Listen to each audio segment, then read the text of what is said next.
Ọbụnụ gịnị ka m na-achọzụnụ ịma na Chukwu akọziwo m o nyere m iwu nyelu ya ume. What am I looking for? See my God, he don't bless me, he give you me, give me you. Ọbụnụ ka ife nlachacha so, ọbụnụ ka ife mmechacha me. My baby, you know, say you go love for me. Hey, yeah. I do go. I could go. When I call your name, Shakara for me. Oh, Roma, I will be your Romeo. You go be my Julie.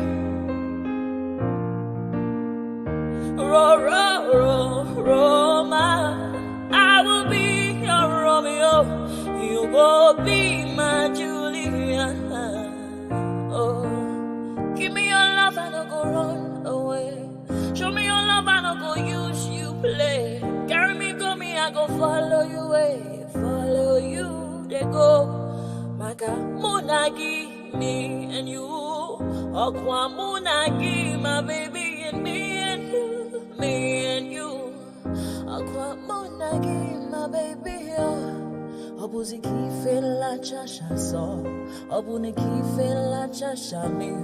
My baby, you know, say you go love me. I do go. I could go. When I call your name, Shakara for me. Oh,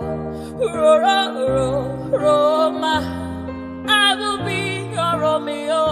You go be my Julie. Yeah, Roma, I will be your Romeo. You will be my Julia. Oh, Roma, I will be your Romeo. I wish I go back to the old days when I used to be the kid in the 3rd grade, playing in the street with my homies all day. Cause we live so fast, now we can't relate. We come a long way, money can't wait. And no worry about a thing, happy all days. This is how we live, we cannot complain. And nobody leave, keep the old plans.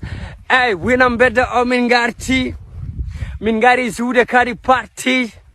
Ko domin moni domin darti yo goto fone bonni bokke as a party and when I'm better min garti min gari zude kadi party ko domin moni domin darti yo goto fone bonni bokke as a party ay tuwa gamne weli focus souvenir film hanki wana hande hanki jamma bale sim min nyalla fije nange jamma lengi mbade tin on sa kuran ala wura men ko jaro find sifti nammo ala chifti ala ind idi. When you go to major parts, they live as if they are in the jungle. Lagos is Lagos. It is not jungle. You either obey our law or go to your own jungle.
Tí ò bá sí àwa èmi tí ń dúró wájú yìí tí ń lérí ogun tí ní òkè Buhari nìṣó ká máa bá lọ.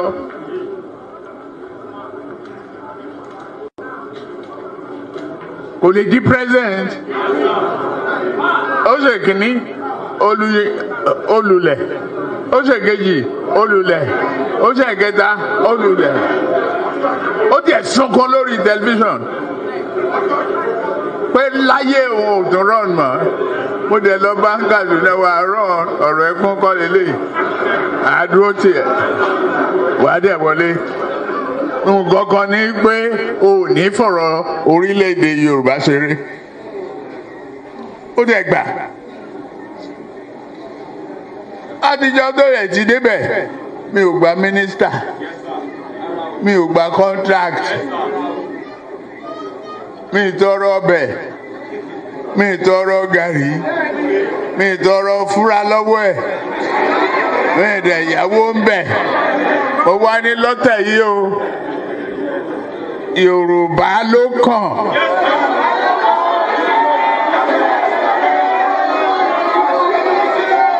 Tá a bá dẹ̀ sa Yorùbá náà, èmi ló kàn. Èmi ló kàn, don't turn, èmi ló kàn. Yorubas are screaming, Hausas are crying, my Igbo brothers are saying, don't blame them, Igbos are being discriminated. Even food don't turn to gold in Nigeria. Kidnapping, lucrative business in Nigeria. Imagine saying your grandchildren where they kidnap. By now, your soldiers for don't scatter Nigeria. How come a man won't get money for ransom when they kidnap him, his wife and his children? After everything, now kill, they go kill them. See, as Naira, they fall against dollar. Emi Lokon, don't turn to Ebi Lokon. And you say make we sacrifice for Nigeria. 7 billion to renovate your residence. 15 billion for your traveling allowance. That's not for you and your only vice president. 40 billion for Asurok maintenance. 5 billion for food and refreshment. 100 of millions for dogs and animals. Meanwhile, hunger they kill Nigerians. What did Nigerians do to warrant this treatment? Even Gary, they no fit afford for the family. Tinubu government blame Buhari. Buhari government blame Jonathan. Hunger day, people they die. This one don't pass jaga jaga.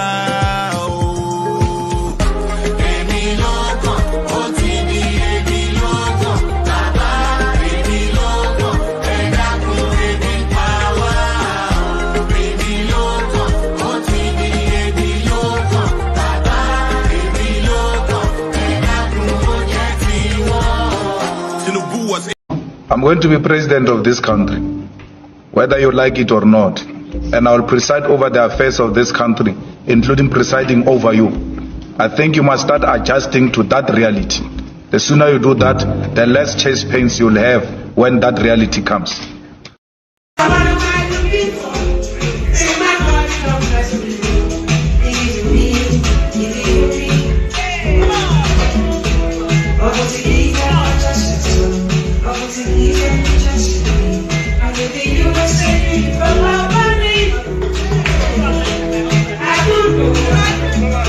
Ẹ̀jẹ̀ mi ni ẹ kí n gbọ́, àkọ́bí ewé ayò, ewé tún èyẹ, ìtún ló ní ọ̀tún ẹ̀ ṣe, ìfà ló ní kan fà ẹ̀ mọ́ra, àìbínú gbogbo àtàrẹ, gbogbo méjì ọkà bàbà, gbogbo mẹ́ta ọkà wáṣẹ́, orí ló túmọ̀ ẹ̀dùn, gbogbo ọ̀nà ní túmọ̀ ẹsẹ̀.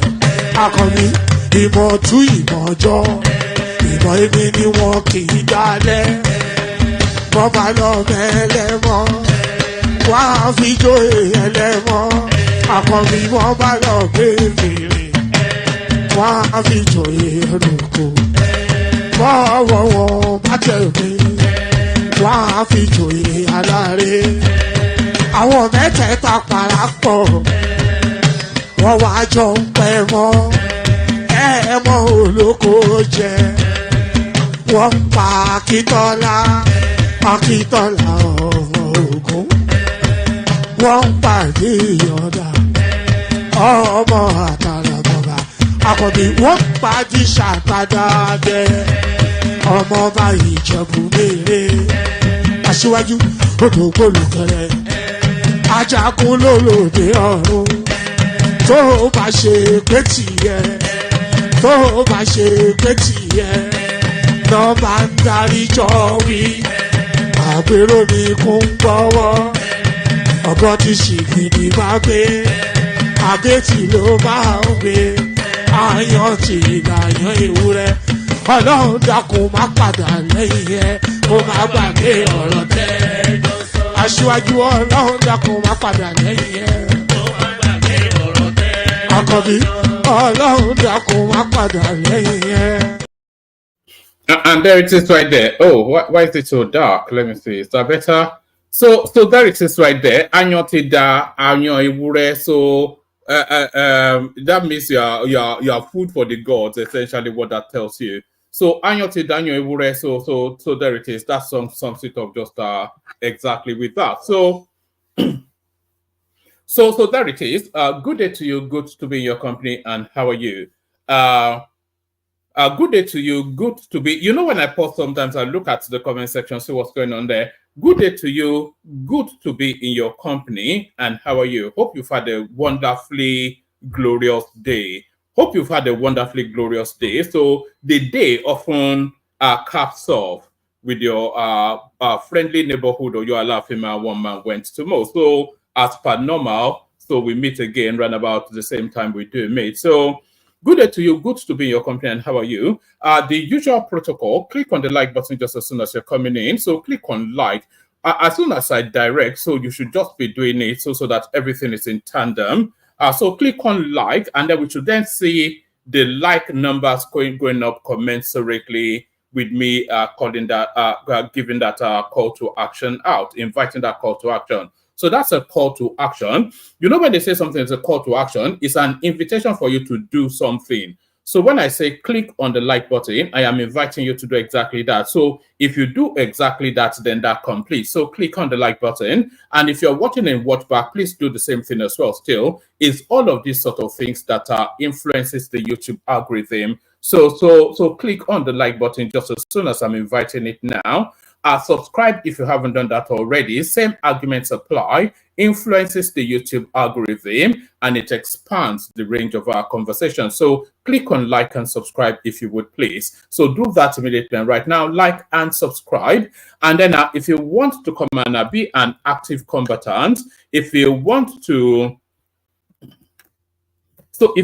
come and be an active combatant, if you want to be a player, not an observer, if you want to be frontal to the scene and all of those sort of things, click on that hyperlink that says StreamYard right there. So we had some old voices and new voices yesterday, quite an illuminating session yesterday. In fact, the last 5-7 sessions has just been magical. The magic, of course, due to the participation of the people that come and join on screen. So come and be that magician for today. Come sprinkle it with the sparkle dust of the magic that is you. Come sprinkle the session with the spark. I don't even rehearse this thing. So, you know, my head is full of crap and I just thought it sometimes. So come sprinkle the session with the sparkle dust of the magic that is you.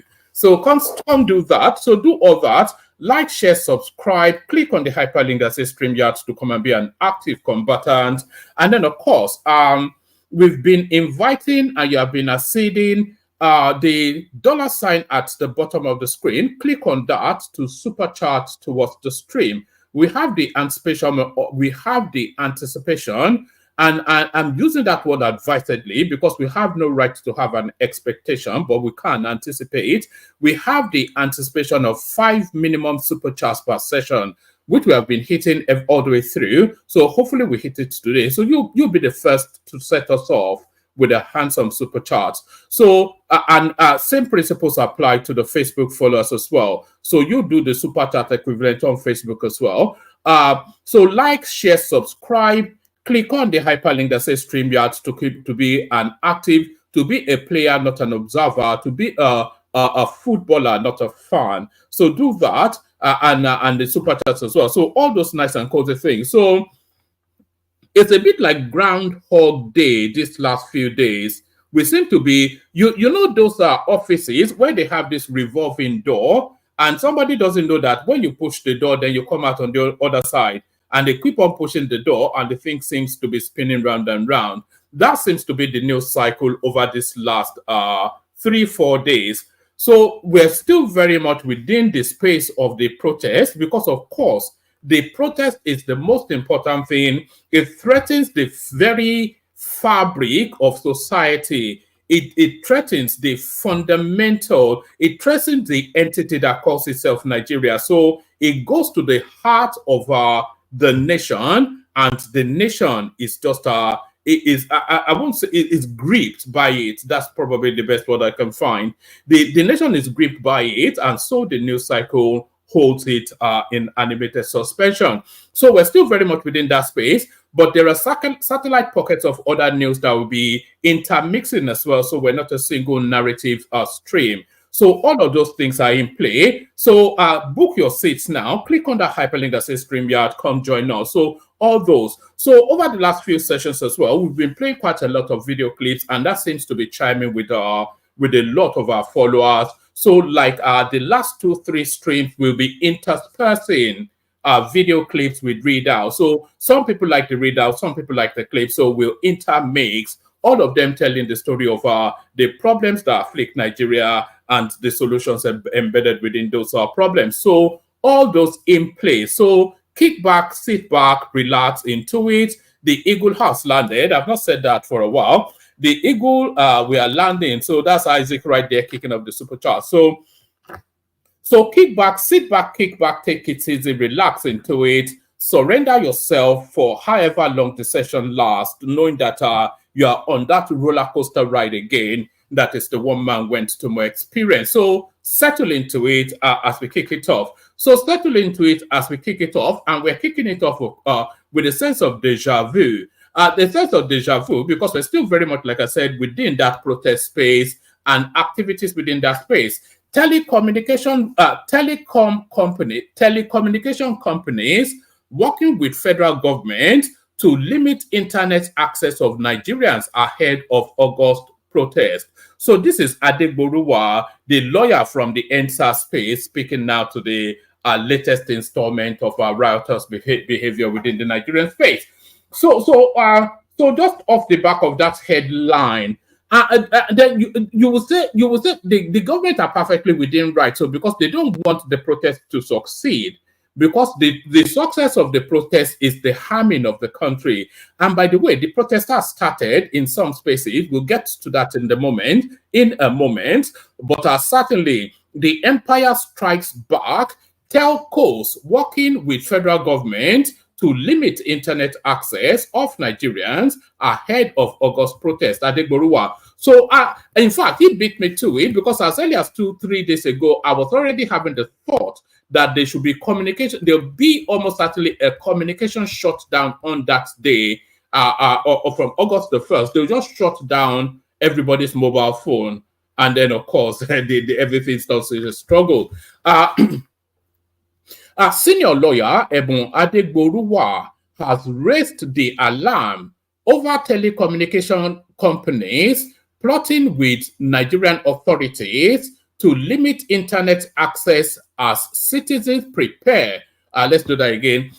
Senior lawyer Ebun Adegboruwa has raised the alarm over telecommunication companies plotting with Nigerian authorities to limit internet access as citizens prepare for nationwide protest over economic hardships. So it should be hardship, not hardships, but there it is. This is from People's Gazette, which is more of a comic book than a newspaper, really. For the past few days, some telco companies have been disconnecting their subscribers for flimsy and untenable reasons. So some allege lack of NIN registration or linking, while some did not give any reason at all. Mr. Adegboruwa said on Sunday, this action is coming on the heels of the proposed struggle of the people against hunger, poverty, suffering, and the suffocating economic policies of the Tinubu administration. In the statement, Mr. Adegboruwa said moves by telcos to disconnect subscribers suggest plans to limit it. Sorry, I have to start that all over again. I'm almost having to push it out.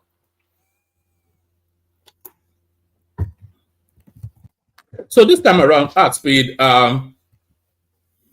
senior lawyer Ebon Adegboruwa has raised the alarm over telecommunications company plotting with Nigerian authorities to limit internet access as citizens prepare for nationwide protest over economic hardship.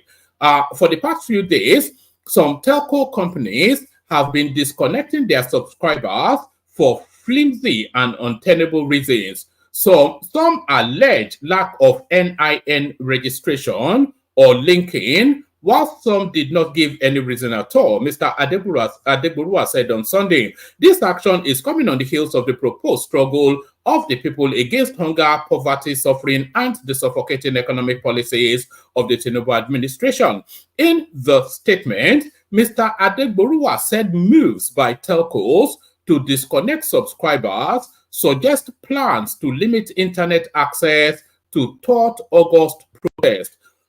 From all indications, it would seem that the underlying target of the telco companies is to limit the reach of their customers in order to restrict access and thus frustrate the protest, Mr. Adegboruwa said. He urged the NCC to look into this and come to the rescue of subscribers. Mr. Adegboruwa's statement echoes complaints from several Nigerians, many who on social media said they have been denied internet access by their network providers. So we actually saw activities to this regard at UNILAG, where the protests have started, and it has started in the manner that we had apprehension for. Smashing of vehicles, burning down buildings, the usual obedience sort of foreboding that we had.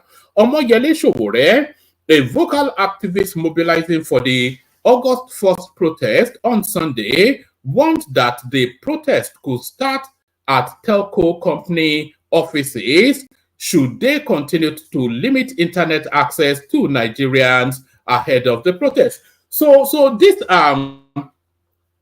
this is culpability right here. There was I have the clip, but I cannot play it to you because it's too violent and YouTube records from that. But there were activities at UNILAG today when the students, for reasons that they were being shut out of internet by their internet provider, MTN being the target in this instance, they just went on a rampage and smashed up the whole school. I think about 32, maybe even 40-something people have been arrested so far. So this now is off the... So Sowore says this, and that activity takes place. So there's a direct link right there. Omoyele Sowore, a vocal activist mobilizing for the August 1st protest on Sunday, warned that the protest could start at telco companies' offices should they continue to limit internet access to Nigerians ahead of the protest. So there's a direct correlation right there. He called for that action, and that action took place immediately. It's very much in tandem with what we saw with Nnamdi Kanu and SARS. He called for burnings, and the very next moment, those burnings took place. During historic NSAS, a protest led by youth over extortion and extrajudicial killings perpetrated by Special Anti-Robbery Squad of the Nigerian Police, there was a telco network outage on the night Nigerian police. So they are making that link. So there is that one. So that is fair game actually, because it is in the interest of the government for that protest not to succeed, because the success of that protest is to the detriment of the nation. So it is that's fair due. So I have no quibbles with that. But it looks as though the government is moving fairly frantically to try and ameliorate situations. Federal government has started selling 50 kilogram rice at a price of 40,000 naira. So too little, too late. You may say. The federal government announced on Monday that it has commenced the distribution of an extra 10 trucks containing 50 kg bags of rice to every state. The rice will be available for sale at specific locations for the price of 40,000 naira. During the council meeting, Minister of Information and National Orientation, Mohammed Idris, informed State House correspondents that providing 10 trucks of rice to each state aimed to alleviate poverty and combat the high cost of living, he said. And the position of the FEC is that most of the demands that the protesters are making are actually being addressed by the federal government, and therefore it is the view of the government that there is really no need for the protest again, because most of those things that the protesters are putting forward are already actually being addressed or are being addressed by government, or are already actually that should be half been addressed, or are being addressed by government. And like we have said repeatedly, this is a listening government. The president has listened to all those who are planning this protest, and the message is that there is no need for it. Indeed, the president is already protesting on their behalf by doing those things that they want a government to do. For example, the effort that the government is making in ensuring that food is made available. The last council meeting here, at the briefing, we announced that a number of trucks, 20 specifically, 20 precisely, had been given to state governors for onward distribution to those who actually are in need, the poorest of the poor. But the government did not stop there. There is also that, but the government did not stop there. There is also rice that is being sold at 50% of its cost. A bag of rice is being sold for 40K as we speak now. So that's throwing food at, let them eat cake, throw food at them. It's like, you know, it's like a chicken coop, isn't it? You throw grains on the ground and the chickens come are running. So it's almost embarrassing sometimes when you know, whether you afford the government or not, it's just a shameful situation. A shameful situation. The room is populating, by the way. So anybody that wants the conversation, please come on. Tinubu approved sale of crude to Dangote in Naira. So this seems to be a game changer. So one of hopefully some of our economic people will come in to come and speak on this. Yes, President Bola Tinubu, through the Federal Executive Council on Monday, gave approval for the Nigerian National Petroleum Company Limited to immediately commence the sale of crude oil in Naira directly to Dangote Refinery.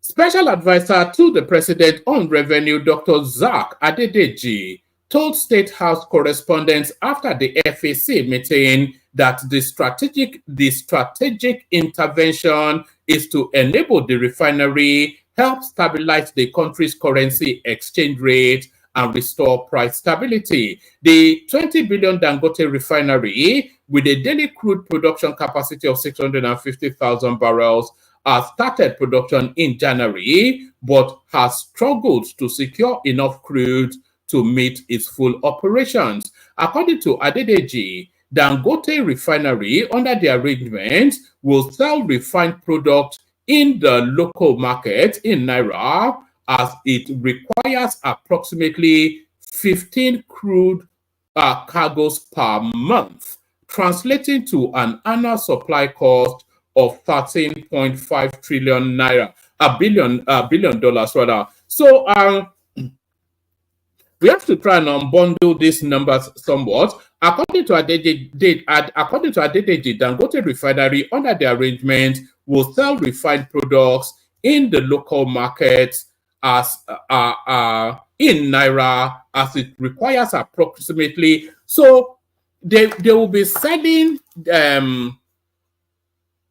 The NNPC will be selling petroleum to Dangote in Naira. But you have to understand that crude is an international product, and under normal circumstances, it is denominated in international money, which differs to the dollar. So it's they call it petrodollar even. So you have to understand that even though it's within house, it's still an international trade, an international commodity, and they should be selling to Dangote in dollars. But the agreement that Tinubu now seems to have formulated is that they will sell the crude to Dangote in Naira. So he in turn, because if Dangote was purchasing the crude from NNPC, if Dangote was purchasing the crude from NNPC in dollars, then he would then be selling to marketers in that same dollar in order to recoup his dollar and make his profit as well. So it's very much a dollarized trade. But by selling the crude to Dangote in Naira now, Dangote then obliges to sell it back to the market in Naira, the refined products to the market in Naira. And that strengthens the Naira with the equivalent of $13.5 billion.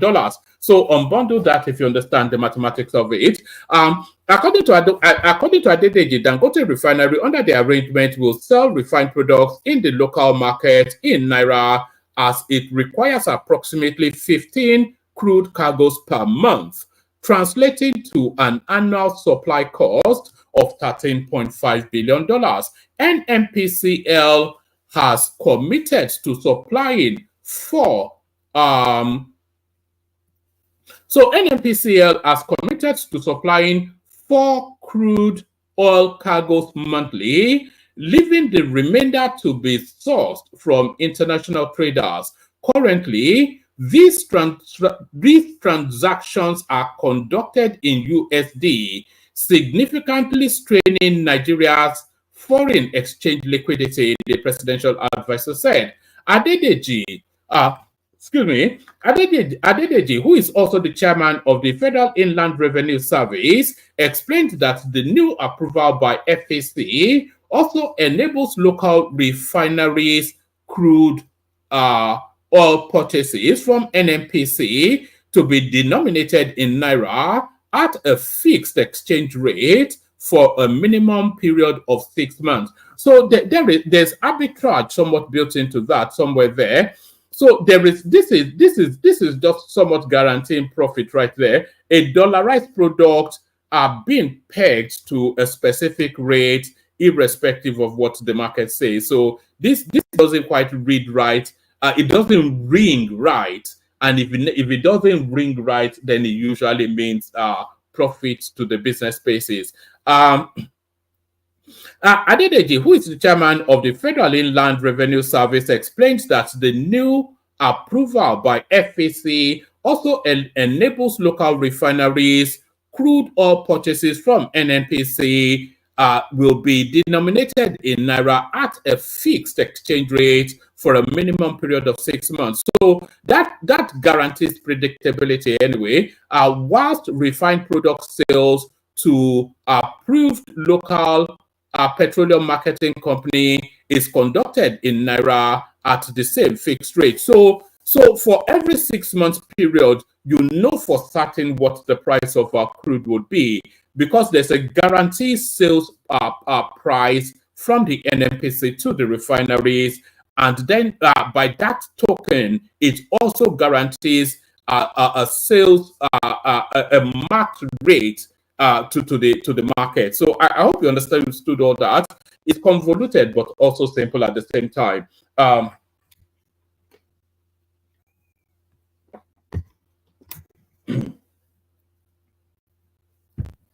Right, a settlement bank, e.g. Afrixim Bank, facilitates both trade by providing guarantees to NNPC to cover the payment risk of local refineries and to Nigerian commercial banks for the payment risk of petroleum marketing companies. This approach will eliminate the need for international letters of credit, saving Nigeria substantial amount of American dollars. So they say Tinubu is clever and he is clever. So there is you can't equivocate the criminal functioning of, he's just a clever guy. That's just it.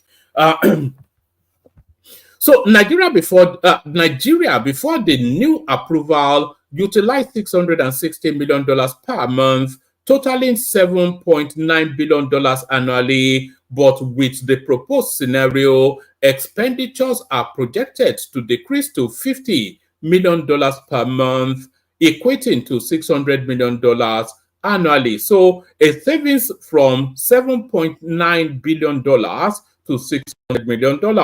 This reduction will significantly alleviate the pressure on foreign exchange reserves, leading to an annual savings of $7.32 billion, representing 94%. The federal government hopes that with the new approval, there will be stability of petroleum product prices as the forward selling of crude oil and refined products at a fixed exchange rate, unaffected by exchange rate fluctuations, will stabilize pump price. So that's still some form of subsidy, by the way, but it's sort of an inverted sort of osmosis subsidy. The stability in the petroleum prices is also likely to drive the appreciation of the naira, as petroleum imports will, which account for 30% of naira's FX demands.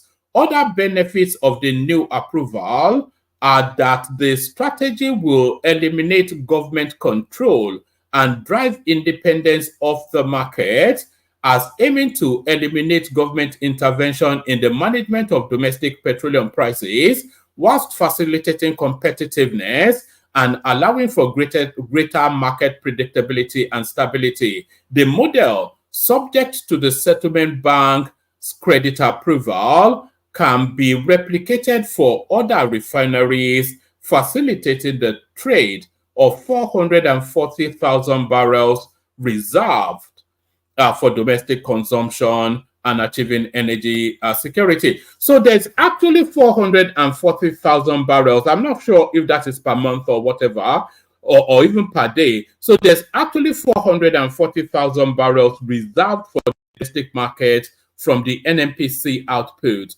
So not all of that goes to Dangote, of course, because there are other refineries as well. So that sounds like good news to me. And I'm sure that our economic people, when they turn up, they will come and unbundle that even more. Tinubu directs NNPCL to sell crude oil to Dangote refinery. So we've done that. So let's go on to the next one.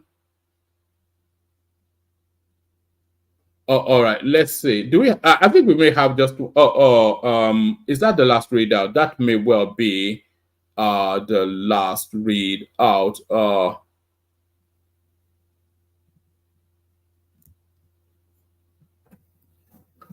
right. That may well be the last readout.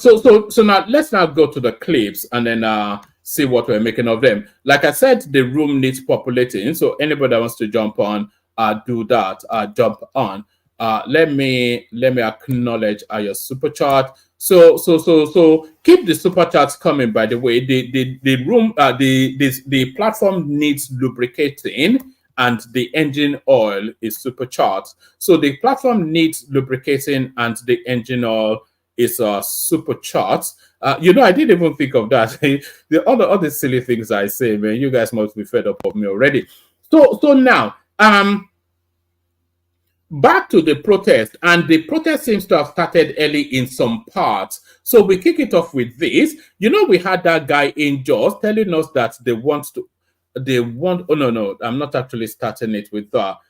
Let me actually start it off with this. Okay, yes, the protest starts off, and it started actually in Kano State and Niger State. So they've kicked it off early. So let's get a little flavor of how they are protesting already.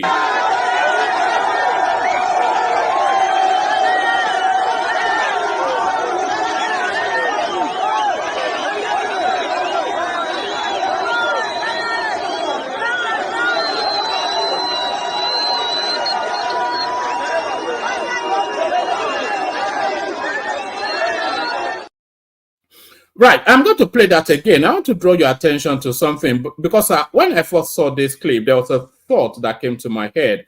It essentially looked like a bunch of ne'er-do-wells. And I wanted to especially look at a tall guy with a black label, something at the back of. They look like a bunch of ne'er-do-wells, especially that guy. So it's a protest by ne'er-do-wells that this is what we have to conclude. And I'm concluding that off the back of this. What's this?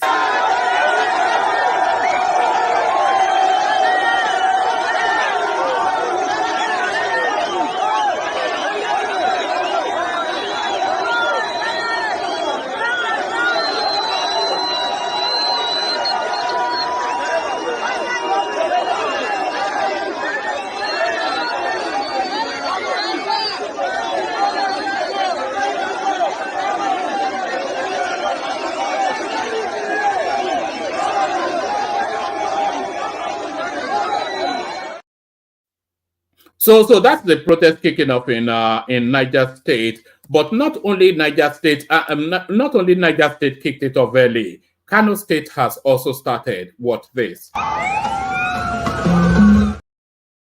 No, actually, that's the response to Kano State. I did have another clip of the protest kicking off. Yes. So, yes, no, Kaduna State has started. What this?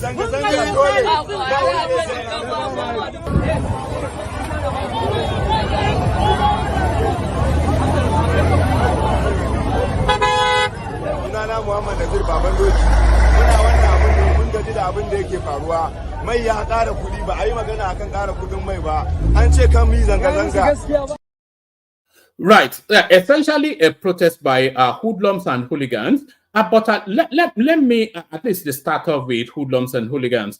But let me play you now this clip. This clip is actually the headline piece, and it is Obasanjo warning dark times towards Tinubu, telling him essentially that it's going to get a lot worse before it gets anywhere near better. So here is Obasanjo speaking to the future, speaking to what's happening now.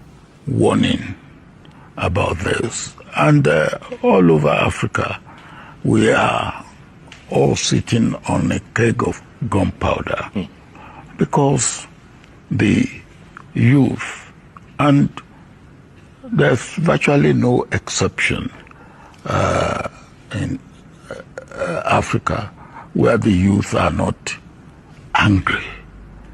They are unemployed. They are unempowered, and they see nothing other than hopelessness. And in a situation like that, what you have from frustrated youth is anger. And when they have no hope, and if you really want to kill any human being, take hope out of his life. Yeah.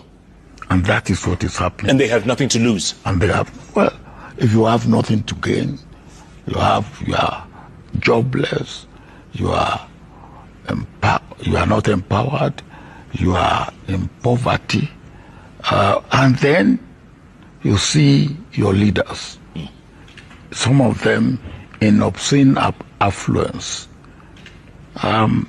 Then what do you do?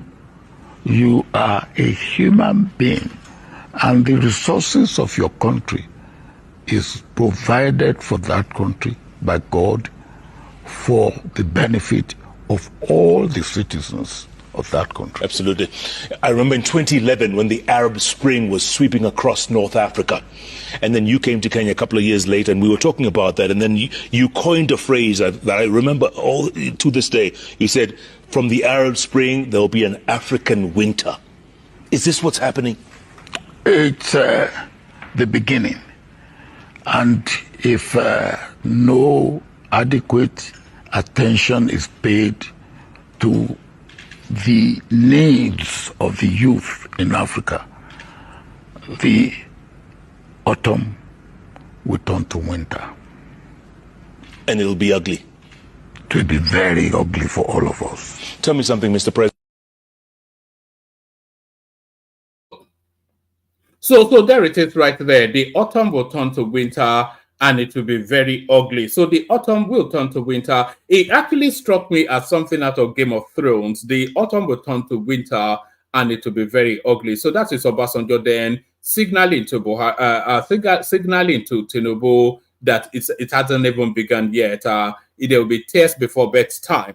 So there will be tests before bedtime, but it won't be for lack of the authorities being ready. So now this next set of clips that I'm about to play you. This next set of clips speaks to the preparedness of the authorities for what is to come. So this is the police as they gear up.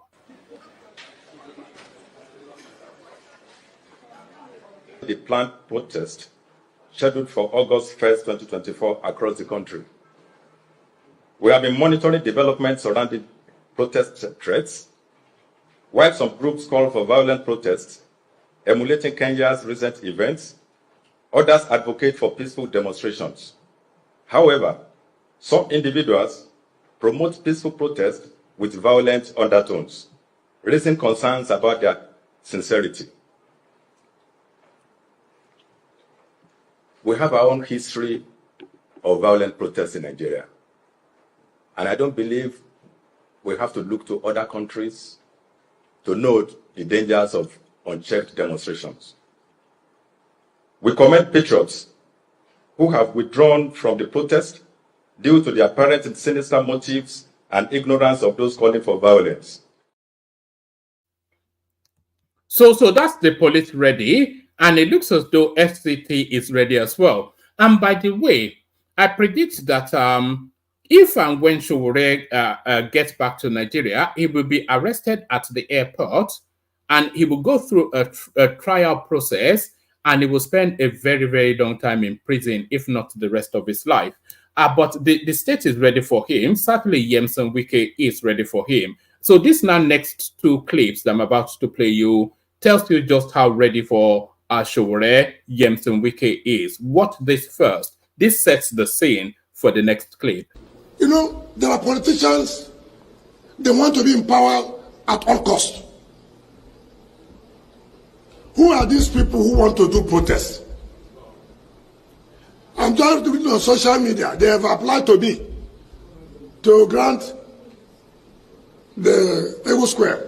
Do you apply to me through social media? You write a letter to the minister. I will see you. Who are you? What do you want to do? How many days do you want to spend? How much will you pay?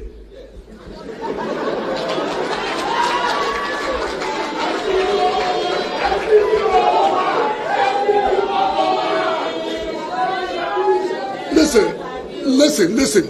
It is not, you see, when people want to do propaganda in everything, I watch them on channel news telling the IG I've applied. You don't apply to me through channels. You must apply properly. You must pay what they call security cost. So that if there's any damage with the facilities, we take that security cost and repair. You know, you don't just because you want to play to the gallery. We don't just give people just because she has applied. You fulfill the conditions. There are people who have failed the election. The only way they think they can be relevant is to overthrow the government in whichever ways. I thank the youth that this place is the center of unity. This place we cannot afford to allow the capital city, where the international community is, to be where people will want to practice how to be violent. We will not allow that. Will we allow violence here? No. Certainly not. I've seen all kinds of threats. Some will say, oh, you will die tomorrow, your children will die. I know I will die one day. So you don't need to tell me I will die. I know I will die. If it is tomorrow I die, it's not you that killed me. That's my time. So don't threaten me that I will die tomorrow. I will die the day God said will die.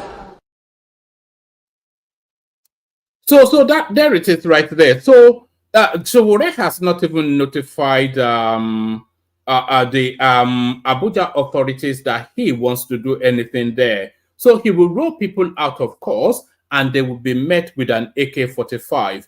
But Yemsin Wike, whether Sowore writes to him or not, he's certainly preparing a welcome party for him. So here is the welcome party that Wike is prepared for Sowore. Watch this.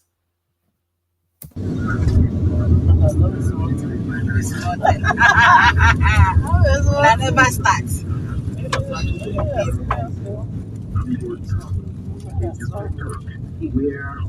When I do exercise, well. So that's Eagle Square right there, fully fortified. So he will do anyhow, go see anywhere. If they burn you well, is what Wike is saying there. So that is Wike's preparation for Sowore, and it's Sowore, of course, not turning up because, of course, he's in America directing other people's children to harm's way. So that's Sowore directing other people's children to harm's way. Let me play you this next clip. It's still within the preparedness of the state for what is to come. So the state applies so many techniques, already shutting down the telecommunication space to let them not be able to organize. But now they are capping this now day of anarchy off with a curfew. What this?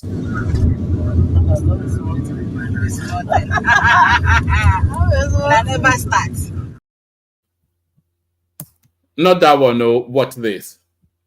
That to talk about another story. The Nigerian police has set a strict 4 p.m. curfew for the upcoming nationwide protests. So protesters should endeavor to get their message across and head home before the clock strikes 4. In a statement released last Friday, Inspector General of Police Olukayode Egbetokun outlined guidelines for the planned protests. In addition to the 4 p.m. curfew is a request for organizers to provide details of their proposed route, the assembly point, the duration, the leaders' names and contacts. So that's the state getting ready for what's to come. So and that's a master stroke, by the way. So they're declaring a curfew. Everybody should be off the streets by 4 p.m. And then if you're not off the streets by 4 p.m., then you're flouting the law. So if Sowore is going to invite them to flout the law, that even adds more to that jail sentence that is almost guaranteed. But like I said, the state is pushing all of the known tricks and new tricks to stymie these upcoming protest days of anarchy. What this? Then ẹ jẹ́ ká tún wá sọ fúnra wa, ká sọ fún àwọn ọmọ wa ńlé, ká sọ fún àwọn family wa pé kò sí nǹkan tó ń jẹ́ protest. Àfọgbọ́n bàálù jẹ́ ni. Ẹ wo ìtàn ṣe ní ìtò kọjá.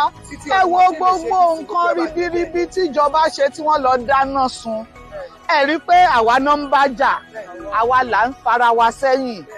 Ẹ má jẹ́ kí nítorí pé ẹgbẹ́ òṣèlú kan kówó fáwọn kan pé kí wọ́n lọ jà.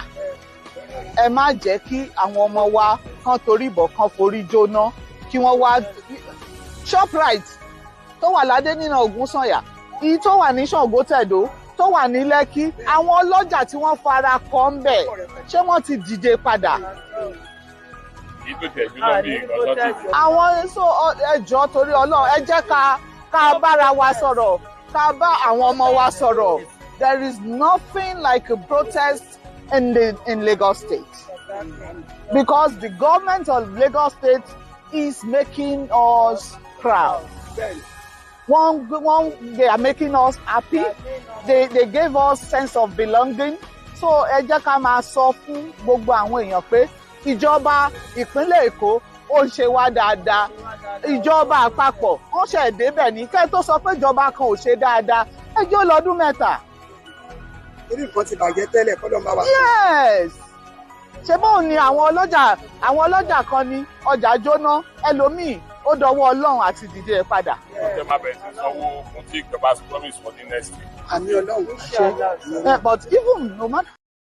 So that's the Yoruba space pushing they are rolling out the momsies to go and speak to their children. So the mommies are out to try and it'd be curious to see just the ethnic demography of this protest.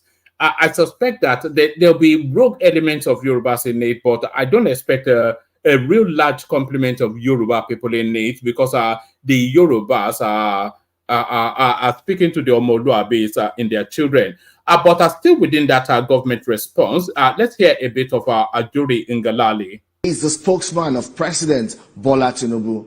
He is Chief Ajuri Ngalali, Special Advisor on Media and Publicity. Welcome to the program, sir. Always a privilege to be with you, Femi. Yes, sir. Why does it seem that, a government that insists it is not against the right of citizens to protest and also recognizes that right is now making frantic efforts to prevail on protesters to shelve plans?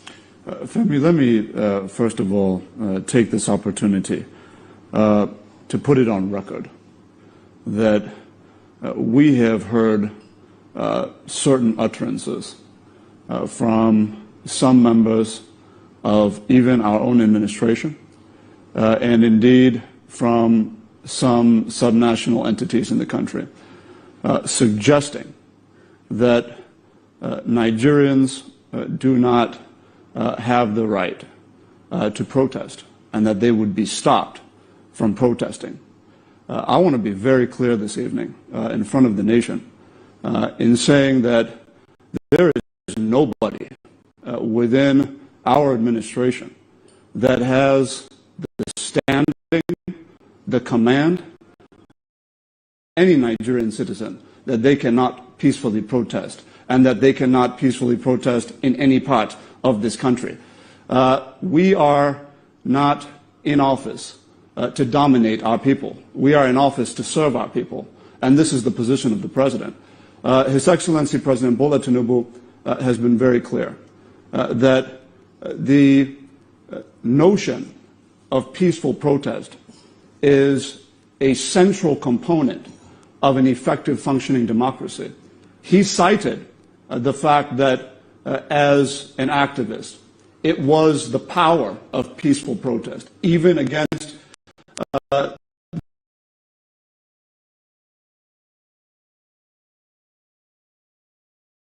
ultimately achieve the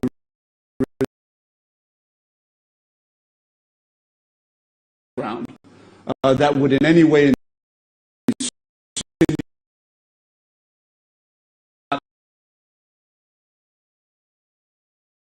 and the last point on that is that anyone who disagrees with the notion from inside of government, the notion that we are here to serve our people, that we're not here to dominate them, that Nigerians do have the right, are lining up themselves against a commander-in-chief of the armed forces of the Federal Republic of Nigeria who will defend the right of Nigerians to peacefully protest in any part of this country. And we want to be very unequivocal about that. The outcome of the NTAS protest, how it turned out. And that's why this time around, they want to be very careful and see if indeed they can prevail on these protesters to shelve their plans, because they say again that they have credible intelligence that this might as well be hijacked like NTAS. Thank you, Femi. And such concerns are legitimate. But we don't throw the baby out with the bathwater, and we don't operate in bad faith simply because a certain scenario unfolded several years ago under a different leadership in the country.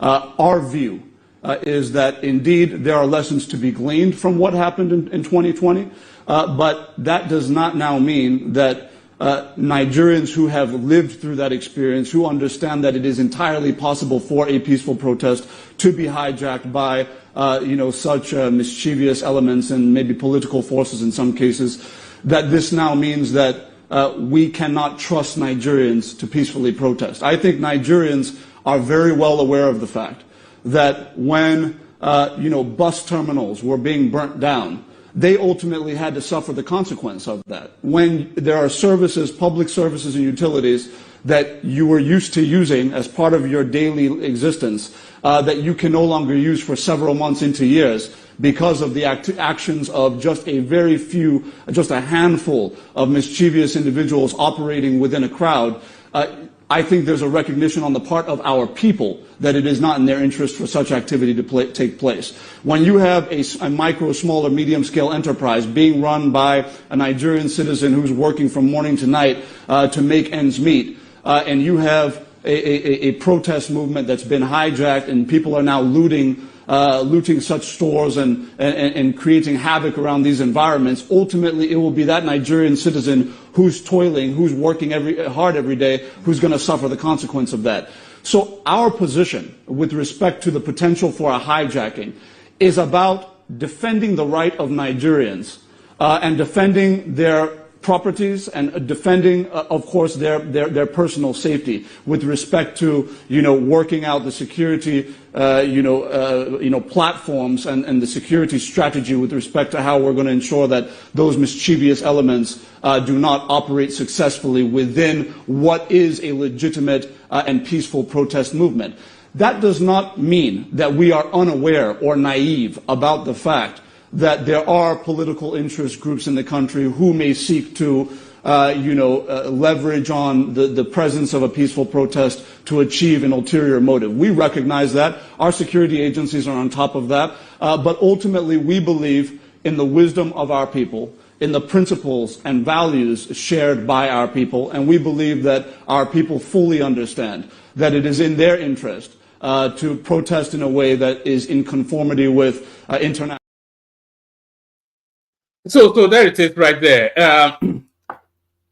You have to give an A+ to how the government has been managing this this looming, because if they mismanage it, it will spiral out of control and it will burn the country down.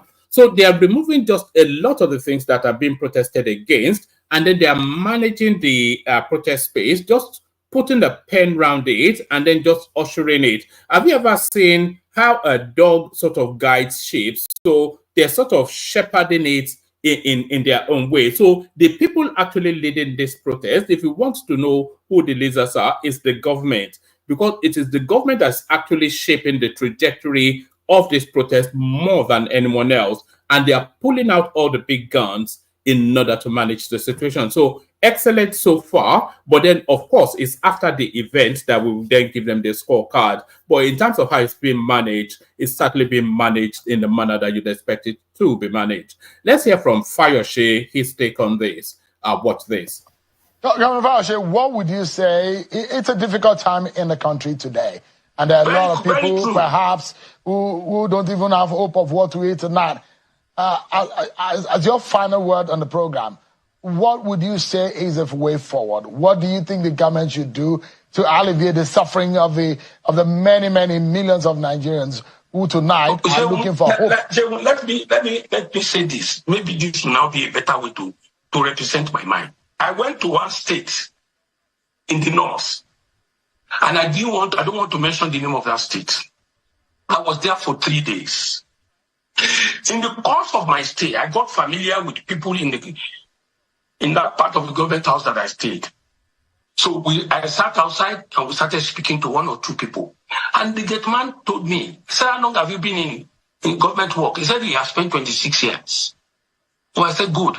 What is your salary? He said, Mikida, kudi small. I said, how much? He said, it's 34,000. I said, how many children do you have? He said, he has 16. How many wives? He says 4. My brother, problem is inside,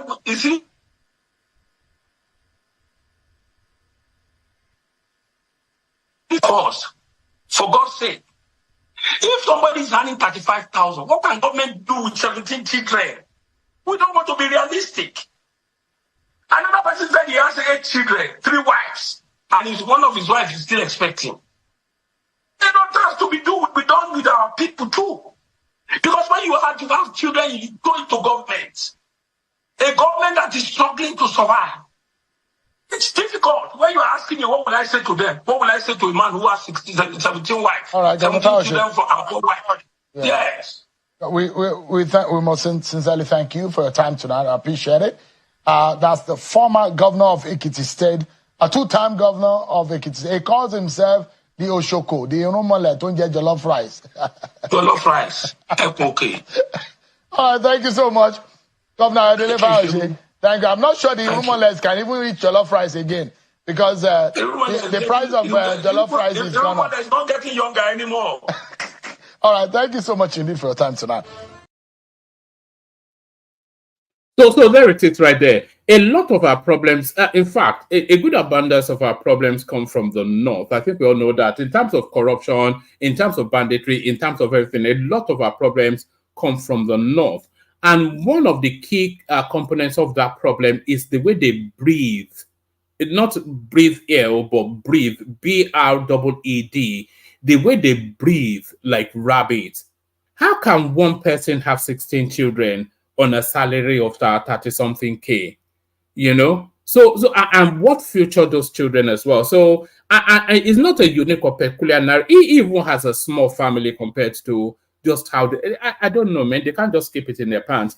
But yes, a lot of the concerns, though, that the country is, a lot of the concerns that the country has at the moment circles around now this next clip, the actors in this next clip that I'm about to play to play you. So watch this clip with a nuance of sarcasm. So this is an attempt at sarcasm by the actors in this now final clip that I'm going to. There is one more, but I'll save that till later. So this will be the final clip. So watch this clip with an undertone of sarcasm. So this is an attempt at sarcasm. So these are people that lit the fire and then stood back to watch it burn. So watch this. The man is doing well. He doesn't need to protest. No need to protest. Tinubu is doing well, sir. Yes. So, how much is right now?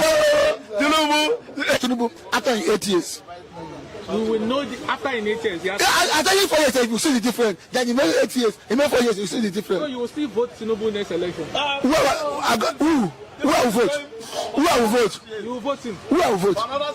Who? Is it Obi or Atiku? I can't do that now. I can't do that kind of mistake. And I will never do that kind of mistake. All right. Thank you. Thank you. God bless you. As I want to say that all the way just support Jakaba. He's a good man. All right, sir. So, like, you know, the Act B was being cancelled. The government retrieved it from the council. Now, the Kenya youth want the president to resign. And Nigeria said we are also passing through the hardest time. Nigeria is like a living hell. So, should people want Tinubu out of the office? Want to hear your reaction? Should what is happening in Kenya happen in Nigeria? No, it's not advisable. We should just try and be patient with the young man. Who is the young man here? Our president, Tinubu is Bola Ahmed Tinubu. He's a man. He's vibrant. He's working. The wrong that have been done for the past years, you can't expect him to perform magic within just by night so that in the morning everything will be okay, everything will be normalized. No, it's not normal. You have to give him time, put things in place. I think there is this young man, what was his name? What is the name of that man? That said everything is going okay. Even our former president, Goodluck Jonathan, he even made speech last week. He said that we should give the young man time, that he's putting things in place. He's somebody like Goodluck Jonathan, and the Goodluck Jonathan is a respected man in Nigeria, and you know that. If he have seen something, period before this time, he has not been in support of this young man. But there is something that he saw, there is something that he's seen that made him to come out on air. There is some Tinubu, yes, he's a man. He's a young man. That's his age. I know he's an old man, but blood is still running in him. His mind is young because he have good agenda for our dear country. You can't expect the young man to perform magic overnight. No. You see this hardship in the land now. It's even in the Western world. It's all over the world. It's not only in Nigeria. It's something that is happening globally. It's not only in Nigeria. We should just give him time. Just give him time and be patient. And you as a youth, you won't say that maybe things are tough, things are not getting better. You fold your hand and sit down. Look at me here now. It's not even easy with me, but I won't just maybe in the morning and sit down and say, oh, the president should provide this one for me. No, you have to go out and work. You support. I support the typical Yoruba boy. Another 6 years. Who is 1 year in office? Is there anything you can say the man has done since he came? Oh, let me just shock you. Let me shock you. Yeah. Shock you. What are you enjoying in Nigeria now? Thank you. We are enjoying a lot of things. Like what? Freedom. We have freedom in Nigeria. We have freedom in Nigeria. Free fuel, free lights. We are enjoying free tax. Nobody is taxing you for anything. Assuming you are an advanced country, now as you are walking up and down, that they will arrest you. You understand? Because you don't have tax. I think you don't have. Tell me the truth. Do you have tax? Do you have? But yeah, you are enjoying it. So you are enjoying it? Yes. And Tinubu is the best. Best. I'm sure I'll give you more 6 years. 6 plus 4. How many? Wait. 6 plus 4. How many years? 10 years. Yes. So I ask you, what is the one thing the man has done? Oh, let me tell you, the typical Yoruba boy is a correct man for Nigeria. A correct man. Let Obi tell us in really years. Do you feel the man is competent? Yes, the man is competent. In Kenya now. It's the enemy that pushed him down that day. Do you want the video?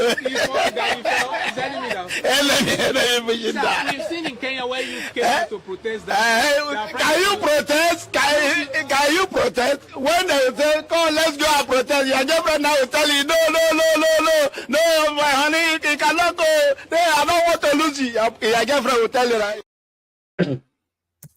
All right, so that's a little bit of a flavor of that from our IP obedient friends.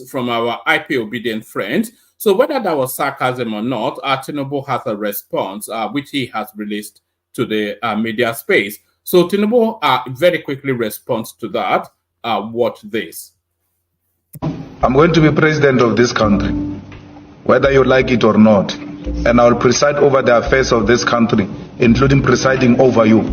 I think you must start adjusting to that reality. The sooner you do that, the less chest pains you'll have when that reality comes. So there it is right there. The sooner you do that, you adjust to the realities, the less chest pains you have.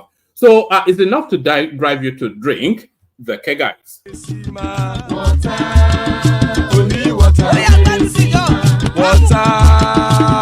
water, where they see ma.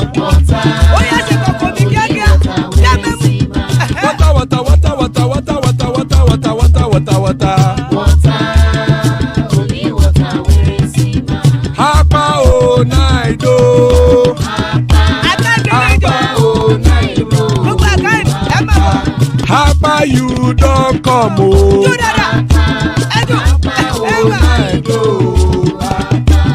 Hapa oh night oh.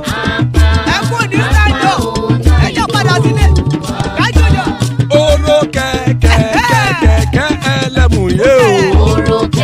Ibe shodi ya keke elemu re o. Obi master keke elemu re o. Chifu faila ti keke elemu re o. Erukulele elemude. Erukulele egbe elemudodo jare o. Erukulele Ghana ti de egbe body o. Ọmọ ẹlẹ́yẹ ẹyẹ o òdìlé o. Odúyẹlá ẹyẹ o òdìlé o. Petrosoname ẹyẹ o òdìlé o. Petrosodunke ẹyẹ rẹ òdìlé o. Ẹlẹ́kọ̀ ọ̀run mú ìní o.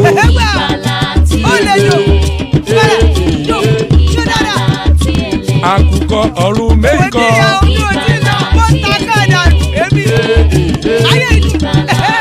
Ikú kò ní ríwà gbéṣe o.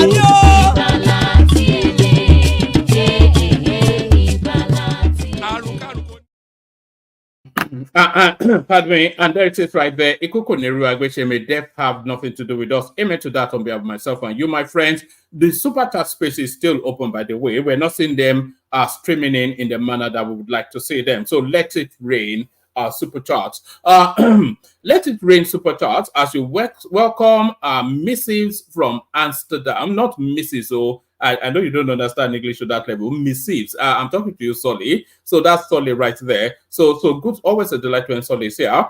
Father of the bride, Ajanle Koko, he's back from his holidays, as you know. So always a treat when Ajanle Koko is here to make sense of it all, to the underbellies of the workings of the science of it. That's Larry right there. Akim joins us, always a delight when he's here to put bar humbug on everything, gas them up. Of course, your friend of mine. Isaac is in the house as well, always a delight. And one for the obedience, here's Joel of Nashville. Good to have you, gentlemen. Still plenty of spaces in the studio. Anybody else hop on? We'll kick it off with Larry to dispense with serious matters first as we go then into the riot. So, Larry, let's kick it off with you if you're ready to go, Larry. Yeah, good evening, one man. And, good evening to you. Good evening to our viewers, and good evening, everybody. How are you? I'm good. Even better for you being here. So thank you, Larry, for joining us. But Larry, there's a lot of excitement around this headline on the screen. But I have some understanding of it. You probably have a deeper understanding of it. Can you unbundle it in a way that lands as a profit in the Nigerian pocket? Tinubu directs NNPC to sell crude to Dangote refinery in Naira. What does that mean? Yeah, yeah, one man. It's actually a good thing. It's a good thing, and it's part of the things that we've always been clamoring for. You know, because when you look at the mathematics of this fuel price, and you know, people are like, okay, fine, how do we really ensure that we have, you know, price of fuel, particularly petrol, in such a way that it will be a little bit stable? There is no magic, right? And this is part of the things that we can actually put as indices in order to look at the price of petrol to really a little bit, you know, probably marginally come down. And this is one of it. And I think it's actually also good for Dangote because, you know, averagely, I think there is a commitment from NNPC to give him like four vessels, right? And that 4 vessels monthly, I think the capacity of the refinery needs like 15, and NNPC has actually committed for 4. And if you look at that 4, you know, a whole 15 can actually, what he needs with that 15 cost him like 13 point something billion dollars. So with that 4 that they give him 4, and if they are true to it, that's going to be costing him like around 3.5 billion dollars monthly. So now look at the situation where you have something around $3.5 billion, particularly with fluctuation in exchange rates. I think that's annually, not monthly. It's 13 point something billion annually, but it breaks down still to over $1 billion spent. That is for full capacity. Yeah. So just let's look at it like that, right? At least they said they are going to. No, I don't think it's actually annually, right? I think what he needs. I think they said they're going to be giving him 4. And I think it's monthly. Monthly. It's not annually. That's monthly. So you need 15 for him to be at full capacity. No, it needs 15 for full capacity monthly, but the cost of it is 13 point something billion annually. Yeah, that's okay. The cost of it is 13 point something billion annually. Yes. Okay. Let's just you got 15 cargoes of crude cannot be $13 billion now. Okay. Let's just look at it like that and look at it. If they give him 4, right, out of that, and plus or minus, that's like 3.5 billion. So, but that is just by the side, right? The major thing is the fact that they want to give him, you know, at least fixed interest, fixed rate, particularly for forex, and that's like 6 months, which means that there will be a little bit of stability for that 6 months. Because take, for instance, with the way we have this fluctuation with foreign exchange, and if you can actually guarantee that at least for the next 6 months, probably at 1,500 or probably 1,450, depends on what CBN is actually looking at, and they can actually have something like that for like 6 months, that's really going to help him. But my own is this. You see, it's good for us to say all those things, right? It's good for the book. Now, the practicality of it, right? It's the major thing. Now, for NNPC to be able to meet their commitments, that means they had to look for a way to increase their output, their crude oil production. There has to be a way to increase that. Because if they don't increase that, I don't see how they're going to meet up with their commitments. Look at Apparently, Larry, there's 445,000 barrels that's ring fenced for domestic consumption. Yeah, there is. Not all of it go to Dangote, of course, but other there is, refineries but as it's well. a function of there is, but it's a function of them meeting up with it. Don't forget that presently, right? Let's be a little bit conservative. Let's say we do like 1.2, 1.3 million barrels, right? Let's be conservative. And out of that, there is a GV with the IOC, I think 60-40. 60-40. And I think probably 40% goes to NNPC. And out of that 40% that goes to NNPC, now 220,000 of that, during Buhari period, we've committed that as part of forward, others, no, not forward, these loans that we got. I think Buhari got like 220,000, and I think when Tinubu came, I think there's another 50,000 with Afrexim Bank. So if you do that calculation, how much do we really have remaining? So for them to now say, okay, fine, this is how much we have remaining, and this is what we'll be giving Dangote. So by the book, 450,000 for domestic consumption, but it's a function of what they can actually really,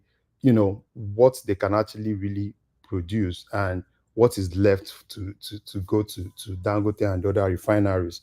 So I think it's good. It's good for the papers. It's good for Dangote too. And Dangote too also need to be sincere, because that's another thing. For me, in as much as I love businessmen, at the same time, I need their sincerity. So if they're giving you that, at least we know that you need to make profit, right? Let's know the margin of the profit that you really intend to make, and let's know how we can actually do plus or minus. Because at the end of the day, I don't know the agreement that NNPC is going to sign, because NNPC also needs to come into that to sign a very good agreement with him. Because as it is now today, right, it's only NNPC that can actually buy from Dangote. No individual can buy from Dangote, because at the price that it's actually, there's actually petrol is being sold now. So basically, I expect NNPC to also come out clear on what they actually intend to do with Dangote. But if they have this agreement, then because they're fixed rating it for 6 months for him, but they're also insisting that he fixed rates for 6 months for the marketers. So whatever it has established. No. That's not it. They are not telling me. No, that's not it. That's probably you didn't really get it. So in terms of that fixed rate, it's all about foreign exchange, right? If they have a spot rate at a particular point, right? So basically that's what that spot rate is going to be for like 6 months, right? That's what that actually means. It's not like he's going to tell, in terms of what he's going to sell. Basically, he's going to sell in Naira, right? And at the same time, it's still going to be more of what is he going to have with NNPC. The agreement with NNPC is very key. And for me, that's part of why I need NNPC to come out clean and clear, right? For us to really know what they're actually signing with Dangote, what they are really getting from Dangote. And at the same time, let's know because currently we all know the current landing fee, landing cost of petrol in Nigeria. So let them work harmoniously with Dangote, and at least for this little time, probably before their own refinery will come on board, at least let's enjoy a little bit. I'm not saying, Dangote is going to come, petrol is going to go to 500, it's going to go to 1 million. No. Basically, at least we know that there's going to be stability in terms of, output. There's going to be supply there's not going to be scarcity. And at least for 6 months, at least we can actually have a leeway. And I know why they're kind of like looking at that 6 months. It's basically probably, I'm not sure. This guy said, Port Harcourt is going to be ready in August. I am No, not sure. I think the 6 months is for the fluctuations in the currency. So Yeah, every 6 months will be subject to review. If the naira is strengthened, then Dangote may be taking a hit or making excessive profit. Is to make the adjustments to the vagaries of the market. yeah, but do you really see naira really strengthening like that? I don't think so. I do actually, because if they remove petroleum from the to being invoiced as a dollar bill, then that Okay. will strengthen the naira. That is not really an immediate thing, right? You see, Wait, hold naira on one minute. Can you explain that again? Because I'm trying to understand. You're saying that Nigeria's naira's weakness is tied to their oil imports? No. I'm not saying that. I'm saying that 30% of the Nigeria's revenue goes towards the petroleum space. So if they are denominating transactions in the naira. naira, then that takes away that pressure on the dollar.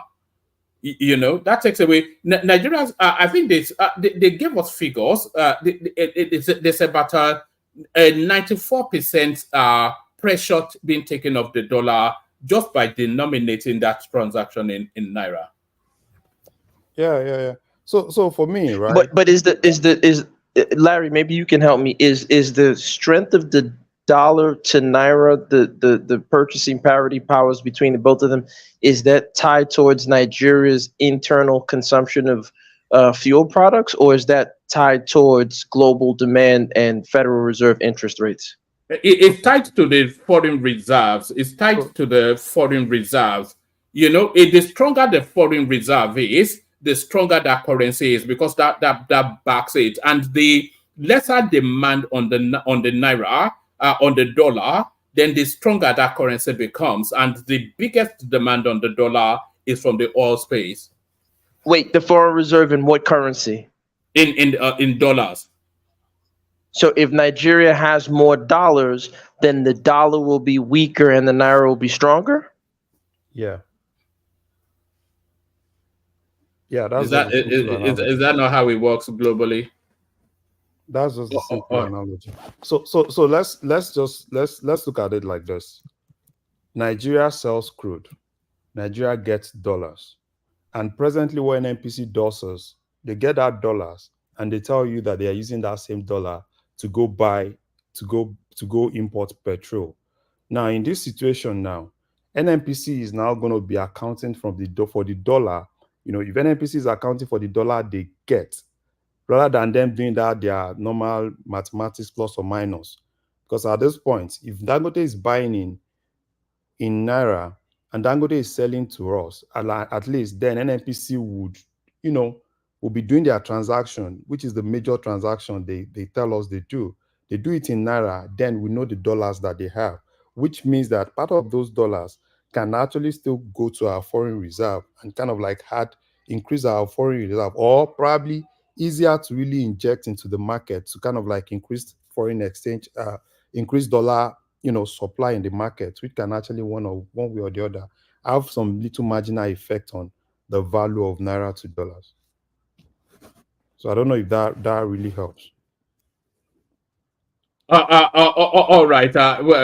People with a good understanding of it probably helps them. A lot of it over my head. I'm a dummy. But let me take you to this space. So we're back to the we're back to the protest space, and the government then looking to shut down telecom to make it that much more difficult for these deplorables to mobilize.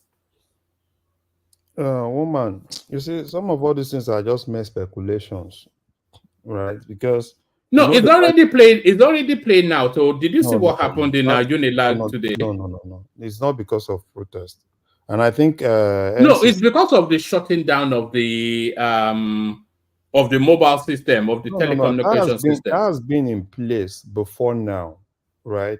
And I think it's for over 1 year now. They've been telling people in Nigeria to link their SIM card with NIN.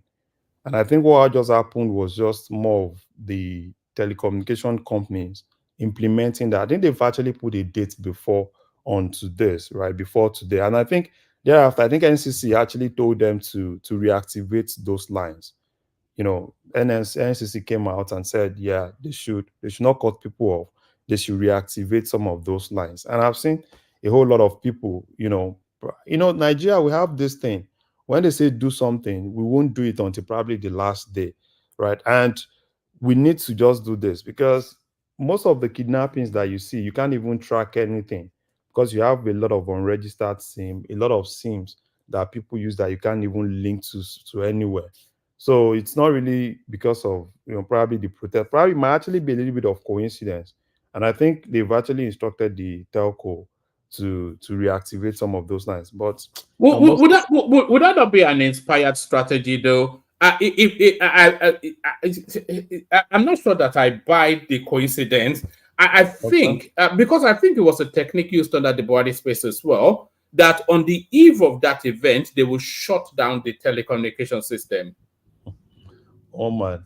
And they have to as well, as part of man. the... No, it's probably what you think, you understand, but there's nothing to back that up, right? There's nothing to back that up.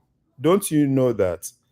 Do you think the telecommunication companies would want to do that? This is basically, if they're doing that, do you know how much money you're losing? No, they will do it under instructions from the center now. No. It doesn't work like that. It doesn't work like that. It doesn't work like that. It doesn't work like that. It doesn't work like that. There will be you see a lot of speculations. Oh, probably this, probably that. Oh, this and that. But for me, those are just mere speculations. And you see a lot of all these alarmists coming. Oh, they said they should block this, they should block that, which I'm not even sure that the government can actually come out to tell any telecommunication companies to do that. Who's going to pay them for the loss? Would the government pay them for the loss? They can't do that. So let's not really think in that direction. All right, let me take it to one more space. So it's a bit like you throwing food at the ground and watching people scramble for it. It says federal government has started selling 50 kilogram bags of rice for 40,000 naira. So one by one, they are attempting to remove all of the reasons these people are protesting for. So throwing food at the hoi polloi. What do you make of that? You see, man, it's good. But unfortunately, what I don't know is the way Tinubu and the federal government is actually coordinating some of all those things. And, we've said it on this platform. One thing is really missing. That Ministry of Humanitarian Affairs, them not being active. It's one of the key problems that this administration is facing. Because some of all these things, we want to sell at this, we want to sell at that. It's not really the key thing. And okay, look at which day now? They said they sent truckload of rice to some of the states.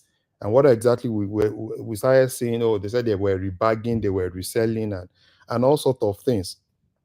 And if you really want some of all these things to be effective, all people just want to see is, okay, fine. This is federal government assisted rice, right? Let them have a unit, a point where at least people can see visibly, probably in local governments or probably one or two places in each local government, right? Let people just see that this is what they can do. Then that will force the governors to also do something to support that initiative. But in this case, where you just say, you distribute among the governors, and most of the governors, you know what they do, right? Some of them just keep, some of them just give their girlfriends and give their girlfriends, give people that are closer to them. So because you can't keep doing the same thing severally and expecting a different result, because this is something that we've always talked about, right? Federal government is trying to do one or two things, but at the end of the day, some of those things they do not even have any impact, because at the end of the day, it's still going to fall into the hands of these guys, these smart guys that really don't care about anybody, because it's still going to be the same thing. Even after this protest, you still see they will still want to do the same thing. Oh, we are giving states, we are giving them this truckload of this, we are giving them truckload of that. And at the end of the day, people won't even see some of all those things. It will just be more like what we hear in the news, and they are not even seeing some of those things. So federal government should do better. Look for other channels, right? If you need to have unit across, let people know that this is for federal government. It's happened in Nigeria before. During those days, right, when we were growing up, there used to be federal assisted mass transit and all those things. We just want to know, we know, people know this is coming from federal government. We don't even expect to wait till probably our state governor makes some decisions on when they intend to share. Look at the same thing during COVID. That was the same thing. You gave them, all of them went on to keep it. And each of the states started deciding, oh, probably we'll share our own so time. Until people started, going into those places, breaking into those places. So federal government should do better. Me personally, I know they are trying, right? I know they are trying to do some of all those things to ensure that they can actually address some of all these situations, but they can't address it with this same way of implementing this. It's not going to work. It's not going to work. I just think they think better. If they need to get someone else to be in that ministry, a young person that can actually handle that ministry, go across the state, have agents across each of the states, across local governments, push things across, let people feel the impact. This is coming from federal government. Tell me, they will start holding their governors responsible, because, okay, fine, if I know that in so local government, we have like 3 spaces within the local government that people know that this is where you can actually get things from federal government. And everybody in Nigeria will definitely have one or two of that. But at the end of the day, when you still do the same thing and you are expecting another magic, I don't know how that magic is going to work. And now, probably what the federal government need to do, if they need to do massive, this is not just all about, oh, we are reducing duty on this. Federal government should massively go out. If they need to talk to Benin Republic, talk to Niger, talk to anybody, go all out massively, import into that country, import food into that country. This is not about, oh, probably our farmer, our this, our that. That is not what is really going to solve this. Import food, massively import food. If it's going to take 3 months for you to import yourself, import food. There is money to import food, and let's let all those things, at least let's get out of all this problem, because I don't know. I just hope they're able to really handle things. All right, brilliant, excellent. So thank you for that. So that was the mighty Larry. So I especially glad that Larry came in, because of course he understands that oil space are probably more than most. So thank you, Larry. So Larry, we're going to do 5 minutes monologues just to get through the room fairly quickly. Somewhat a bit rigid with the 5 minutes monologue. We do it in the order on the screen. We kick it off with Solly, go on to Ajanle Koko, Akim, gas them up, Isaac. So the order on the screen. So Solly, you're up next. So like a 5-minute monologue to the space, to the conversation. Good to have you, Solly. Solly, look at this guy. All right, Ajale Koko, good to have you. The conversation, all the efforts by the government, this curfew to try and control that space, also all of that, Ajale Koko. Yeah. Thank you, Mama. Greetings to our listeners around the world. Listening to the listeners around the world, click on the like button, share and subscribe if you want to, if you have not done so. So give me the lineup. You said the curfew and the what? The Inspector General of Police has come out with a curfew of 4 p.m. that you can protest, but from 4 p.m. he doesn't want anybody on the street.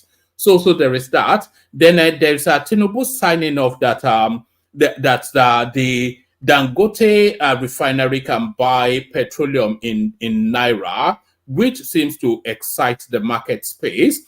And then there's all the pushbacks against the protest has already started in Kaduna and Niger, and it doesn't look really well at the sort of elements we're seeing on the streets. So all those spaces. The rioting, they're shutting down telecom. Whatever Larry said, they're shutting down telecom to stymie these people. So the citizens versus the state, we're still there. You see, let me say this. Government is not taking the right step to show to people that they really want to solve problems, that they really want to listen to the people. And why I say that is the idea of curfew doesn't make sense.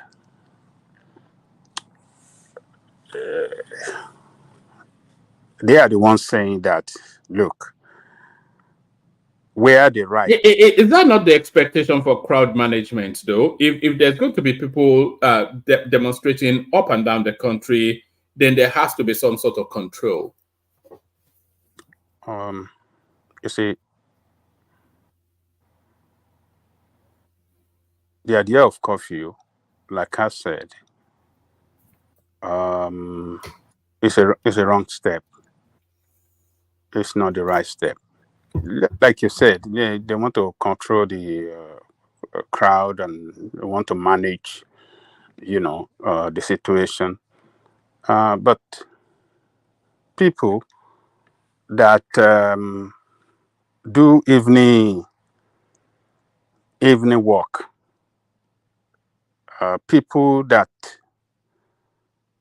their job fall within that hours or evening time, so they have to suffer. So it is. Well, that's a consequence of the protest, isn't it? Not a consequence of crowd management. Okay, so those one have to suffer. So this argument that respect the right of other people is I think that argument is defeated right there. So the government does not respect the right of those people that work in the evening time or do their businesses in the evening, stroke the night time. So they will be cross. What about the anarchists? Are the anarchists respecting the rights of these people that work at night? There's no anarchists anywhere. Demonstration or protest is usually carried out during the daytime, not in the nighttime. So if they allow people that carry out demonstration during the daytime, in the evening time, they want to return home to prepare for the next day, to go and relax and come back the next day. So the strategy, the decision that this decision of curfew 4 p.m. till the next morning is totally senseless. I don't know why they have to take that decision. It doesn't. They have violated the right. What they have done there is, totally denying people of their right of movement in the evening time, particularly people that run their own businesses in the evening time. Their economy will be crushed. So it is not the protester crushing the economy of those people that run their business during that period of time, but rather the government with their irrational decision. So that one is totally senseless. But the decision of the government to sell to Dangote in Naira is the right decision. And this is in line with what I called for yesterday, that the government must be proactive. Tinubu must be proactive in, rolling out some far-reaching decision that can give people that confidence that is solving problem. And I said specifically yesterday that he must make Dangote refinery work. So this decision to sell in Naira is the right step in the right direction. So it's in line with what I called for yesterday, that must make Dangote refinery work. So, but what is the setback or the how do I describe it? The from what you read to us, that the Dangote refinery requires how many? Maybe 15 cargo in a month, but Nigerian government can only supply for cargo. That by itself, it show a lack of capacity on us as a nation to be. No, it's not. It's not a lack of Baba, capacity. It's not lack of capacity. Baba You, Jali you, Koko. you know we're part of OPEC, and with OPEC they have something called off OPEC, which is the domestic consumption, and I think our complement is around about 445,000 barrels, and we have other refineries as well. So everything can go to Dangote. So that's his lot. Yeah. So sorry, did somebody else want to come in? Yeah, Look Baba. at, So that doesn't mean that Dangote cannot still buy from the IOCs. So this is just basically what NNPC has. You know, NNPC have their own share based on those joint ventures that they sign with the IOCs. So that is based on that. But you can still buy from the IOCs in Nigeria. So, but that depends on the term because, you know, for the IOC, basically it will definitely be in dollars because Tinubu cannot tell the IOCs to sell to him in Naira. So it has to be in dollars. So, but I think it One can. man, quickly, you said that OPEC has certain restrictions and requirements in terms of quotas from Nigeria. So are you saying that Nigeria's current inability to source fuel to Dangote is as a result of their quotas that are owed to OPEC as opposed to the oil that has been pledged for loans for infrastructure development? Which one is it? Is it the OPEC quotas or is it the oil being pledged? It's not either or, but don't quote me verbatim, but because I'm going from memory. But my understanding is that, of course, OPEC designates quota, but then within that designation, there is something they call the term of OPEC, which is usually for domestic consumption. But of course, that's also measured and weighed. That's my understanding. I may be wrong. Well, so let us. We have some other refinery that are upcoming. The Bill refinery is going to be coming up, and some other refinery are going to be coming up. So, will the federal government strike deal with them to supply them crude as well, or they're going to source their crude from international market? Well, no, other refineries also get their complement. There's 440,000, 45,000 for domestic consumption. So all of that doesn't go to Dangote. Some of it will go to the government refineries, to, is it Watersmith or whatever? So yes, and then they'll get what they get, and then they'll source internationally to meet up their complements. Yeah. Okay, so that is what I'm saying, that we are still not our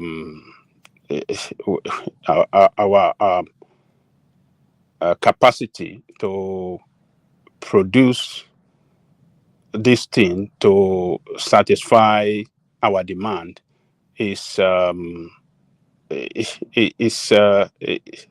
not good enough. No, but that satisfied demand is constrained by international rules. That's so what I'm saying. No, it's not a production thing. It's international rules. I agree with you, and I'm saying that the federal government must start to look at that international rule and try to come out, if possible, if they want to negotiate it. If they are not taking to negotiation, if you want to get out of it, it's the time for us to start to develop our country and develop the capacity in the areas of our where we have comparative advantage over others. We have comparative advantage over others in this oil and gas sector. Why can't we why should we be constrained by you know the Saudis, they have maybe 10 times our complement of oil. So if we decide to produce to our capacity and they decide to produce to their capacity, the market crashes. That's why those rules are in place. If it crashes, Wait, hold on, John Lee. I just want to ask you a quick question because you asked a great question, right? So, is one man, or is the one man always says he's not, but he sounds like he's a government apologist or spokesperson. But is one man trying to tell us that because of Saudi? I don't know. The guy just comes there to attack me. I don't know why. I don't know. I don't know why. Is one man trying to tell us that Saudi OPEC quotas are the reason why Nigeria's ability to produce petroleum at the barrel capacity is because of OPEC quotas, but he's not talking about, conveniently, the number of barrels that have been pledged for infrastructure loans. So as you're saying, there's a capacity issue, and he's conveniently, like a true government worker, ignoring that question. Keeps mentioning abandon that government worker or something. Let's just have a conversation. You are talking about future sales of the oil, but that's not really where the conversation is. The future sales of those oil is still within the there's a quota for domestic consumption, and then there's quotas for international sales.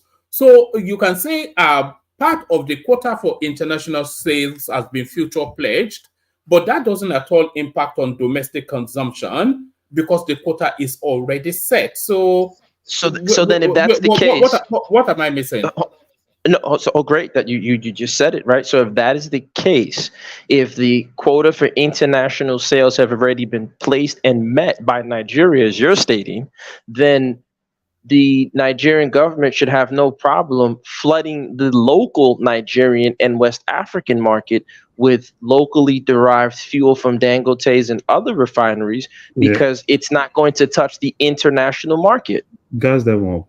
Yeah, no, wait. I just want one man to acknowledge that. Hold on, I don't want him to see. No. You just said it. Look at what you just said. You just said that the quota for international has been met, right? It's not a shouting match. Now you are wrong, though. Maybe Larry can explain. Yeah. No, I don't want Larry. I want one man to. No, hold on. Don't push it off to Larry. I want one man to explain. All right. Let's use figures.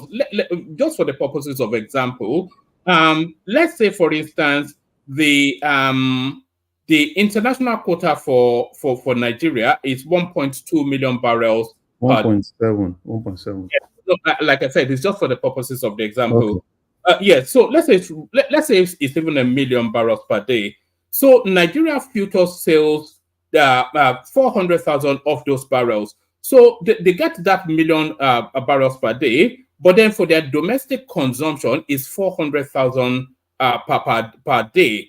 So the future sales of that 400,000 for the international sales does not in any way impact on the 400,000 for the domestic consumption. It's just basic logic. Yeah, but that's what John Lee Coco was trying to tell you, and you told him he was wrong because of the OPEC. You're trying to have it both ways. No. He's saying that we should increase our capacity to pump more. And I'm saying that we're constrained by the quota system that the international but he was talking but he was talking about the local market. That's what he was talking about. He wasn't talking about the international market. Yes, that's exactly. All right. Look, it's quite basic. I'm still saying, for the purposes of example, if they are saying 400,000 is what you can pump for your local market, then you cannot capacitate yourself to 0.1 million for your local market.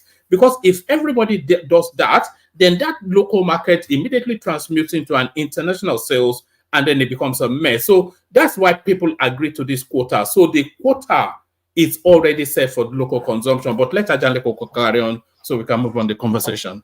The problem we even have, one man, is that we are not even meeting the quota of production being allocated to us. The quota of production allocated to us on daily basis 1.8 million. We're barely meeting 1.2. So we lack the capacity to even produce to meet the quota. And And that is what is giving us a setback in giving as much as possible, supply as much as possible to Dangote. You understand what I'm saying? Or, yeah, as much as possible to Dangote. Because if we can produce like 1.8, let's say we're meeting our quota, we be able to satisfy him because the demand is How would we be able to do that if we're producing 1.8 but we can only use 400,000 for domestic market? Is that the constraint by the international? Yes, that's somewhat the constraint.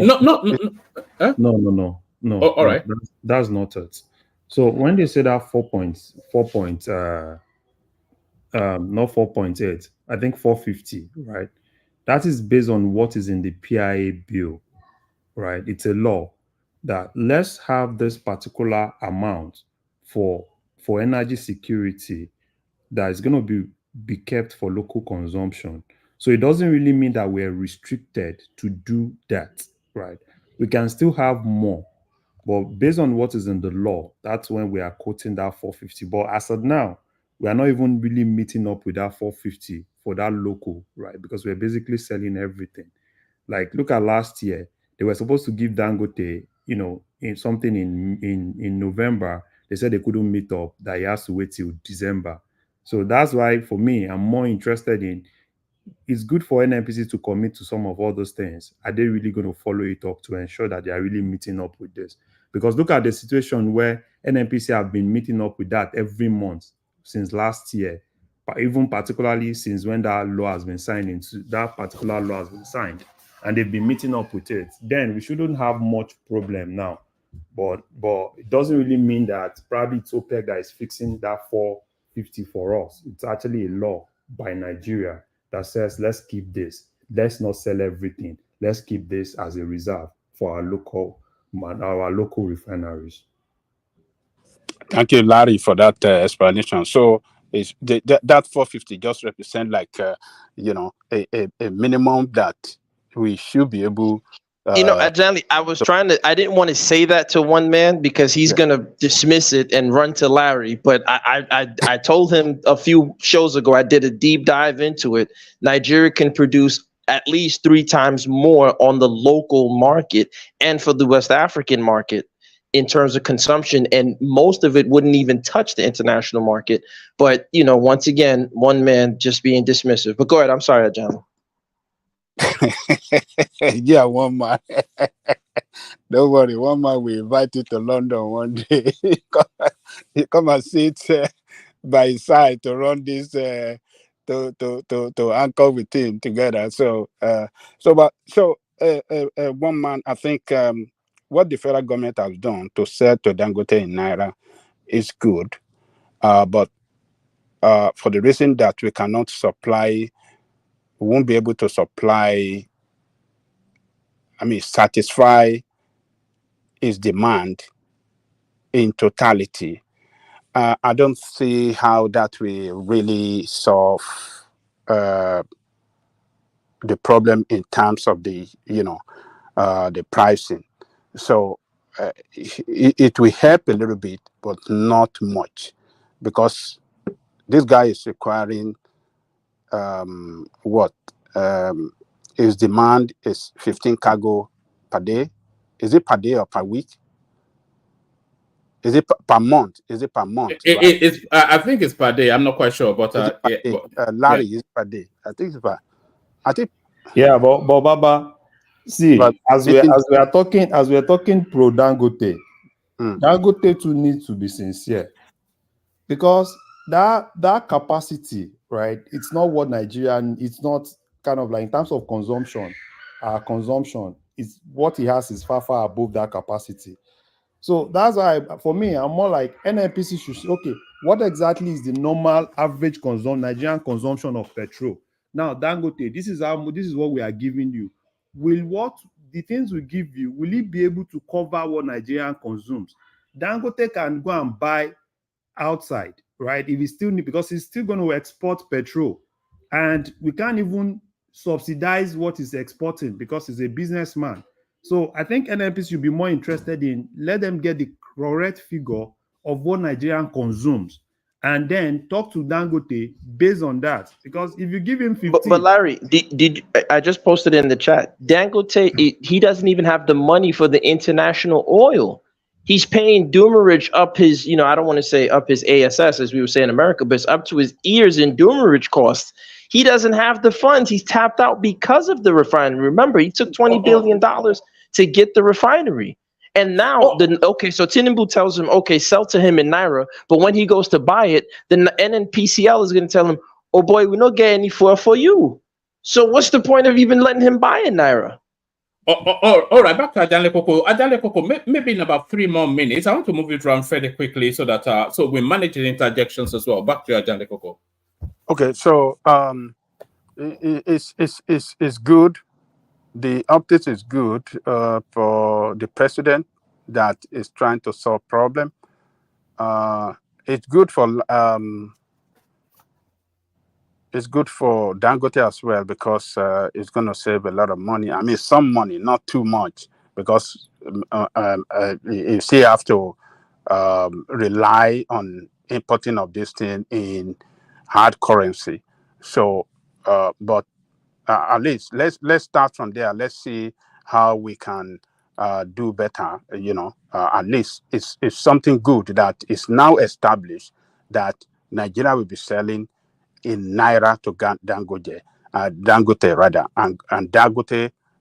That will help in supplying Nigeria in Naira as well at a very maybe affordable price. So that's a good step in the right direction. But Nigeria should do more should improve on their production capacity.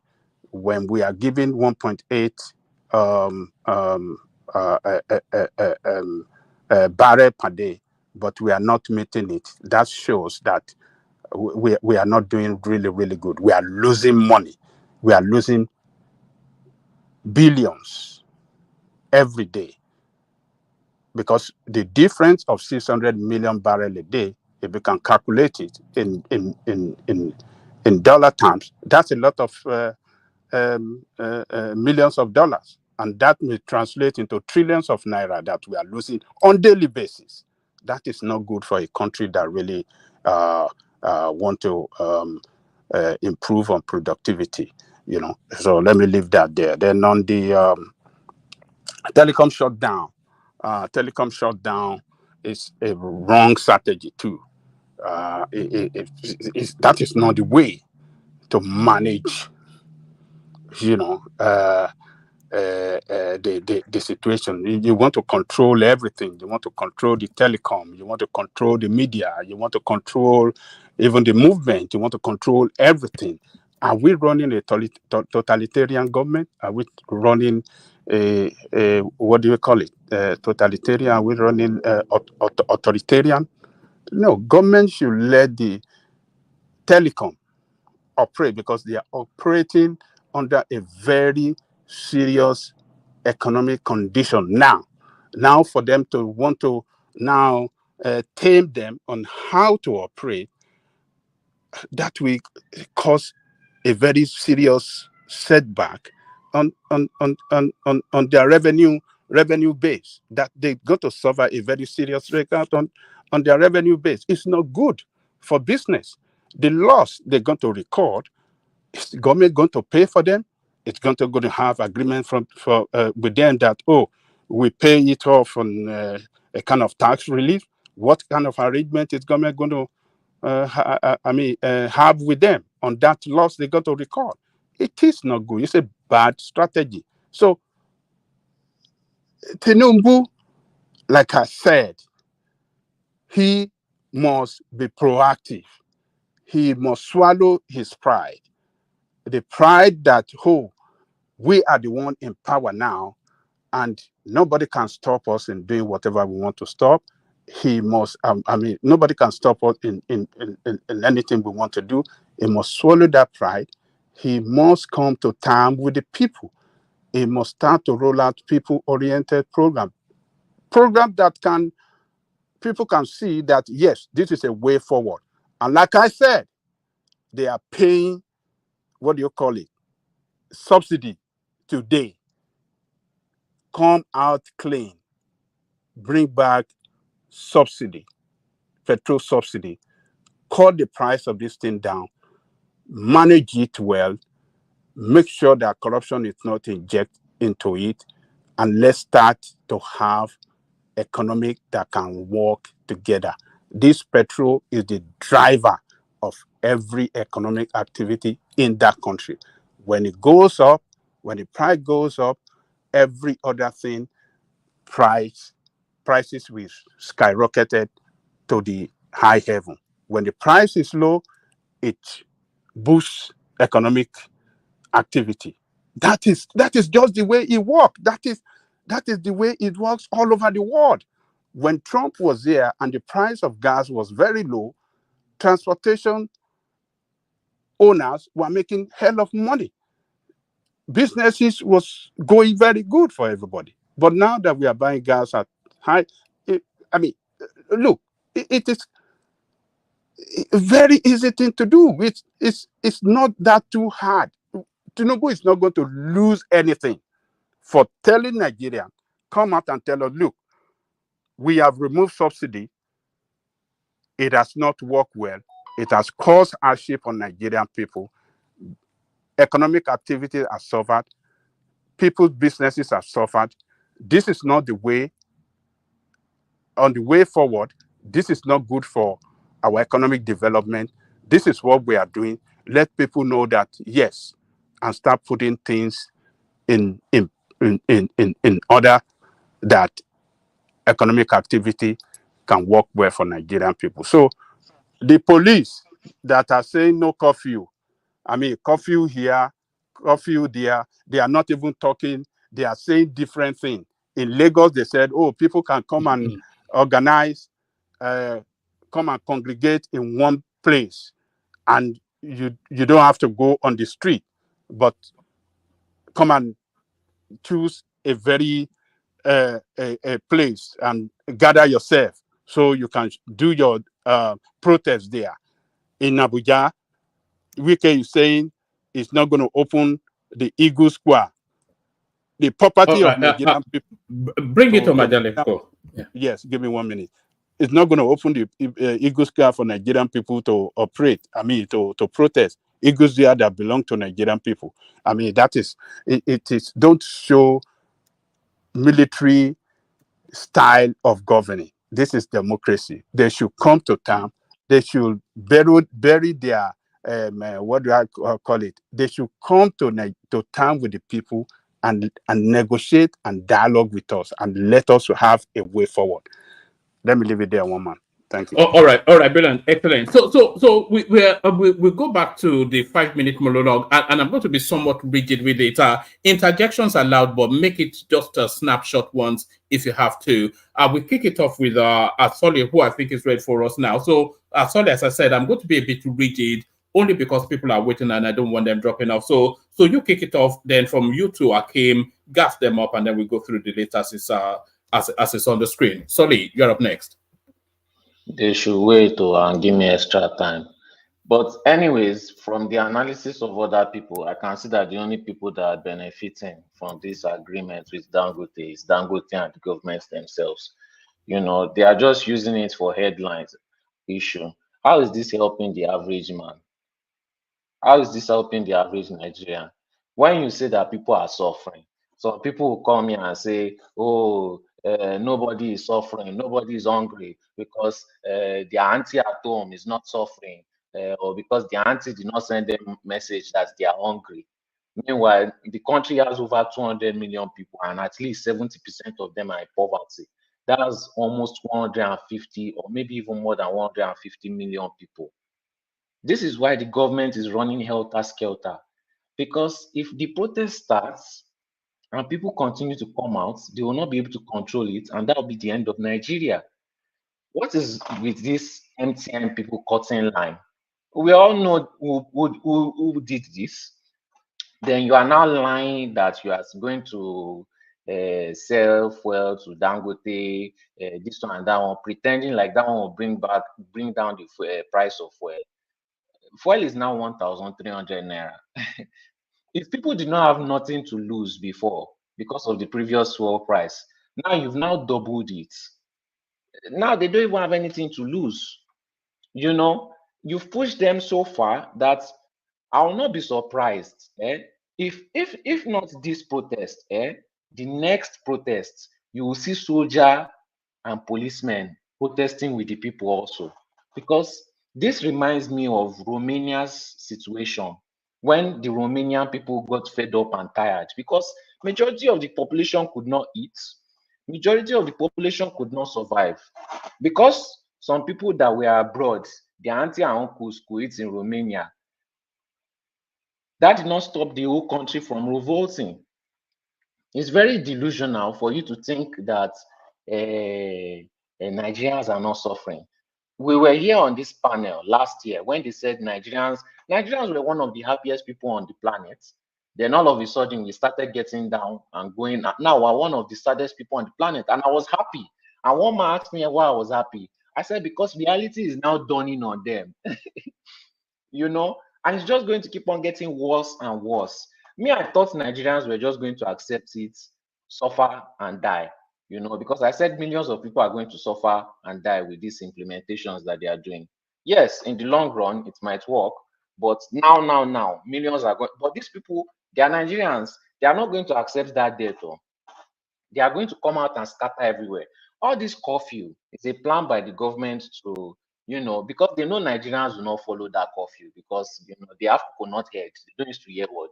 So they already want to start making up reasons, you know, increasing fuel price so that people cannot move around easily to protest, cutting down means of communication. All these things, the average Nigerian youth, not our previous old generation that you will be giving us words of wisdom, and our imams and pastors will be telling us not to protest. Meanwhile, they are collecting money from government, and the old generation, they don't want to go out because they are scared of dying, you know, and they can jackpot. All jackpot routes are locked, and if they are not locked, they are almost getting locked. Or if they are not almost getting locked, you have to wait for 6 months, 1 year, 2 years. You know, so you have a bunch of 150 million people who have nothing to lose. And you say there's one policeman to every, is it not 100 person or 500 people or whatever? If these hungry people with nothing to lose, they don't even get electricity, they don't get water, they can't even afford food anymore. All they have to survive now is air. They can only breathe air in that country. These people, and you are lavish. Even if it's not the federal government's problem, you are keeping those people there because they are loyal to you, they are loyal to your party, and you prioritize loyalty over the people. Then they will consume you and those foolish people that are loyal to you too, because those foolish people that are loyal to you, they don't care about the people. It's not their regime that they are destroying. Whatever bad thing they do is coming back to you. And if you are that foolish to keep them without any punishment, all these bags of rice that they are saying they are selling for cheap is government rice that they give to them, that they should distribute to people. And they now started selling it at the increased price. So they were enjoying the inflation. But now that they see things are red. One man, do you know how many politicians' children, they've been leaving the country since like 2 weeks ago? I was surprised because I've never seen this amount of politicians' children leave. I wasn't even aware of the protest before. You know, I was just seeing all of them abroad. These people are scared. And I've never seen them this scared before in my life. You know, before they used to have Igberaga, but this time they are really, really scared because they have more statistics than anybody else. And they know that if this thing turns to like the Arab Spring, do you think these poor Nigerians at this point in time, Do you think you can, if they lay their hands on one single politician, do you think you can tell them to stop? Just one. And that thing should go on social media. That's the end. That is the end. Just one Nigerian politician. If they catch him on the street, that is the end of all Nigerian politicians. And I can almost guarantee you that no police officer or soldier at that point would defend any Nigerian politician. That's the end. So the writing is on the wall. Either this is going to be the protest or it's going to be the next protest that will end Nigeria. Now, protest has not even started. We already have dates. People are hungry. They are so hungry. 29th. The protest has already started in the north. You know, all this implementation, all this last, is too sorry, too late. It's too sorry, too late. I've just been saying it. We just need to wait for this August 1st. It may not even be August 1st. Even by today, Seth. Do you know how many headlines were coming today?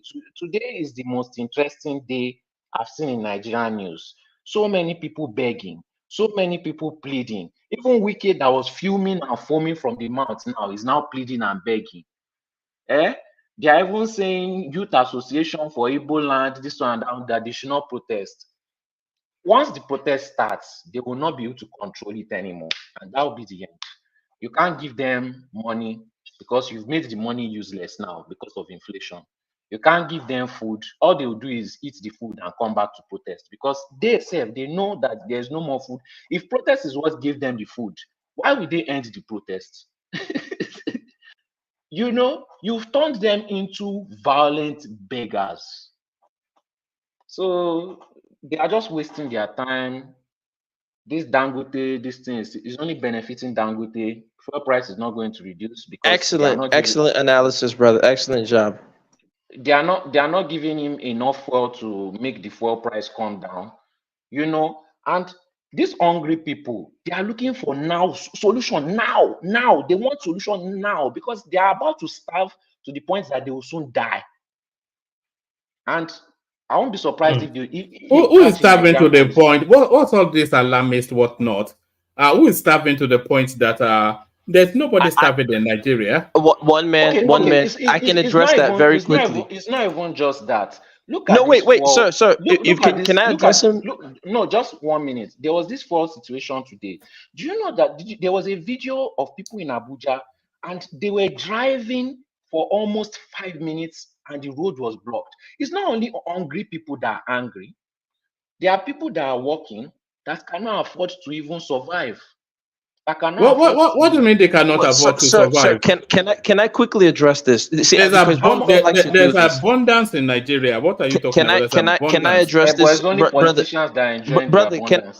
Brother, can I just address one man? Because you see, you guys have to hold him. And you're talking about. There's no food scarcity. There's no food scarcity. Brother, do you mind if I just take 30 seconds? Brother, can I just give him 30 seconds? The people that need to eat, they can buy it.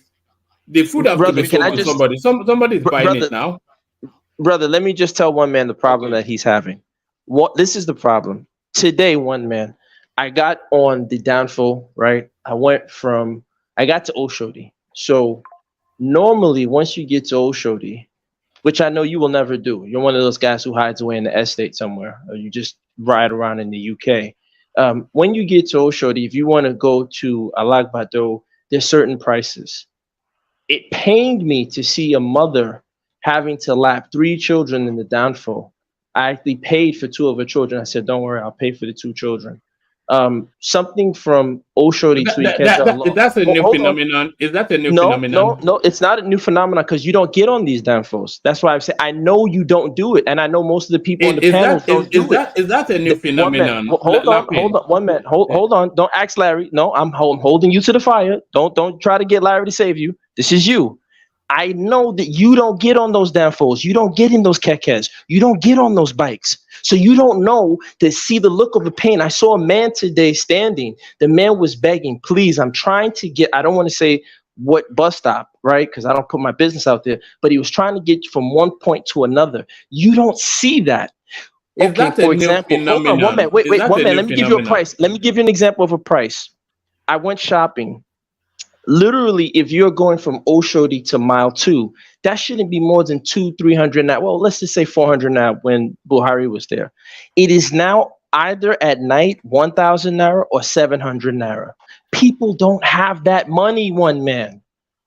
The average man on the street to go to and fro from work. Are the buses driving them? Hold on. Are the buses driving empty?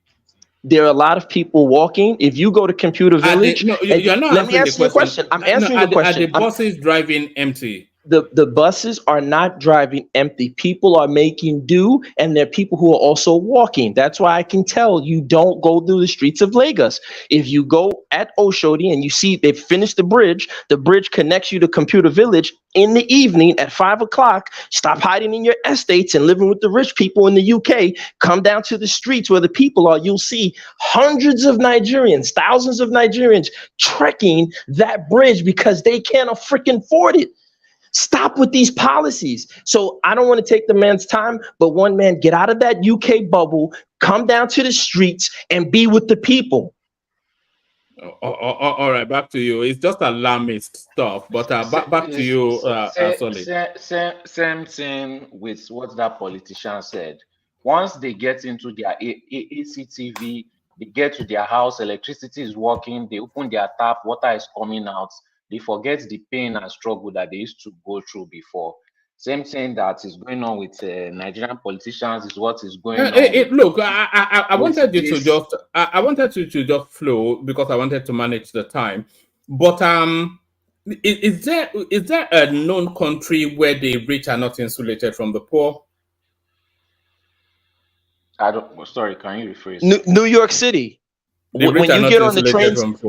When you get on the trains in New York, if you're on the Upper East Side, you'll still sit on that same train. You get on the 4, 5, or 6 train, you're going to see the homeless guy. You're going to see the person dancing. The rich are not insulated from the poor in New York City. So what are you saying?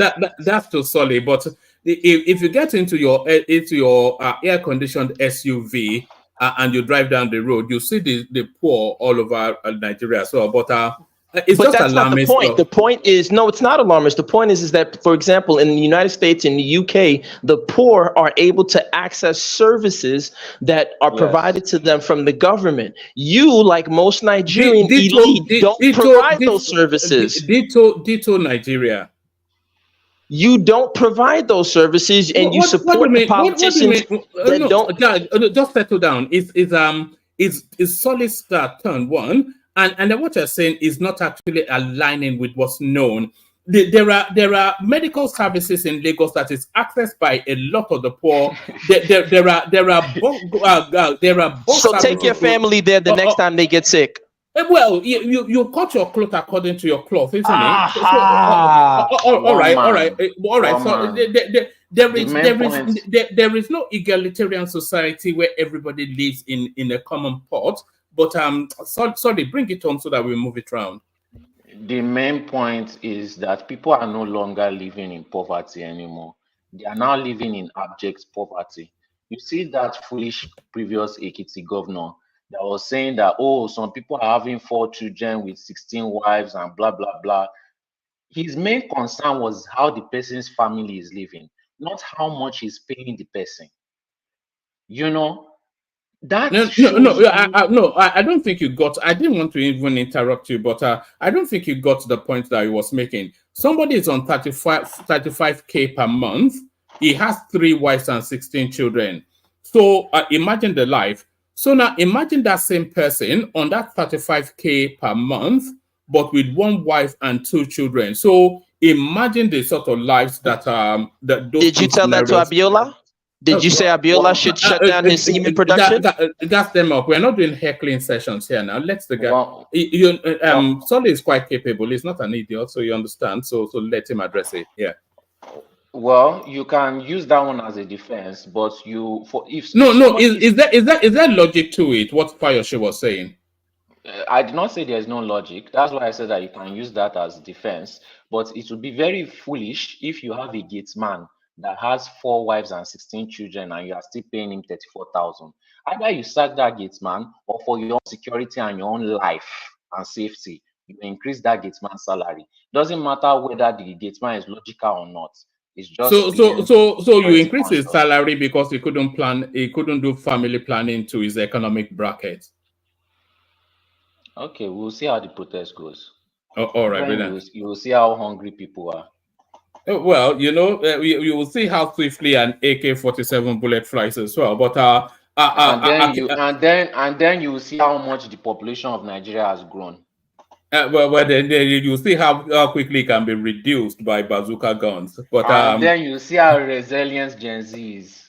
then you will see those Tucano jets that the Americans gave us, we bought. Then you see them And then in their you will full. see the end of Nigeria. All right, forget and then. Thank you, Solly. Akim, you're up next. I am trying desperately to manage the time so that people are not kept waiting for too long. So, Akim, you're up next. I think we've lost Akim. This is what I was trying to avoid. But gas them up. You're up next. Gas them up. We're still restricting it to somewhat 5-minute monologue. Gas them up. So listen, look, again, we'll restrict it to 5 minutes, so we gas them up and we'll hold it, but everybody else gets more than 5 minutes. But we know this, the partiality. One man, you can't help yourself. You're a PDP, APC acolyte. This is, typical way you do things. But, shout out to you. Shout out to everybody on the panel. Those people in the comment sections, everyone says alarmist. It's just shocking. I'm quote unquote from a position of privilege, but I'm not too privileged to live amongst the people. I don't fear anybody. I haven't stolen their money. I hustle like everybody else. So when I come to Nigeria, if I take the public transport, I have, transportation, private transportation, of course, in the US. But if I take public transportation in the US, why can't I take public transportation in Nigeria? So AB tells me in the comment section, what is wrong with walking? Well, how come you, one man, and the rest of you, Brits don't walk the London Bridge every day to work? Why do you take the tube? You guys are just hypocrites, man. It's the sickest stuff I've ever seen, and you got to stop it. And what's going to happen, you see, these games you guys have been playing, and it's not your fault. You learned it from those that came before you. They do these nonsense games where you don't put a rule in place to benefit the average Nigerian. So you point to the exceptions to the rules, and then you say, well, look, those buses aren't empty. People are still using them. So, I mean, if they're suffering, it can't be that bad. And then you say, well, the Lagos state government provides medical services. Well, how come you rich people ain't taking your family to those Lagos state government free medical clinics? Because, goddamn it, you won't take your family there. And so these are the hypocrisies that just the poor people of Nigeria are seeing them. The problem is that, unfortunately, the educated Nigerian is not trying to be like Fela. The educated Nigerian is trying to think he's going to be Dangote and pave his road to riches, empire state of mind, Jay-Z style, or whatever nonsense that is.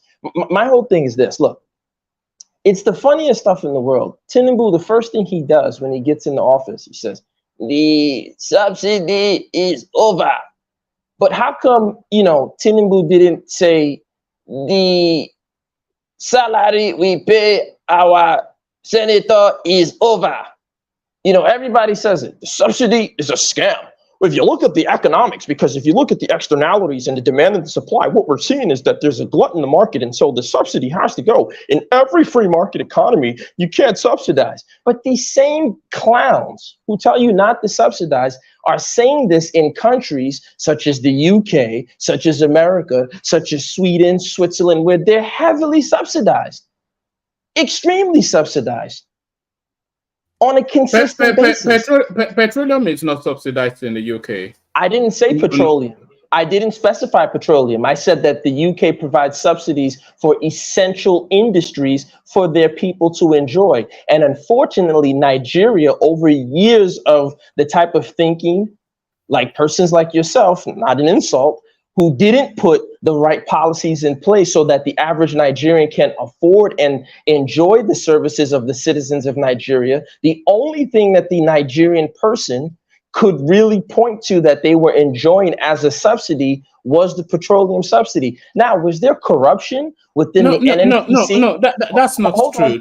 That's not true, though. Okay, yeah. Okay, it's not true. I guess it's not. The Nigerian life is one of the most subsidized in Africa globally. Okay, sure. Listen, there's been endless price comparisons both in equal weight economies and economies of less. Nigerians are they've been cutting wood for too long. They've been cutting wood. That's great. Yeah. That's great. That's great. And I hope that your policies work and I pray that you are able to stay out of the UK and you can stay in Nigeria and see your policies come to fruition. But my point is this, is that the same people who'll tell you not to subsidize live in countries where they're heavily subsidized. They're living in countries that their governments are providing numerous things for their citizens to enjoy. Free lunch in the UK is a form of subsidy. Free lunch in the United States is a form of subsidy. Free school lunch in Germany and these other European countries that everybody wants to jackpot to and get their education is a form of subsidy. What about free school lunch in Nigeria? So let me finish, sir. Are you not aware of that? Free school lunch?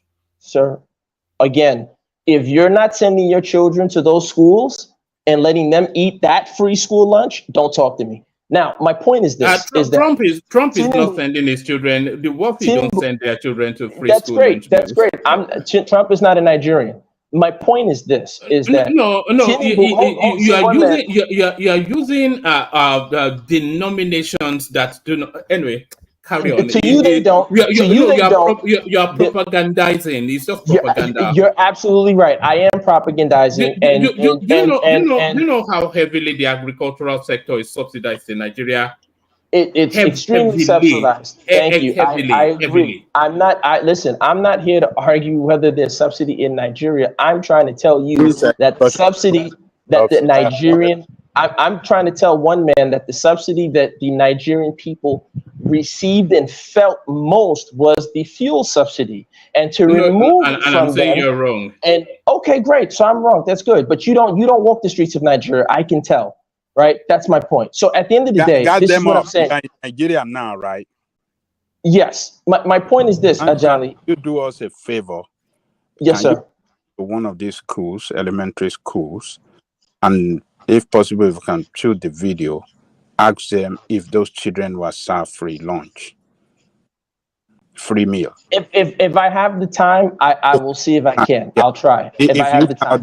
If you can send people out to do it for you, do it. Yes, if I have the time, I'll try and see what I can do. But here's, because I know one man's going to hold me to my time, and I want to let the audience hear the message. Once again, I'll wrap up in the next 2 minutes if you guys permit me. This is it. When Tinubu came in, the first thing, and it's not just the Tinubu thing, Buhari made these same policies. These people are following shock and awe tactics that are from the Milton Friedman School of Economics. They have failed. If Nigeria wants to copy anything in terms of development, I would suggest that you people go start reading on pre-World War II Japan. That is the Japan from the 1800s up until World War II, because that is the only time you saw a non-European country self-fund themselves into industrialism, into an industrial power. No other country has done that. And Japan gave us the blueprint on how to do this. And the way they did it was not with following Milton Friedman, Ayn Rand, nonsense from the Chicago School of Economics. That didn't work for Japan. Now, it's interesting, as I said earlier, when Tinubu, the first thing he said was that, because everyone, like I said, all these elites will tell you subsidy is a scam, blah, blah, blah. But none of them. Tinubu never came out and said the salaries we pay the president, the salaries we pay senators are a scam. The clothing allowance, the newspaper allowance, all that other BS that they give them, that's a scam. Remove that too, buddy. Stop subsidizing these clowns in office. But you see, Nigerians are weak people because they like to side with power. They like to side with their oppressors. Phil already sang it. It's called Power Show, a great song. But it just describes a typical Nigerian mentality. And that's how we operate. So, it's the shamefulest thing that, again, he didn't remove the subsidies of the people in office, but he removed the subsidy of the so-called fuel that the Nigerian people were enjoying. I will wrap up with this. If Nigeria is to improve, because everybody always cries about solutions, Nigeria is to improve, there are 3 things we can do. First, we need to open our ports. As we open our ports, I've been saying this over and over again, we need to ensure that all our ports are working at maximum capacity. Now, I'm not a fan of importation, but in the meantime, it's a short, solution, short-term solution, that you give these importers a 10-year window. You give them tax concessions to say, listen, we'll give you a 10-year window, but in exchange for this 10-year window, you have to start creating manufacturing to reverse engineer majority of what you import. We already see the Yoruba boys, the Igbo boys, every young man in Nigeria can crack a phone, can, make, if they got Gucci, he can make sushi. If they got Hennessy, he can make Igbo-esi. He can make Yoruba Hennessy. He can make Juju-esi. Whatever the Nigerian boys and women can make it. So they need to reverse engineer all the things they're importing, reverse engineer so it can be locally manufactured. Once you locally manufacture, all these loans they're taking for their BS white elephant projects so they can steal money off the top with these fake contracts need to be thrown out the window. They need to heavily invest, not on a Calabar road network, they need to invest on high-speed rail. So that way, as you import your goods from north, south, east, and west, just like a human body has arteries, veins, capillaries, and other parts like, the lymph node system and all these systems, you create an arterial system for the movement of goods within Nigeria, north, south, east, west. Everybody's connected by high-speed rail. That will make it affordable. And now I can import my goods from Akwa Ibom, get on my rail, put my goods on the rail, get to Kaduna or Kano within a short period of time, do my trade with the logic. Let me wrap up. Hold on. No, you're wrapping up. But is that not happening? Is that not happening already? Is the country not being networked by rail already? Okay. Now, again, it's not being done in a manner that I would like it to be done. But who am I? I'm just some Negro on YouTube.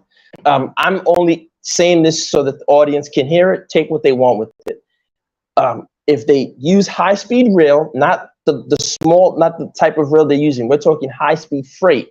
Now what that would do is that would generate intra-local commercial activity, which now raises the tax base. That's why I said pre-World War II Japan. That Japan showed us what to do. That's the blueprint. Once you do that, now you'll have a thriving Nigerian economy. Then we got to start stamping out the corruption. So Nigeria has to open up their ports to maximum capacity. That means Tin Can and Lagos and the mafias there are going to have to take a reduction in money. But that reduction in money is going to open up more money for the entire country. As you build these high-speed rail networks, now you're going to see more intra-local commercial activity.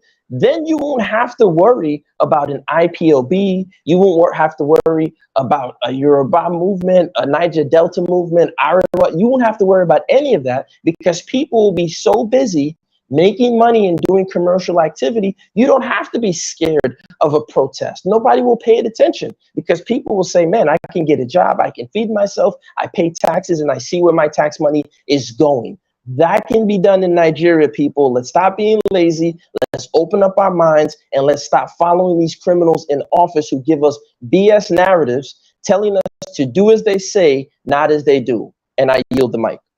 All right, brilliant, excellent. So thank you for that. So that's the majestic gas them up. So that's the elegant. So from the elegant gas them up, we go on to Isaac. So Isaac, we're still being somewhat rigid. I'm determined that nobody drops before they get to speak. So 5 minutes. You're up next. Isaac, your 5 minutes starts now. So to the conversation, your contribution. Okay. Wama, my own, they too long. So concerning the coffee issue where they say they want put, I think it's very good so that they go take control this protests where they come so. Why? Because many of them they claim, or many of us will they claim, say we not get ahead. Understand? So since we not get ahead, I think the government himself should be the head of this protest, organize it for us, tell us what to do, put the coffee at the right time, then organize it, give us security and all that. Then I heard my brother saying about opening of ports. No port should be open no opening of ports. If you open so many ports, it's beneficial to any nation when you are heavily a productive country. What are you producing that you want to get 100 ports? You can only have like 100 ports in your country when you are producing a lot of things. So that where you go, they carry and pass, go where you they carry and go, it go there is there for you. Not be, most of us, they always talk, say, so that when I just take out from here, you go just go land for Apapa. If I just take out from here, you go just go land for Edo State. But no, that one not the, the line.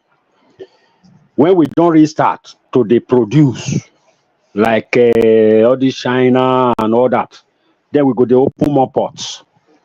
People where they, for example, people where they for Kanu, if anything river they there, they go open her up. From there they carry the goods, go they sell, they bring the money come house. So that is Ojo, so you they tell us may they not build more infrastructure for the economic development of the country. May the fair face the light when they don't already, when the light don't stable, then they do industrialization for Nigeria. All the small industry they wake them up for Aba, for Nisha, for Benin, for everywhere. When everywhere done the busy, then all those things they necessary. For now big problem. You not even get police where you want mine now. They let you, if you do all those pots put for everywhere, they let you where they go they bring, and be all those things where they seize from them. Those things where they say they keep people. Now then go they carry pass them. Nothing more. There's no goods. You get goods. You they talk, they say it be like say they say make person buy motor force before they go build road. So if we not get electricity now, if we not start this thing, we shouldn't build those ports. Maybe we not get this thing. So I mean, building of more ports. No. Sorry, about Jali Coco. You know, say this time we need to talk. We need to talk because they do that road where they say they do pass beach. I don't know what you want to call and one man. Can you remind me what is the name of that road? The new express road. Coastal Road. Lagos Calabar. Okay, wait. Coastal Road. Then don't they do on that day? When I say government made mistake, other things they grant. He never feels light. He go they do Coastal Road. Now when he don't start port now, they build port here and there. Say he never give people food. He never give people water. They go they build port. So make una leave that one first. Make if I give us food. When we don't the chop belly full, people don't get things where then they do. They don't they enjoy light. Water don't they enter their house. Our road don't they good. Then we go say okay. The next thing on our port. For now, like this protest now, every day on ground. So that coffin where Baba Ajali could go say make them not put. Say government they always do things wrong. No, I don't agree with you for that one. Government doing well. Make they put coffin. Make them not build port. Thank you, Wama. Hasta luego. So my friend, where they go open a restaurant for evening, to entertain people, where they play music for bar to entertain people. From there, they make small money where you go take feed the family. So make hunger kill them now, Abi. No, that one go make us make the protest. If not 10 days we be one doing, we'll do on 3 days. 3 days not the key person. You understand? So instead of extending it up to 10 days, we'll do on 3 days so that people where they do evening activity, they're not going to lose too much. They're not going to get too much lost. But it is very important and it is very necessary for us to put this coffee. Okay. I agree with you, by the way, Isaac. So the blame for the curfew goes to the Showore obedience space, not to the government. The government has to manage the situation. They can't have the whole Why do you want to blame Showore for that? Because he's the one calling for the he's the one calling for the protest. So the government does not have infinite resources to manage a 24-hour process. So there has to be some sort of structures to it. And if they are wanting their voice heard, then they can just go on the streets at a set time in a set location demonstration during a set period, vent their spleen and go home. You know, they Protest have never carried out for 24 hours. There's never a place. well, there it is. So they're cutting it off at 4 p.m. that everybody should disperse. So, One man, otherwise they get shot. One man. You know what I just thought about when you asked me that are people in the buses?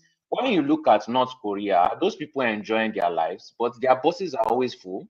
Their supermarkets are always full. You still see people going up and down doing their business. Will you say that those people are not in abject poverty and suffering based on your analysis? What analysis? You questioned me that are there not people in the bus? No, not even me. It was another person. You said there are people in the bus, so that means people are not suffering. That's no, what I didn't.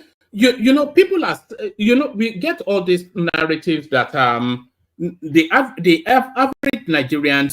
average Nigerian is being priced off out of affordability.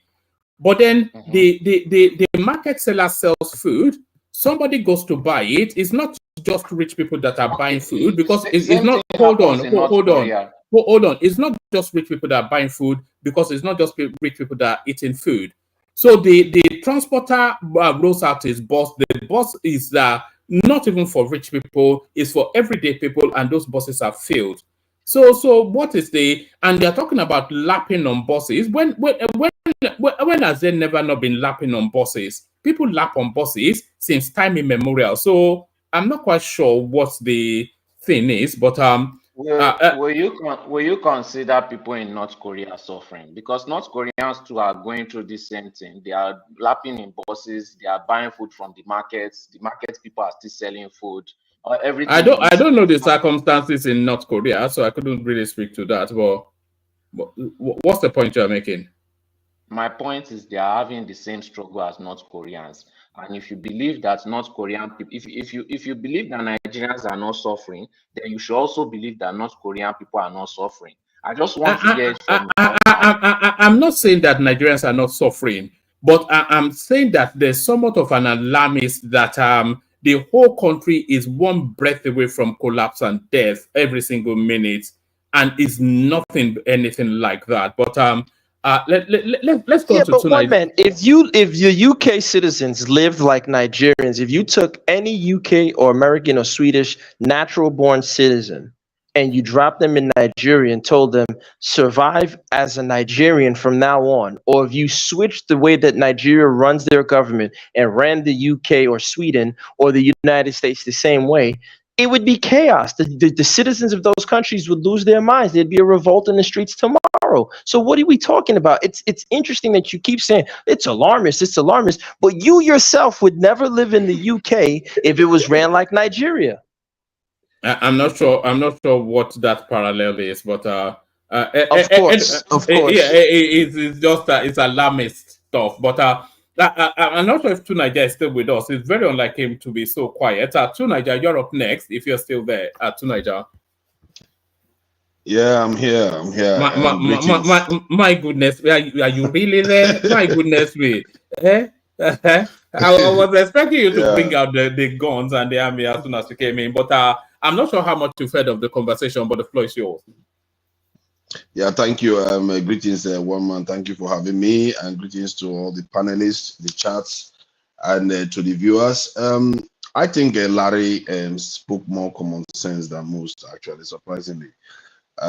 Gas them up with all that stuff that you said. The gravest mistake you make was to say that they should open everything for imports. You can import, but you have to import things that are useful for manufacturing and industrialization, not anything else that are just going to come and kill your local industry.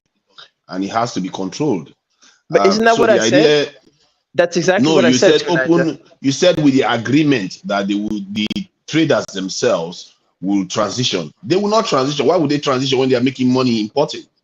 They will not transition. There's no reason for them to transition. So you have to limit what they are importing in the terms of the machineries that you need, and transition to manufacturing those things, especially the things that we know we can manufacture, but we are not manufacturing it because we are getting it cheap. from If overseas. you make it You need to easy start for manufacturing them, those if things. you make it easy for them to transition and you show them that they can be small Dangotes, they will transition.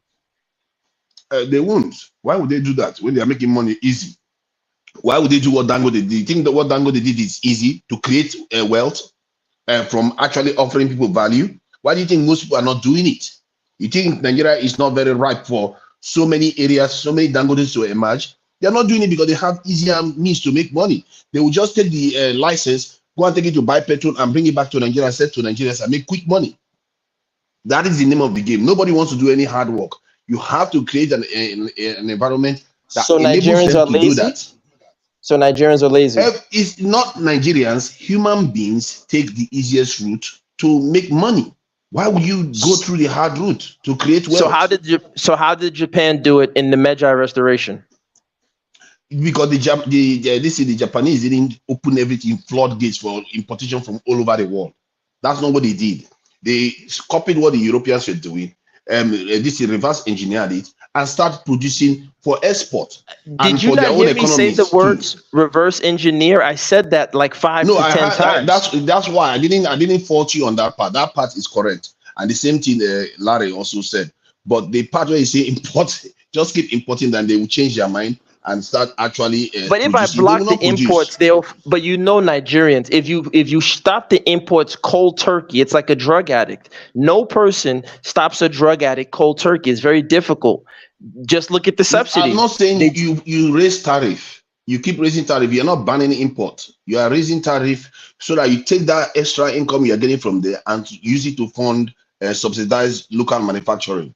That's what you normally do. America is doing it right now. All the Europeans are at it. They are all at it to one degree or the other. So you doing it in that way. I agree to Nigeria, but Nigeria right now, the reason why I said it that way is you know and I know we don't have reliable people in government that will take that tariff money and put it towards manufacturing. You know this and I know this. Too many allies and mafias you got to pay off. So I'm saying, look, allow them to import for a short period of time, and it's a hard stop. After 7 years, if you didn't develop, you're banned, and that's tough luck for you. You went for the easy way. They will use they will use the money that they've gotten to make sure before that 7 years you are not in office or your whatever you represent is not in office. What you are doing, you don't realize on paper it sounds good, but you forget the human factor. Human factor is that these guys who see the money they are making, they are already causing trouble for Dangote right now. They'll see the money they are making and say, you want to go and make us so I will start manufacturing, paying employees and all that nonsense. And I risk the idea that my product doesn't sell. No, they are not going to want to do that. They will just buy, sell, make money and carry on. That's what they've been doing for decades now. So what you do is what everybody else has done. You restrict import. China didn't do a lot of imports into their country. Neither did India. All the countries that emerged that we know currently, not even ancient this thing or 200 years ago this in Japan. We're talking about the ones that have actually done it recently. It's not because of imports. It's because they restricted imports and started local manufacturing, then started exporting eventually. That is the strategy that you have to use. Because if you think about it, it's common sense. Why do you think Aba people would deindustrialize?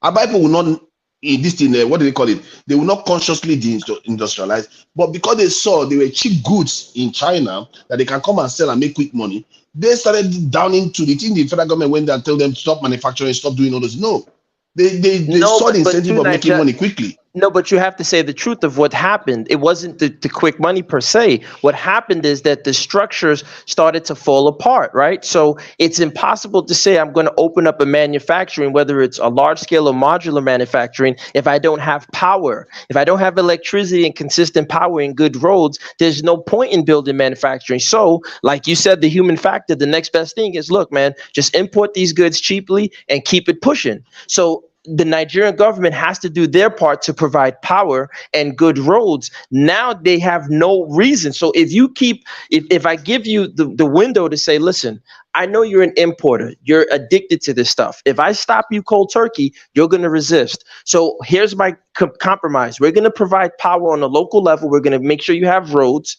but you have a scalable window. And I agree with you. We raise tariffs, but we have a window and we're raising tariffs as well. That can be in conjunction. so that you have to switch to industrializing. If you don't, you're out the way. And I got a strong army to support me. So I'll have Niger as my head of my military to kill all the traitors that would want to go against that. I don't know. Is it me or I cannot hear him? You didn't hear what I said? I said no. Thank your lucky stars that you did not. Some of us are traumatized, but of course, one man. You always gotta. One man always has to. One man. You always have to. You always have to trivialize it, and it's terrible. But to sum it up, what I said quickly was. What man get off gas demo's back, man? He's fine. He's fine. This is what he does. He's fine. This is one man's thing. Nigel, what I said was, I said that it would be in conjunction. You raised tariffs, I agree with you, but the reason why Aba deindustrialized and all of Nigeria deindustrialized is because the federal government was not holding up their end of the bargain. There was no power. So NEPA, never expect power always.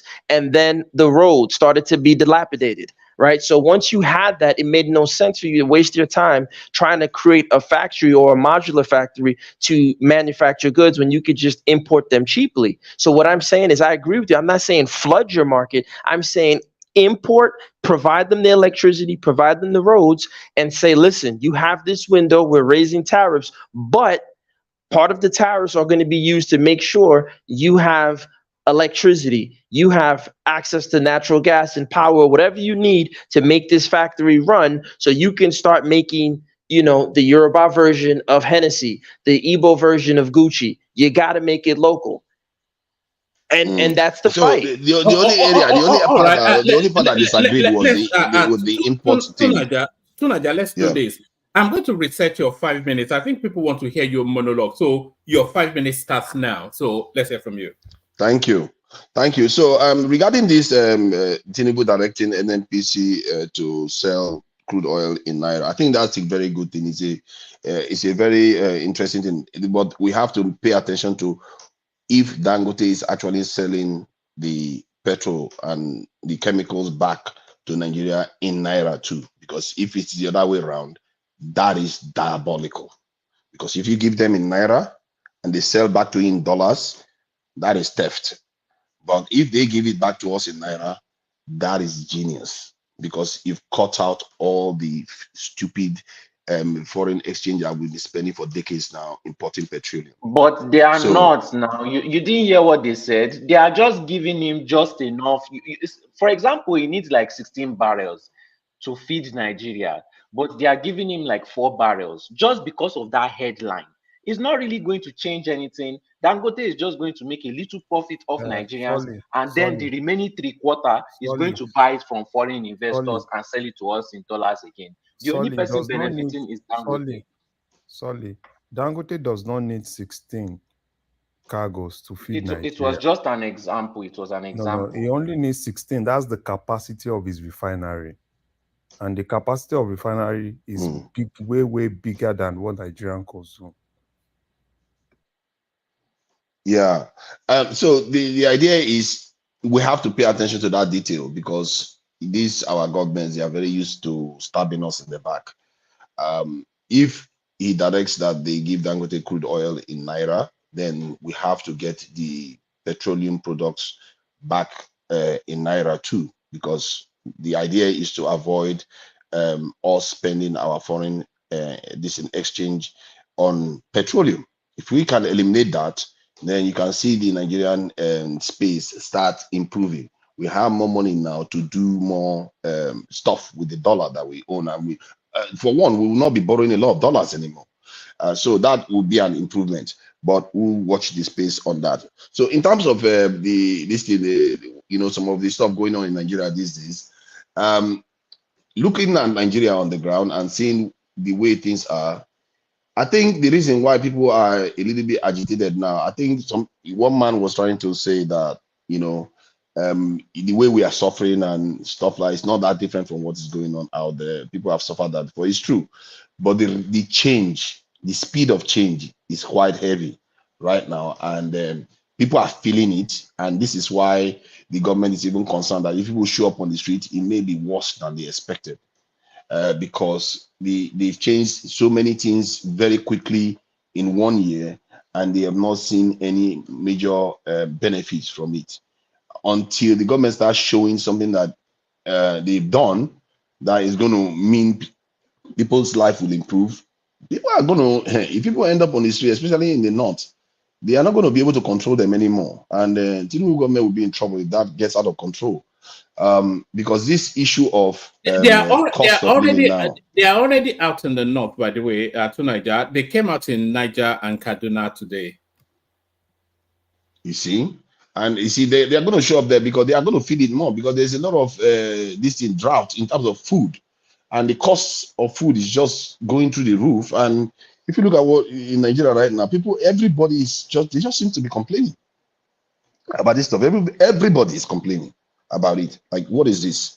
How can things be this expensive?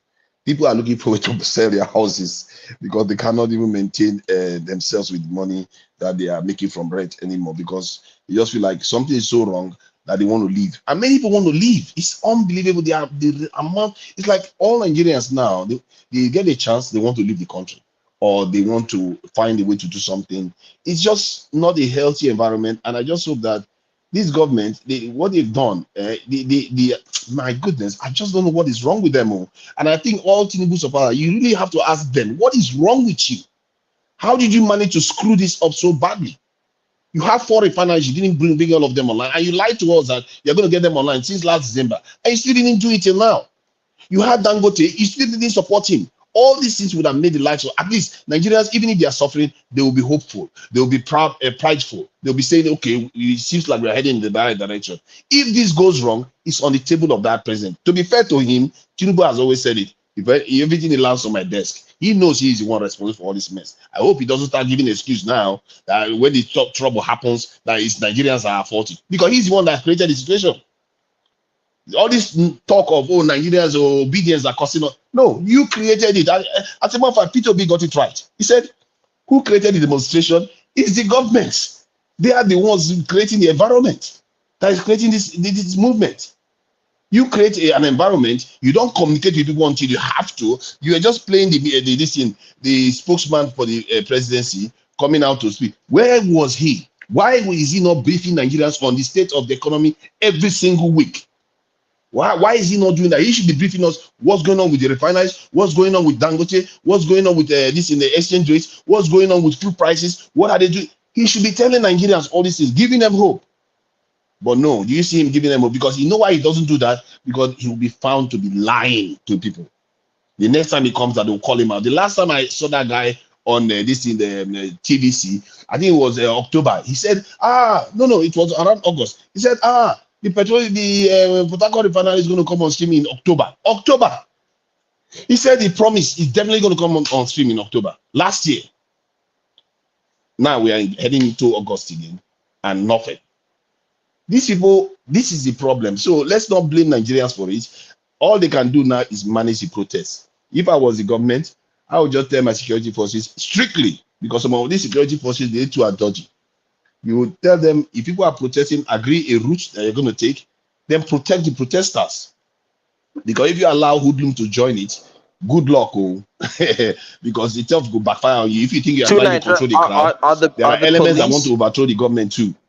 Are these law enforcement well fed? Are they well trained to handle crowds? Sorry, gas them up.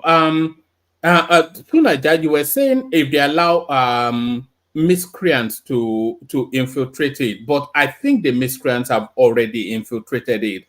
So this is the protest kicking off from Niger State, and if you look at, just pan the crowd, and you won't see anybody of any meaning. It's just a cacophony of ne'er-do-wells. Look at this, a bunch of ne'er-do-wells on the streets. I think if that is the case, then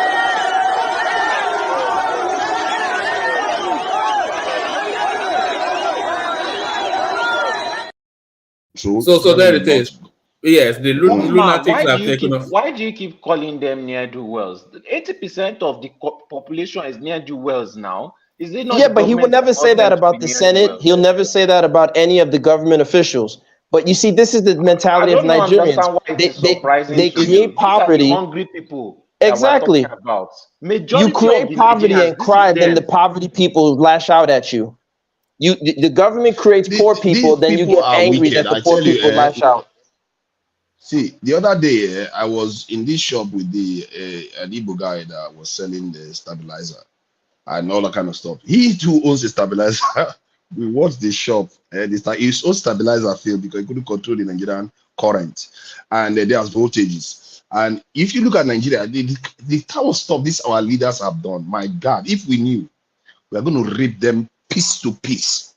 You know how Dangote was talking about oil, how some of the petroleum that they bring to the country is damaging Nigerian cars. The same thing is happening with electricity. They damage our equipment repeatedly. Our equipment. It's like you can't even, it's like it's bad enough you don't have some of all these amenities. And the ones they provide is designed to damage your equipment. Do you know, because I work in Nigeria and the UK, when I transfer equipment to Nigeria, their lifespan decreases gravely.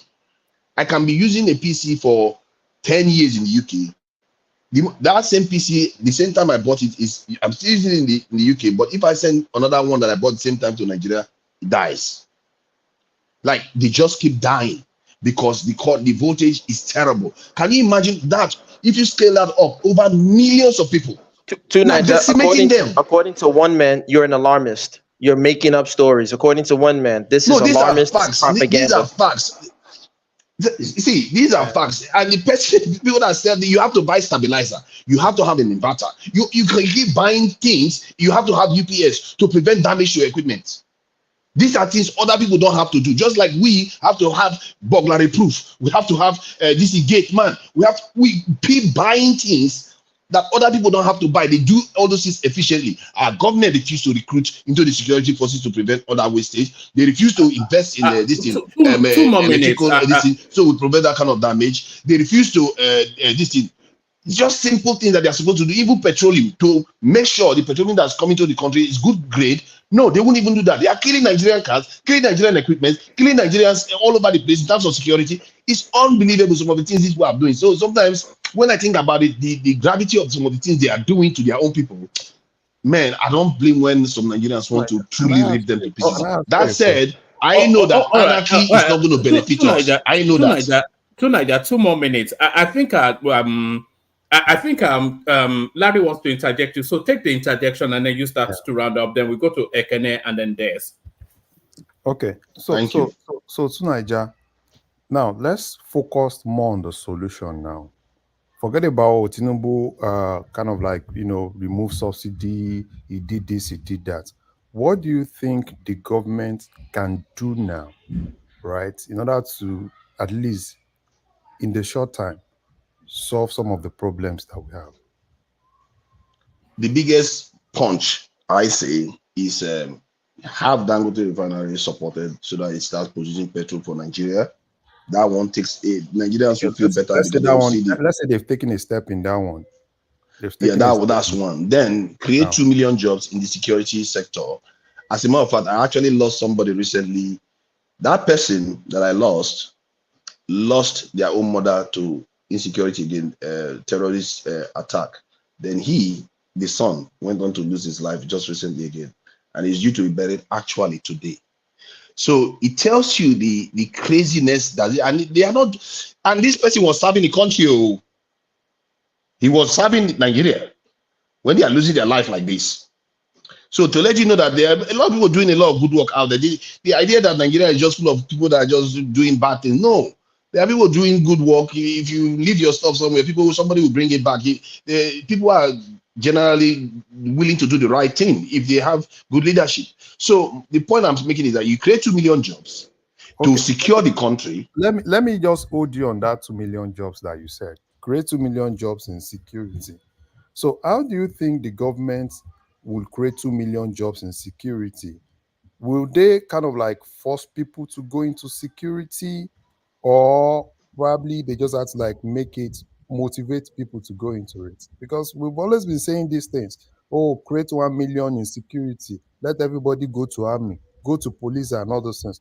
And we keep forgetting that some of all those things depend on people. Okay, police did their recruitment recently, and they were kind of like saying some states, they were even telling some state governors to encourage people to join the police. And army did their own too.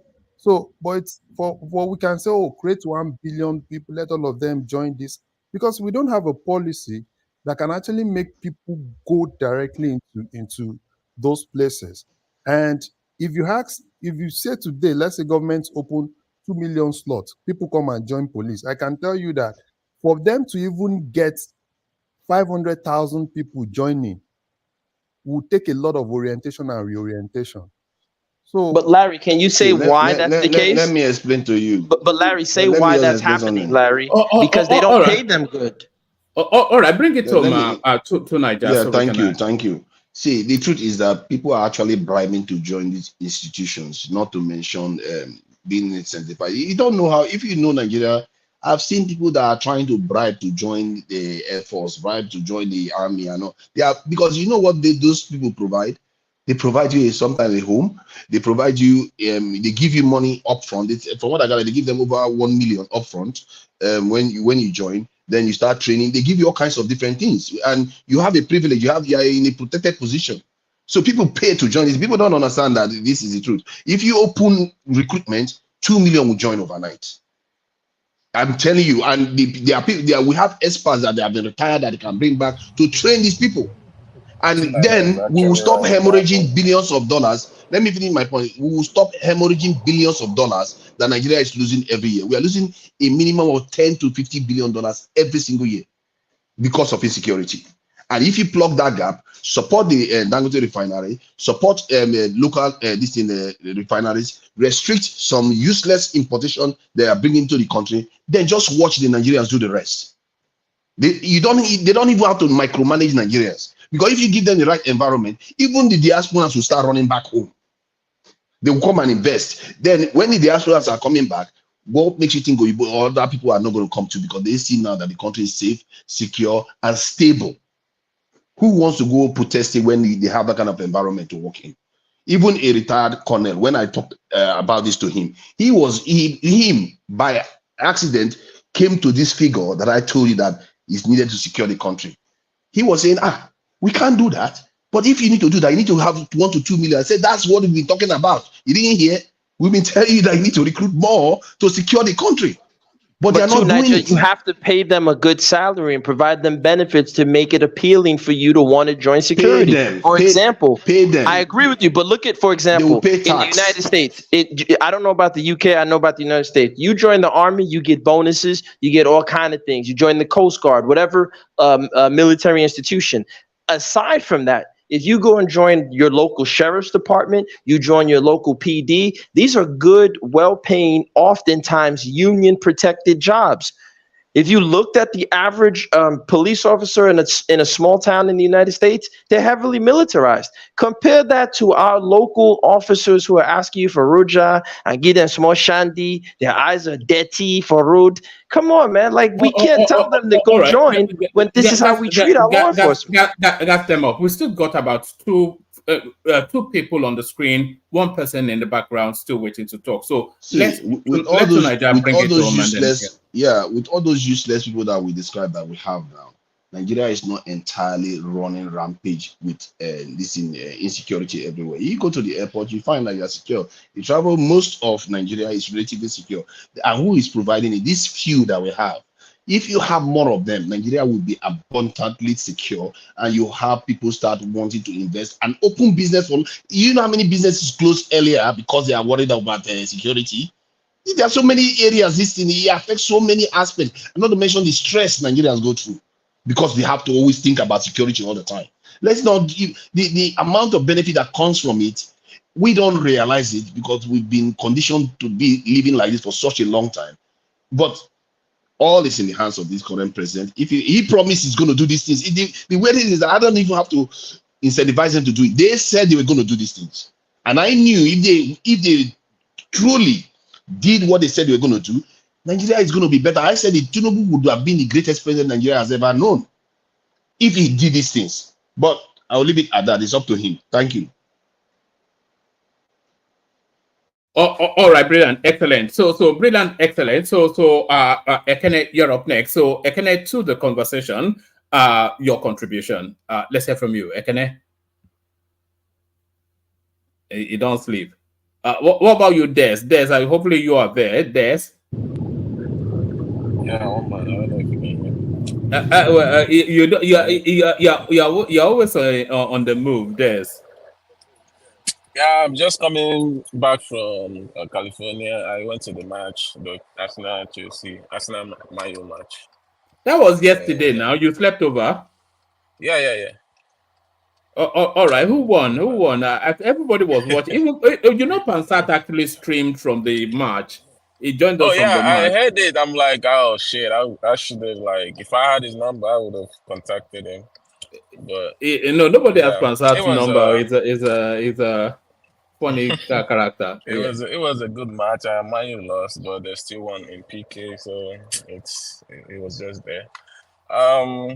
Yeah, but let's get to the nitty-gritty of today's topic. Yes, we're talking about the obedience rioting in Lagos. Yeah, that riot go hot to make it hot well. I want make the burn that country down. Why? Why? I'm joking though. I know, but what are you looking at in terms of the protest? What outcome do you want to be achieved? To be honest, people are kind of demanding. The actual demands are out there, right? I mean, we have the fuel subsidy, we have the electricity, we have basically, coming under good governance, I mean, people saying, what do you mean by good governance? Good governance is like, doing the right thing. I mean, there's so many policies that's not working.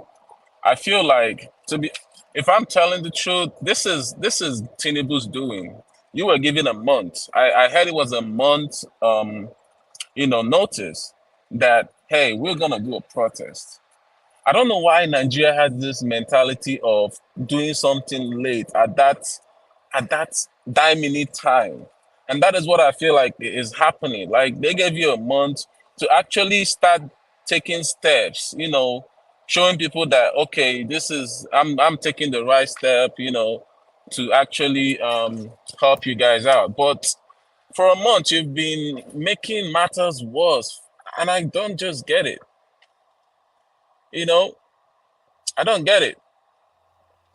If Tinubu has taken this 1 month and like, okay, I heard your cries and I heard your demands. Let me, fix some stuff, you know, start subsidizing the fuel and everything. I mean, fuel is the major thing people are worried about, because like everybody said, is the kind of the something that been moving Nigeria for a long time. I mean, we don't have any other source of power apart from that fuel. Now I heard someone said it's 1,300. Imagine 1,300 per liter, and you get like 10. It's not 1,300 anywhere. I don't know where you're getting that from. Someone said is 1,300 in there right now. No, it's the usual alarmist now. They just plug they like gas them up. They're just plucking things out of thin air. Okay. Either way, I don't know how much is it. If someone can give me the data, maybe it's 1,000 or something. But even if it's 1,000 naira per liter, it's still a lot. I mean, if I get like 10 liters of fuel, that's 10,000. Like, and 10 liters is not gonna even do you for like 3 hours if you put it in a generator. You get what I mean? Like, 10 liters is not gonna go nowhere if you actually try to use it and do something productive. So I feel like Tinubu should actually do something about the fuel. Get it as low as he can. I mean, 500 is not that bad. 400 is okay. Get it as low as he can, that people can actually, okay, yeah, this man is doing something. And you like, I heard there's something that they're trying to spend like 5 billion for counter protest. I heard that today. I'm like, what is Who is advising this man? The counter protesters are already out. They were out in Lagos today. And you're budgeting 5 billion naira. Like, where is the priorities? Where are you taking out? What is the priority with our money? Like, that's what I'm trying to figure out. And you're proud to bring that narrative that you're spending 5 billion. We can't use our money for any other thing. Now someone is saying that the curfew of 4 p.m. that is the right thing. I mean, are we at war? Is it a state of emergency? Is it not? There's nothing that suggests this is the state. It's just a protest. When it becomes a state of emergency, then make that law, make that rule there. Like put a curfew.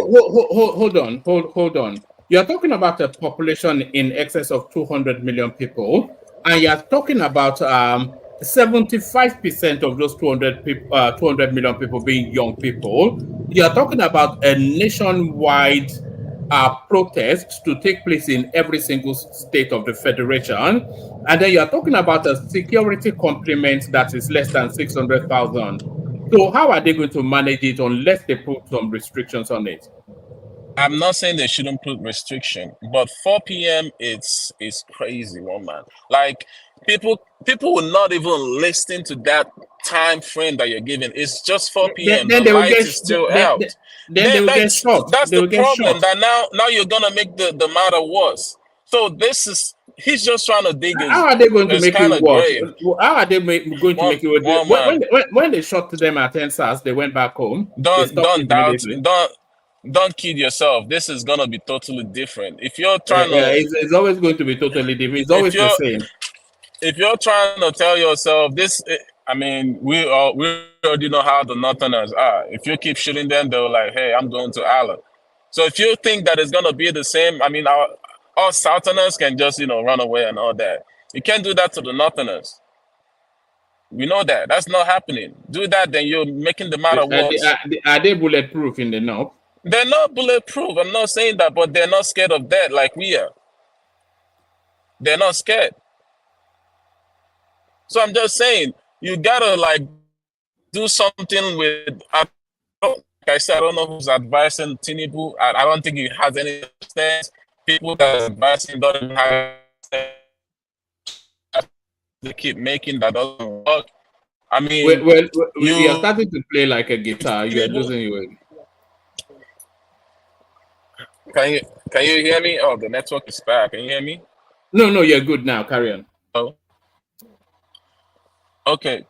Now you have this man that came one time and said, you're gonna even the abado, bring it, let people eat the abado. I don't understand. Like the abado that you promised, just bring it, make it cheap first. Let people see abado to chop. Abado, people can't even see the abado. And you're here making all sorts of policies that is not working, and they keep telling you, hey, change this, change that. You're not even listening to the people. So for me, the protest should go on, and if anybody dies in that protest, Nigeria is gonna burn down. No, it's not. I'm not a prophet, but I'm just seeing some sort of catastrophe that would happen if someone dies, or if military start opening fire and start shooting people. It's inevitable that somebody is going to get shot now. Is it not? In fact, several people even the way this thing is shaping up. There's almost we hope in prayer, but from the antecedents of that space, we know that somebody is going to get shot. Well, be prepared, woman. I'm just gonna say that. Be prepared to see what is gonna happen. That's what I'm gonna say on that. I mean, I've never presumed to, predict the future, but I've always sort of but you're very smart. You're a very smart guy, though. I don't know about being smart. I'm just like, oh man, I beg, don't come again. Don't come more. But yeah, anyway, it's a good thing that Nigerians are waking up. They're trying to, In some ways, I think the country needs this blowout. For people just to vent their spleen, release this tension, feel as though the country belongs to them. The government acts in the proper manner. Everything settles down. They sent the cleaners to go and sweep up the mess, and life carries on. And then Tinubu buys another jet. Yeah, right. Yeah, right. That's what you think. The only way this protest is going, I mean, if this protest, if it carries on, if I'm to advise Tinubu how to quench this, if he doesn't quench it in day one or probably day two, I'm sorry, this is gonna go bad. It's not going to last beyond 2 days as well, because the logistics True. of it. Look, all these people, they still have responsibilities in their lives, so nobody is going to put their life in abeyance for 10 days. We know that, so they will. The toughest day will be the first day, where they will really blow out and have full expression. There will I'm be sorry. there will be incidents, etc. That will form the narrative for the following day. But by the third day, people have things to do now. So Remind people me have again how many days NSAS lasted, woman. forget and SARS. No, Look, remind me. You're making all right. analysis without a fact. We know there's a fact that it can go on for a long time. We have that fact there with the answers. So don't say it cannot go more than 2 days. We sure know that it can. One And more, this can is I not even. interject? Yes, sir. Yeah, the question you asked about the answers, how many days did it last? Let me tell you something. Yes, sir. Buhari is a time waster. Tinubu is not a time waster. This period we are in, Nigeria, we are not ready for waste. So if we give them 1 day, 2 days, just like one man said, the third day, you go to your house. Thank you. Okay.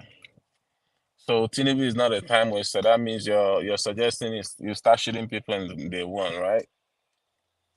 That's basically what So you're if they no go their house the third day, what it go happen? Ocho? What it go happen? They get Like shot. like Waba said, they Like, will get shot. if I go get bullet, if I go carry gun out, eh? They get shot. Yeah, fire. But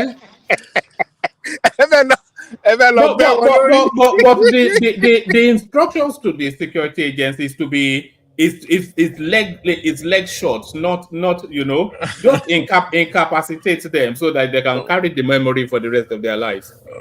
What happened to rubber bullets? What happened to using water to disperse?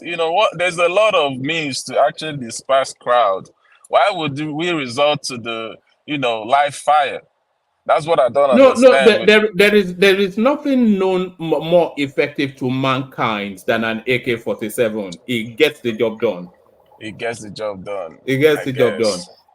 You're right. It gets the job done. Eh?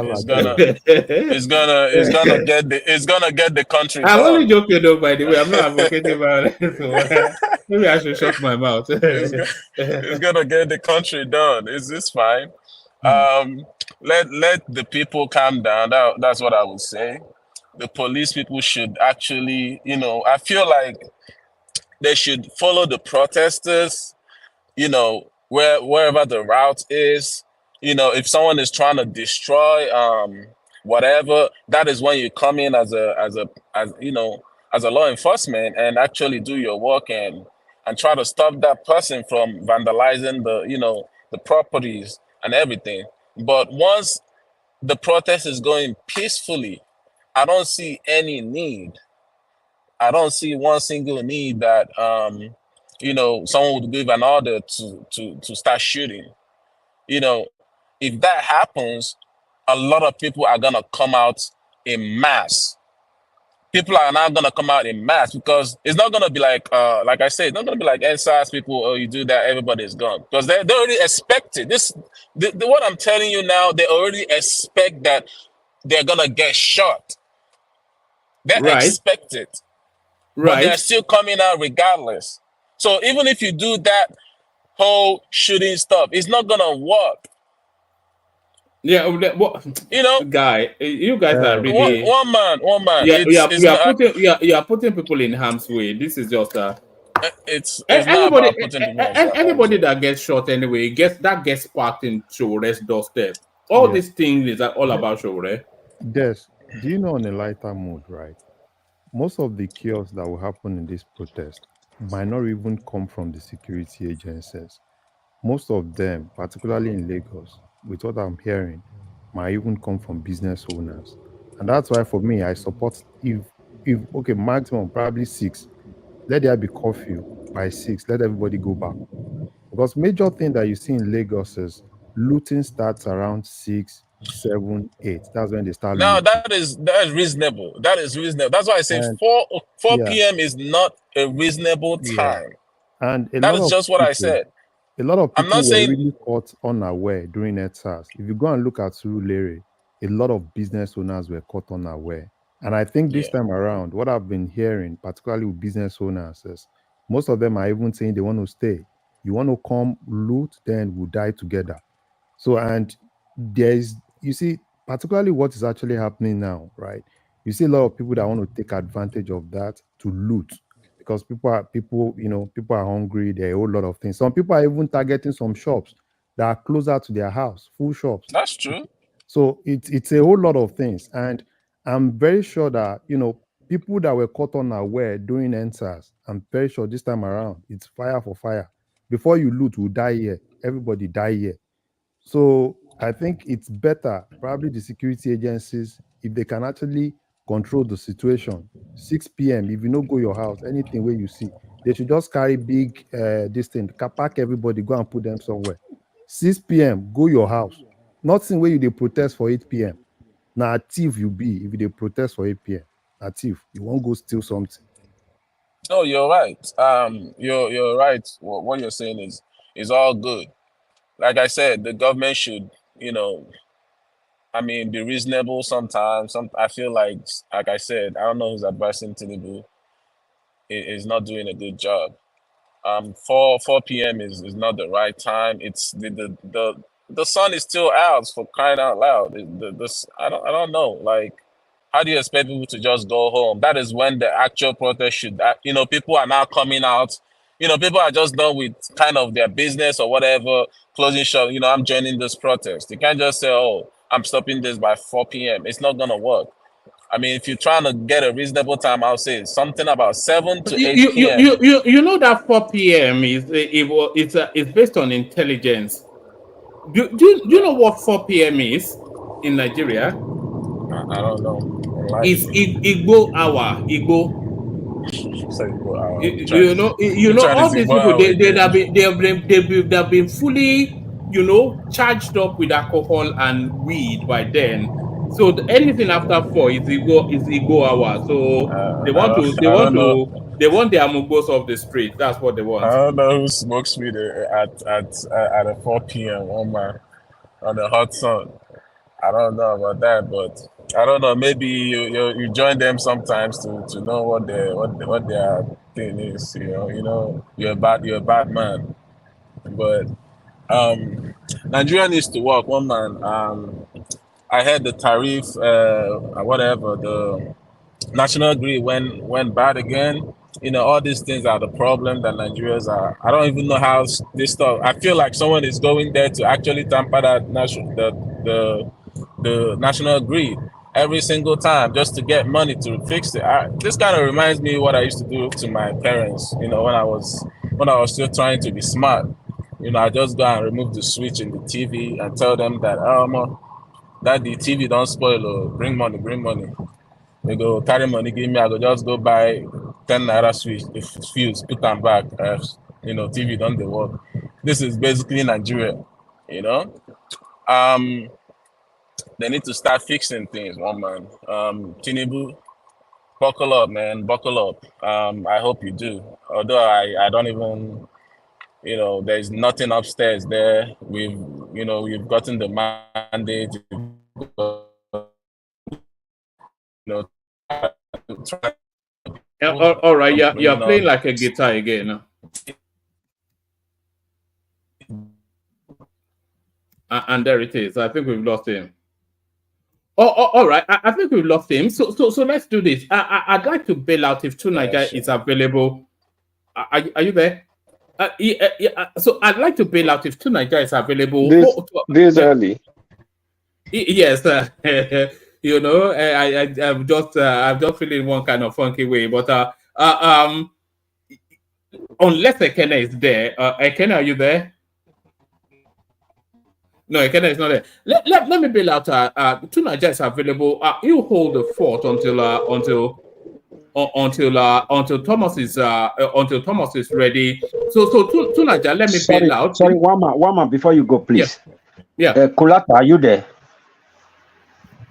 Kolata, It's not Kolata anymore. It's Kolata. According to, we've not even seen Fatai for a while. Okay. Kolata. Money tomato. Kolata, listen. This one way one man want give to Niger after time, so he go let us talk today. I'm here. Thank you. All right. I've not spoken. One man, I've not spoken. No. Yes, you are next, and then after you, Kulata. So gentlemen, let me just bail out. Listen in the background. Acknowledging the super chatters. That's Isaac Ojo right there. Who is also on the screen speaking now. So thank you, Isaac. So Isaac joins Ayo in that increasing frequency. Ayo, of course, the sugar daddy of the platform. There he is right there. Instant destination. But how do you get there? Some of the names the people come up with, Avi. So, but nothing exciting there. Just stop it. Oh, that's just our name. I wonder what the O is. Probably our last name. That's Tima Jack right there. Increasing frequency, that's what we get from him. That's still Tima Jack still. So well done, Tima Jack. Before making the decision to hop on, Kulata conversing via super chat. So that space still open. Thomas takes the reins. Thank you, everyone. See you tomorrow. One man, before you go, please. Yeah. My obedience song, you don't delete them. Now here they take finish my program. Yes, I was the thing was full and you know so I was editing some and that's Akpala national item too. So if you can bring the two back, you can all this in the kind of stuff. You can put them in the archive. When we need it, we just go to the archive, and get it, please. All right, let me play you two clips to set the tone for the after hours because we don't have that many readouts, but there's certainly a lot of conversations to be had. Let me play you this cautionary something from Obasanjo, and then I'll play you something from Adamu Gaba as I make my exit. Warning about this, and all over Africa. We are all sitting on a keg of gunpowder because the youth, and there's virtually no exception in Africa where the youth are not angry. They are unemployed. They are unempowered. And they see nothing other than hopelessness. And in a situation like that, what you have from frustrated youth is anger. And when they have no hope, and if you really want to kill any human being, take hope out of his life. Yeah. And that is what is happening. And they have nothing to lose. And they have, well, if you have nothing to gain, you are jobless, you are not empowered, you are in poverty, and then you see your leaders, some of them in obscene affluence. Then what do you do? You are a human being, and the resources of your country is provided for that country by God for the benefit of all the citizens of that country. Absolutely. I remember in 2011 when the Arab Spring was sweeping across North Africa. And then you came to Kenya a couple of years later and we were talking about that. And then you coined a phrase that I remember all to this day. You said, from the Arab Spring, there'll be an African winter. Is this what's happening? It's the beginning.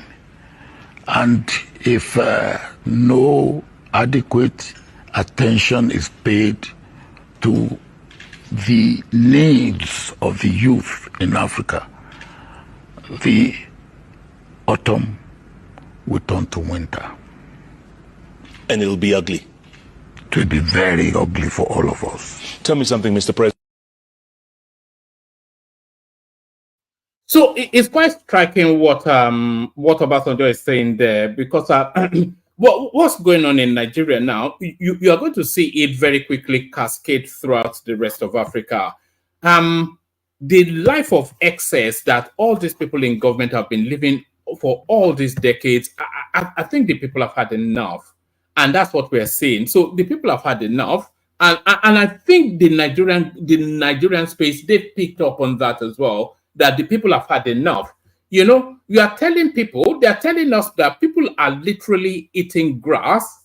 And when you flip that newspaper to the next page, you hear that somebody is buying a private jet for 100 million. So the two can cohabit, and this is what we're seeing. And however way it goes in Nigeria, I think we'll see a repetition of it because whatever happens in Nigeria usually cascades through that, especially our sub-region. I think you'll see a lot of it. Ghana will be next, though. I'm almost certain of that. So that's Obasanjo then sounding that ominous sound to the space. So Obasanjo sounding the ominous sound to the space. So now this is our next guy that I'm about to play you as I take my leave.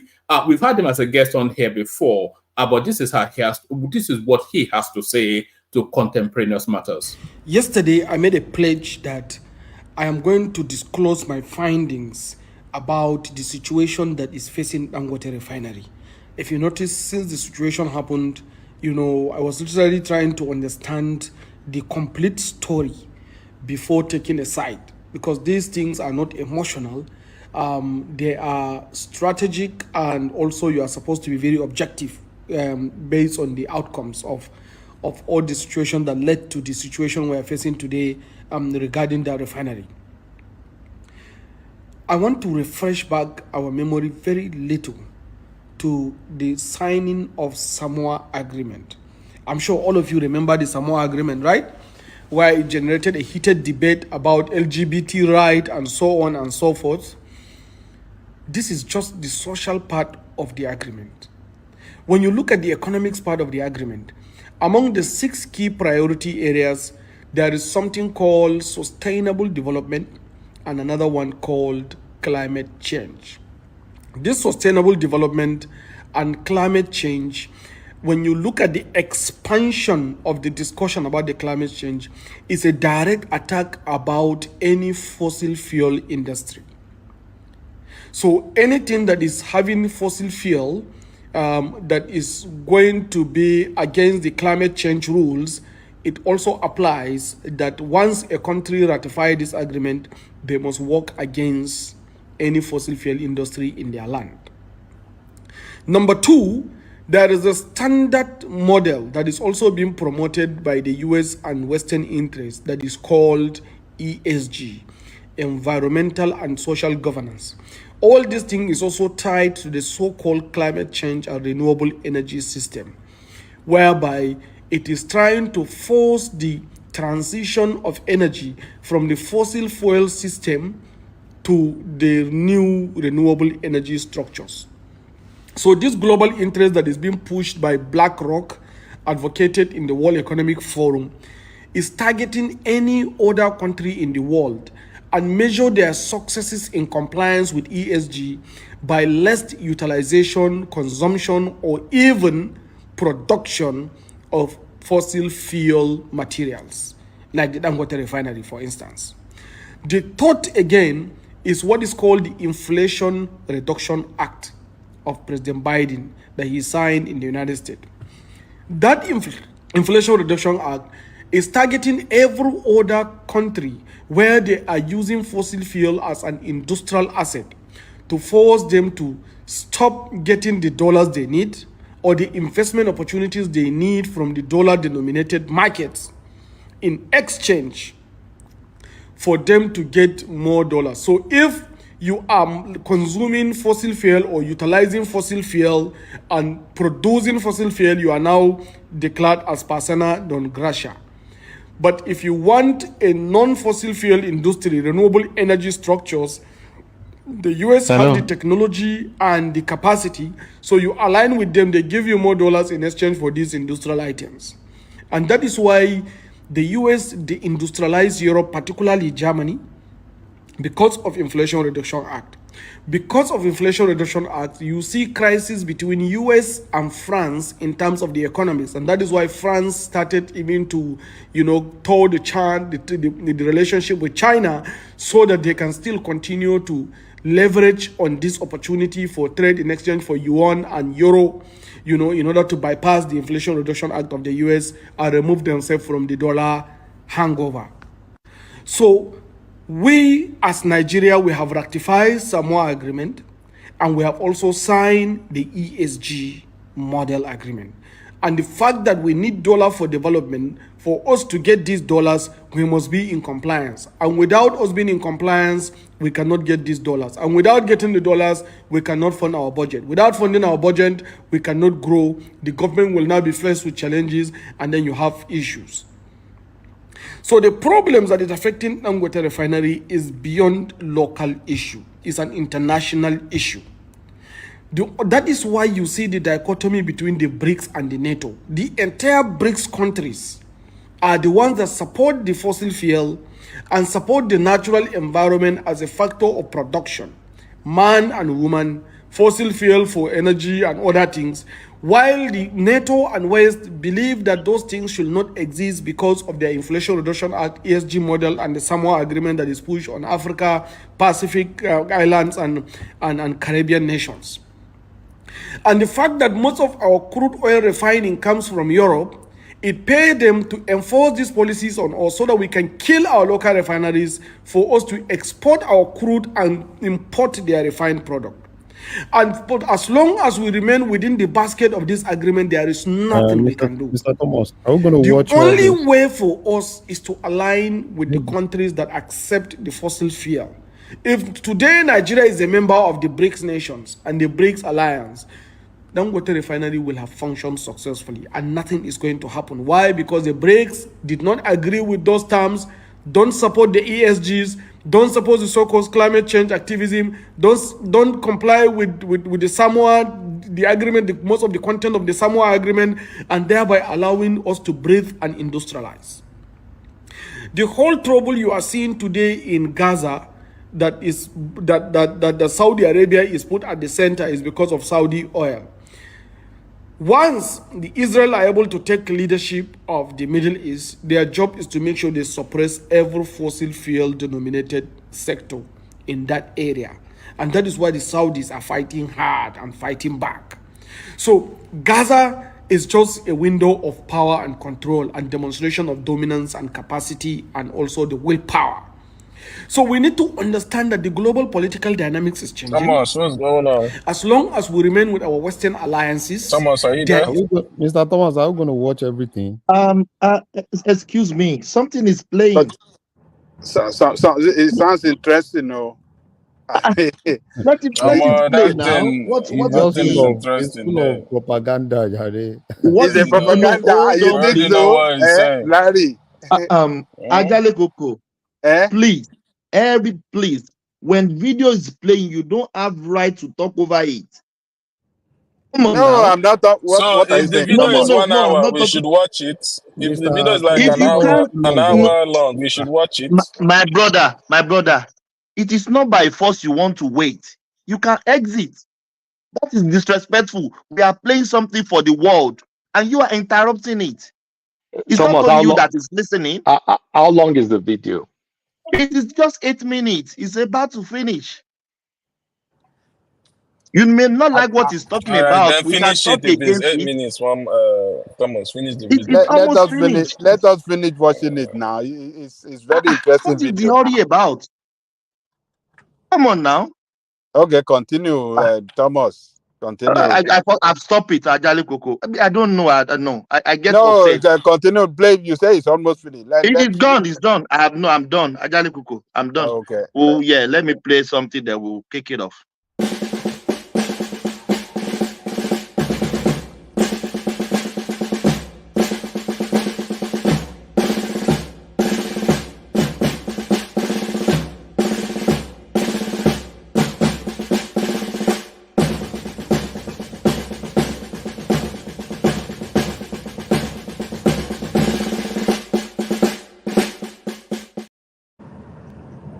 I'm very sorry. Maybe I'm sorry. I'm a bit very harsh. No, you were talking. I heard you.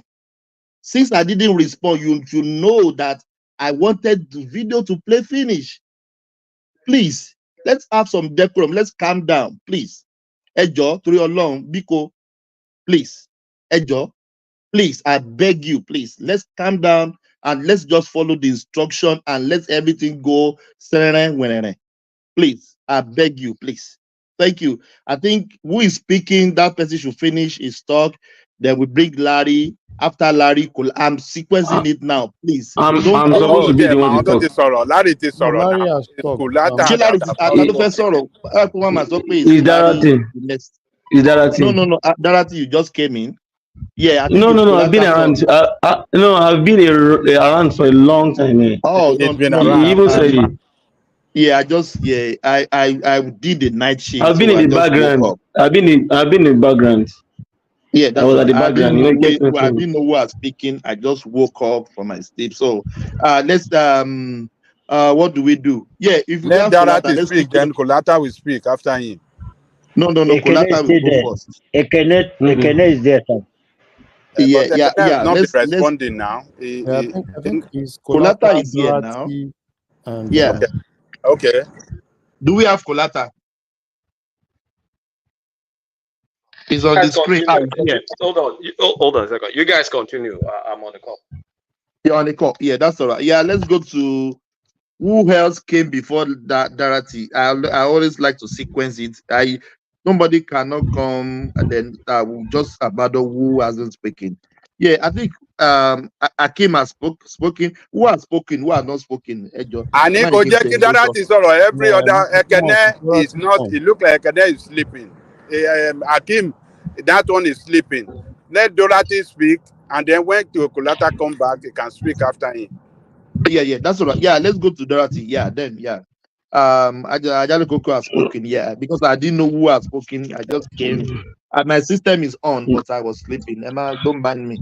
Yeah, let's hear from Dorothy. Okay. Dorothy, what do you think? You have been listening in the background, and yeah, let's have Yes, you. I've been. Thank you. Yeah, thank you, General Thomas. I've been at the backstage. I was already in the studio, but I've been at the backstage, but I was not able to come in. So like what I saw. There's 10 people on the screen, so there's only 10 Exactly. people that can come on the screen. Exactly. So based on what I've been hearing this morning, people have been talking about the protest, everything. The good thing, one thing I discovered about I don't know what's wrong with our country these days, as in my fellow compatriots. I think we are beginning to lose our ability to critically analyze issues.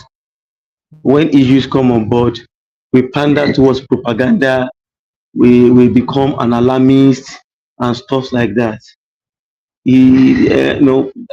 heard it today. Some people were saying, "Oh, Tinubu before day today." They were saying Tinubu protested, but he did not want people to protest against him. People have forgotten what happened before. During those days, in 2012, when they protested then, that subsidy then that they protested against, many people here might have forgotten that it was a very wrong time. If you compare it to what's happening to Nigeria right now, they are not on the same level. Number one, you want to remove subsidy. Jonathan said he wants to remove subsidy when we are selling a barrel of crude oil for over $100. And Nigeria, that was one of the best time Nigeria had money, free money from oil. And number two, there is no local refinery working at all.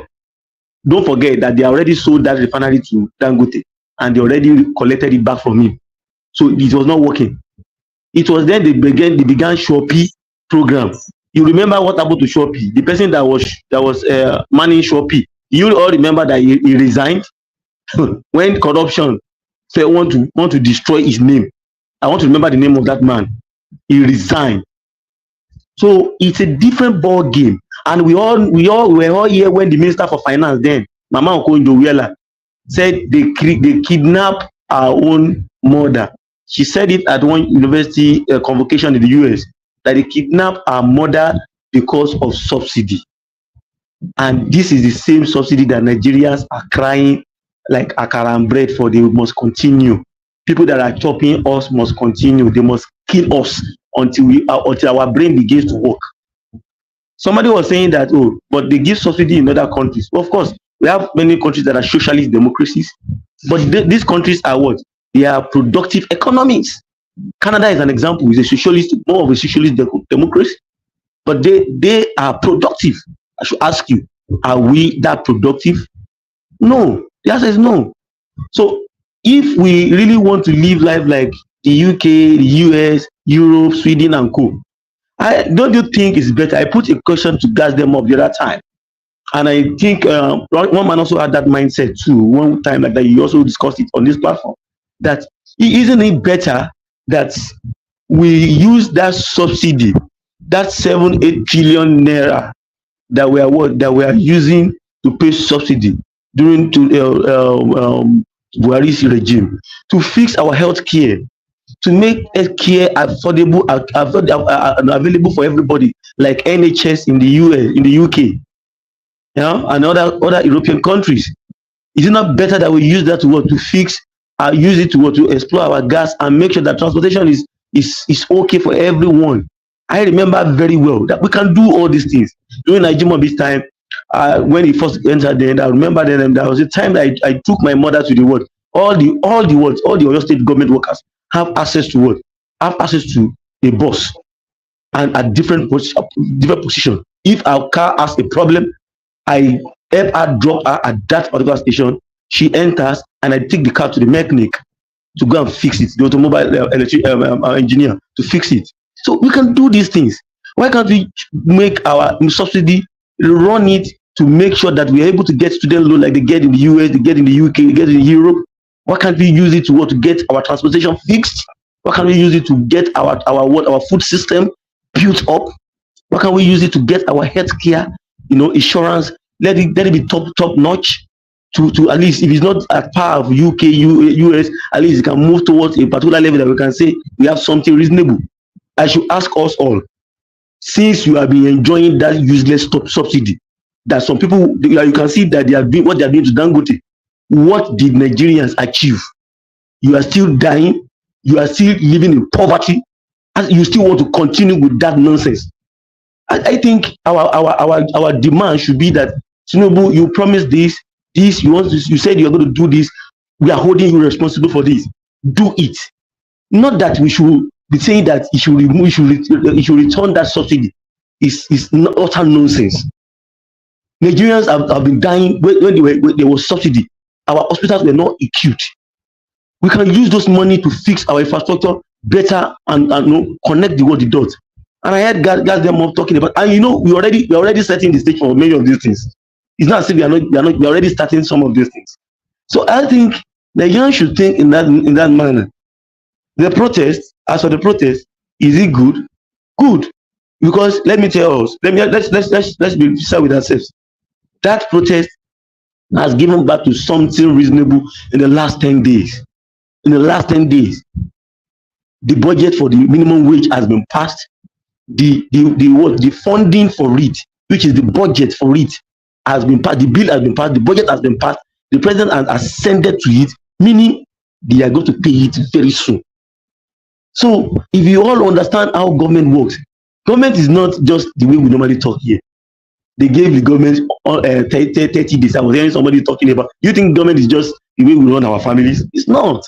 I'm not here to sing. I'm not singing. I'm not probably trying to sing Tinubu Kumbaya. But I'm just saying that if we burn down that country, we are all going to cry for it. Just mark my words. We are all going to what?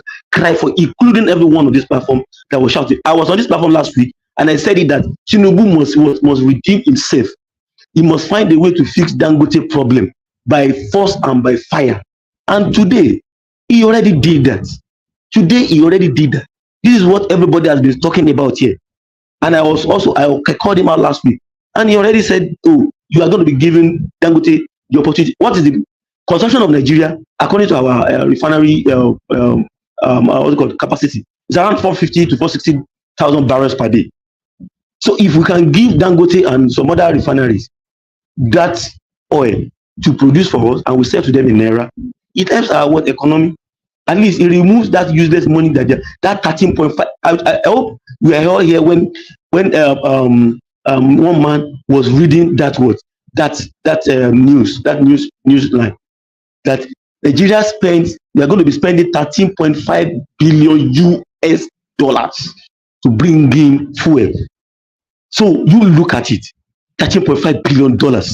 What is the whole of Nigeria's budget for the year? Probably is in the aim of about $28 billion. Before it used to be around 35, 36, but because of the devaluation, I think it already came down. So that is almost half or a sizable chunk of our whole budget that we are filtering away. So if this guy can do this thing, our people should at least look at it that okay, this guy is already getting some few things done.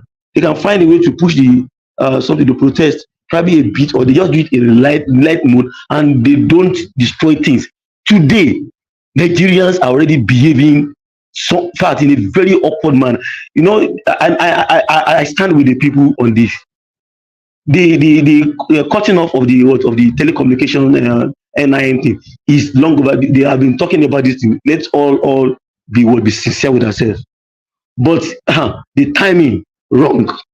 The timing wrong.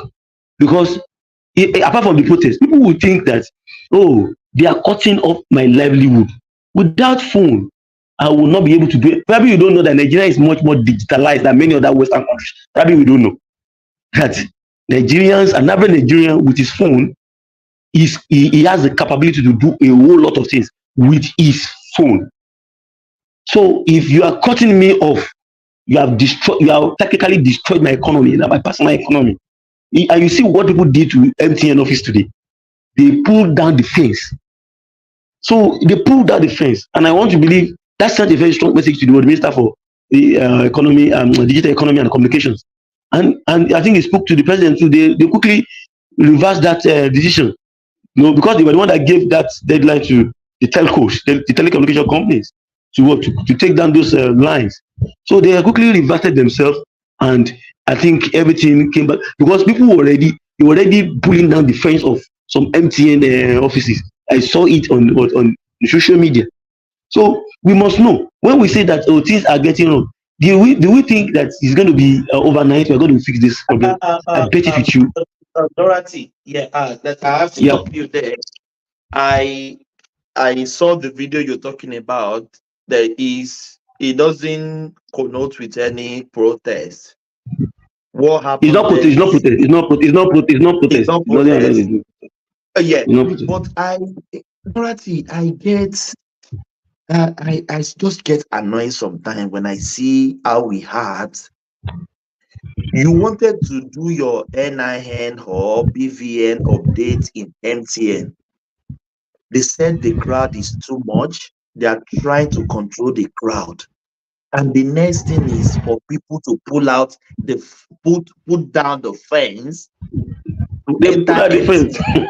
Yeah, Dorothy, if you own MTN, if you own a complaint, and people pull down your fence because they want your service, will you serve them? Of course, I won't now. But I said, are people's brain working? Why you Their put brains, that many people in their defense? country, their brains are not more working. I'm telling you, educated, illiterate. There are many in that country If right I now, was and it's poverty. Our Dorothy, politicians call it also.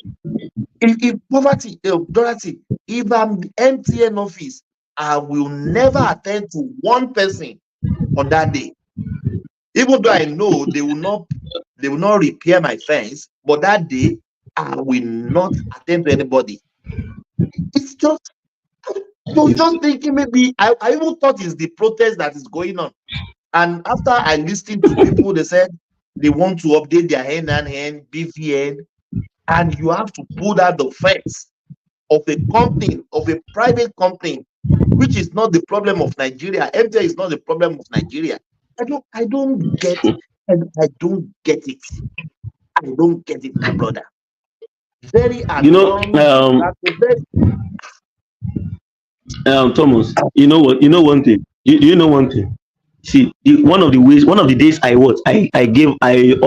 started losing it for many Nigerians is that they are only carried around by what, by controlled by their emotions. Many have lost their mind. They went to school, but they have lost their mind. I told somebody where I am.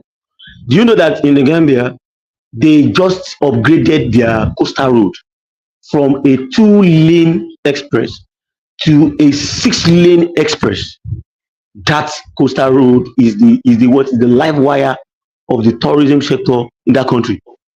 And I see some educated illiterates in Nigeria talking about the coastal road.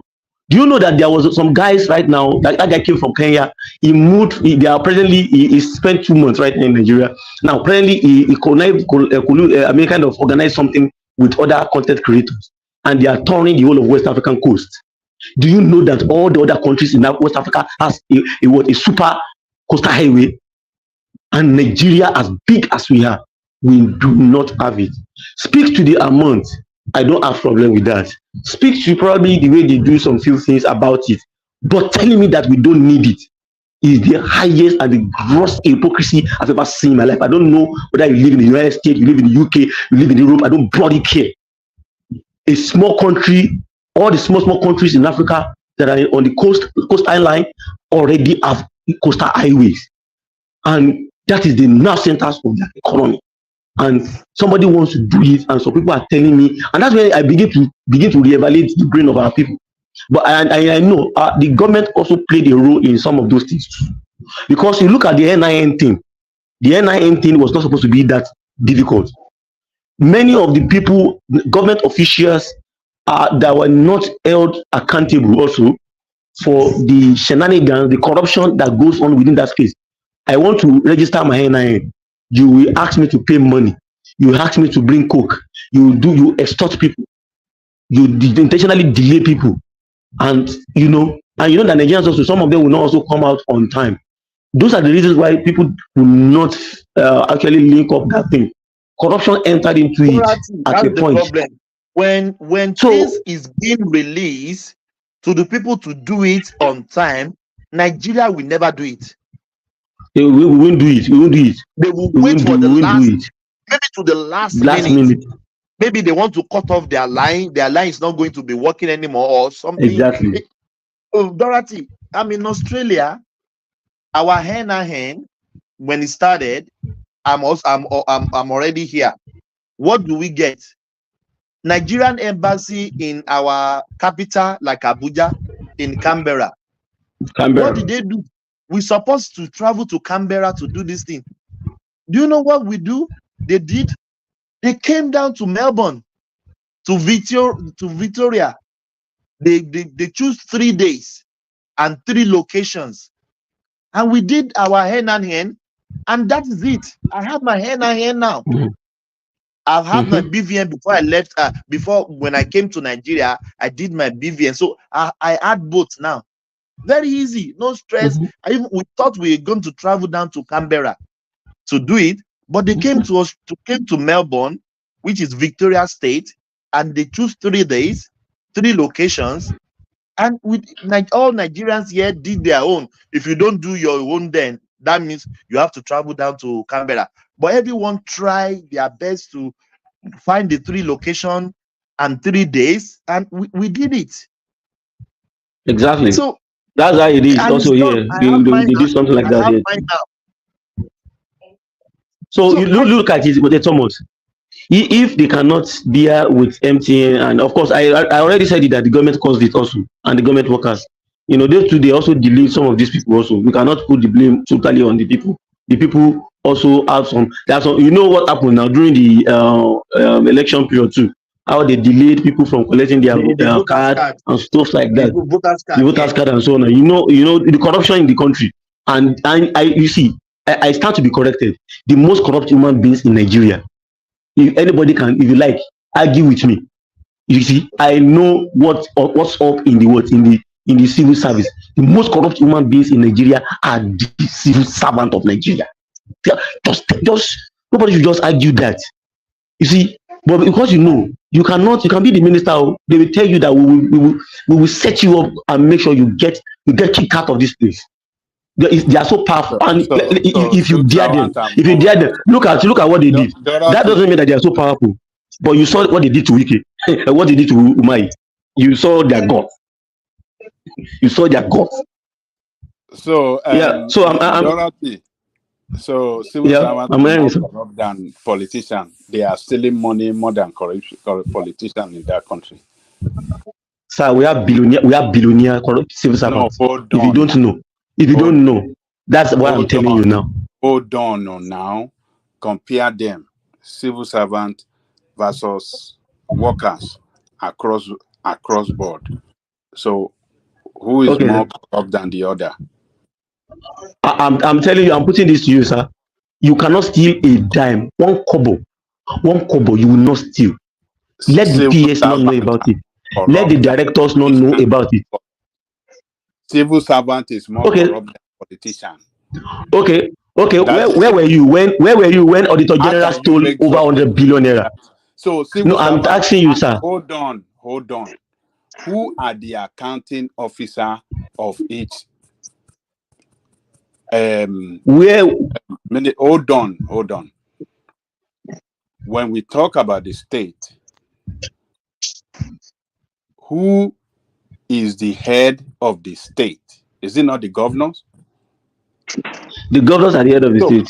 So this governor is the one that signed everything, and even the budget after being passed. He's the one that will authorize every kobo that we sign, that they will spend.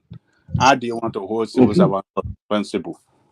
Okay, I should ask you, sir. Who does? Okay, let me just answer you. According to the civil service rule, you know that the ceremonial head is just the minister and the commissioners at the state and the federal level. The people that will do the procurement. They are not ceremonial. I know what I'm saying. If they sack you tomorrow as the commissioner, who are you going to?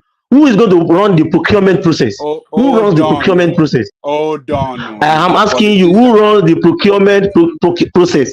It is never the politician. Who are the people? It is not only the politician. Hold on.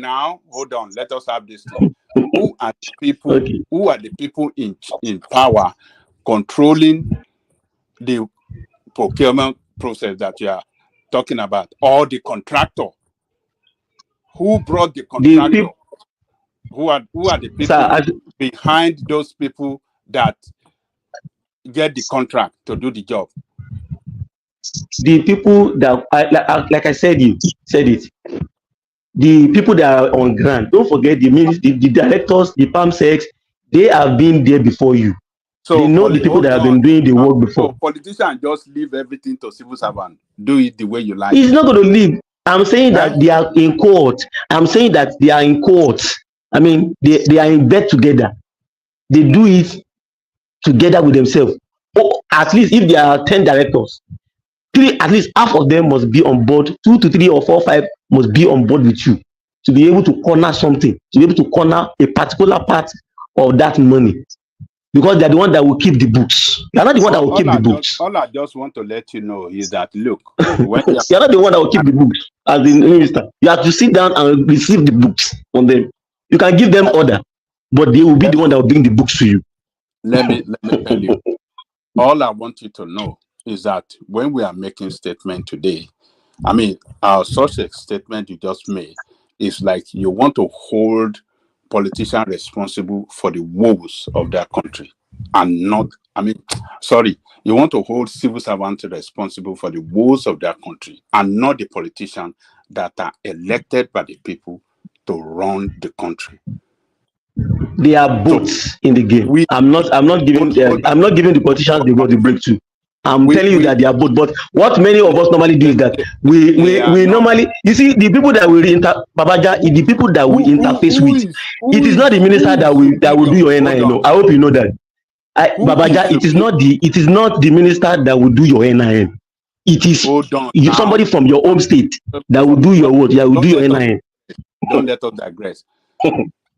Who are the people who is superior between the two of them in the management of the nation resources? Who? The politician or the civil servant? Who? Of course, the politician. Okay, so hold on. Of course, the politician. So who are we going to hold responsible for the mismanagement of the resources of the state? Of course, the buck stop on their table, and also on the tables of the leaders of the ministry too. Oh, hold on. The politician is, the politicians are the boss, or you want to call it the bosses of the civil servant. So there's nothing that the civil servant are doing there that politician doesn't know. And because the politicians themselves are very corrupt, they uses the civil servant to perpetrate the corruption. So that is the game. So when we I disagree with that. Oh, hold on. You can say you disagree. Then if the politician as the head, as the boss, as the supervisors of the civil servant fail to superintend well, then you have to blame them and not the civil servant. Civil servants are there forever. You are going to be there for 8 years.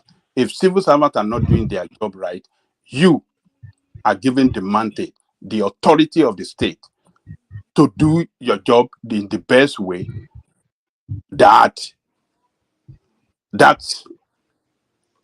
civil service will work for the interest of the country. So, because let me tell you this, the policy of the government is what drives the civil service. If the government doesn't have a policy that is good for the well-being of the people, a policy that is effectively managed for the well-being of the country, then it's not going to work. It's not going to work. What you are telling me in essence is that even when you are coming in as a party with your manifesto, you just come in and you tell everybody in the ministry, oh yeah, fall in line. I'm telling you, it doesn't work that way in Nigeria. Nigeria is not America. You should know that. Nigeria is not America. Hold on. Let me tell you. Hold on now. Hold on. Let him hear. Let it be. Yeah. Let it be conversational. Yeah. Let him speak. Okay, Baba. Let me hear. Yeah. Yes. Let me hear you. Yes. So, let me ask you this question: have you worked in the civil service before? I've not worked in the civil service, but I'm very in-depth into how the civil service. I came from a very sound civil service background, so I know how it rules there. When you don't have the idea, you don't have the knowledge, you don't have the experience, you've never been part of that system, you don't know how it works, you just look from system. And you don't look from outside and you hear people say, and then you are following them say, that is the problem with most Nigerians. Most Nigerians that have never stepped their foot into any government offices at all. You will see them say all sort of things against the civil servant. Look, let me tell you, It is when government assume office, government or elected representative rather, when they assume office, right? They must come with a policy of how they want to run the government on education, on healthcare, on many other important things that matter to Nigerian people. The ministers, the commissioner, or wherever, they must come with a policy, and they are the one to drive that politics and make sure it works no matter how. If it does not work, Baba. they must do, hold on now, let me land. They must do everything. It must work.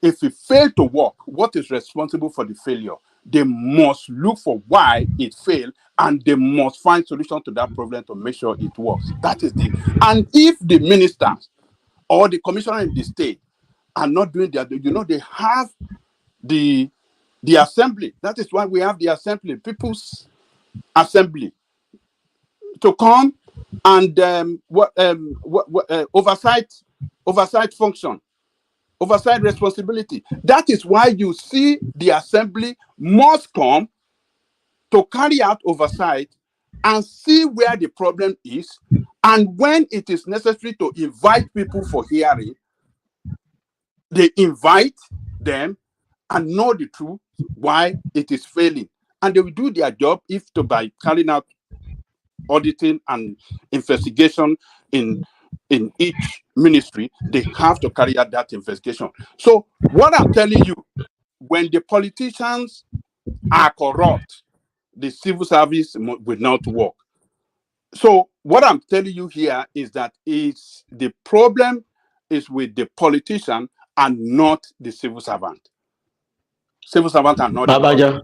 I'm not saying that civil servants, okay. I'm not saying we don't have, I'm not saying that civil servants on their own too, or some of them are not corrupt. But what I'm telling you is that it depends on what the politicians represent. If they represent truly to work for the interests of the people with their policy, I am telling you, civil service will work. Civil service will work. Look at that guy in, let me use an example of the Minister of Interior. Who are the people that he used to carry out that wonderful job that they did in that ministry with regard to our passport and everything? Is it not the same civil servant? But it's because he came with a policy that, look, this thing, this is the way I want us to do it. This is the way we're going to pursue it. And it pursue it effectively and it deliver. So people should not blame. Don't go after civil servants. Go after the politician. They are the most corrupt people ever in the history of that country. So I just want to chip in there. Let me leave you. Babaja. Okay. Thank you for that submission. But I'm glad to tell you that there's nothing that you have talked about that I do not know about. I'm not a small boy when it comes to how our policy framework are being fleshed out, and they're bringing them on board. Give me 1 second. You know, Ajale Koko. I don't know what in the workers do. Ajale Koko. Worker never go wrong in Ajale Koko face. Never. Ajale Koko. Nothing. Ajale Koko will defend them, even if you see them stealing like this. Ajale Koko will still defend the workers. Leave Ajale Koko. Leave Ajale Koko. This thing that Ajale Koko is talking about was one of the reasons why I told my own parents that I will never take a government job. I told them I'm a private sector person right for my life. I don't. I'm a private sector person, so that's just it. So the fact is just that we all know all this thing that Baba is talking about. Thomas, have you heard about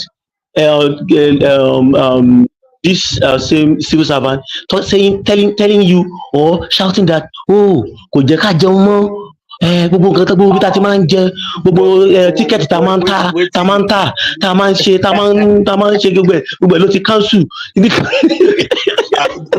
Àwọn ọ̀dẹ̀ bàbá jáde kù níbi tí my own elder sister. work in Ogun State governor's office in Abeokuta. Dorothy, if you know what is going on there, their bosses, what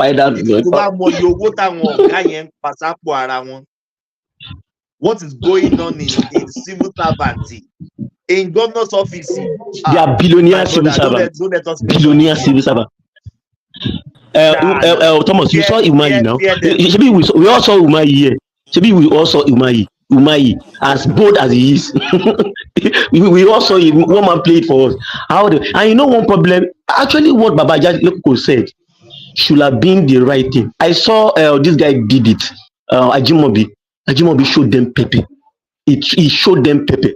And it has to be probably from the president or the governor himself. If the president or the governor stamp his feet, Sanusi said we fire all of them. If he's able to stand his ground, then they will not. You know, Thomas, Mike. Do you know that? You know that these guys, they will tell you, Oga, is it like a fitiwashi or kameshope ekpele wonsa? They will tell you that. They will let you know that. Baba Oga, at a load 15 commissioners and ministers, we will make you sleep in jail, sir. So what I'm trying to tell you is that one of the problems is this. One of the problems is hold on. There's some Yoruba. To ba gbo ti won a fi nkan sórí chair fún ẹ. Wọ́n pa ẹ́ dànù. You got. You got. So the thing is ethnicity ló kó bá wa. What Baba Yale Koko actually said is that's the right way it is. The legislature do their oversight function. Look at what happened during Dangote. Look at how they came in and they were able to kind of settle things. Look at during the ASU strike thing. Look at how they came in. I was politician. Our politician in mobile university. As in our politicians. So we can say politics. It's just by shared luck that I did not do politics. So I understand how civil service run. See, ethnicity is no problem. If ethnicity is not a problem, we would have been able to sanction a lot of people. Just that is the real difference between us and this Western world. When you mess up, you are going down for it. Just make sure that you don't get caught. That is it. Make sure something doesn't get wrong in your office, in your department. But here, when you want to ask somebody now, that's when you hear his father is so. Even the person that does not know anybody, that his father is not something. You will go and look for one egbon that knows somebody that knows somebody that knows somebody that knows somebody that will prevent them from being sacked. And that's the reason why even sometimes the commissioners, the ministers, they kind of tear it down. The minister, do you know what the minister for interior? I've been at the Oyo State immigration office. I know what they do there now. One of the reasons why this guy is able to get things done there is because he's from Ondo State. Don't forget, the acting Controller General of Immigration is also from Ondo State. You will have said, Auntie me, can you walk you? So one way or the other, they will have spoken to themselves, Auntie me, look at where can you walk in you? So I can tell you. And you can see, they are still managing their way, but they will have done the normal thing. So that is it. If ethnicity and religious bigotry did not creep in, that's what Babajele people say is supposed to be the rating. Yes, Amir. Sorry. This by the time Naira begin to buy crude oil, the news that one man read to us that Naira now will be buying crude oil. I mean, Dangote's Naira will be buying crude oil. They didn't really stress it out for those of us who don't really understand. Is it actually going to make Naira strong? Sorry, that's why I won't join. Yes. Now. Yeah, they didn't really. The way I want to know if it will actually make Naira to be strong. It will help us. You see, one of the problems, look at it now, when they sum up everything, Nigeria will be spending $13.5 billion on what? on that. Okay, I think Kulasa wants to speak on that. No, I'm gonna go to bed pretty much now. So I just joined to talk about this Dangote stuff, and then I'm gone. Okay. Let me give you the apologies. So finish. No, Dorothy, finish what you're going to say. Okay. Finish your time. I'm not rushing you. Okay. So the way I see it, if we are spending $13.5 billion, I already explained it the other time. That is almost half of our budget for the year. Probably our budget is around 28, but I think the additional probably is going to be rising to up to 30 something $billion. So we are spending 13.5 billion. No, that's no. How much? That was 30 something trillion, right? In naira, but in $1 billion, it's not up to that. It's not up to that. I hope you know that. In $1 billion, because we divide it, it's not up to $30 billion. Our something. So we are spending $13.5 billion on petrol importation alone. That will help us in the sense that naira will be used. I think Dangote also has instead of him buying, he buys in naira. He pays naira. He has naira. Of course, I want to believe he has naira. Lot of naira, and he can easily. He even makes it easy for him to even source for funds in Nigeria, use it to buy the crude. Then Nigeria can also have probably more naira to exchange for those that want to come and invest. They bring in dollars. Then we'll be able to convert our naira to dollars, and that dollars helps us to fortify our foreign reserves, and also to use it for something tangible, like probably want to subsidize machines for manufacturing. And if this government is serious about what they are preaching, that with that, in the long run, we will see naira probably appreciating a bit. But if the useless way we are doing things before, when we will buy, we will sell in dollar, and we will still use the dollar, to buy petroleum products, of course, which is still like zero. Before you guys will begin to stretch it further, so that I will not interrupt anymore. This Dangote, where is he keeping his money? Is he in his house or in a bank? He's in bank now. He has it in bank. He has some outside of the country. In some of the banks. He has some other. When during the cash crunch, the dollar crunch, Nigeria was able to speak to him to repatriate. And if I'm right, Kolata can also correct me there. He brought in about $650 to $700 million back into the country. Because he's a multinational. He's a multinational. So just like other countries that are operating in Nigeria, when they operate, they collect naira. It is the duty of Nigeria to help them to convert to dollars, so that they can repatriate their money back to their host country. So he also has that capability to repatriate some of the money. He already collected what's it called, Ghana cedis from Ghana Cement, from Dangote Cement in Ghana, and he convert that Ghana cedis to dollars. In Tanzania, he does that. In Zambia, he does that. And he repatriates. Mike, show up me. Can you look after this for 30 minutes? Mike, is anybody hearing me? I think he went to take vino. Mike is on mute. Mike. Oh yeah. Probably he has already left. Yeah. I think yeah. Go on. Yeah. So it's possible for Dangote. Let me give an example. Presently Dangote is already exporting products. Do we all know that Nigeria exported products last week? That almost like for the first time under AFCTA, I watched it live on Arise, and Dangote was also part of those guys that we export. But he has been exporting on his own before. He has been exporting his fertilizer to Europe, to Brazil. All those money, it will be paid in dollars, and it will be brought back into Nigeria. Part of it will be domiciled. I think it should be domiciled. Naturally, it should be domiciled in the central bank. So, and also in conjunction with his banks that he operates here in Nigeria, that he works with, and it's also his national banking partners. They have to repatriate those money, because they will pay in dollars. People that want that stuff in all the countries that he exported to, they will pay in dollars, and it's doing Thomas, propylene can too. you Don't hear me forget, now? it's doing propylene. Yes, we can hear you now. Yeah, Mike, I was talking, but I think my system was not. maybe next system, yeah. Yeah. Mike, so let me hold the section maybe 45 minutes. No problem, no problem. Yeah, yeah. Oh, thank you so much. You can put, when new people came in, you can put me in the background, but my system will be on. I will shovel myself with Remy. You take charge, please. Thank Okay, you. no problem, no problem. Yeah. So by that, if he's able to export, he brings in dollars.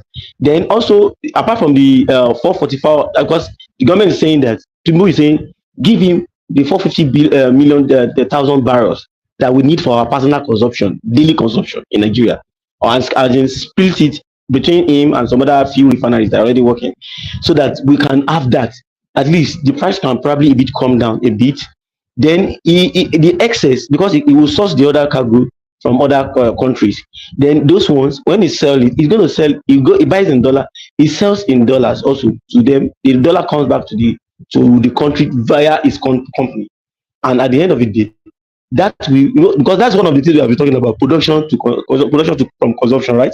So, and those are the things that we need to that will be the low hanging fruit that will be coming in. Like for example, let me give an example where I am. The other day I was at a particular place. The company is an exporter of agricultural products, and they sell solely to the UK. They don't sell to the local market at all. No, none of their products come to the local market. They have mangoes, they have chili pepper, and they already have a kind of understanding with the central bank of the country, so that when they sell those products, they collect euros, pounds, and when the money is coming back to the company, it comes in through the what? Through the central bank. So there's an MOU between itself and the so there's that understanding, and I think probably this new CBN has already arranged some of those things. A part of this thing is to make sure that because we are running an abnormal situation in Nigeria. You see, that country is an abnormal country. A friend of mine that we graduated together, we have been friends for a long time. He told me, then when we were still an undergraduate, he told me, he said, see, he told me, see, Tayo, he said, the country called Nigeria runs an abnormal economy.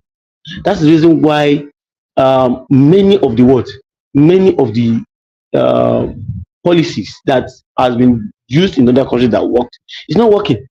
There are so many informal things. We don't arrange ourselves. Probably this government is trying to arrange some few things. International remittances before. That nobody is dollar, just do dollar anyhow. Now those things are coming under some kind of umbrella.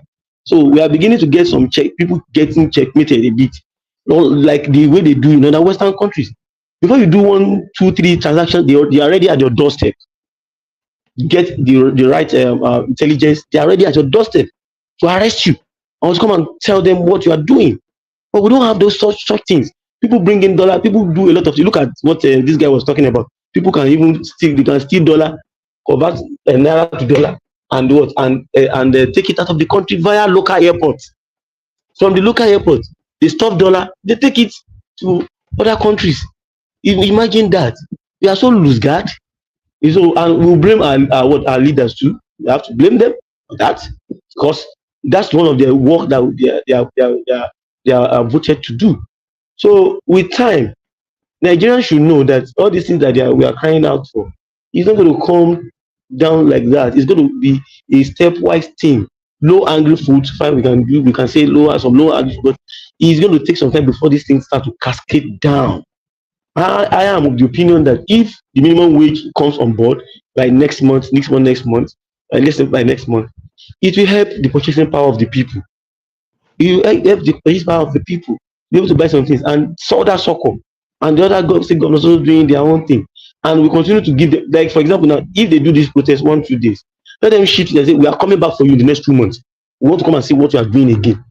Then we can put this Tinubu government on his toes, because I'm not going to sing Kumbaya of Tinubu like my life depends on it. No, I want my children to be proud of this country, and the only way by which they can be proud of this country and they will still believe in that country is when they see that what they enjoy in other countries or what they see in other countries is happening in the country. A country that doesn't have health insurance, we don't have any health insurance, we don't have nothing, and people still want to continue to enjoy subsidy. So you have subsidy, you have some few money in your pocket. Let me quickly tell you something before Kolata will take guys, over. I'm about to go sleep. I don't think Yes, I can wait any longer. let me yield the floor. Let me yield the floor. Let me yield the floor for Kolata. Let me yield the floor for Kolata so that the Kolata can come in already. I don't even know if I have much to say anymore. Because I really joined to talk about Dangote, but I think that topic has been thoroughly flushed out. So I don't know. So we still need to hear your perspective. Kolata, your perspective is very. There's no new perspective I'm bringing in that's not been discussed, I think. Because at the end of the day, this is government subsidizing production, which I think is finally the right kind of subsidies that we should be doing rather than subsidizing consumption. So Dangote will get part of his full capacity met, which saves the country approximately how many, like 7.32 billion in forex forex charges that could have been used to import.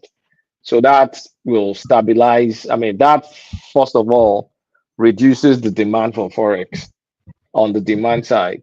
And then the fact that they're selling forward sale in Naira to him makes us have predictable petroleum prices. So the prices of goods, because one thing we've been struggling with the new concept of demand and supply. Nigerians are used to having some sort of stability that the old petroleum regime provided. So this gets it closer to that, whereby they review the pricing every 6 months. And it doesn't mean Dangote will be selling petrol cheap. This doesn't mean petrol is going to be cheap, but petrol is going to be stable, and perhaps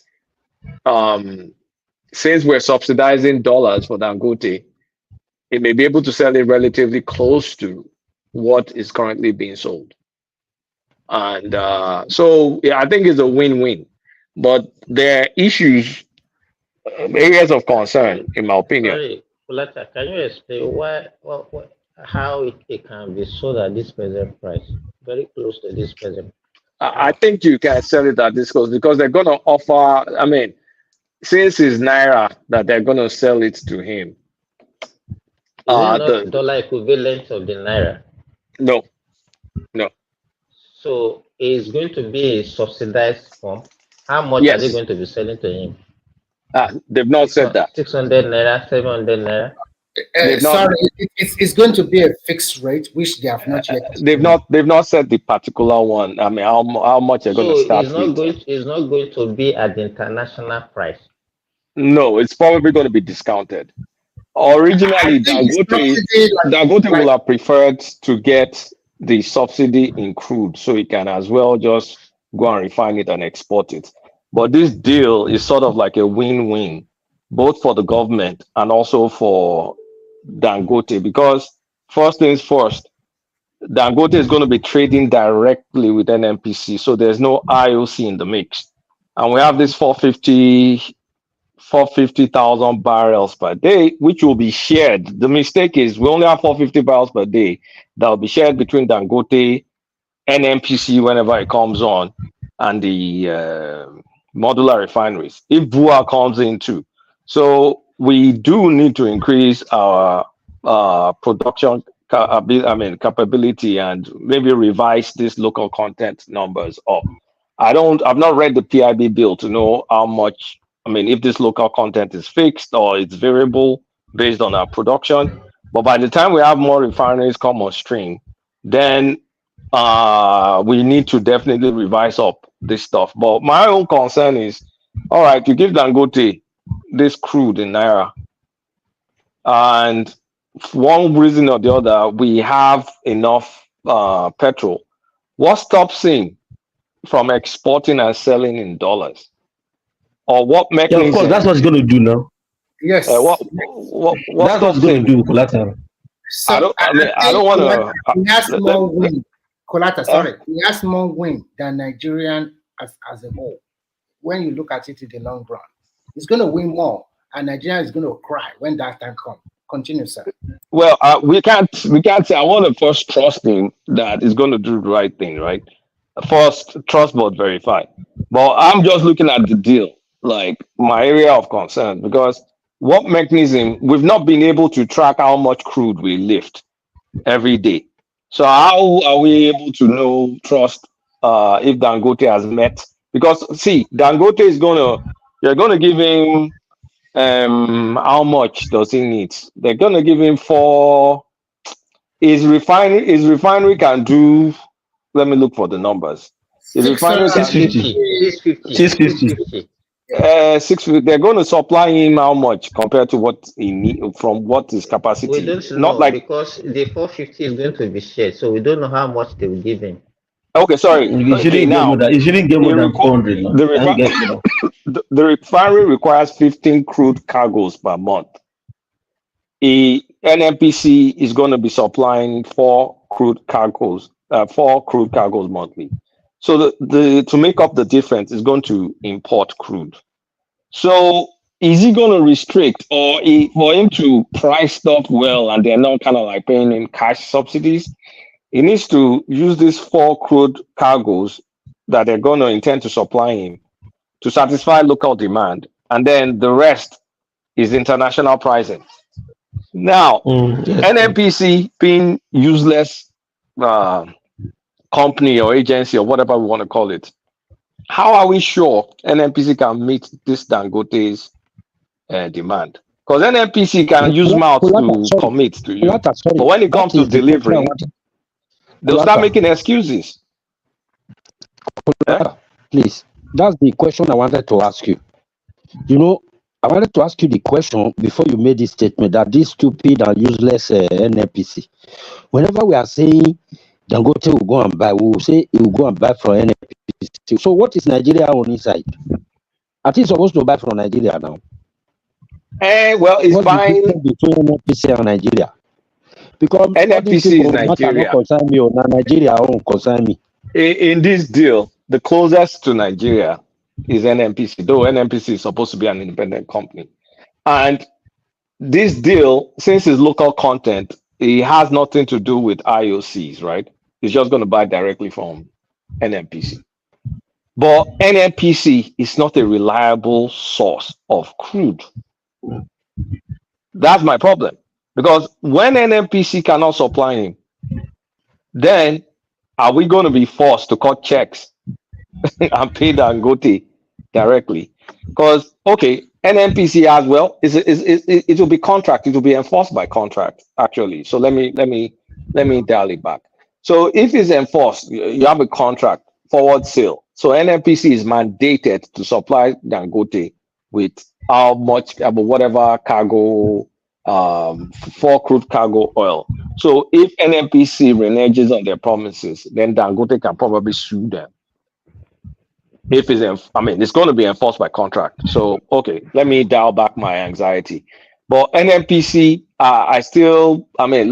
the way this deal sounds is good on paper, but let's see what they actually put in writing and they execute. And what is my other area of concern? I think it's a good thing. I just think it's an overall good deal. But people shouldn't expect much in terms of the price that we're going to buy petrol. Petrol is never coming down to 200 naira. It's never doing this. But where I'm happy is the macroeconomic stability that it gives us. Because if we're able to save $7-something billion in demand, right? Inflation, some of our inflationary pressures will go down. Prices will be able to stabilize. And we will, I think we've gotten to the point where the biggest jump from when Tinubu took over from a macroeconomic fiscal standpoint, I think we're at the verge, or we've kind of like, we've transitioned. So it's now just to now start enjoying the benefits. And also with this deal, it further reinforces that macroeconomic position. So good luck to Nigeria. Good deal. Before you finish, can I quickly ask you a question, please? Kolata, I will put a question to you also after him. My question is, from me. can you tell us more about, for the last 3 months, non-oil export? How much has it generated to the cover? Because I see that Nigeria external reserve is increasing monthly. It's now close to 40 billion. External reserve, a lot of the increase is due to diaspora remittance and foreign portfolio investors. And yes, non-oil export has increased because I think we kind of like put some technological innovation there. It's more efficient. Things are a bit more transparent there. So we actually could count more exports. So it grew. I sent one man the numbers. Can we say the devaluation of the currency also? Oh yeah.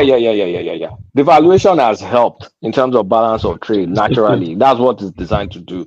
So because we start lecturing, talking to people, because I discovered that, I'm sorry to say this, most Nigerians, they don't know about governance and they are not ready to they know nothing. They know nothing. But if at the end of the day, the problem is if at the end of the day it doesn't immediately affect the immediate needs, then they don't. It's unfair for them to know. They don't care. They only care about rice. It doesn't affect me. Like rent, food, security, immediate things, like those kind of things. But for people that care, you will know that, okay, at least when I sent one man some numbers, I can't pull it. I'm using the same phone to talk. But we've paid the 7 billion backlog. We paid the ways and means 7 trillion. We paid that down. Our non-oil export has increased. What else?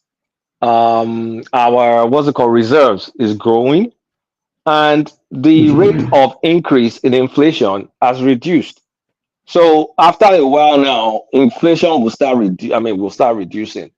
There are many things that needs to be done, like the way they're importing rice and government is selling it for 50,000. But if government wants to be selling stuff, people are just, it's going to be corrupt. Some people will just take everything and go and resell it for 90,000 or something. So Tinubu hasn't figured out how to distribute palliatives and share stuff. I think they should stop that thing. It's just a waste of money. How much the way they are doing it is just frustrating. How much food can you distribute to feed Nigerians? They actually gave a number. How much? How many? That one. How many cups we get to each person? It's just a waste of money. They're selling rice for 40K, is what I heard. They just started that now today. But with government selling it, you have to take your NIN. Let me ask this question. Let me ask the question, please.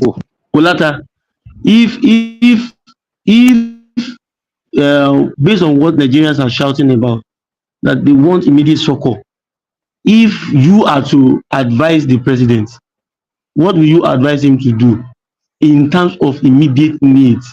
To put to lower the I've already spoken about it, but I want you to talk about it because everybody is talking about I'm not going to lie to Nigerians. There's no immediate succor. It doesn't exist. There's no immediate succor. What you can do is to do some gimmicks, and the gimmick I'm going to do is I'm going to cut spending to show that I'm taking a haircut, so we can all feel it the same. And well, is already doing this importation thing, and I'm going to let them know, help is on the way. We have this importation thing. Improve your messaging. But outside of that, there's no. What immediate thing are you supposed to do? The Dangote thing is done it, but it's difficult to explain to people for them to understand. So you need to look for things that are difficult for people to understand. And the easiest one is to say, I'm cutting my own budget. Everybody will understand that. But if you're saying Dangote will do this, then Kinecon will happen, then this will stabilize, you've lost everybody. And that's what people are not sincere with themselves. Thank you, Bulata. My question before you go, my question is, after all this deal is done, the Dangote, federal government, central bank, and the NPC, when they do finish all this their deal, because this one we are saying is on the high level, people on the high level. Now, for the masses, the people at the floor, you know, are good in prediction. So, where do you think where we now fall into, as in like how much? And the second thing is, sorry, I've forgotten that. Just that. Thank you. Well, I can't predict the fuel. All I can say is it's not gonna fall. It's not gonna go too off from where it is. I predict. I can give it a range. If they do a pricing template, that pricing template is probably gonna be, because okay, if you want to like do more gimmicks, you can shave something from the current price based on the naira, because they're going to subsidize a subsidy, production subsidy. I'm going to say between 500 and 750 per liter. It's most Why do you likely say that, Bulata? How did you because arrive it at that? depends on how he wants to play politics. If he wants to play politics, Bulata, he okay, let me subsidizes draw the your production attention to more. something.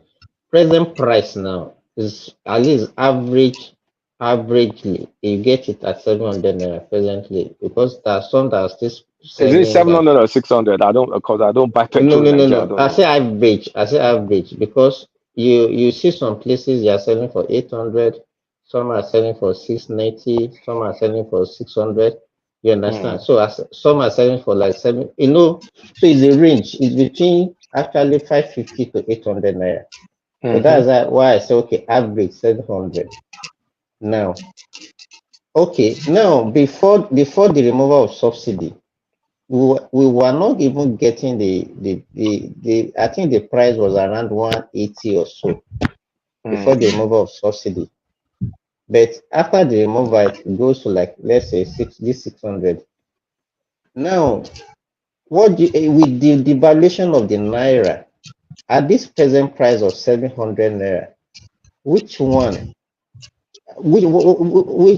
price will you think that? Because to me, we cannot get fuel at that ridiculous price of 180, 200, even 300 again. No, that's not possible. Yes, if Nigerians should not be thinking of that. I think Bulata already explained it. We are subsidizing production now. That means we are subsidizing the issue, whether we subsidize production or we subsidize consumption, is still subsidy. Yes, Either way, the country is subsidy. just wait. Not all subsidies are bad. Yes. No, I'm not saying it's bad. Even the consumption that we are subsidizing before is because of the shady deals that was going on, and majorly, what is it called now? Smuggling. Now, if we are subsidizing production, how can we? Because after a while, you discover that the price in the surrounding country is actually going up. Our own is fixed, and you discover that the consumption, now they are saying that maybe before we are consuming like 70 million liters before the removal of subsidy. After the removal of subsidy, it fell because it was no longer profitable for the people that are smuggling it. But now it's back, and it's now profitable for them. If that aspect doesn't, we don't look at it, you discover that even Nigerians now will now start having scarcity, because that was what used to happen. We're going to have scarcity, because if that was what used to happen before the removal of subsidy, people were not just being sincere to ourselves. We say, okay, this is the price. Meanwhile, nobody is getting it at that price. Even before the removal of subsidy, we are getting it for 300 plus. So it depends. When the price was 180, so we are getting it like times 2 of the fixed price. Now, Yes. if that regime resume, because it's already now as it is now, they're already smuggling our product out of Nigeria. Look, So government, what to me, if they don't do that, it's just like we start spending a lot of money because whatever we are giving Dangote is it's going to be a shortage on our foreign exchange also. That is well, tanker. What when you say shortage on our foreign so exchange, in terms of what we could have earned, any exactly. in terms of what we could have earned, but Uh-huh. then that's the straightforward. But when you look at productivity, we will gain because of affordable petrol. You net it against what we could have lost. If the calculation is the productivity we gain is more than what we could have earned, then it's worth it, right? It's not just a one-sided entry. If we're losing more productivity and again we get more earnings from higher petrol prices, then is it worth it? Okay, So okay, let us look at it. I know that we increase productivity, but it's like what we gain from one hand, we lose it from the other hand. Now, if suddenly now, let's say we are using 40 million liters now, and then suddenly by the time the thing started and it's more profitable for the smugglers to do it, and we now jump to like 70 or 80, almost times two of our consumption. So whatever we gain, to me, it's just nullified. it depends. If Uh, because the thing is, Dangote, that's the area of the deal I would like to know. Dangote can only produce to Nigeria based on the discounted. I mean, let me just call it the crude they're selling to me in naira. That's X amount. If it goes beyond that X amount, then it's going to be refining something he imported, which he imported in dollars. that's what I'm So, saying. That's what I'm drawing so, your attention. so Let's say how we assume, okay, let me land let's this say, point. Let okay. me land. So, what is the mechanism for government? Because if government is trying to have stable prices and then demand shoots up beyond what is being refined from the Exactly. naira crude, then what happens in that case? Does the government Exactly. now That's what pay I'm for trying the to let you difference? know. If government is now paying for the difference, then that's kind of like we're going back to the old subsidy regime. Easy. That is it. That is But if it. it stays, so And let me tell what you, government? Kulata, So that is eh? where we are going to land. That's where we are going to end it.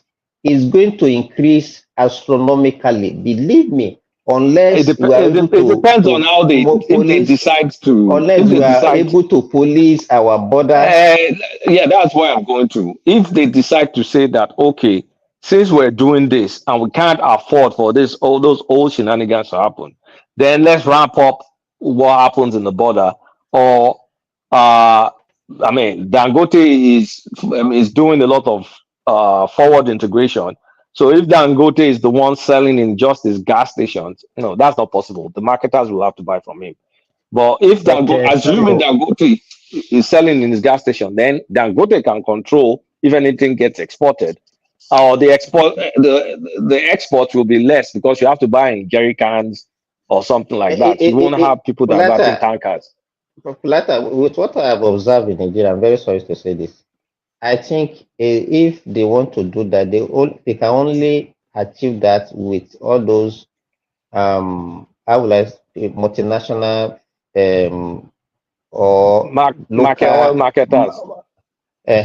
not all these small marketers. But we only have one left. Somebody like Bobas through some NIPCO, all those big local companies. But all these other ones, they are the ones that are doing the racketeering.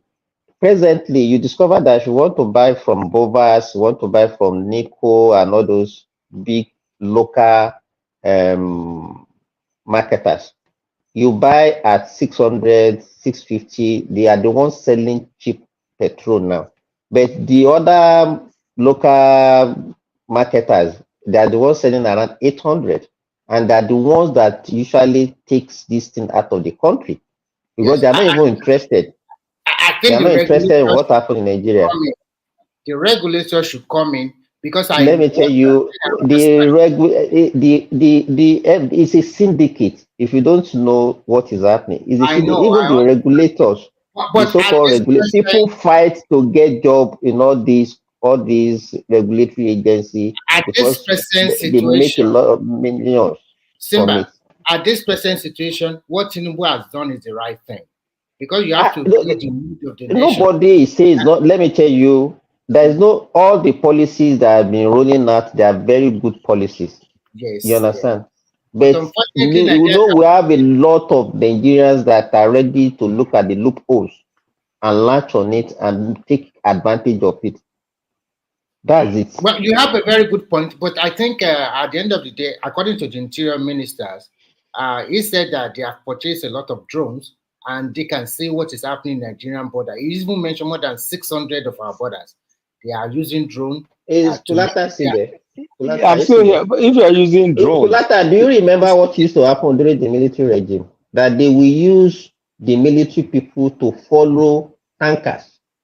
If you of remember course, now that those days, to follow from the tankers 80 from the I remember that from the I depot picked to up a filling station. newspaper in 1983 when I started reading newspaper, and I saw a word that I had zero understanding. They said oil bunkering, and I went to ask my popsy, but what does this mean? Because it meant it was something I thought was something crazy, but it was something about military and all. And my dad was laughing. I will never forget that. So we've had that thing for ages. So it's not today. And also we've had oil tankers that they escort to go to the border. We've had it for ages. It's not today. It's a business. So is Tinubu going to be the one that break the back? God knows. Because uh the man has been fighting a lot of battles. I don't know if And like Nigerians don't know. They don't know he's been fighting a lot of battles. they They don't don't care. know. They don't. Yes, is because, even as power. you said, according to an average Nigeria, it's all about the food price. And even the price of the food too, they also exploit themselves a lot. Someone will buy something for 20 naira and I will No, sell they it. even forget even about it. They forget about the exploitation. Because if we want to go to that one now, it will be another All argument. this, our The issue military. here, uh, Isaac, Go go on, go on, ahead. go on, go ahead. You go ahead. I just want to quickly So as good as all these arrangements looks to me, I still have my reservation because if Nigerians allow it to work, it will work. But because of our shenanigans, the way we behave, people, even the staff of NNPC, they are ready to cut deals with Dangote. The marketers themselves, they have their home problem. Nigeria, even Nigerians that will put all these in jerry cans. Can you imagine that they can use Okada to carry 10 jerry cans of fuel across? Okada, ordinary one Okada can carry 10 jerry cans of fuel. Nigerians, gone are those days when we do legal business. Everybody in that country now believe in illegal things. And that's why everybody is shouting, there is no money to steal again. Everybody was shouting, during the good Lord Jonathan, that people have money because everybody was sharing the money. You understand? You see somebody now, he's not working. You see an adult just moving around the street and begging for money. What are you doing for yourself? Nothing. Just to beg. We are even our value system, the kind of integrity that we used to have that no, Yoruba people used to say, rather than for me to go and begging for money, I have to work. But that is not the value again now. People rather beg than for them to work. I don't understand though. So I think wow, it's a terrible situation because a lot of things has happened in the past, and presently we're in a deep mess. But as usual, some people also find a way around it, one way or the other. Why some people just believe in that begging, that's what they'll be begging throughout their life. They don't care. So I saw a video recently. I saw a video yesterday in federal Federal College of Education, Akoka, in Lagos. The students were rioting against the new provost or the new management system they put in place in that place. Maybe they don't like them. And those students went on rampage, destroying cars, stealing something in the university, in their college, destroying their classroom and wherever, until the police came and shot and dispersed them. That was yesterday. That is the tip of the iceberg that people are saying you should go for your protest, but can you guarantee that they will not disrupt or they will not destroy public property? If the so-called leaders of tomorrow that they call themselves students are destroying the property of their own school, of their own lecturer or teachers, only because they don't like the management team or they don't like one aspect or whatever, and they went on rampage. Some of these students are also opening the car door. They are looking for something to steal. So, and we said the orientation is bad, it's terrible. And that country, to be frank, need carrot and stick. And I blame the government for not enforcing rule of law. So in Nigeria, anybody can just do whatever they want and they can get away with it. What is carrot and stick? I beg. Simba will explain. I don't want to explain that one. No, it's you. I want you to explain it. I know you know it. You are just pulling my Isaac, what Remy is talking about, to me, is not actually achievable under this present democratic system. Yeah. You understand? Yeah. You have to be, even whether the masses are right or wrong, even if they are wrong, you can't say they are wrong because you still need them for election. You still need their vote. So our politicians they can allow a lot of indiscipline to go on, a lot of shenanigans to go on for them to get to power. And that is why, so that stick that Denise is talking about is actually very, very difficult to win. So how do we now enforce rule of law? That means if we do not do something like that, that means that country will continue to regress. And there's not going to be... Okay, let me give you an example. Yesterday I was in a bank and some of these bank staff, they were saying, they should go on with the protest because we are hungry, or blah, blah, blah, blah, blah, blah. And I asked them, I said, okay, apart from this money that you are counting, what else do you use your free time to do? You understand? What do you, weekends, you have Saturday, Sunday, what did you do? They said nothing, that they use it to rest.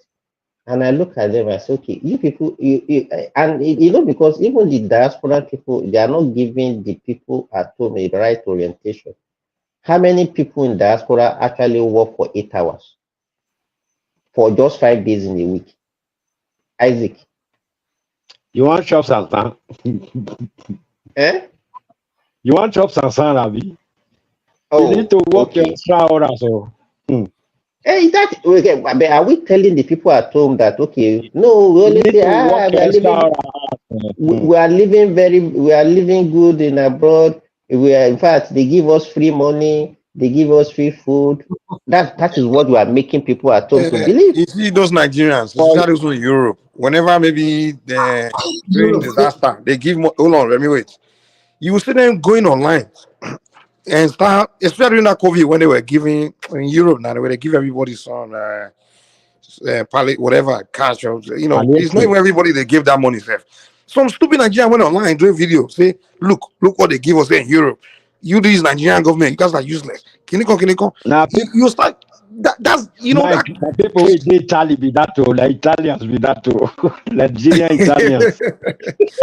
they that's the only time they want to shame the people in Nigeria. They just want flex. They will give people in Nigeria impression that if you don't want, in one country, everybody just sit down, no they do anything, just a chop. I watch most of those videos, so Mike, I watch most of those videos, so I don't know the kind of they give there. They don't let us rest. They show them. Whether I hate I don't know. Hey, look at what they pay me. Look at what they pay me. Isaac, sorry. Let me tell Mike something that I have a friend here. He has been here for more than 10 years. I met them here. And during the COVID time, I was not here. and the government for 12 months here, they paid him. The total money is roughly more than 15,000 euros because he has a family with children and because they stay at home, so he continue to get the money. But immediately he started working back and is making more than the threshold. The government wrote him and they said they want a refund of all that money. They will collect their money back now. You know, he was shattered, man. He was. Initially, he thought it was a free. It was a free gift. Femi, do you know what? That you are making more than, so you have to continue to pay back the money. So he's negotiating on how to pay back the money. So you can see nothing is free. But how many people will Remy, you know what's funny? In America during that COVID, the amount of money they wanted to give people were swearing for the government because the amount of money people already paid into the system and what government wanted to give them back was not even a fraction.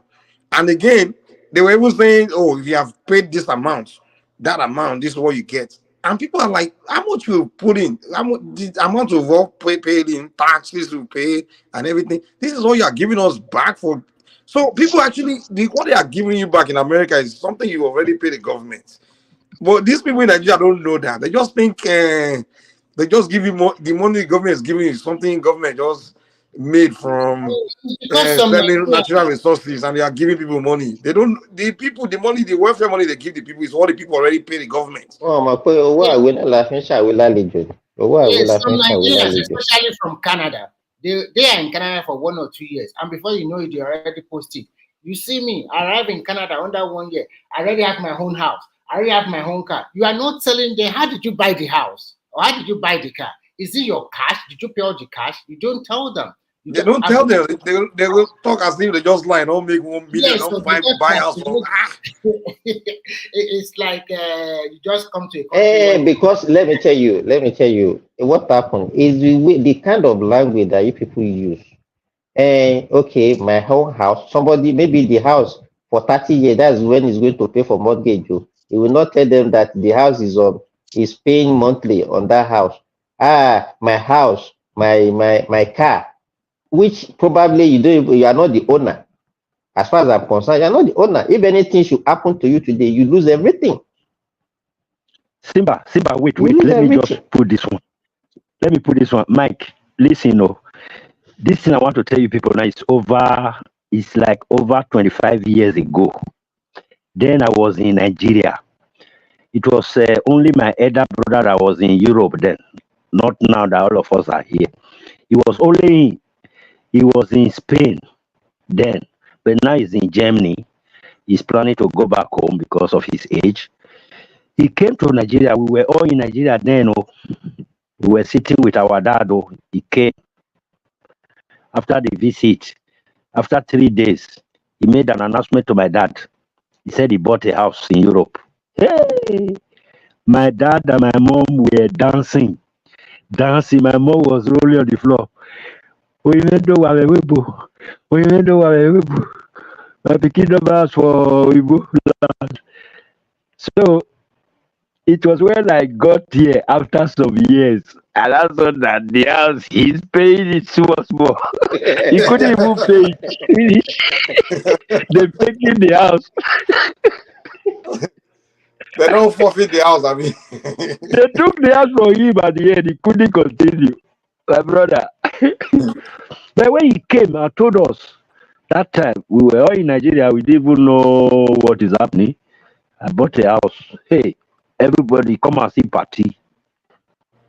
Our brother don't buy house for Europe. Isaac, you know why we do that? We just want to use that one to actually, is it to elevate or to rub our ego? They want to show people that. You get what I go make mistake. I go tell people for Nigeria, I just buy car. They don't know. They don't know what I mean. We say they're gonna ask me for money. I say, they say you just buy this kind car. I don't buy them. I just go collect them. I'm gonna pay. We go watch them. We go watch the car. People in Europe and America, they live on credit. The literary meaning in Yoruba is BC. You dwell in BC. You say, okay, I have a very good credit score, which is basic. Like basically, Americans are the poorest. And I was telling somebody there was one argument when Kaiser they had in China. They were saying the black Americans are the richest black people in the world. I asked them, I say, wait, in terms of if you say standard of living, yes, but if you say actual assets, actually they are the poorest black people in the world because average black American here they have zero wealth. Like literally, they have bad credit. Like when you have bad credit, that means you are in debt. In fact, average American, they are in debt. They don't have anything, but they are living on is credit. Everything is on credit. You understand? Average person, you want to look their credit, they have they are owing maybe 20,000 for a car they didn't pay for, they forfeited the car, so their credit is bad. That money, until they pay that money before they fix their credit. And then average person, they forfeit their house, some hold student loan. Americans are in thousands of dollars in debt. You understand? Because everything is credit. They don't have it. They don't. It's not like Africa, but an average African person does not hold that kind of money. So I'm now saying, if you're saying they are the richest people, okay, let's put put all of them, put all their assets together, and take the poorest African country, all the people they put their assets together. You find out that those Africans actually have assets, more assets than the black Americans, because they will be negative billions of dollars in debt. But those Africans, the average, all of them, they will have at least the worst is maybe $0. You understand? Nobody hold anything now in Africa. You understand? So people don't know in these countries is credit. We are living on credit. People are living on credit. They don't have shit. The difference is that people have job where they can at least be using to settle this. That's the only difference. You understand? You have job that can to take that credit, use it, and make you to look at least to have a decent life, which we cannot get in Africa. That's the difference. That's the difference. So, Exactly. That's the only difference. Yeah. Spending capacity. They have you know, you in, have the in, law, in, you Sa- can in, pay. in Saudi Arabia, you discover that you just see somebody that just started working. Then the next thing you see that he buys a car. You understand? Probably, and that car, that means he will go and get a loan. Even the banks are advertising, okay, come and take this loan for car mortgage and all those things. But in Nigeria, you can't get that kind of facilities. You have to work for your money, save your money to get it. So it will take you years for you to be able to achieve that. But in all those countries where they have good mortgage system and all those things, people can actually acquire those things and then they'll be paying gradually and gradually and gradually. Hoping that nothing will happen to you, you'll still be able to maintain your job and you will not get sick to the extent that you will now lose everything. Simba, let me ask you one question. Simba, money where then go they drag you, may you can't take, they beg you, they try convince you, may you can't take. That one na money. Yeah. It's a business now. It's for their own good. They We don't drag know. you. Let me tell you, that is why I think it's something that is making people to work hard in those countries. Do you understand? By the time they have already dragged you into all these credits, okay, you have taken mortgage for house, you have taken mortgage on your car, you have so many debts you understand, to fulfill. Then you have to work. You have to Simba, you know work. what's so funny? The way time comes You flying. understand? But in Nigeria, where you don't hold anybody, you understand? You can be loafing around and just you understand? You understand that what Isaac? Nobody know your And secret. Now. Government don't even that's know your secret. why we are not that productive again. That's why it's not the kind of system that we are practicing is not actually making people to be productive, not making people to be hardworking. And that's why, let me tell you, there is no Nigerian that will leave Nigeria and will have the same work ethic that you have in Nigeria and you carry it abroad. You will know you cannot succeed. You cannot succeed. Virtually, we are not working. As far as I'm concerned, we are not working in Nigeria. We are not working. All of us have to be Remy, sincere with ourselves. The Simba, way I work now is not the same way I work when I was in Nigeria. I always say You understand? the root of our problem in our Where I country is work now, lack of productivity. sorry, Mike. Yes, where I work now, they gave me a task. You have to see this number of patients in a year, admission. You have to see this number of patients in the clinic. You have to do this number of procedure. If you don't achieve that, nobody will give you another contract. They can even sack you. They will sack you now. They will say you're not productive, they'll fire you. They say Yeah, they say you're not productive. you don't fit. You don't fit. But we are not telling our people all this. You say, because the only thing people see, okay, is the money that you bring home. They don't know the effort They that you don't are know. putting in They to If don't you know get the even this. liberty here they go, have. if you same Remiola, Simba, yeah. So if you make money, right, and you don't, I don't know how it is in Saudi Arabia, and you don't account for it to the government, like when you're filing your taxes, I made this money. Oh. You can go to prison because they want to know how you make your how that money end up in your hand. You know, how come you made this money? You didn't pay, you didn't, you didn't earn it. You didn't pay tax. You get in serious trouble. You know. So Yeah. you know what I see when Babadarigo was saying they work hard in Nigeria. I was laughing. I just remember when I was coming back, through Murtala Yeah. Mohammed Airport. Hold on Yeah. now. The One more. government. When I was coming back through Murtala Mohammed Airport, all the workers, the airport workers, you see like 5 of them, they will post every toilet. There was always people like by the door, they are sitting there. Like 5 of them, they are sitting there. What are they waiting for? They're waiting for someone to traveler that wants to use the airport so they can ask you for money. Ah, Augusta, yes, sir. All they are doing is yes, sir, Augusta. Hey, hey. And they sit there. So you realize they are sitting there for hours. And then you wonder. And then that restroom or that toilet, or if you enter, the toilet is dirty.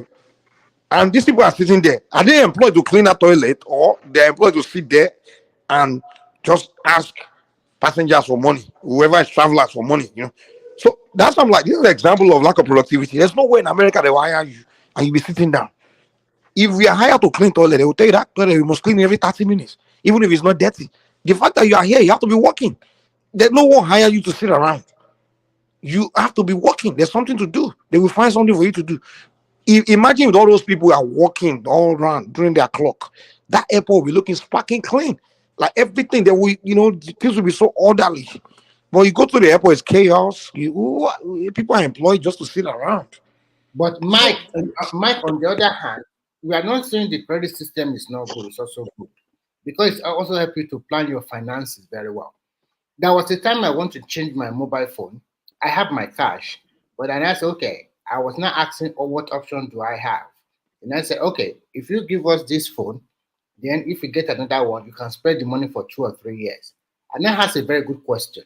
I said, okay, what about if I pay installment for 3 months and I want to pay the rest of the balance immediately? They said, no, they are not going to agree. I have to follow that contract to the end. Okay. So that is the system here. Another one. Remy, nobody is saying the credit. To me, no. Even if it's possible to adopt that kind of system in Nigeria, I will actually adopt it. If they are It going to makes people apply, to work. And we are not. No, wait. What we are saying, we are not saying the credit system is not good. You understand? But the impression that our people have, that's what we are talking about. That they thought that I whatever know. you have is the money that you earn, that as if you achieve it over a very short period. You You know that understand? here, We should. if you want to buy a property here, there are some that they will ask you for 5, 10, or 11% deposit. But a friend of mine in America told me that in some states in America, if you want to get a property, there are some that is zero deposit. I don't know. Mike is here. Maybe It he can. depends on your credit. If your credit is good, no. This way America works. If you have a very good credit, they do credit check on people, on consumers. If you are someone that has a good credit, how do you build your credit? Maybe you always pay your bills on time. You don't hold, or you've been buying some things and they see that, okay, this person here has a good credit. So now they can risk selling you stuff by telling you to put $0 down. You understand? But if you are someone that has a very bad credit, your I know. interest rates, the interest they will put on your whatever they are selling to you going to be It's, high. The down the payment will credit be is high. yeah, it's almost the same thing here. But here, the more you live in the country here, the more you have more benefit. But mind you, there is not I can virtually vouch that there's no any underwork. I mean, any work you have to get here, the first thing the employer will ask you is your social security number because the government have access to your income. So there's no way you can, how to say, to be smart or whatever. No, the government already has access to that income. They know how much you are making because nobody is going to employ you without your social security number. No, even if you're an asylum seeker, and once the government take you in, they will give you all the necessary things to go out there and work, so that you have a number. If you don't have a number, they don't allow you to work. You cannot just go there and work like that. So they follow that system because they bridge the gap between the rich and the poor. I'm telling you this, the Nordic and the Scandinavian country, the income parity is very little. It's so close that sometimes you don't know even the rich or the poor. You can never figure it out easily. But if you live here for a long time, you continue to figure out that some community or some area that Let me tell you, they designed it like that. they For designed you that for understand, they did not even the system. They designed the system so that you will not even be craving to be rich, to be yes. excessively rich. So if you think that you can't be excessive, so even it also discourage corruption. Yes, You and understand? here Because they whatever did not ask you asset, because not to whatever asset that you have, you have to pay on it. You yes, understand? You pay on those assets. It's not yes. in Nigeria whereby somebody can have 20 cars, have No, built no. 20 How can you houses and all those things. advertise? By the time you Remy, are paying Finish money with on those tax. things, They will you would finish. rather don't acquire those things. You are going to yeah, pay road fee. Yeah. Remy, please. Uh, in that your place there, is there any room for black jobs? No. Wow. What do you mean by black job? You mean under the table? Like that your security, social security number and all that. Somewhere that doesn't have illegal immigrants, do they No, like no, no, also? no, no, no, no, no room, no room, no room. Oh, sorry, Mhm. no room, no room. There's no way they're going to employ you. Because Everywhere tight. let me give you an example. If there's a job portal, a website, and they are advertising for job, the first thing you are going to put in, one of the things you are going to put in sometimes is that your social security number. You're going to put it in there. So, and once they see it, they put it into their system. They can know where you have lived, the educational qualification, everything about you is already there. So they can form an opinion immediately that to invite you for interview or not. Even as little as cleaning, you still have to have that permit, that work permit, to give you the opportunity to do that. So they regulate everything to the core. So you cannot just come So, here I and mean, what say, he's saying is, for example, in America as well, you have to have social security to work. You have to have, all this address, everything. But people still pay people to find a way to use other people's social security, and people pay people under the table. You so that's understand? what I'm trying to say. So what he's They asking do is it that in is there a way Michigan. people can people like They illegal do it people are in they finding a way to get paid under the table? I understand what you are trying to say. That, for example, if I have one job and I have another second job, and No, someone no, can no. come, That's not what we're asking you. No, black We job, are telling you black that job. somebody that's there. Hold on. Somebody that doesn't have social security that's there illegally, right? yeah, Now he approach a business owner and say, mm, "Hey, pay me under the table." You understand? Or sometimes people can use another person's social security number to. well, I don't think it's possible here because we don't have a huge population here, and that everybody wants you. So they can easily detect it. That's what you're saying. They can easily detect. So there is not a lot of room for that kind of opportunity or that kind of you working under the table. So it's like if you're coming for asylum, they only take you from the pool that EU sent to that country because EU also distribute asylum seekers to different countries. So if you come to Italy or come to wherever, they now distribute them. This go to Finland, this go to Sweden, this go to that. So they already know that you are coming to their country. It's not that you can just drop from the plane. They'll send you to the factory to go and do their dirty job. No. But yeah, well, no, they don't do like that. This is a very good concept. Really? They will When give you you the clean job and give their own citizen the dirty job. Is that what no, you're telling no, they don't do like that here. If you come in here as asylum seeker, they will first push them to learn the Finnish language. So when you finish learning the language, they now put them to vocational college most times. So why you are learning language, you're not working? No, the government give them money monthly, and they also give them place to live. This European is nice. So if you come from a own black But you know they have they just begin don't to pay bring you money. everybody. They are good though. They just don't bring anybody So, like okay, everyone Mike, is stupid. Yeah, Michael, Yeah. Finland is very good. Oh, they pay the dance, they get money and then they pay. Many people from here, then they run go themselves. All those UAB people, African all those lazy people we don't want to work. They don't go there. They pay them well there. These Oyibo people that don't change you. Remember like that kind of 1940, 1950, 60, something like that. If you come there, if you show up from Africa, they will ask you why you black. Why your I think the issue has to be that they will put you on slavery. I think the problem has to do with populating their country and the working class is declining. Now black don't depopulate their country now. Yeah, because the countries, but the way they do like that, they are smart people. They attract little of asylum and more educated people. Okay, that's what they do. So little asylum, more of educated people, and if you are educated, there's a chance for you to be well behaved. And if you're asylum, before you go into the system, they already hold you for some years in terms of culture and training you to become somebody. So they already changed your life from the base. It's not that you just come here and just jump to work like that. No.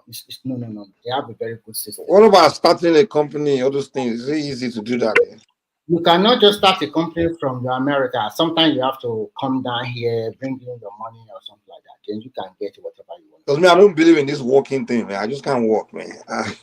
I'm always a businessman, man. When I work like this, that's why I can't live in socialist country or communist or those things where they will make you. No, you can come here with your money to invest to start something. Okay, you are welcome, no problem.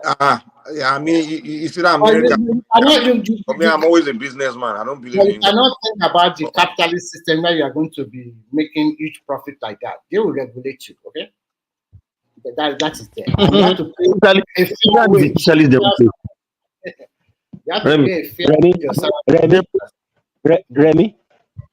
Yes, sir. Remy, do you sometimes see Samuel Ekpa? There's no way you haven't seen that man. I'm sorry, I don't see him and I don't know where. I don't even want to talk about him. I'm sorry, I don't. Okay. Finland is not a small country. The guy will come for Remy. Remy is afraid. No.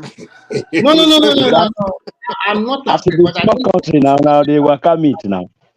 How they wonder? It's a small country now. Suppose don't see the guy, man. If I see that to be, no. Finland is not as small as what you thought. It's one of the biggest countries in terms of size. It's not so small. What about population? Population is not much. It's small, but it's not a small country in Europe. I mean, in Europe standard, it's not one of. I think Finland, in terms of landmass, maybe even bigger than UK. So what are we talking here? I think it's bigger than. How do you deal with that cold, man? Well. Once you don't know you go by now, sir. Once you have been to several parts of the world, I've been to China. I've lived in a place in China that the weather is nearly the same as in Finland. It's very cold, and sometimes, to be frank, if you don't have a big heart, it's not easy. Because someone can be as good as minus 25, minus 28, minus 30 degrees Celsius. I want you to open your freezer and put your hand there, which is just below 0 degree, and then you're outside there like minus 25 or minus 30. It's freezing cold, man. It's terrible. But man have to survive, right? And life have to continue. It's okay. Even the cold part of America, I always run from there, man. I only go there during summer. During summer, then winter time like this, I fly to the south. But the point about cold weather is also like somehow I don't know. It has not been. I don't have. Somebody told me it's also good for your health. Good for what? Your health? I don't know. Yes. Somebody told me it's good for your health. They just want to promote their country. They just want to sell Finland to you. How cool I give you flu. If you come here, like today, if you come to Finland today, just as a tourist, just see the country, man, you will fall in love. Everywhere is green, good temperature. I mean, now blue sky, everything is well organized, well structured. Good temperature. The cold temperature is good. No, I mean now. I'm talking about now today, not in winter. We are not in winter now. We are still in during summer. Everything is green. Even in winter, those green will turn to brown in winter now. No. This is the grass. They don't die during winter. In winter, even in winter, everything is as white as a chalk. Everything is. That means the pollution level here is all time 0. You can feel. If you come here, I can guarantee you. You walk in the street, you can feel the smell of the green grass. as the When I'm environment telling you, that green grass during winter, does it remain green? it remain greens. Like if not They because don't maybe die. who die? What the plants? No, they Yeah, don't die. They don't they die. don't die during winter. They don't. They don't. They don't die. The trees they don't die. You know that more But than they will shed their leaves now. That's yeah what I'm yeah. saying now. They will shed their They don't leaves. die. They Trees, don't of die. course, the trees will not Like, die, but their they leaves will don't shed, man. They will turn because to. this country part of what they export to the world is wood. All their forests they planted a lot of trees, so they also export Yeah, the that. trees will remain, but what we are telling you is that green. You won't see No, green during winter. no, they don't die. They don't. Oga Michael, Oga Mike, Oga Mike. One man, if one man watch this after hour later, if he converse for us, say our own personal matter, we can dey discuss. So, you feel lead us on this area. My suggestion, as on the first now, can be the starting day of protest, and then it can be the starting day of Oro. So you from the Yoruba area, how you the one can take two of them one can take share the street. Ah, they go figure out. Even for I was talking to because for like now August 9 this thing starts. Speak Oshun, Oyibo, speak Oyibo. yeah. It's August that this thing always starts. Ocean State, the Ocean Shogbo Festival. Foreigners, everybody will be there. The entire street, even today, go sell. They are already showing video. I was supposed to be there. I just have things to do in America.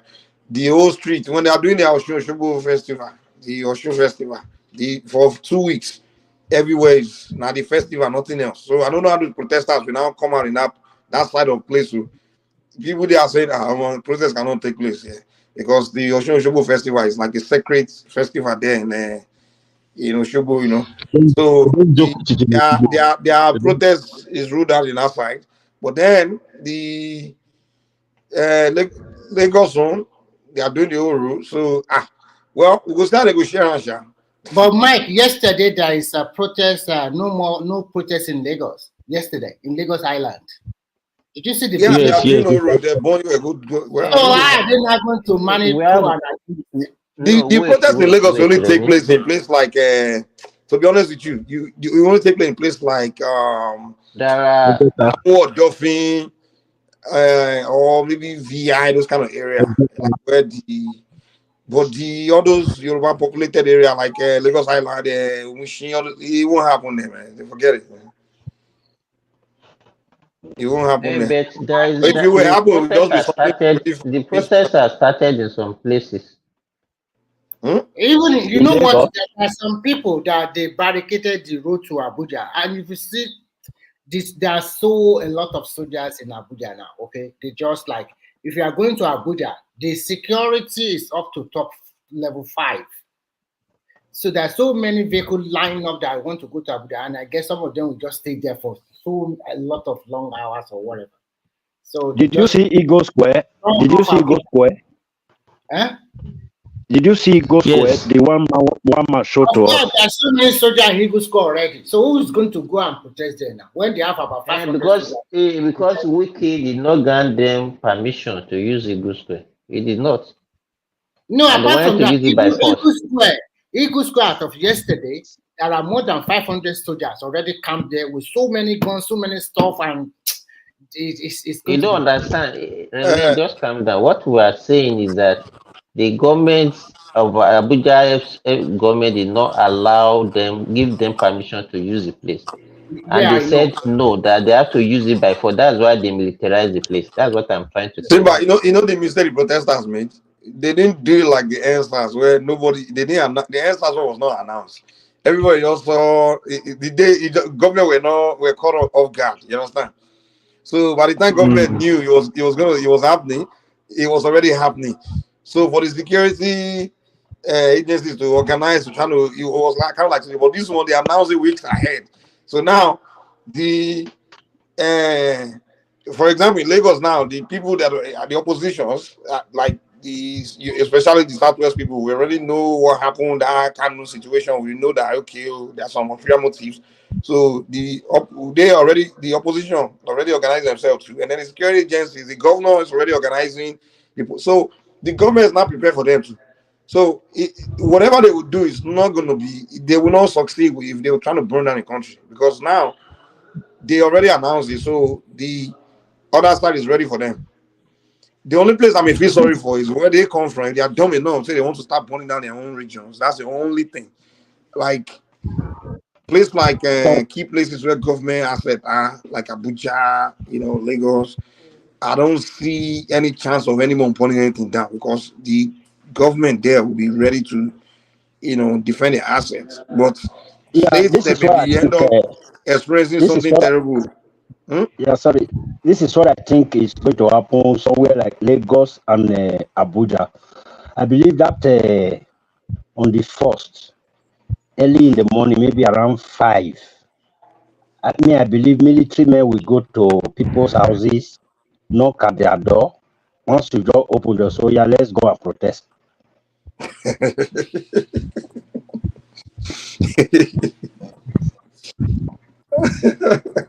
No, but oh Lord, they are though.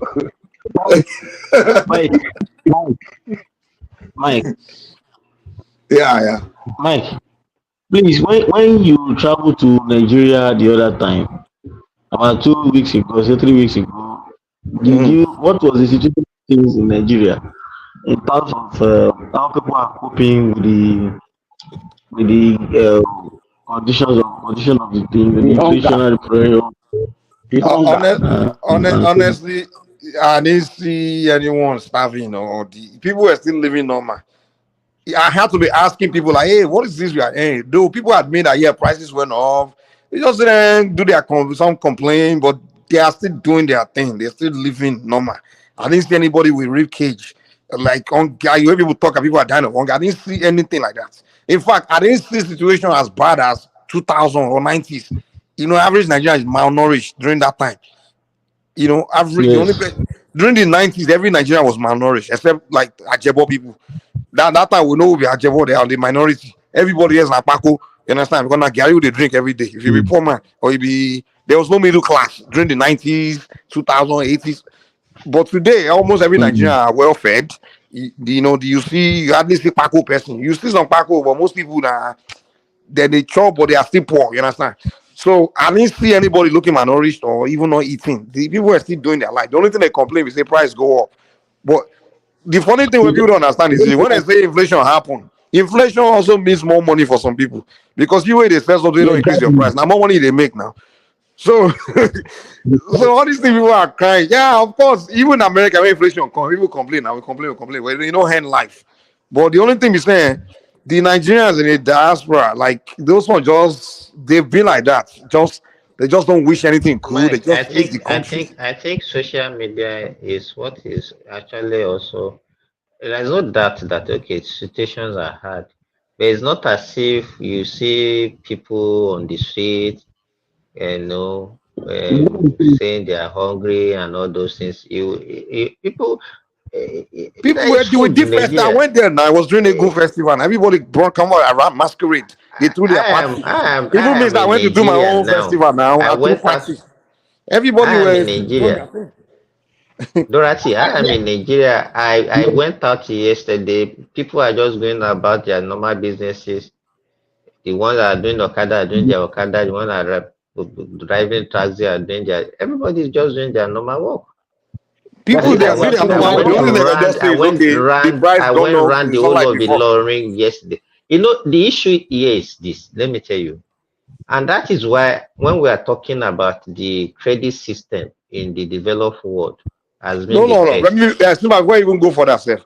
This security thing. The way Nigerian talk about it online, like the moment you step into Nigeria, you'll kidnap you everywhere. You can't drive through anything. So And that's why you you see know. now, even some of oh, us on the platform, if they are even going to Nigeria, they will not announce. It's only when they come back they will say, okay, they went to Nigeria because they are scared that maybe they will capture them right from the airport. So the way they will make you fear. But every time I go to Nigeria, they drive now. Nobody really go. I'm from Lagos. They enter my car. They drive go. And they try to do like 3 different states. Highways, I don't see any kidnapping going on the highway. And even this funny thing they talk about, because me, I spend a lot of my time in rural parts. You know, you can be traditional worshiper. I don't see the people they feel they ask them, they say they don't even know this thing exists. All these things we are talking about online, they don't even know about time because those people don't, they know they do media. You, They go to their farm, they are cooking their villages, they are doing it, living their life. But Nigerians, the way we don't the push this propaganda the on media, yeah. the problem. Let me tell you the That's what problem now. Let me tell you, well, Isaac. yeah, yeah, yeah, The issue here is this. If you remember, at least everybody, all of us, we grew up in Nigeria. You know that those days, you understand, everybody cut their, coat according to the size of their clothes. But these yeah. days, that is not the case. Now, people who have been living a kind of, I'm very sorry to use this kind of thing. You discover that somebody that cannot even take care of one child Yeah, I will see have iPhone like 13. four, you can have 4, 5, 6 children. Some can even have 2 wives, 3 wives. You understand? Now, God forbid, the question I want to even ask you, why is it that people, where we think that people are living, they are living comfortably, that is where people don't even have many children. And then where we think that there is hunger and famine, that's where you see that a lot of people now have 5, 6, 7, 8, 9, 10 children. I Why don't do you think it's understand. like that? Even I asked myself, I told you a story. There was a time I employed a driver for one of my this I won't say to my surprise, at the end of the day, me, I only have one wife, or I don't have a lot of children. This guy have 2 wives. When we interviewed him, he told me he has only one wife.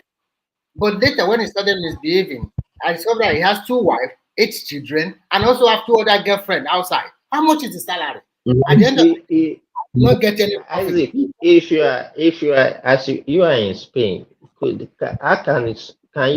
how is it possible for somebody to have 7 children in Spain and Okay, hold that on. person will not struggle? Government will make you take care of them. This is not even Brother, if you get If 7 children here, how much can the government in give you? America. Yeah, the ones that listen are your picking. They go first tell you how much insurance you have to provide for that the child. You must provide. They will give you responsibility, and if you violate that, and that picking. First in America here, once you are the guardian, you are the parents. Government will give you all the list of responsibility. That hold on, let me say this: that your child must not be left yeah, alone under the age of 12. That means you have to be paying somebody to be watching your child if you are not around. That's one basic you don't enter your head already. We government already put on top of your head. Now you don't get one where they pay that kind of money for somebody to watch, for someone to watch for you. Now you want to have more, and then if you are not with the woman, okay, you go to court. The government will tell you how much you have to pay for the bills or the support. They will put it, calculate it. So if you know that they hold you to that kind of responsibility, now you want to have 7, 8. There are people that do it, though, but those guys they are usually homeless. They don't give up their life. They just go to criminal life. They are the ones you see becoming criminals because they can't work anywhere. Anywhere you work, the moment from your paycheck is where they are taking that money. The government collecting that child support, they're taking it out. So when you have you can't be irresponsible here. With a womanize, with a day careful when we will smash with the woman no carry belly, I beg you. But in Nigeria, nobody's holding anybody accountable now. That's why they are all making babies anyhow. Mike, look at what is happening. You see, one of the problem, everything that we have been talking about. You see, when we talk evangelical, you say this. We want to be running a socialist democracy without being productive. When we got independence, have you ever checked it that our population is becoming a burden onto us? When we got independence from Britain had a population of 55 million people. We had about 45, 48 million people in 1960. Right now, Britain is 67 million. Let's say we remove some few people that died, the people that died during the Second World War. They are 68, 67, 68 million people right now. And Nigeria is already 220 million people. And by 2050, we will be 400 million people. because right as of 2020, 2015, we were 100 million youths, and out of that 100 million youths, they are 75% of them, 75% of them are already sexually mature.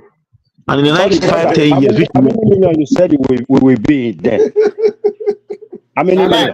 will be 400 million by what? By 400 2050. million. And now they Yes, show already to because be president that time. all our youth, they are already giving back. 1, 2, multiply If you them. now include, They if you are now sleeping with each include, other like animal now. Because alright, that's if all. you now include, Naramali is already telling them, how to do it. So I mean, like you see the I culture think now. At least when we they grow up, they still tell us, say, don't do that. It's not good. Though. But today, you gotta do it. Though. So the youth now, man, their own generation will populate. They will even give birth times 3. So Nigeria, they say Tell you, 300 million.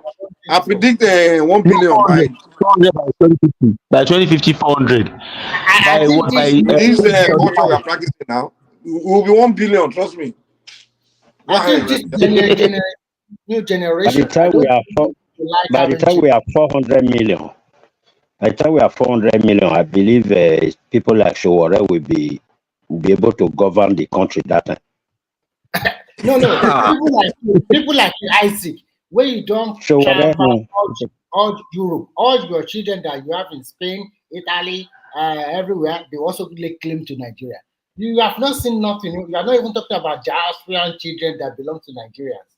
That some of them will want to find roots back to Nigeria. That okay, you want to go and stay there because as you are indoctrinating them in your Europe or America, some of them might feel if there's opportunity in Nigeria, why can't I go there? Some are already going there Yeah, in the end. I didn't So they know. can go there. So and not only in America, even in South America and Central America, some are also going there. So I always tell the people around me that if Nigerian get it right, forget it. Oyibo will also troop into your country, which they are already trooping in. They are marrying your men. So you can see, and They some of already them are also know. in Nigeria. So it's not only for you black. As you are trooping to their country, they will also find because if you look at Oyibo life, it's all about structured life. But when you look at African life, it's a good life, sunshine almost every day. People are happy. They want to hang out with you. They want to play with you. They want to smile with you. You eat, even the party you don't know, they invite you. So there is something that your social network is like happy, happy, happy. No matter what happens, they just find a way around it. But when you live in a confined environment in Europe or America, your life is just like a triangle based at you have your work, then you come home, and the other one is that maybe go shopping or whatever. It's a repetition. Maybe go shopping, go to your gym, maybe occasionally go to a party, but it's not as in the Nigerian way. So your life in abroad most time is like a triangle. It's not easy for you to have an hexagon kind of life because you don't have the time, you have to put in the work because of the bills. So, but Yeah. when so if you have something going well for you in your Nigeria, I beg, stay back. It's not that I'm discouraging you, but if your business is good in Nigeria and you are making enough money, don't you can go to any country of the world to enjoy your vacation. But when you look at the structure of life here, year in year out, in the long run, you'll be tired. It's just like you are it's Let repetition. me let me bust your bubble.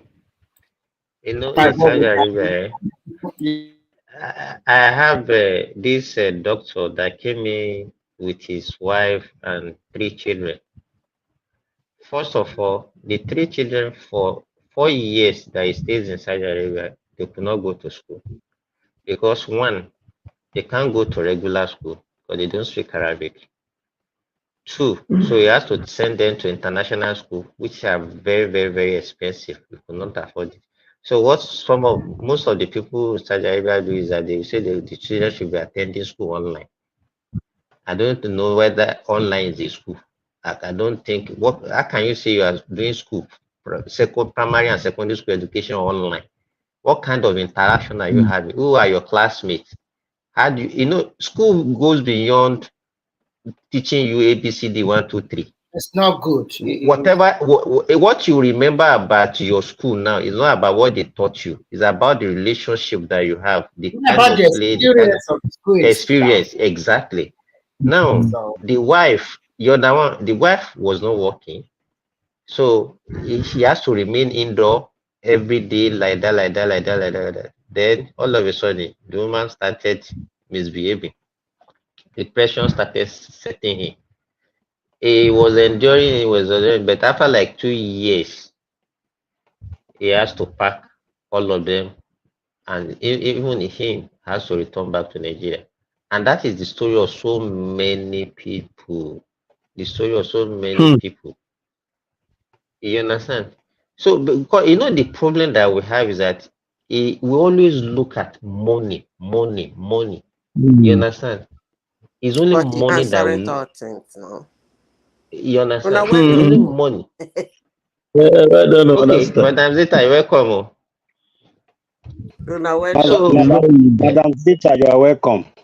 Thank you.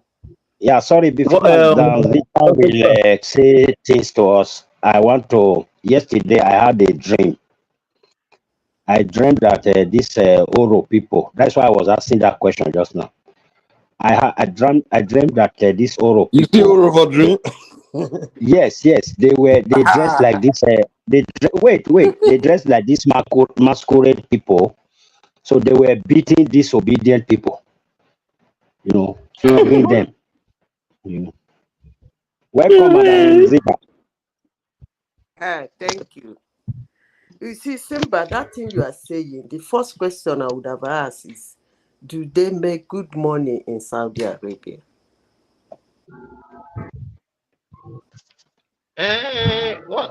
well, it depends on the kinds of work you are doing, and it depends on your level.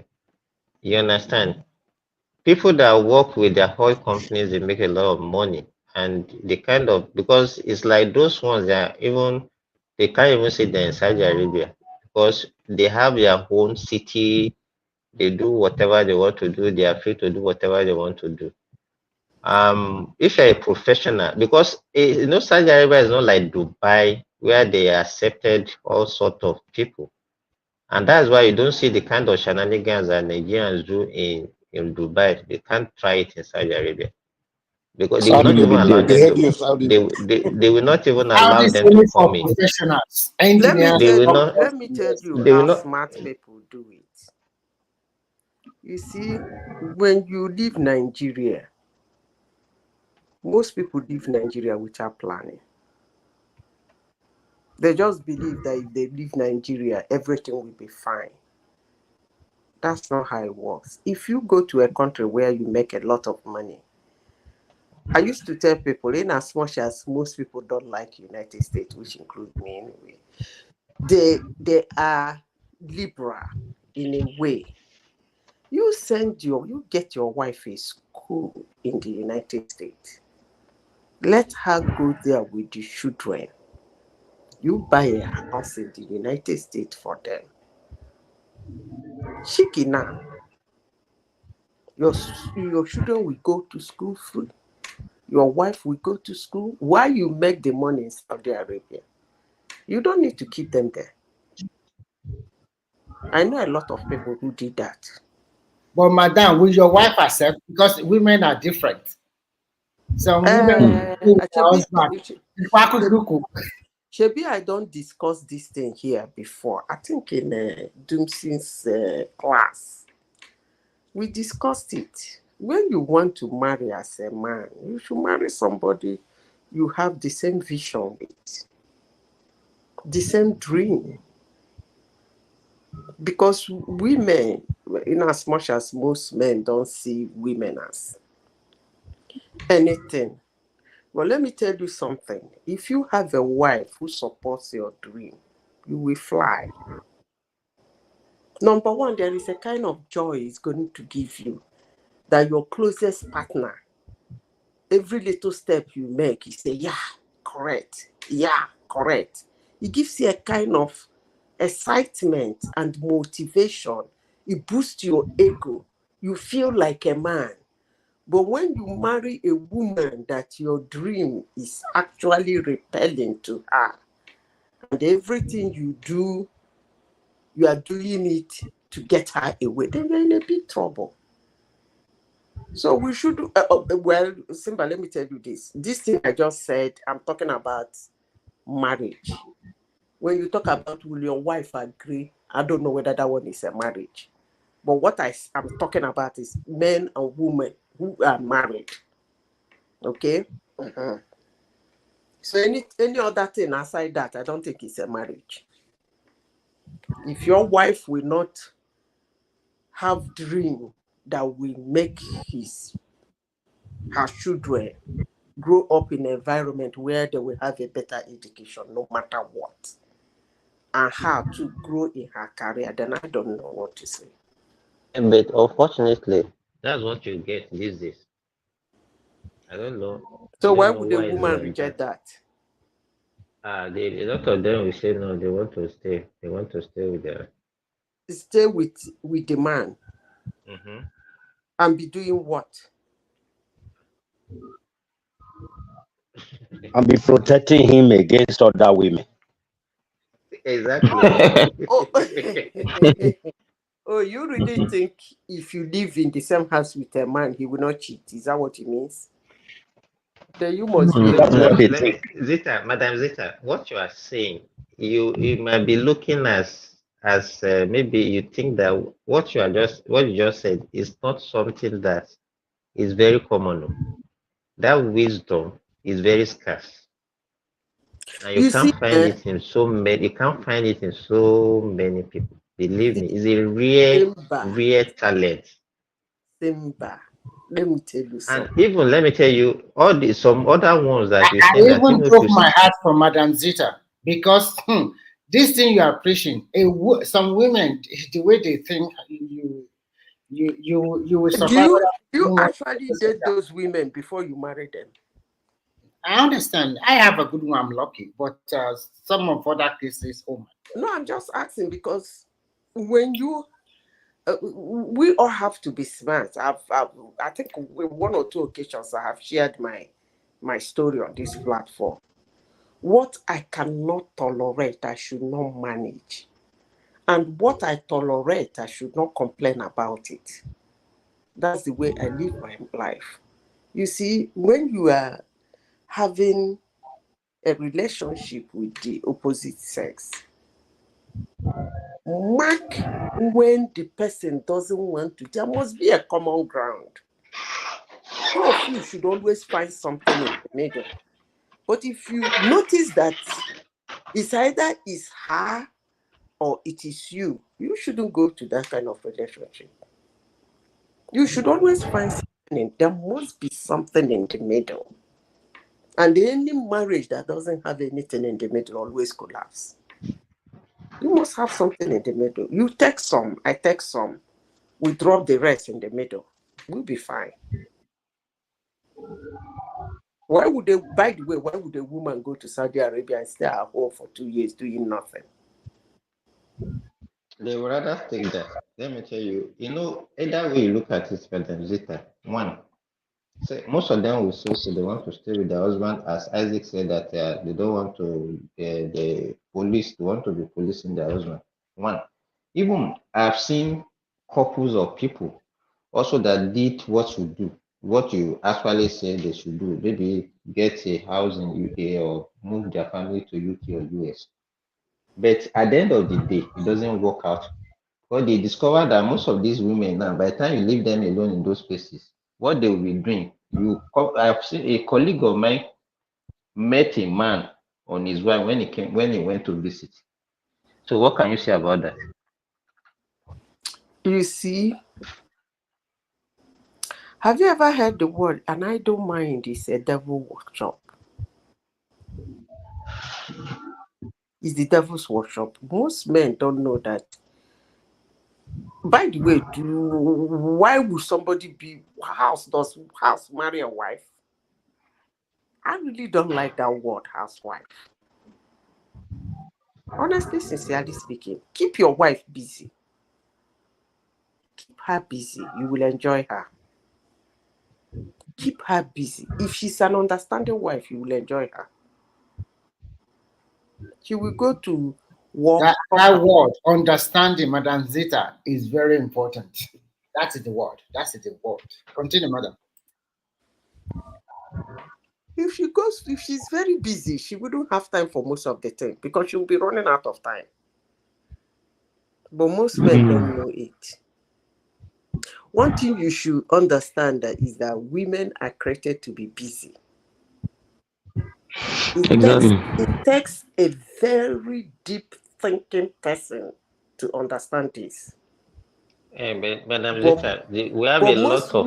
most women don't know that. Women are created to be very Okay, let me give you a practical example. This person is very close to me. In fact, this one is not even in Nigeria, it's not even in any other country, it's in Nigeria. He sent the wife and the kid to UK and he was financing them from Nigeria. The wife he asked the wife to go and do master in UK. After 1.5 years, that was when the wife said she's no longer interested after she finished the masters. So what can you say about that? You want what I can say for that? Let me tell you, what I can say about this story you told me. I know it's not complete, but because I do research in that area, I will tell you that man is very stupid. Do you know why I said that? He should know that the woman will leave him. You know, when you have some kind of challenges with your wife in Nigeria, you have some kind of challenges, you are misbehaving, you people are disagreeing, things are not getting on. You always, in fact, two of you are married, but you are living like two strangers in the house. You breathe in, she breathes out, and eventually she finds a way to get the hell out of you. And she says, can I go and do my master's in UK? And you say, oh, that's fine. So that the children will have good education. Blah, blah, blah. You bundle them and go to. The moment you pay that school fees for that master's and send them, as you are waving them bye-bye at the airport, you are waving bye-bye to your marriage. And if you don't take time, you won't see those children again. Exactly. What? In fact, you know, because you know what? Somebody asked me why. Did you ask why? Why? Somebody asked why, right? Did somebody ask me why? Yes. No. Okay. Why I think somebody is that most humans take things for granted. Why? Is because why he has beat his marriage bye-bye is that he didn't know that his marriage is at the verge of collapsing before he sent them out. It's just like something wants to fall. Instead of you to get it up, you kick it. Definitely it will fall now. That's exactly what he did. Something is at the verge of falling down. Instead of you to grab it and take it up, you kick it. It will fall. Sending them overseas is kicking it. And as the woman entered the plane, she will say, Lord, I thank you for getting me out of this hell of a marriage. And you know, women like divorce when it is overseas. Sure, you know that. No. The stigma That one is funny. because the stigma of African divorce, our culture and tradition, even though we try to westernize it, that stigma is still there. So they prefer it done overseas. 80% of friends and relations will not know that the marriage is gone. She move on with her life.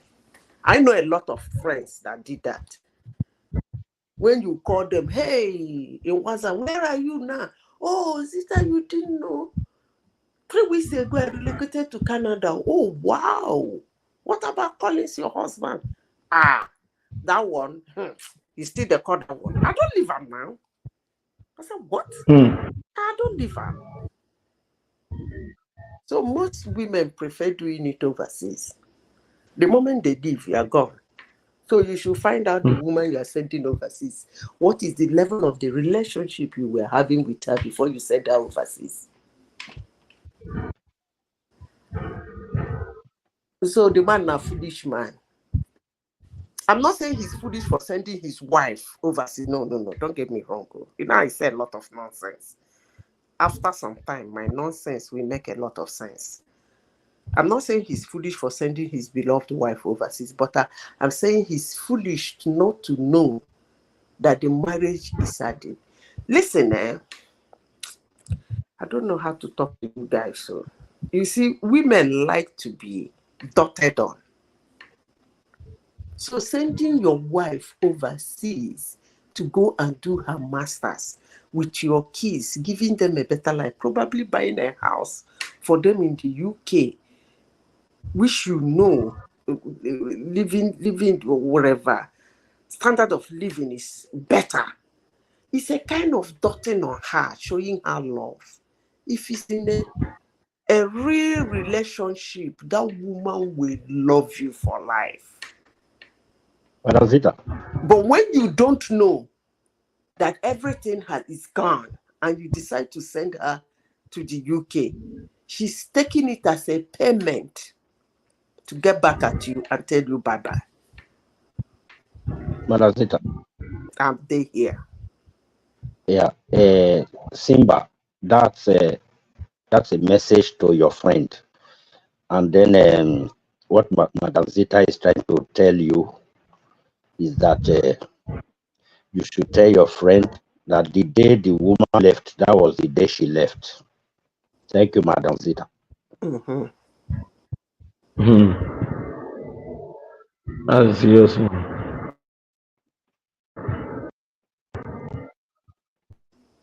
So what would I be there talk about?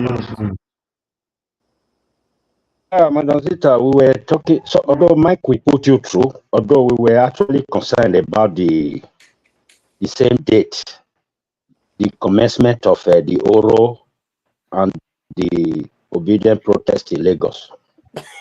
You this Isaac, you be funny guy. I think we were also discussing about the federal government selling crude oil in Naira to Dangote and other modular refinery. Yeah. Selling crude to Dangote. How it will benefit us? What do you think? The federal government directed to sell crude oil to Dangote refinery in Naira.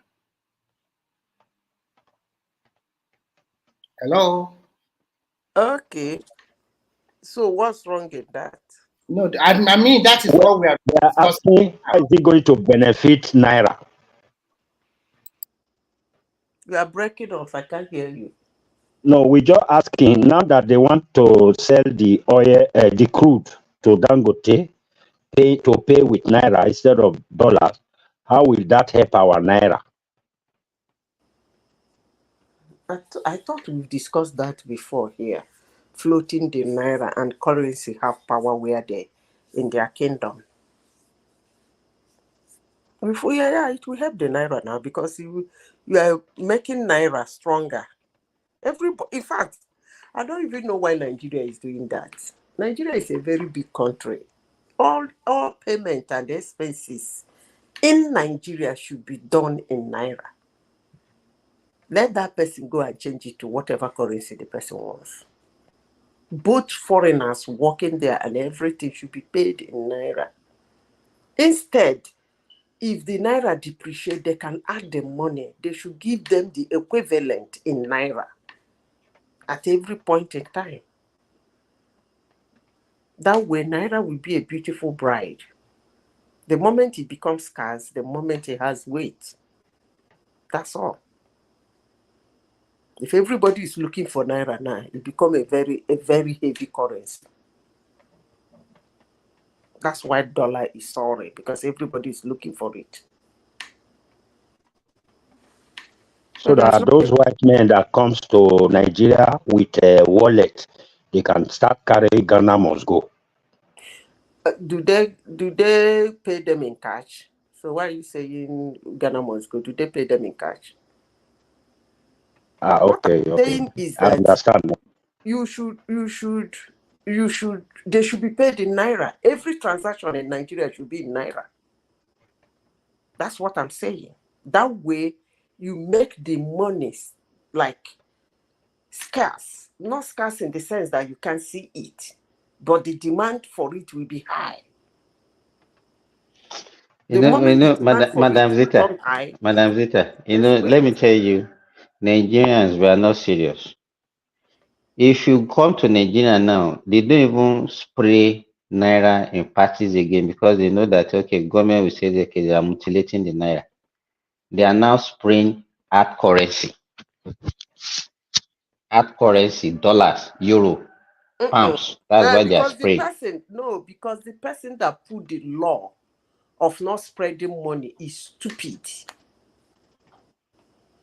Because if I put that law, the phrases I will use in drafting the law, you dare not spread any money. Let me repeat myself again. The person that put that law that nobody should spread naira, that they are demystifying the money by throwing it on people and throwing it on grasses and on the floor. The person is daft. Because if I draft that law, I will draft it in a way that that action will be stopped in total. You want to give somebody money, you do it like an offering. Maybe when the people are dancing, you put a basket, you drop the money there. So they didn't stop the action. What they stopped is the use of naira. So they can spray in hard currency. It's a daft policy. It's as simple as that. They have hard currency now, let them spray. Waiting concern me. So That thing was actually a blow to the government, and because after that uh, here and there dragging Bob Whiskey, dragging Chief Priest, I don't know his name. Then later, people like Davido and other celebrities, whenever they are doing such, you see them throwing dollars that's why like I they say, are you see, making jest of the government. you are breaking up. Let me tell you something. I will come from this angle. I know most people will, they never like me anyway, but I'll say it anyway. You see, that's why the West, when they draft their law, a black man sweats. That's why you see black people, more especially the ones in America, they fight. Instead, they will tell you, because when they draft it, you won't find loopholes. They put their heads together, draft that policy in a way that you can't escape. So from the one when they drafted that, and I said it, it's just like when, do you know what it looks like? Remember when Buhari collected all the naira from everybody and set it ablaze? And he said that he doesn't want them to bribe voters, that voters should vote freely. Wasn't that daft? Is it only Yeah, naira they use in bribing somebody? So that's I the use same thing the pounds. same set of people have done. We said don't spread naira. Is that a policy? That's no policy. That's no policy. You are doing something upside down. If you align it very well, nobody will try it. They won't try it. If I'm the one that wrote that policy, hey, the fine alone self. When you calculate the fine, you go say, by the way, how much I want to give them? Why no go their house go drop? The fine, and the collateral for the fine self, you go tire. We Okay, like liars. Madam Zita, sorry, I want to still drag you back to the our earlier discussion about this women thing. So what I think what I can deduce from what you just said that we should be able to, by the time we start a relationship, you should be able to see the red flags, identify red flags in your relationship, and Mm-mm. that one, That's not what I said. okay. That is not what I said. I I mean, didn't because you say said you if said you you have a said that okay, relationship. the man I should didn't say, know. wait now. Mm-hmm. Maybe I didn't put it well. So let me straighten it now. I didn't say if you have a relationship, you should be able to identify the red flag. Actually, what I said is you people should always have something in the middle. But since you use the word red flag, let me tell you, any human being that wants to move forward in life should have red flags. You don't need to be in a relationship, then you start creating red flags. You know you are a human, you are a man. You should know yourself. What do I like?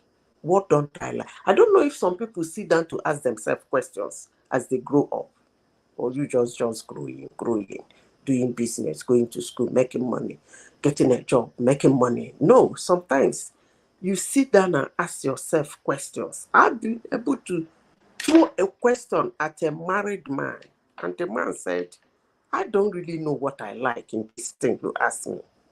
Shocked. And the person is 45 years old. So as long as he's concerned, he doesn't know whether he likes that thing or he doesn't like it. So you should have red flags. The moment you have red flags already before the girl comes into your life, you don't need to be picky or to be biased about it. It will just flow naturally. You don't even need to be trying hard to see the red flag. The red flag, if she is the PhD holder for those your red flag, it will just show. It's as simple as ABC. But if you make it as a walk, you start planning when she comes in what you don't like and what you like. You start monitoring her. You start testing her. It's going to be difficult. That's why some men will tell you, when they come, they pretend. That's a lie. Yeah, women do pretend. I agree with you. But if you have red flags, they will show. Are we not humans? Even in a simple discussion you are having with her. Okay, let me give you an example. A simple example. I have 3 friends. One is an Indian. One is from New Zealand. The Indian boy have a girlfriend who is from Thailand. Cute, pretty young girl. She brought her, introduced her to us. I really, really like that girl. Let me tell you what made them break up. They were ready to get married, but the girl know herself. One day, in the course of discussion, something happened, and the girl now asked him, the girl is very light-skinned, like Oyibo, pretty girl. And I asked him, can you marry somebody who is dark? The boy said, what do you mean by that? He said, like dark skin, like dark, like the person's skin is dark, like dark. The guy said no, that he cannot marry somebody whose skin is dark. That was the end of the relationship. Uh-huh. What? Why? Okay. The Explain, boy was, expatiate. wait first. The guy, he really loved this guy. This guy was so mad. He complained to me and the New Zealander. Complained. Not only stop ending the relationship, she blocked this is a global platform. I hope they're not listening because they always listen. Blocked him in WhatsApp, blocked him in Twitter, Facebook. Incommunicado. The boy said, what did he say wrong? It was just a question. Now, 2 months later, I met the girl in a restaurant. So I decided to bring her. She likes me too, so we get talking. And I said, why did you do that? He said, number one, that Indians don't like black-skinned people. Listen carefully. They reach out, even among themselves. The ones that are dark-skinned that like being, I don't know the word to use. Then she Yes, they see them like an outcast now. They see them thank you. like an outcast. So Exactly. she now told me that she's from Thai, that part of her family, in as much as she's very light-skinned, that part of her family are dark-skinned. Okay? That this is a red line for her. That She can't compromise on that. Yes, she said she wants to live with somebody who doesn't see color. I said, really? She said that she wants somebody who, because the guy asked him a very fundamental question. He said, if the person have everything you need in a woman, everything, but the difference is that her skin is dark, will you marry her? The boy said no. That he doesn't really like dark-skinned people. They finished that day on a normal note. The guy was telling me and all that. Is the boy Nigerian? Eh? Is the boy the guy? No, is an Indian. The guy is an Indian. The guy is Indian. The lady is Indian too. No, Oh, the the Indian boy. is the lady is a Thai. Is a Thai from Thailand.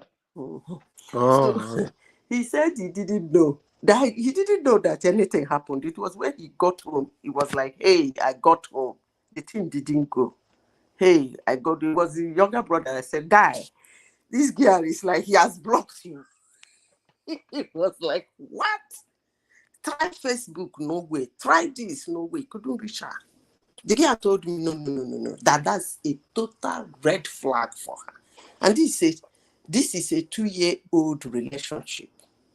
Because she might as well taken his answer out of contestant. No, that is what I'm telling you.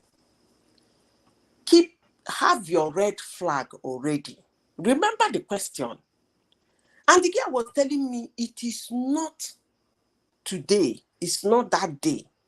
That thing has been occurring. Like you see a girl, she's beautiful, she's mannered, she's a good girl, everything you need in a woman. As a man, you want to keep as a wife is in her. But the only thing is that she has a light skin or she has a dark skin. And you cannot compromise that color. That's what I mean by having something in the middle.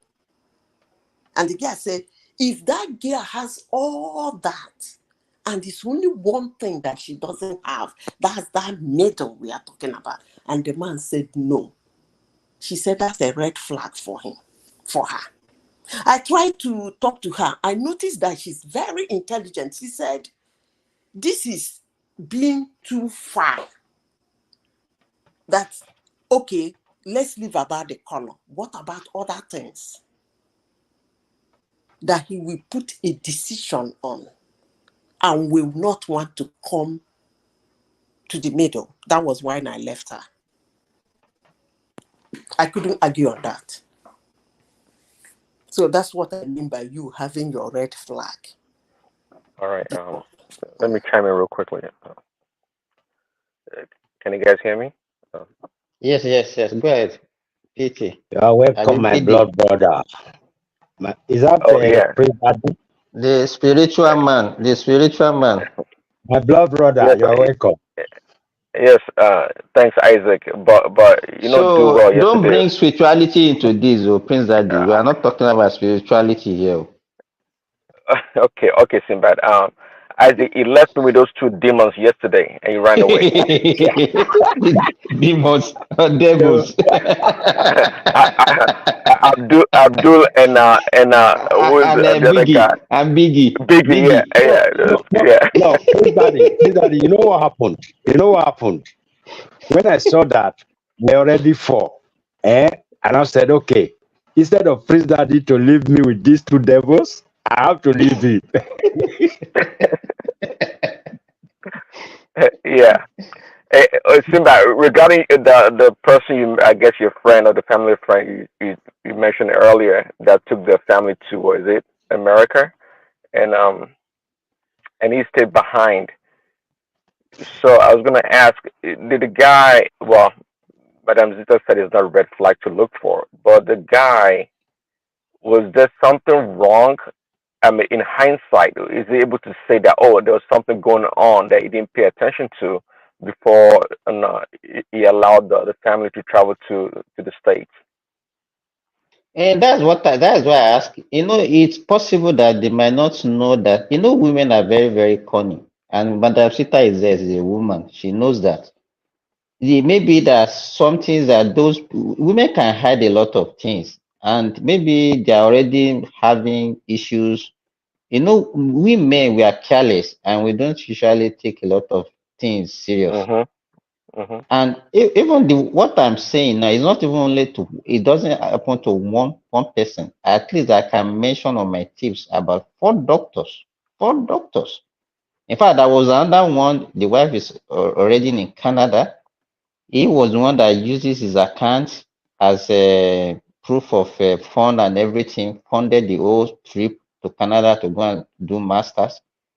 She did not even though that story I don't want to be. These are people that are close to me. We are classmates. It's not as if it's a story that I heard on this, and they told me their own story. When somebody you hear one version of the story, so it's their own version Mhm. of the story that I'm giving to you. So this other one, the wife said that she was going to do masters in Canada, and the guy was not even in Nigeria. The guy was with me in Saudi Arabia, and then he funded everything. And to his surprise, the woman relocated, went with the children, and even sold his properties in Nigeria, including his car, and left for Canada. And even when she got there, she was even asking the guy that, okay, guy should bring money so that she can buy a house in Canada. I said, somebody that sold your property in Nigeria, you want to also go and buy another property for her in Canada? Don't you know that you have already lost this woman, and even including your children? Because if somebody can be bold enough to sell your property without telling you in Nigeria, and then you want to also continue investing in such a woman in Canada, you have been foolish. Hmm. Yeah, how long were they married for? They have a child of 12 years old. Oh, okay. Mhm. Well, it's not always, Zita was saying earlier, it's not possible to know everything about your partner, or your partner to be, before you get married. And even if you did, sometimes the environment, the life itself changes people. People can change, and people can be influenced by other people, by what they see themselves. So it's a difficult task sometimes to try to pin things down, or to say you find a perfect match. No matter what, the person will stay with you. Okay, okay. As you have said that, let me tell you this. If you think it's difficult to find a perfect match, and you think you cannot, as a man or as a woman, take your time to study your partner to the extent that if they tell you to run commentary on him, you should be scoring at least a B. Then, if they go, it's not for you. You forget it, don't want. That's what I will tell you. I will tell anybody. Because it is They call it a relationship. I think that's the word. But You my relate, point, Madam Zitza, is that people do relate. change. People So, do change. so it's because you did not. I don't Okay, think okay. people Let change. me tell you a story. But sister, let me come in real quick. You see, here's the Hello? deal. Here's the deal. Hello? Almost What everybody happened? from the beginning of the relationship, they already have an idea of the chance of that relationship working out or not. They already have the idea. What happened is you mentioned a red flag and things like that. People see those red flags. There's no way anyone can hide red flags. People see it. What happens is people see somebody, they become so attracted to that person, and they commit. And once they commit, they don't want to imagine the person leaving them. And they can see the chance of that person living, being there, being in the picture. But what they would do is trying to take on the challenge and trying to think, I would do everything to make it work. But they already know, they already have the idea from the jump that this thing is likely not going to work out, or this person is likely to do something like this. But what they would do, some people will try to use, maybe if I take her to church, or if we preach, if we or trying to they're trying to put measures in place not to make it happen, but they already have the idea from the beginning. Okay, let That me give you a case of somebody who I will say, according to some people, they will say we did not see the red flag. I'll give you an example. Well, my family is listening. Let me give you an example. One of my brothers had a girlfriend in those days. One day, we know that getting married became so close. She became my friend. And then I used to visit her and her family. And then sometimes she came to visit us, even when my brother is not there. So one day I came home. I was sitting in the living room with my dad and my mom. And she came, we were saying something. And she mentioned something that my brother did. And I will use that word carelessly because I didn't intend to say it that way. But I just said it. I told her, but he has always been like that. So my brother came to me and said, why did I tell her that? And I said, but you have always been like that. It's good she know. So my father said, why did you tell her that? I said, they're going into marriage now. She should be able to know who she's marrying. And listen, let me tell you this. They got married eventually. And as I speak today, that thing, every time they have a little issue, is still that same thing. So, will she say she didn't know? She saw it, she complained about it. A bona fide sister of the man waved it and waved her eye in the air. Come on, man. But you when I should say know that, this like that. have you ever seen a woman where the man she met him through him cheating on his previous cheating on his previous person, the previous relationship with her. So she met him as a cheater, right? He was dating someone, cheating on that person with her, and then left that person and then start a relationship with her, and then they get married. So from the jump, you already know what it does. And then later she will say, I didn't know it was a cheater. I'm like, you see what I'm saying? People will tell you things like that. Like, I didn't know that there was no red flag. No, They won't tell you this there was no one, red flag. not this one, she saw it. She saw it. Not that she didn't see it. And she was like throwing it, I would say, rather like a complaint. A subtle complaint, like, can you imagine he did this? And I, being And his you younger sister for so carelessly many years, I told just her. wept it. I said, come on, man. This is how this guy behaves. So what's the big deal? And then the guy himself said, why did I say that? Then my father said, are you trying to chase her away by telling her that? I said, which one? What have I done wrong? Now you, him, plus her, plus me, four of us now no say, him himself no say, now so him be. So what did they say wrong? That's a red flag. A big red flag. and she can't take it because she saw it and she didn't like it.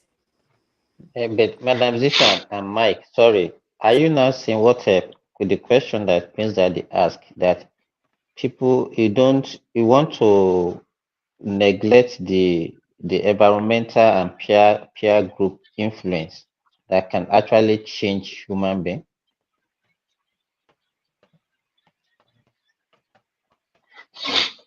To be honest with you, I don't think grown people change. They're already that way. It's only children, young people that change. Like kids, they are still evolving in the formative years. Oh, I wouldn't use the word change. That's why I said they should find something in the middle. Something else, maybe evolved, but in the middle, maybe like evolution. But he was already that kind of person. Character.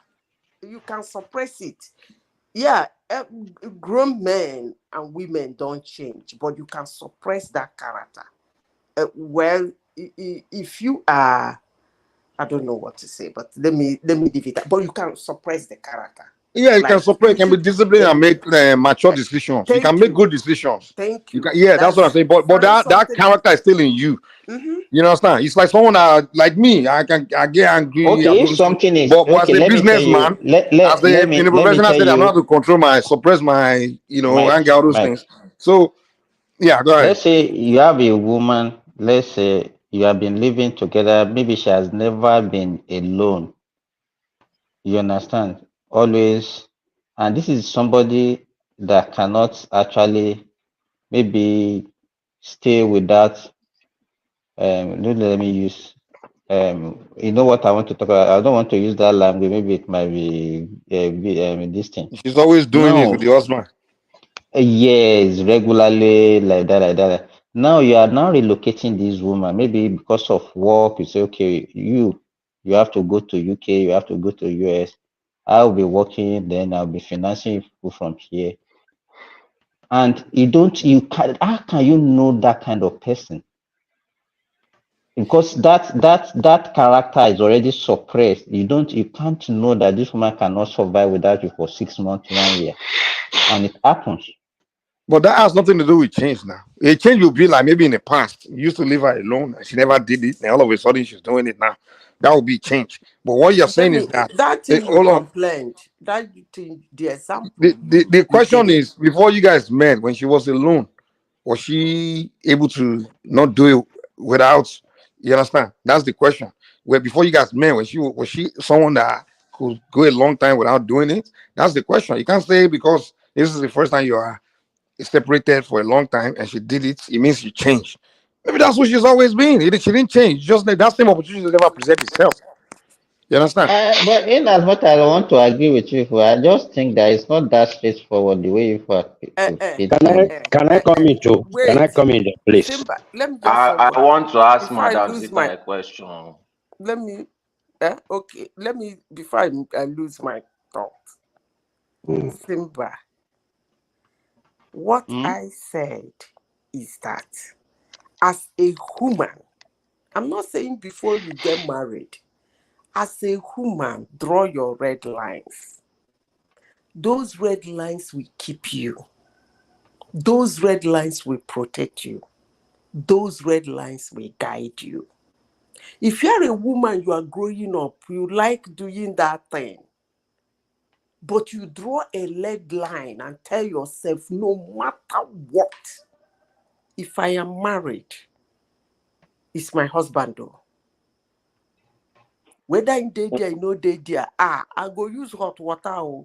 I no go heat. Madam Zita, Wait, let me jump in real quick. Let me finish. Okay, let me come in first. Sorry, yeah. Being disciplined, creating shame, creating reproach, trying to imagine yourself doing it and the thing blew out. You draw all those lines and keep them. I remember my dad used to say, I like solving my problems before they come. You have already solved the problem before they come. So that's what I'm saying. I'm talking about the person carrying the red line. I'm not talking about the person seeing the red line and vis-a-vis. Women, Okay. women nowadays don't do that too. Okay. Sorry, give me like 5 seconds. So yeah, I agree with Simba that it's not always that straight line, straightforward. You guys are making it sound. Madam Zita, you may have that discipline and know and the strength, the inner strength to do a lot of things. Don't assume that for other people. Can I ask you a Okay. question?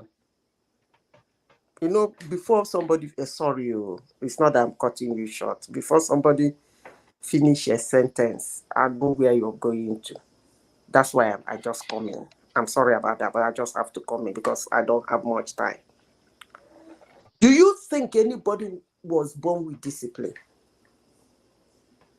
Is there anybody that born But Madam Zita, I I can just tell asked you a that. question. Answer me. Well, The born some people picking have with their discipline. the tendency to be more disciplined than others. I can tell you, like when it comes to addiction, for example, some people have more addictive tendencies than others. I know.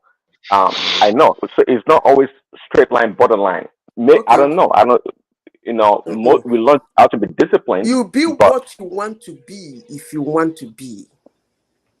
Madam, I agree with you. But I'm telling you at the same time also that there are people, they have the mind. Plays factor. Yeah. If you are careless That's in good. that area, it will cost you. There is no. It just it's not a yagad situation. It's not. You cannot say it is impossible. It's just like saying I went to school. In the school, I have to do 5 subjects. And among that 5 subjects, I neglected 4. I felt I shouldn't concern myself with 4. I concentrated on 1. That's the one that is most important to me. Obviously, I'm going to excel in that 1.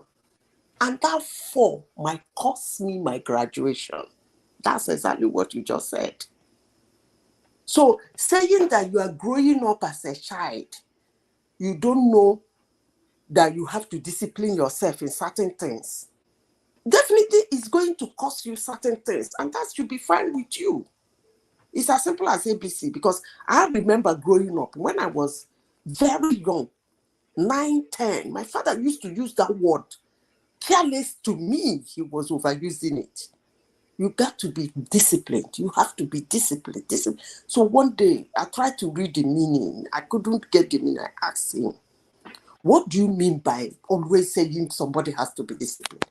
Do you know the example he gave me? My father is my hero. That's why I like making references to things he taught me in life. And if you are a man, you have a daughter. Your daughter will learn so much from you than her mother. Mark my word. So If you have if I a can daughter, say, bring her close to you. She will learn more. When she come out in Madam Zita, life, you if won't I'm not believe it. mistaken, that discipline your dad was talking about is more like sacrifice. Learn how to sacrifice or let go. Okay, Am I wait, mistaken? let me tell you the example he gave me. He told me, sometimes you will say you don't want to eat. I said yes. And you don't want to eat, but you'll be very hungry. I said yes. He said, okay, let's assume I'm doing fasting. Or I am not doing fasting, but I said I'm not going to eat. Let me not just eat today. Or let me not just eat for the next 5 hours. And he gave me an example from where our house is to the 2 houses away. He now said, if they line up a buffet ranging from all manner of dishes, my favorite, everything, continental, national, international, local dishes, and they say, Zita, you can have some.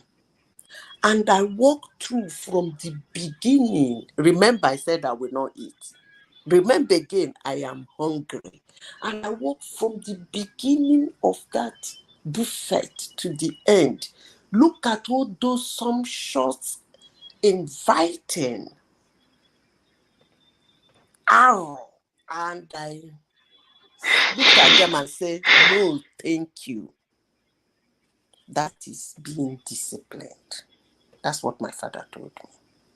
And do you know what I Madam did? Zita, Let me finish. I love that example. Growing up, when I started working, I am a weight watcher. I'm a weight watcher freak. I used to buy I have a basket on my table in the office. Anywhere I am in the world I'm working, I usually have a beautiful basket. I bought them in Qatar. I keep all manner of candies in it, all manner of chocolate.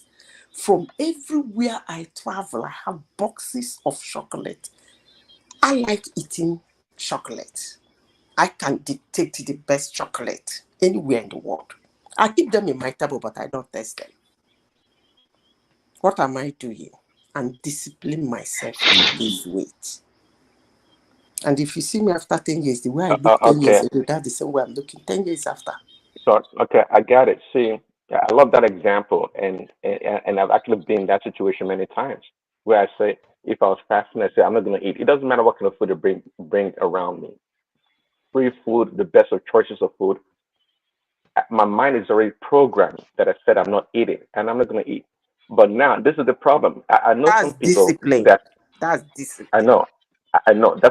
I know that and I practice that. But I also know some people, let's say they say, well, they're fasting. Once food comes around, especially free food, they break their fast.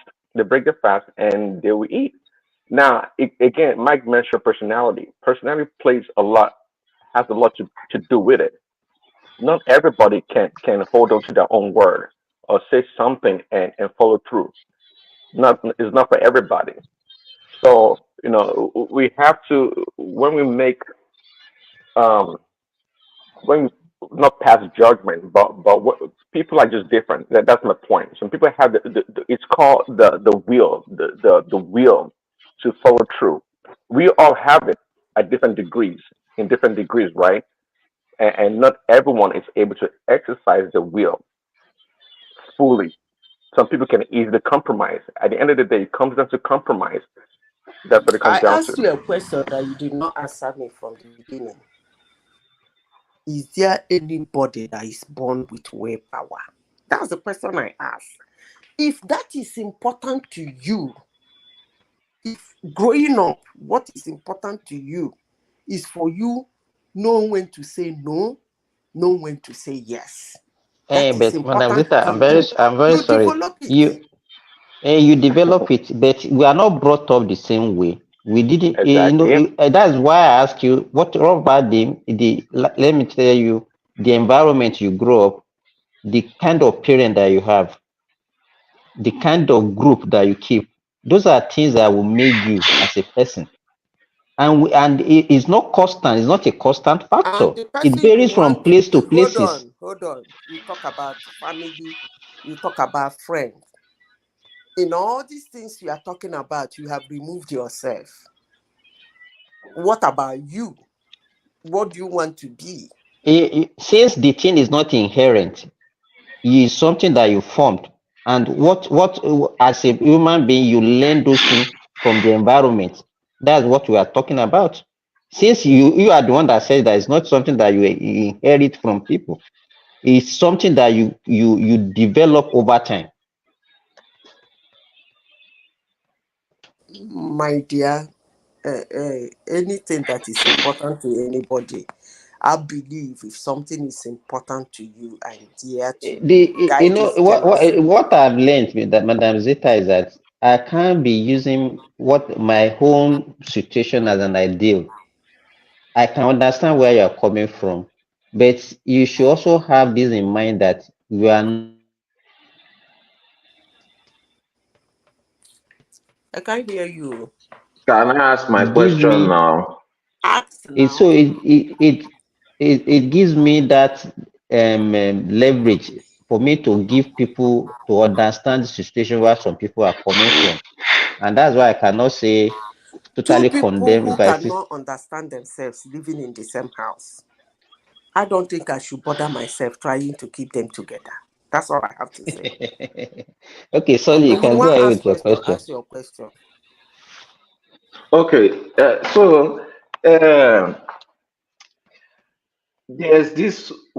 something that this girl is doing. I'm not sure what she's up to, but I can suspect. Uh, when we met, we were always doing bedroom fun, right? So I said, okay, let's go into relationship. This girl was creating so many excuses why it should not happen. I said, no problem. We'll just continue bedroom fun from there. Then all of a sudden, excuses of the bedroom fun started coming up. Then it was now like, are we not going to go out? You know. But me, I want to go out when I want to go out. I don't want it to feel like someone is forcing me to go out so that we can continue bedroom fun. If this person does not want relationship but wants to have the benefit of relationship, I don't understand what this person is planning or plotting. It's very confusing. That's just what I wanted to know. Okay, are you asked me, you want me to respond to what you said? Yes. Okay. Let me start by saying this is how you get into trouble. Eh? Yes. This thing you just said now, if you have a woman in your life that is doing this thing like this you are talking about, that's how you men get into trouble. Because you see, you think it is a fling, there is a bond. Continuity might create a bond. Staying with somebody in a particular place always can create bondness. You don't even know when it will come. And somebody with that kind of character around you, what the heck are you doing with such a human being in the first place? This is how you guys get into trouble. When you bond with her now, from the bonding it gets to marriage. You marry, then you can't complain. Simba go come tell us story how they don't send and go Kafanchan. For Kafanchan, he no gree come back again. From Kafanchan, he don't begin to follow another man. You see, this is the things I am saying. You complain about upbringing. You complain about He's missing a environment. red flag from the young woman. You complain That's it. about the people your pair or whatever. You grew your upbringing. You complain about all those things. You said those things did not shape you to who you want to be. I agree. Then the one that is important, you did not mention it. Who are you? I keep saying this. Most people don't know who they are. Who are you? Because all these things you are saying, haven't you met a friend that you know her family background? You know the people she was rolling with years back. You know the kind of upbringing she had. After 10 years, 15 years, you see her, you are like, what? This lady has changed though. She doesn't used to be like this. They used to say, Oyibo people say, she discovered herself. Abi? So, my brother that asked me a question, my candid advice to you is, I don't know what you are doing with such a woman around your life. This Madam is how Zita, you people don't see. Madam Zita, please, before you Then when you conclude don't on see, him, Simba It's, go Madam it's, come ju- tell Zita, us it's just beautiful for story. bedroom fun now. She said that she cannot. She doesn't. So Madam sorry, Zita, You go later phone if she says she wants to bedroom, marry you, you marry her. bedroom phone. No. The bedroom go phone you, so you find yourself in the altar. From the altar, it go phone you back to the bedroom and let Simba no come and tell us beautiful stories. But Madam how can Zita, she let me say she ask you doesn't some want question, Hold on, something? please. hold on. Charlie, Wait. How can she say she doesn't want something, but then she's forcing my hand into it? Solly, what did you see in I her didn't get that. that you What wanted did to you move say? forward? Is the question. Answer that question first. No, What he said something. You said you didn't want what? Since I that what? is Sinyash now. You can't go she there.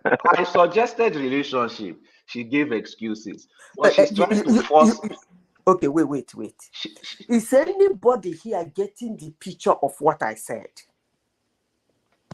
Ah, Is anybody getting the picture? Madam This Zita, guy I is got getting it. it. I think Solly's Wait, let me finish now. You see, babe, when one bedroom movement, you and them, they do bedroom movement before. After some time, you suggest relationship, she no agree. Now she wants By the way, what are you doing with that kind of a human being? If they say as soon as they bedroom get to phone. yourself to trouble. Sorry, is that Again, Solly? somebody we that need a you are man the to one. start Hold with the on. bedroom. See, A girl needs a man to at this start with point the in bedroom time, I'm activity. not blaming the girl. Though. I'm not blaming the girl because solely you haven't told us It's everything. Solly, yes, it's Solly that me too and blame me. I can't blame the girl. Now. Yeah, is Why are you is blaming my me? voice still heard? the best of that I can give Solly is this. Solly, after you and a woman Now, do bedroom fun, and she don't ask you to be her boyfriend. Oh, that's not your woman. Just am I continue the bedroom fun. am I The am I bedroom still fun. on?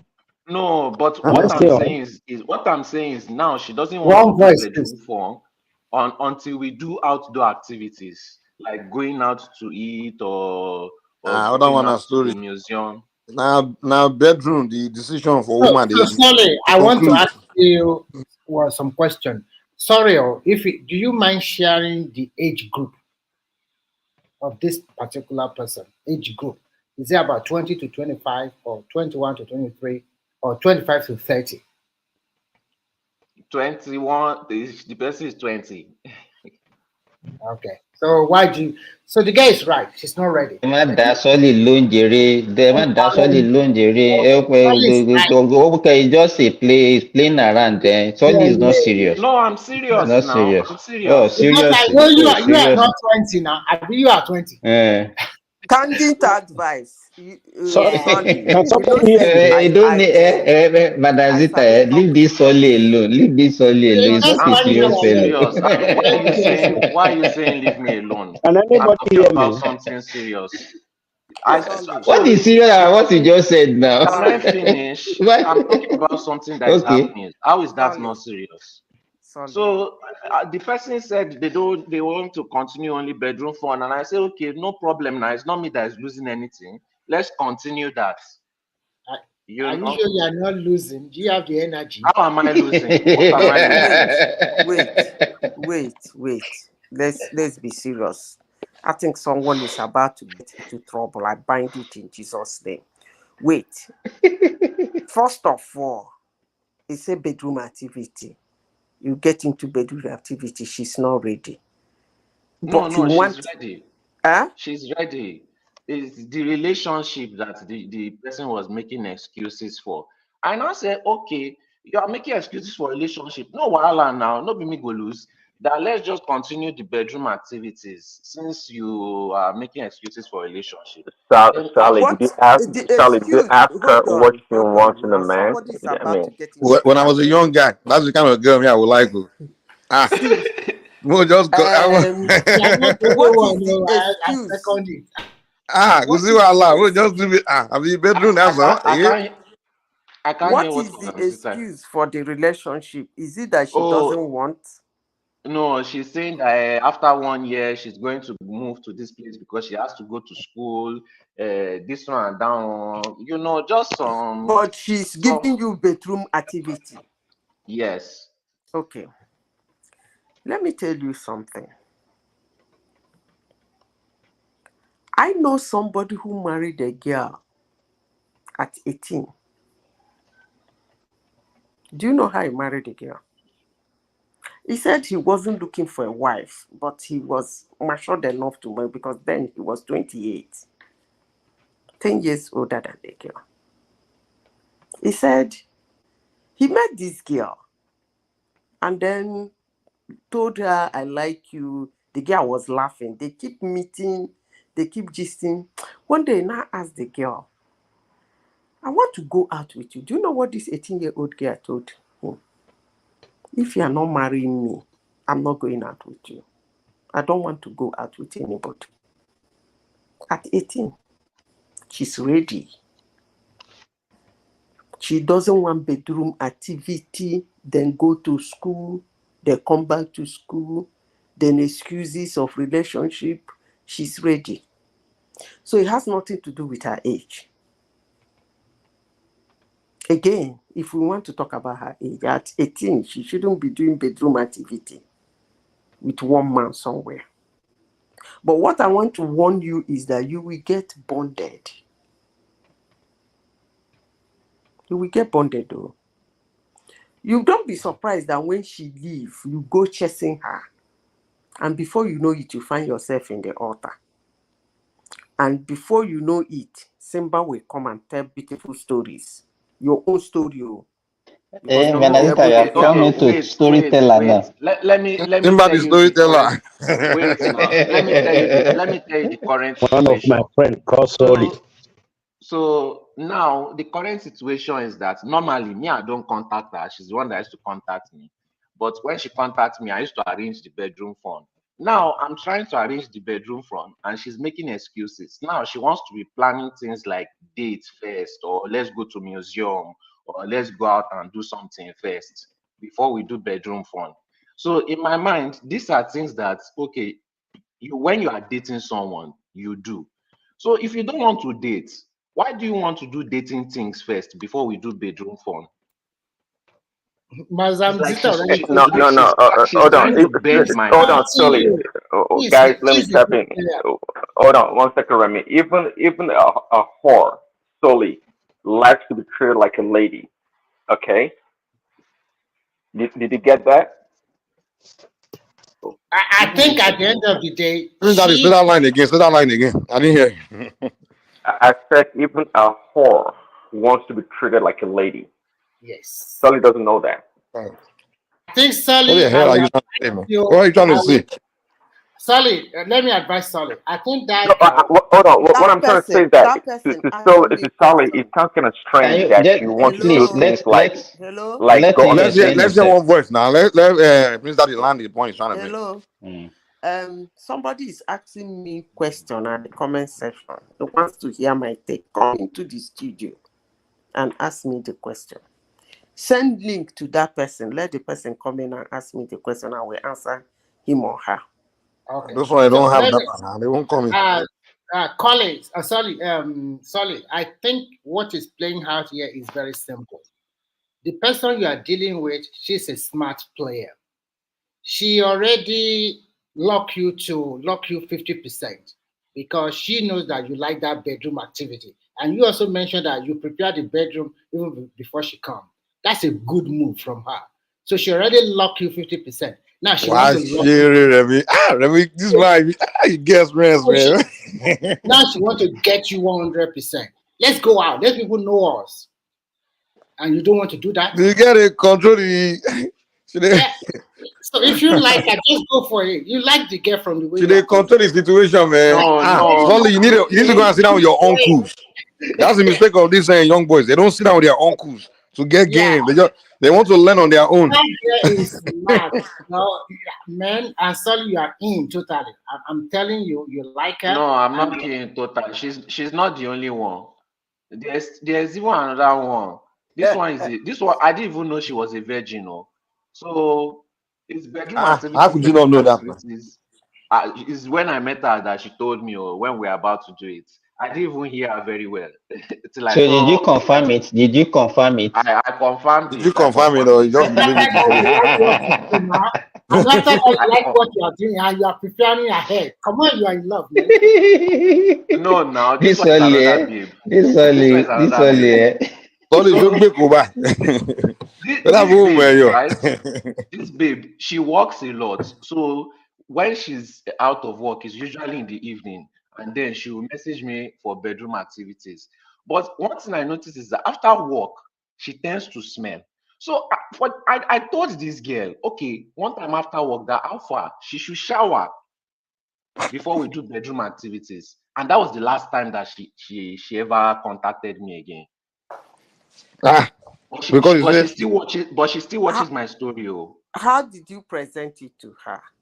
I was like, wouldn't it be nice if we shower, the two of us, so that it will not be like I'm pointing at her? I said, wouldn't it be nice if the two of us shower before we do bedroom activities? so. You are And telling since her that then, the putani is smell. I think you tell her that. Why That you was insulting too me? forward. I That think was you too. did a mistake. You That shouldn't was have. too forward. so You I should should have be put that suffering. one forward. I think if I were you, since you first met her, and you are trying to, at least it's not the first day you met her and then you started doing stuff, and you notice that she smell.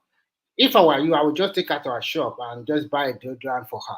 Show a kind of care also. So women like that, but you are not doing that, and then you want to now force her to do this.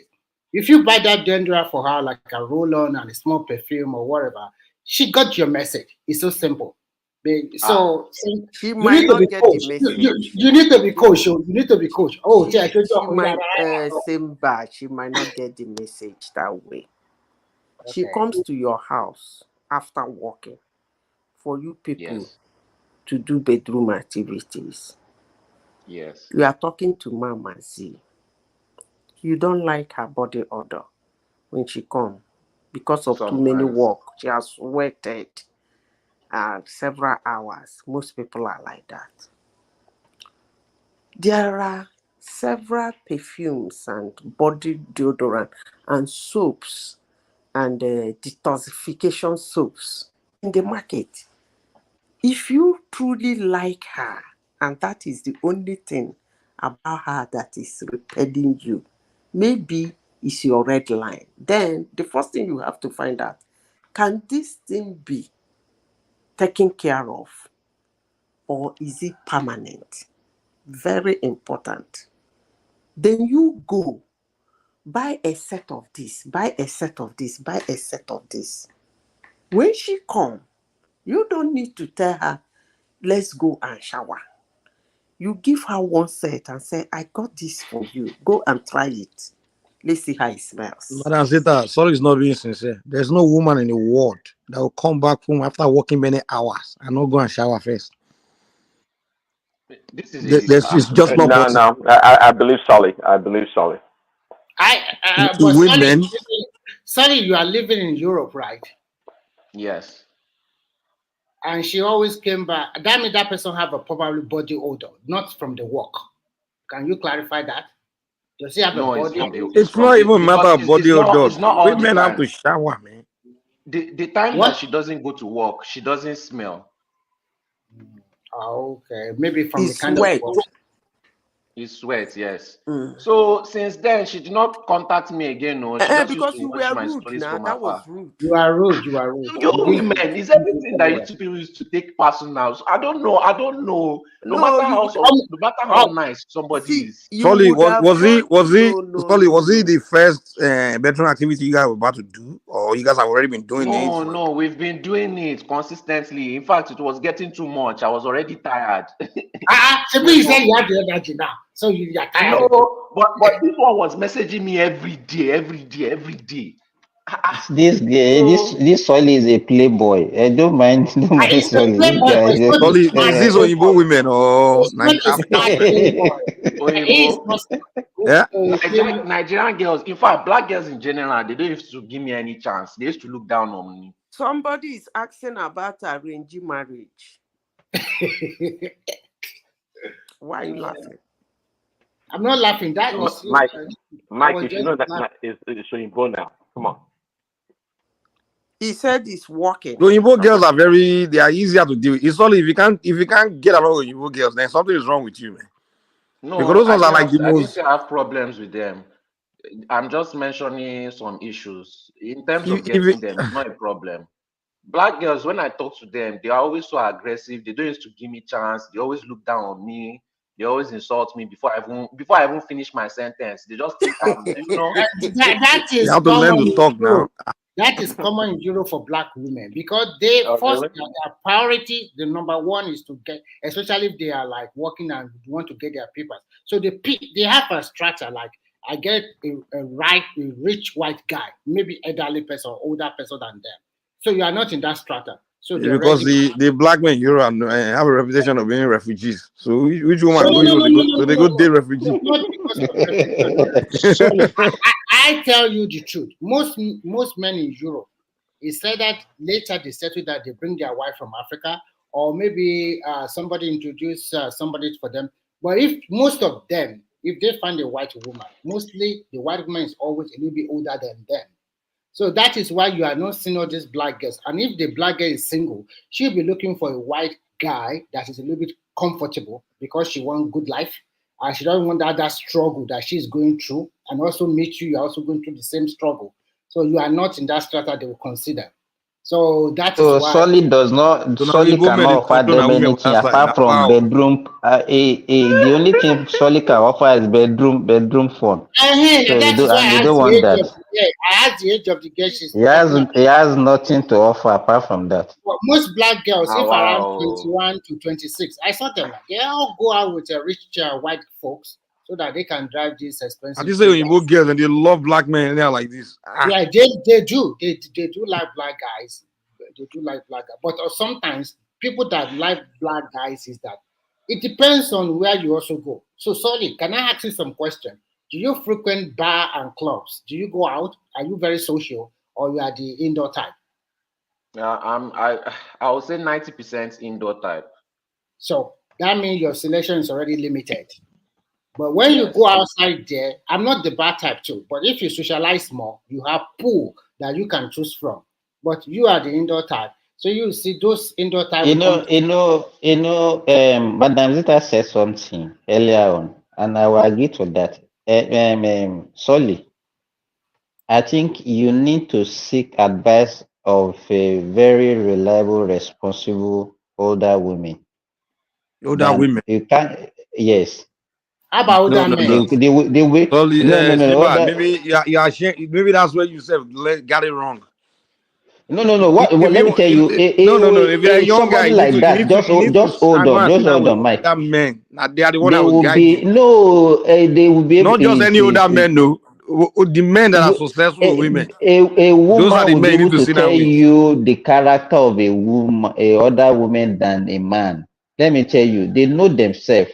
Madam Zita will be able to tell you, but all these things that people are offering solid, Right, they Simba, will just mislead you. Simba. Simba. Women Simba don't is know the themselves old like that. traditional type. Trust me. So talk to people like Mike and I. I will give you full knowledge. Exactly. So don't go Simba, to let that. me What did you advise say? you. Women How don't did know you themselves categorize completely me, like that. Remy? How did you categorize me? What did No, you say? See what you just said now. He said she's gonna sit down. what is They will older? just What give him Bible. They say, okay. The women will just tell him to be a good boy. That's all. Bros, they can't give him any game because first of every women experience is different. Some women haven't, they all have their own unique experience, so they can't really give the game. He needs to go and sit down with grown men that have dealt with women, the women have dealt with them, and they will break things down to him. Now, preferably a man that's successful with women, that gets women well, that women are with, women like those kind of men. Those one that will give you all the game Let you me need. tell you, any man that is successful with women doesn't live with any wife. You don't have a wife. Why? Let me repeat myself They usually have again. multiple women. Any man, for a man to be successful with women, that's the word you use, he must be playing outside for a long time. Such men don't live with women. Full stop. Not all of them. Some of them do. I repeat, go and do the statistics. They usually Check don't. it out. They don't settle down early, but I said, eventually. any man who can give you details about a woman and how to handle a woman doesn't have a wife. But can And they he have a must wife? have been playing out. I disagree with you a little bit But because can they have a wife? yes, they do. They can because I think that as people are They young, can't. you Why? are. Why can't they? Okay, Is it let that me. is it They are that they not cannot saying keep to a stay woman? all his life now. They cannot keep a woman. They can only Let me get tell her. you. Okay, Let me come. They can't keep a woman, and the woman can't Why? stand them. Why? Let me tell you. There is what they call, I don't know the word to use for it. Sometimes you want to diddle your partner. It's fun. And sometimes your partner want to diddle you. It's fun. You want to corner him and get something out from him. Even when some of them might not know. And then you feel very excited about that. Sometimes they will do that to you. They feel very excited about that. Any man who claim, because you can't really know women anyway, but most of them do claim because they've been playing outside for so many years. So they believe they know substantially about a woman. A woman cannot, hold on. You asked me a question. A woman cannot stand him because he will be over articulate in things of that woman, and no woman wants that. So what do There people is no want? successful woman. Then you are not talking about a man who's a successful woman. I don't know how to create that picture, but I will try. I But think what you are saying is very contradictory. You are saying a man what that's Madam successful with Zita is women, trying to no say is woman that wants him. what Madam Zita is trying You to say don't is know this the kind aspect of I'm men, talking about. this kind of men, they are very good. They can read women easily, and they can share you the love and No, worry. man. And at the same Listen, time, let me tell they can you. control themselves also. They can Listen, let me control their tell you. affection. Listen, let me tell you. Most times, people think that what causes problem in marriages are finances, management of finances, and management of the children. If that is the problem in marriage, wealthy men like Jeff, like Microsoft, and the richest man in the world, they will be living, they will have the best of marriage. But this, for somebody who is lower, we think that that's the reason why he's having issues with his wife. That is not the reason. You can never know a woman complete. But you can find something in the middle with her. So if you think you are a man and you know a woman so much, you have played so well that you know them, I know her type, I can identify. When you try to do that with a woman, you get into trouble with her. Let me say this, please go back and do your research.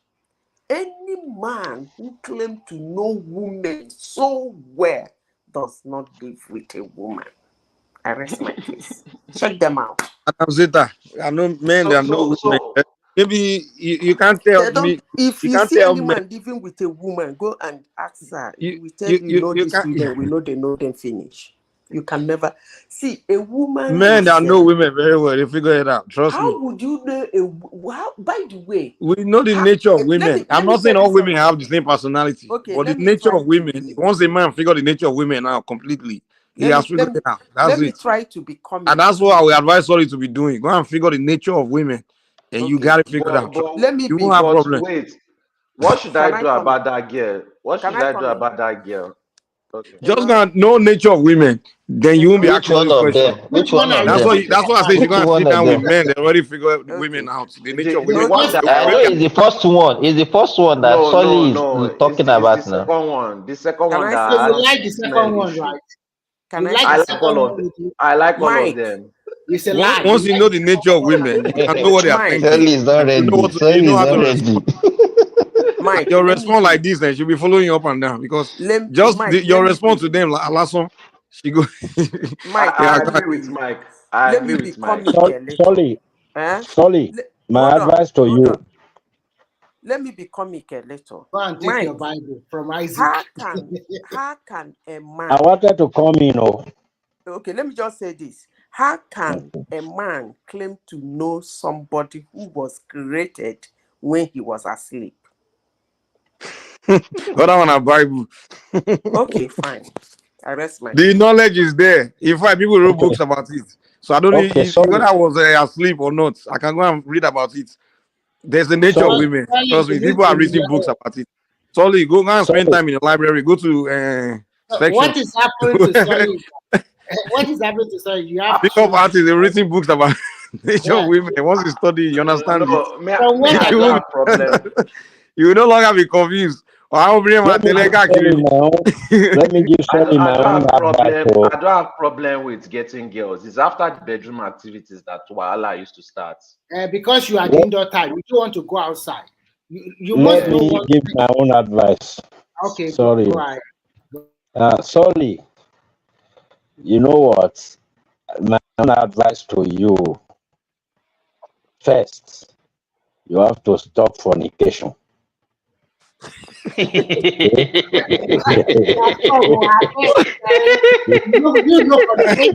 know, communicate several times before you Pastor. You are telling a Gen Z to stop fornication. Isaac, what are you talking about? A Gen Z.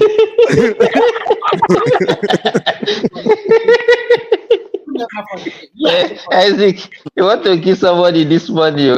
Then you stop fornication.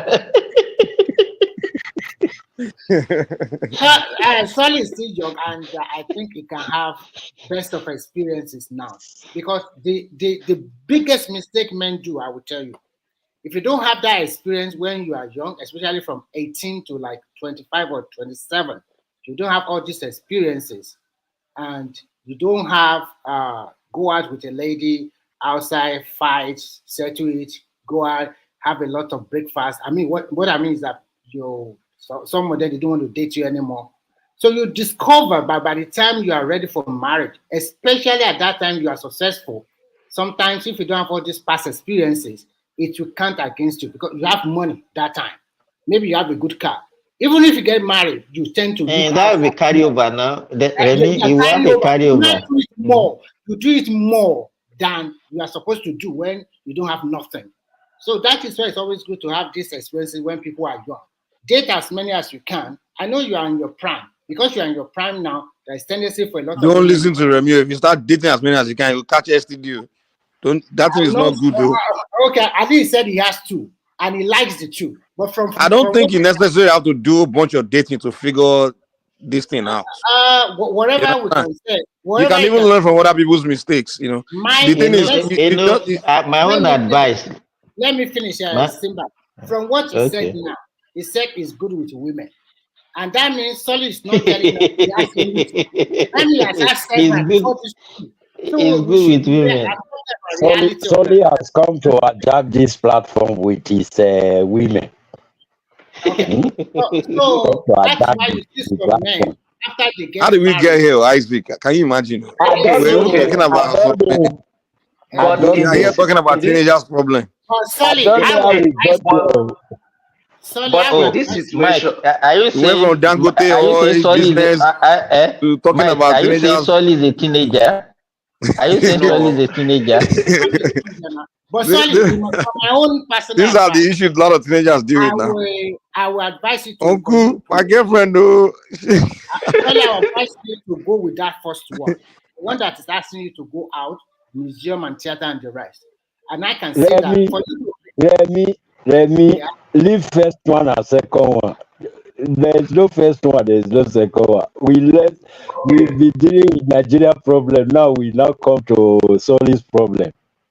We have to solve the problem now. But okay, let me just ask my last question. Now that one that you said that offended, right? She's still watching my account and everything, but she has not replied me since. What should I do about it? Or I should just wait and let everything go? So the question we must ask yourself, or you ask yourself, do you really like that one? That one that does not talk to you for a long time anymore. Do you really like that one? She was a virgin.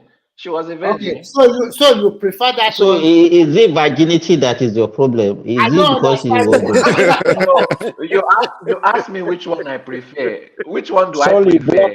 Blocker. Sorry, you don't. let me tell you, that was why I say you should go and you have to go and be searching for good quality. All those quality that you are looking for in a woman, they're not the quality of a wife material. Believe me. Yeah, I'm Solly taking these what I days can looking for get. a wife now. He said he's Exactly. looking for a relationship. Are you not the one that are asking Oh, for a No, that's not a relationship? wife. He doesn't know okay. what he's looking Yes. for. And a virgin for that matter. Okay, Abeg, So as God at gave you a now, Solly, virgin, you can't keep a I think virgin. Man, I presently, don't know if I can't help you with this one. Isaac, If you I can't think keep a presently, virgin, man, what Solly needs is people that can be advising him. Maybe somebody like Remy and Mike.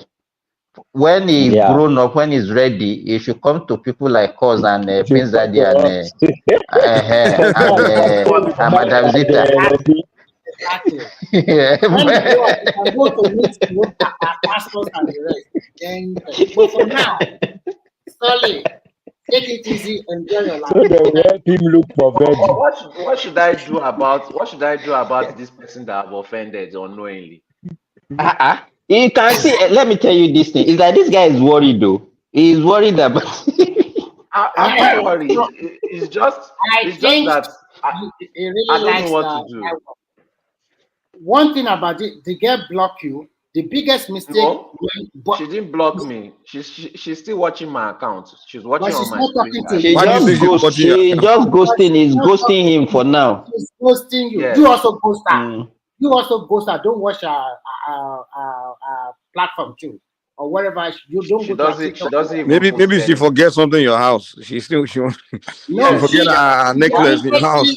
she has her umbrella. She has her umbrella in my house. Oh, that's why she's ghosting you now. She needs her umbrella back. You know, she doesn't have to ask. She wants to sneak in your house, come and pick her umbrella up. So you know what you will do? And first of all, there are two things you will do. Don't First, fornicate. I'm no, not blocking first of her. all, no, not before the fornication now. First of all, you return the umbrella, then the best sheet you use that day, put it in the washing machine. When you wash it, you will forget about all these things. It's easy like that. Don't mind doing him. Oh, Solly, from what you are doing, I can see you still like that girl. But the girl is ghosting you now. But if you go and beg now, she will ghost you more. So give her time while you also find something else to do for now. If you have other alternative, concentrate on others and leave her. Let her be. But if you truly love her from your heart, then go for reconciliation. You know your heart. Nobody knows it here. But if you think you really In Remy, if Solid Me, I thinks don't that is used the to one love at babes fault, anymore. Solly, next, you know what they call blue pill. Use that next time. So next time she could come back. I don't love babes anymore, Sha. Not in a long time. you are So lying, you no, it's still like that true. particular one. The one that I loved turned out to be a prostitute, a chief prostitute. So since So you then, love it. I You fell in started love with a prostitute. no, I didn't you even know know she was what? a You know what? prostitute. That is why. Let me tell you. You have to repent. Sorry.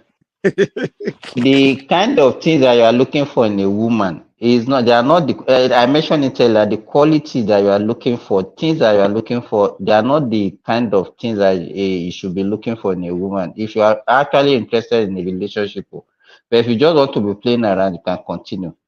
Because how can you say okay, the one that you love happen to be a prostitute? The quality that you seen in her that made you to love her is not a quality of a good Simba, I think the mistake wife. Solly is making is he's playing around and looking for love at the same time. That was before.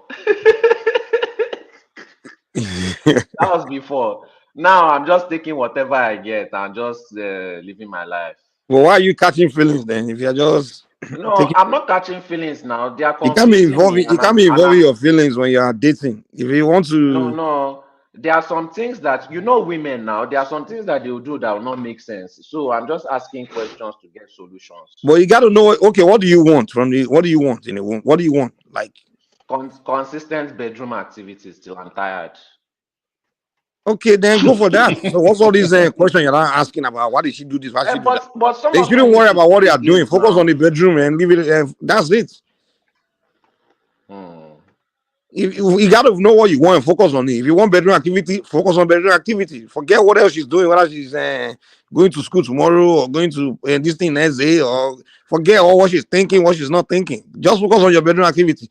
Then if you want wife, then you figure what kind of wife you want, what husband you want to be, and what, and then you discuss it with any woman you feel potential. Have that conversation, and they will know where you are coming from, and if they see you as the person, if they want the same thing you want, and then you go for that. So you can't be confused, just be looking for one thing, be doing something else. And don't forget to buy perfume. Oh. I have perfume, don't worry. I will not approach these girls. You cannot even be honest with them. They will, everything they just used to get offended by every single thing. Bad. I say you should shower. You are getting offended. Oh, wow. So, Mike, do you have any other thing for us to discuss? We were discussing something I can't remember, man. Before Solly came with his counseling. Solly, we pay us for this counseling time. You know, we don't cancel for free, man. No, before I came, you were talking to Madam Zita about women now. That's why I came to come and have a conversation. It's This one we give you free counseling, free therapy. You pay also. Michael, what do you think about this Wike asking Shore to come and pay for Eagle Square before he can use the place, and now they just load army vehicle inside Eagle Square? But why are they targeting? You know what I like Wike now? Wike they invite him here, come collect with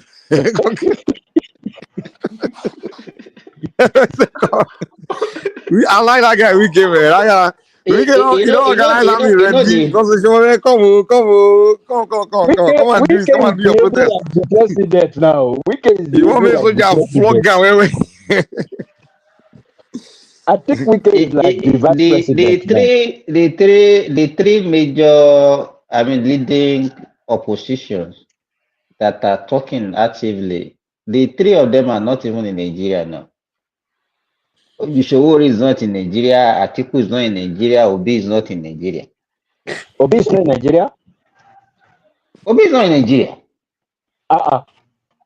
Sorry?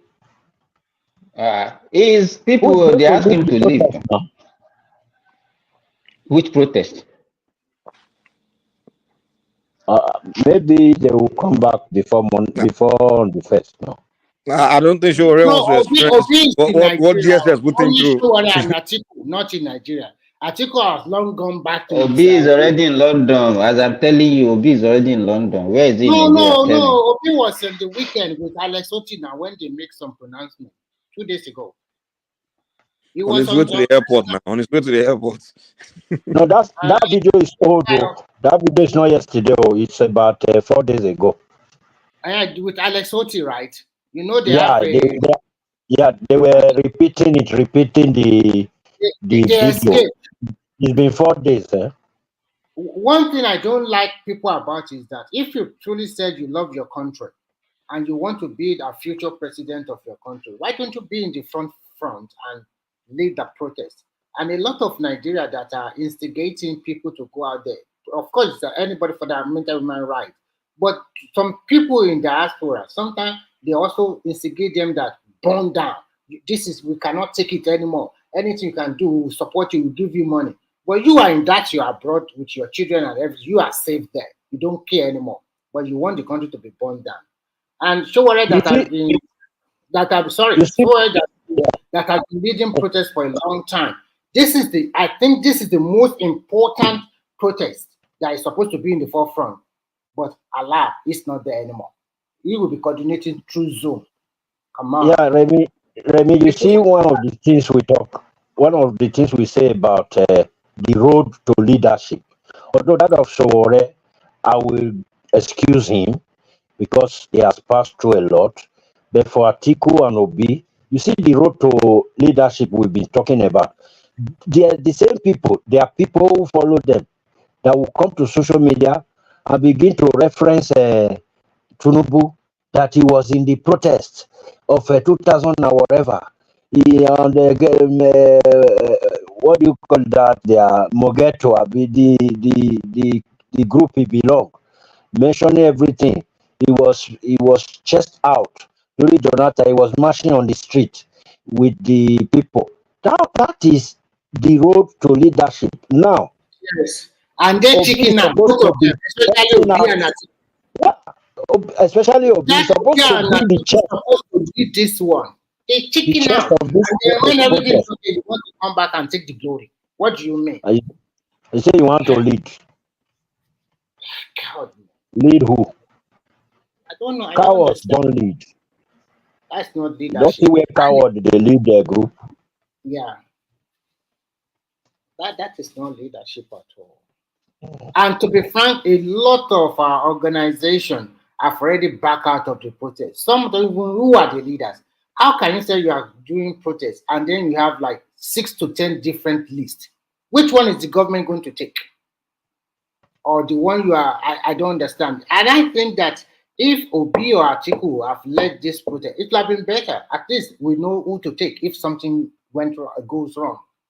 So, but none of them It's is around. Remy, is Aisha Yusuf, is she warming up for the protest? I don't. Do I care about her? I don't even want to talk about that one. To me, that one is just using that way to. All of them is just using that way to make more money. They are just. These are not true activists. I can't relate with her at all because I don't like her demeanor, the way she talks, the way she do. It's not refined enough for me. These are not set of people that can rule a country. And what public position has she held before? Nothing to write home about. You just go there because of where you are criticizing, and you that criticize, your children are also studying abroad. Your children are not in Are you Nigeria. talking about Aisha Yusuf? Yes, the children are not in Nigeria. They are Ah, also you don't know studying. that the biggest industry now is What are we talking here? Hypocrites. I don't know. Oh, they will just be presenting to Nigeria will believe them just like that. And you are okay. If she is truly a very upright woman, at least she was so close to Obi, why can't she also talk about their account with the Labour Party? All the money they collected, they always play their saints, they are holy, and there's a lot of corruption going on there. She was there with them. She also went to America. The sponsor had to go to America to go and protest. Is it not the money they collect from people all around the world? And now they cannot account for it, and you just kept quiet. You just do like you don't know what is going on. See, today, no account. There will be no account. Forget it. Which account? Everybody already shared the money, so they are in the same thing together. But at the end of the day, at least it's an experience for most Nigerians that all what that glitter is not gold. And all what you see, yeah. But looking at 2027, are you sure they are still going to be able to gather that kind of money? The one, they gather a lot of money going to 2027. Are you sure they will be able to gather They the will same? not gather that kind of money anymore. And the support base will be reduced because next election is not going to be about I'm a Christian or a Muslim. It's not going to be Muslim ticket or Christian ticket or something like that. It's not going to be like that anymore. That one. So that particular base is already dwindling. And then there is going to be a reshape of alignment. Those people that are going to be thinking about after 2027, especially from the north, you are going to see them more to participate more. Because if you want your party to give you that ticket in 2031 or 32, you need to be very active as from now, okay? So you see a lot of activity especially from the northeast and northwest of that country for the APC people. Because they know that after Tinubu is going back to them. So those people that is going to be thinking about becoming the president of your country. But in the I want to ask a rhetorical question. Yeah. This Tinubu, why did he normally have a lot of enemy? Not that he has a lot of enemy. Let's look at Yoruba. Part of Yoruba culture, I don't know, I would say it in is what called etano. That one is imbibed in Yoruba culture. If they see you are progressing, there will be tendency for some people to dislike you because of that you are making progress. They don't like it, they don't want it. Example of Bode George, example of somebody we have in this platform. So that one is there. And they know that they can't beat him or they can't beat you. So it's also there. Then the second one that other people will try to, the reason why they dislike, some people also dislike Tinubu, because they think he fostered Buhari on us. If he has not supported Buhari, maybe Buhari will not have been the president of the country. So some people also dislike him. And it's because of that some people still dislike him to today. It's like we are pushing the anger from Buhari to you. So it's also there. But we can see that. Okay, especially from our brothers, I think once they adopted, because they adopted Jonathan as their own, and Tinubu actually contributed immensely to the elimination removal. of Jonathan. Simba, that 2015 election, whether they like it or not, even if he supported, this guy will lose. Because he has spent almost 2 years of the remaining part of Yar'Adua presidency. And he was voted in 2011, that makes it 6 years for him. So if you go again in 2015, that means in total, he's going to spend almost 10 years. So there's nothing you have to tell the Northern part. But they don't care. They don't care about that, Constitutionally, yes, it is right. I'm telling you, that is why the northern part of the, especially from the northwest and north state, they do everything to make sure that it does not come back in 2015. If he has rigged that election, if Jonathan should have rigged that election, this country would have break since that time. I'm telling you. So the handwriting is already there, and unfortunately for him, we have a lot of revenue from oil, a lot of money, but he didn't manage it very well. From my own thinking, if Jonathan won that election in 2015, this one that we're even crying of hunger now, I think the hunger will have come earlier. So he was so reckless. He was not in control of anything. The guy was so reckless. He was not in control of anything. Nigeria would have a big crisis, and everybody would have gone their way. To be fair, Jonathan himself was actually a good president. He had the good intention and trying to give good performance. But unfortunately, the mistake he had was the people around him. He couldn't control them well. Yes. They saw him as a nice guy. Hold on. Like a lot of his ministers, they saw him as a guy that cannot prosecute them because he's too nice to do it. So they started practicing that corruption around him. A nice guy cannot be a good leader. Exactly, that's what I'm saying. Like he himself, he had good intention, had good idea, good plan. The guy, if Jonathan was someone that had, like, people Obasanjo had, like, I wouldn't even say that because I think Obasanjo also had some corrupt people. But if he had, like, people that were really wanting to succeed and were loyal to him, or maybe they were willing not to be corrupt, the guy would have been one of the best presidents ever. But it was just like those ministers he had around him, some of them, he was just picking them as favor. And they were just corrupt around him, and he couldn't even prosecute them or go after them. He was ready to dance, so he want to satisfy everybody. And as a leader, you can't have that kind of character. It won't work. Yeah. You can't satisfy Because when he was everybody. there, I really liked the guy, but I just saw him as, guy, you gotta toughen up, man. He was trying to please everybody. I'm like, you can't, because I could see that the guy had good mind, good intention. He was a good guy, probably the best. Before him, I didn't see any leader that was that. Every one of them were just terrible. Jonathan really tolerated people, tolerated freedom of speech. The guy was, I really like the guy. But unfortunately, his ministers and those people were just, I'm like, you gotta do something about this corruption that's going on around.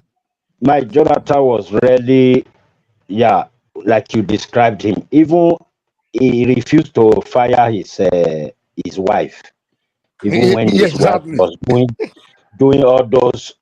Now God, he refused to even fire her. You know, he's so sincere. So I think he was he was not not really managing important. everything.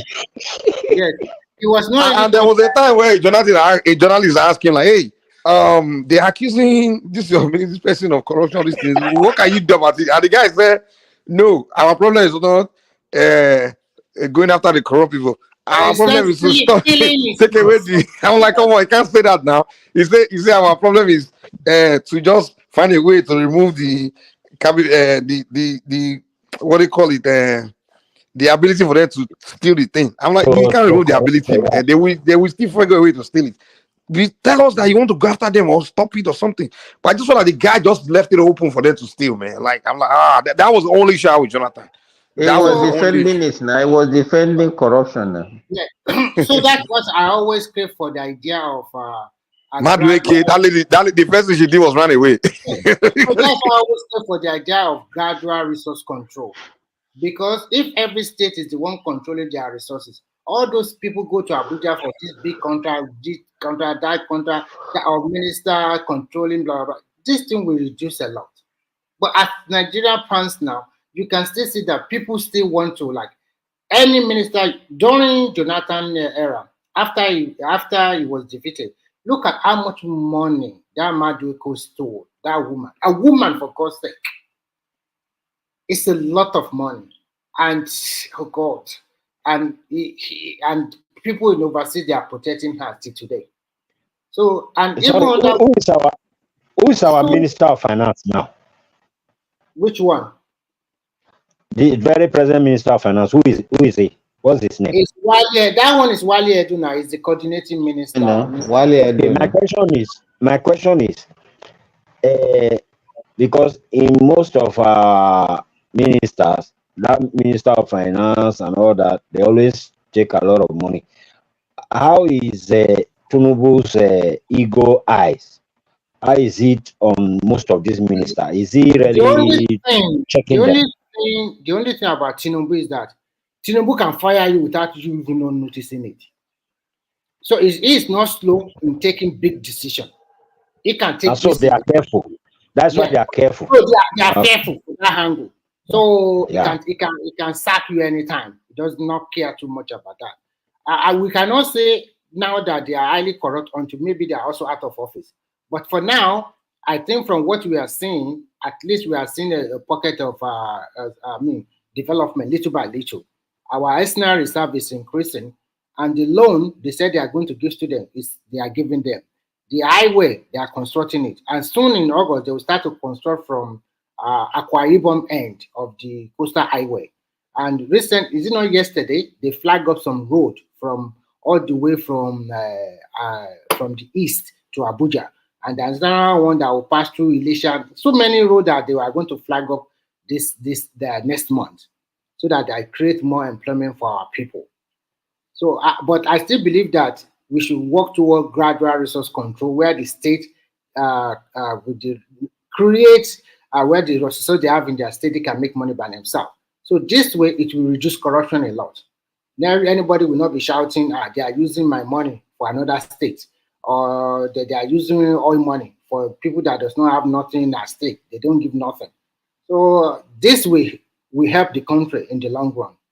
So, and I like what is happening in Nigeria now. People are more politically aware, and I hope that the local government chairman will have a good, the INEC can oversee it, so that people can hold their local government chairman accountable.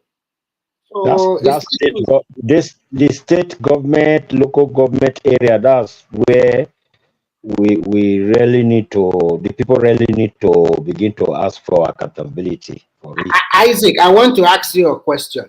Do you know Zulu, governor of Borno State? Borno, Chetima State. Yes. I don't know him personally. But why is this man performing more than most of the governors in the southern state of Nigeria? It's a war-torn state, but he's performing much more better than the rest of all of them in the old, except Lagos, than the rest in the south. I mean, southeast, southwest, and why is it performing better? Yeah, two reasons I have. for the performance. Two reasons. One, it could be that you know, how would they call it? Now philosophy have been waiting.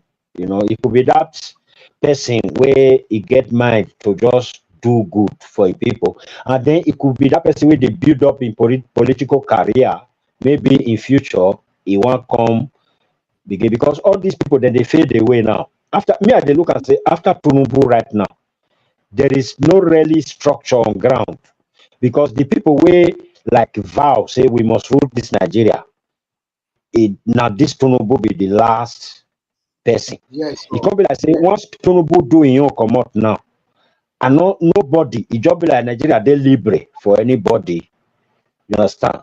Because since those days we did know say okay, we be like say once this one finish, now this one go enter, and that's what they happen. But now, even when they were doing the election after what do you call him, Boo Boo, even people were having their noise making.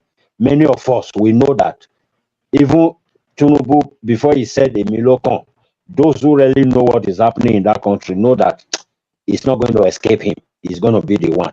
Okay, after him, definitely. Remy, do you really see anywhere that this leadership is going? It's like it's void yes. for the moment. It's supposed to go to Northeast, and we have like 3 or 4 gladiators there. I will mention 3 that I know: Shetima, Ribado, and this Zulum I mentioned. Shetima and Zulum are from Bono, and Ribado is from Adamawa. So all these 3 candidates, that is why they scheme El Rufai out, because El Rufai tried to scheme, because he also have his eyes after Tinubu. And from the Northwest, that is from Northwest, which is Kano. But he is not playing a good politics now, except he had to find his way to go back to APC or go back to PDP. If he go back to APC, his chance is much brighter now. He can compete. But if he still remain in NMPP, it's very difficult for him to win, because you cannot win only Kano and a pocket of votes in Katsina. What about the other part of the country? So if he remains there, he will only be competing with Afga. Yes. And when you now go back to other, because Northwest, they also want to like throw people out, but they are finding it difficult, because people are now talking about Northeast. Why can't they go for it? You guys have had it like for 10 years now. Yara Adua from Katsina, 2 years. Buhari, 8 years. That is 10 years from the same Northwest. So probably that is, if you see all the gimmick that Atiku is also playing, it's all about maybe the Northerners should support him. But unfortunately for him, in the next 4 years, he's going to be 81 or 82 years old. No, even from their part, they won't like that. Seeing that, okay. Remy, in the time past, in this kind of situation we are in, we'll be hearing one voice. Babangida, where is he? Babangida is old and he has a foot problem. One of his big toe has in a big trouble for a long time. So he has to just stay at home, nothing to do. And they still patronize him. You know, it's a big power. They have a lot of interest in every facet of industry in Nigeria. So he's making his money, and at the same time still have that power to, especially in the north, To influence. Yes, it's resting. So nothing he can do anymore.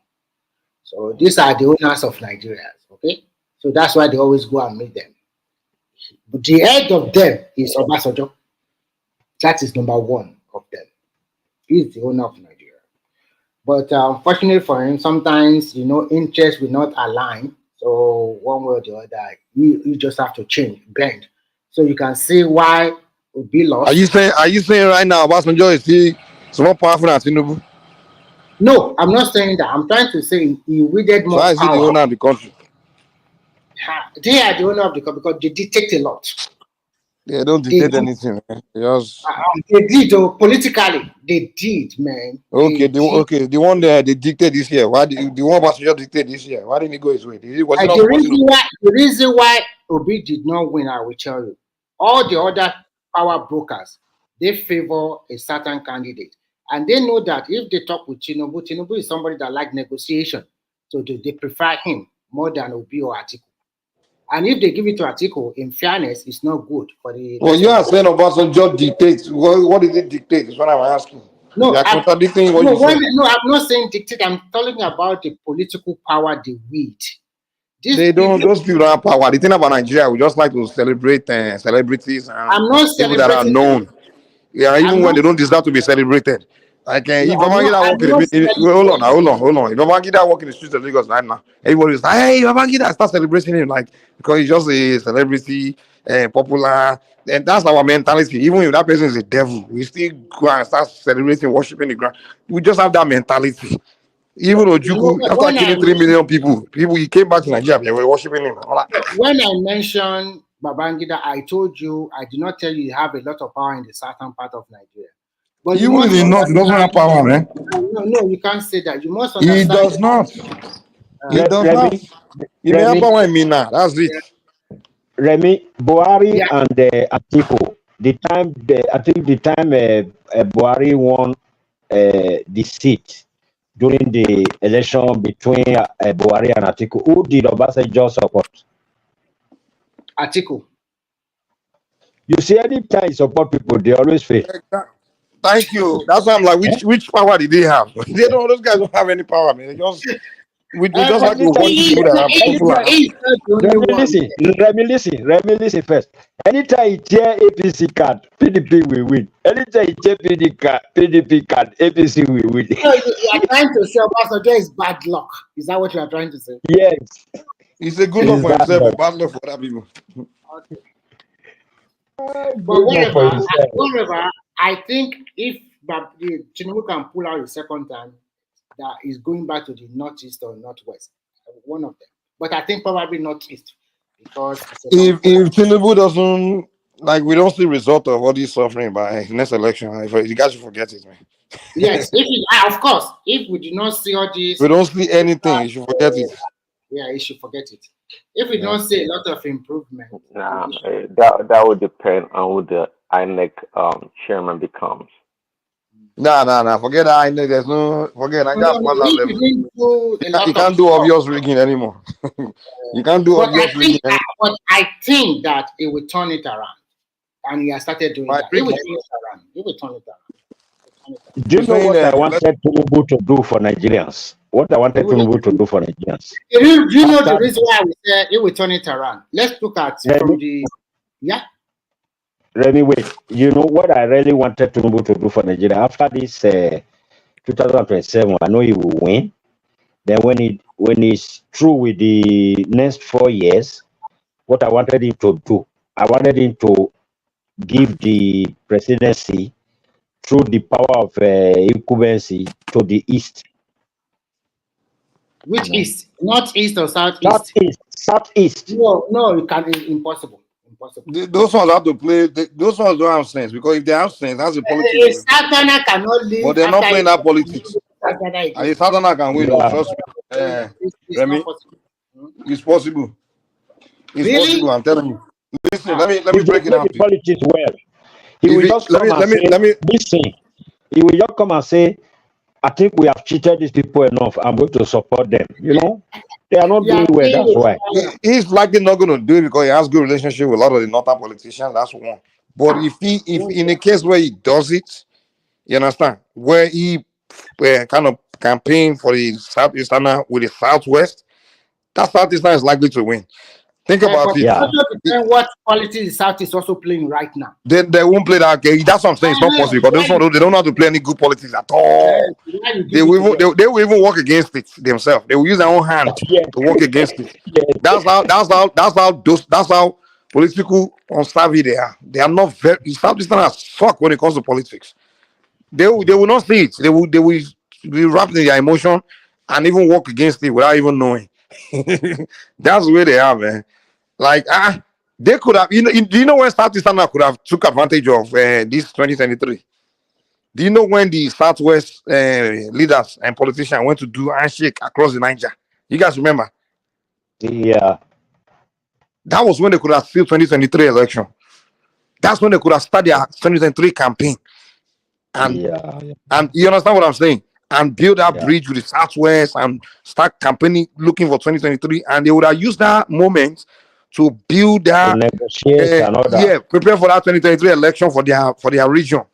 And if Southwest some people go really back southeast and south side and southeast, it will be like 2011 election with Jonathan. Remember 2011 with Jonathan against Buhari? Do you know Jonathan? The reason why he won was Yeah. because of Southwest, because Southwest voted for him. Remember? Yeah. That's Yeah. why he Yeah. won. He didn't need the north. He just needs Southwest, Southeast, and then middle belt, a little bit of middle. Yeah. Yeah. And It that's will why he give a won. winning. Defeated It will give a winning. Buhari. Hmm? Yeah. It will give a winning. Imagine, Yeah. imagine if Obi would have done very well in Southwest. He would have won Yeah. now. Yeah. Yeah. Yeah, exactly. So yeah, that's what I'm trying to tell Remy. Like he can easily do it, But unfortunately, the Southeast, where they kill themselves politically in Nigeria, they decided to make the Southwest their enemy.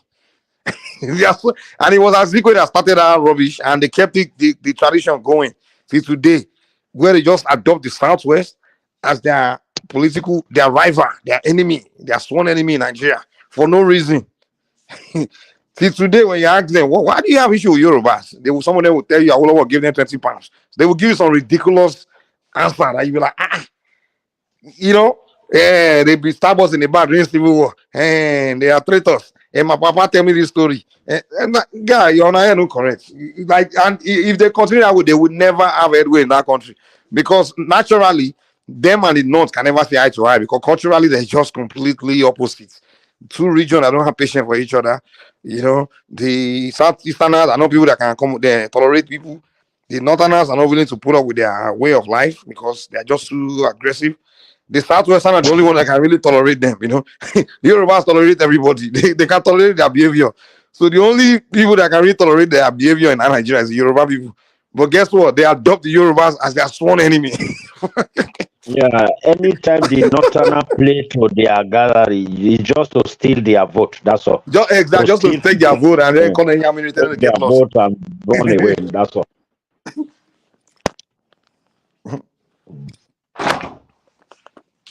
Yeah. I don't know, man. They don't. Everything that goes wrong with their region is them. They do it to themselves. Almost everything that's gone wrong for them in that country, they did it to themselves. No one else did it to them. They did it because they had all the advantage. If there's one region, tribe that has the most advantage in Nigeria, it's Southeast. First of all, you're everywhere. Everybody's familiar with you. You have your own region. You got everything. Like literally, politically, they're supposed to be dominating our country, but they just don't know how to relate with other people. They don't know how to play politics. They'll play politics backwards. Even this campaign, for them to make someone like Shoyinka upset with them. Since I've known Yeah. Shoyinka. Go ahead, please. I was gonna say Tinubu has two sides of the coin, and when it comes to the next election, this is gonna work. You see, I think Tinubu's preference is the Northeast, a Northeasterner to become the next president, because the president gonna come from the North, right? And if that happens to like fall through, then he's gonna have to settle for Northwesterner. He's going to make a deal with a Northwesterner to become the president. So, and we know Nigeria, we saw what happened in the last election. Tinubu is the master of elections, right? He knows what it takes to win. Now the question is how many people he's going to have on his side, and he's going to play the game. He's going to play the game because in his heart, we can tell from his vice president to the people in his cabinet, is trying to break that Fulani hegemony, and he wants to favor somebody from the Northeast. But he's going to win the next election, no doubt. He's going to play the game, no matter how people are complaining right now. Things get better slightly, or much better. The people will know. We can say they'll forget somewhat, but the constituents, the power brokers all across the country, they're all going to fall in line. I don't think they want. We said it before on this platform. They don't want another Southerner, apart from Tinubu, to continue or to win in 2027. Because if that happens, I mean, obviously that'll be another 8 years in addition to Tinubu's 4 years. So I think the Northerners are smart enough to know that they don't want to be out of power for such a long time. So Tinubu's chances are, I think they're pretty good right now. They're pretty good. If he continues to improve the economy, is pretty good. But again, I think we said it before. Also, the VP is going to come from South, and most likely the president is going to come from the Northeast. You mean in 2027? Yeah, 2027. 2027.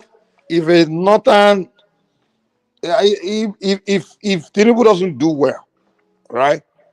He's gonna go to the north. Or the another person that will stand a chance will be somebody from South. You understand? Not going to happen. But huh? Well, South. You see, the Northerners don't want the path to go back to the South in 2027. Apart from Tinubu, that's the best choice. And I No. think. But the power can go to the north. Okay, this is what I look at it. This is what I look at it. That'll be bad for Nigeria. Hold on. So that'll be bad for the country. That's a who cares? Do you think that's the way anyone? Yeah, the policy. If you bad good or bad, I think anyone cares. Do you know if Obi didn't run this last election, Atiku would have won this election. That last election, that's 2023. You know that?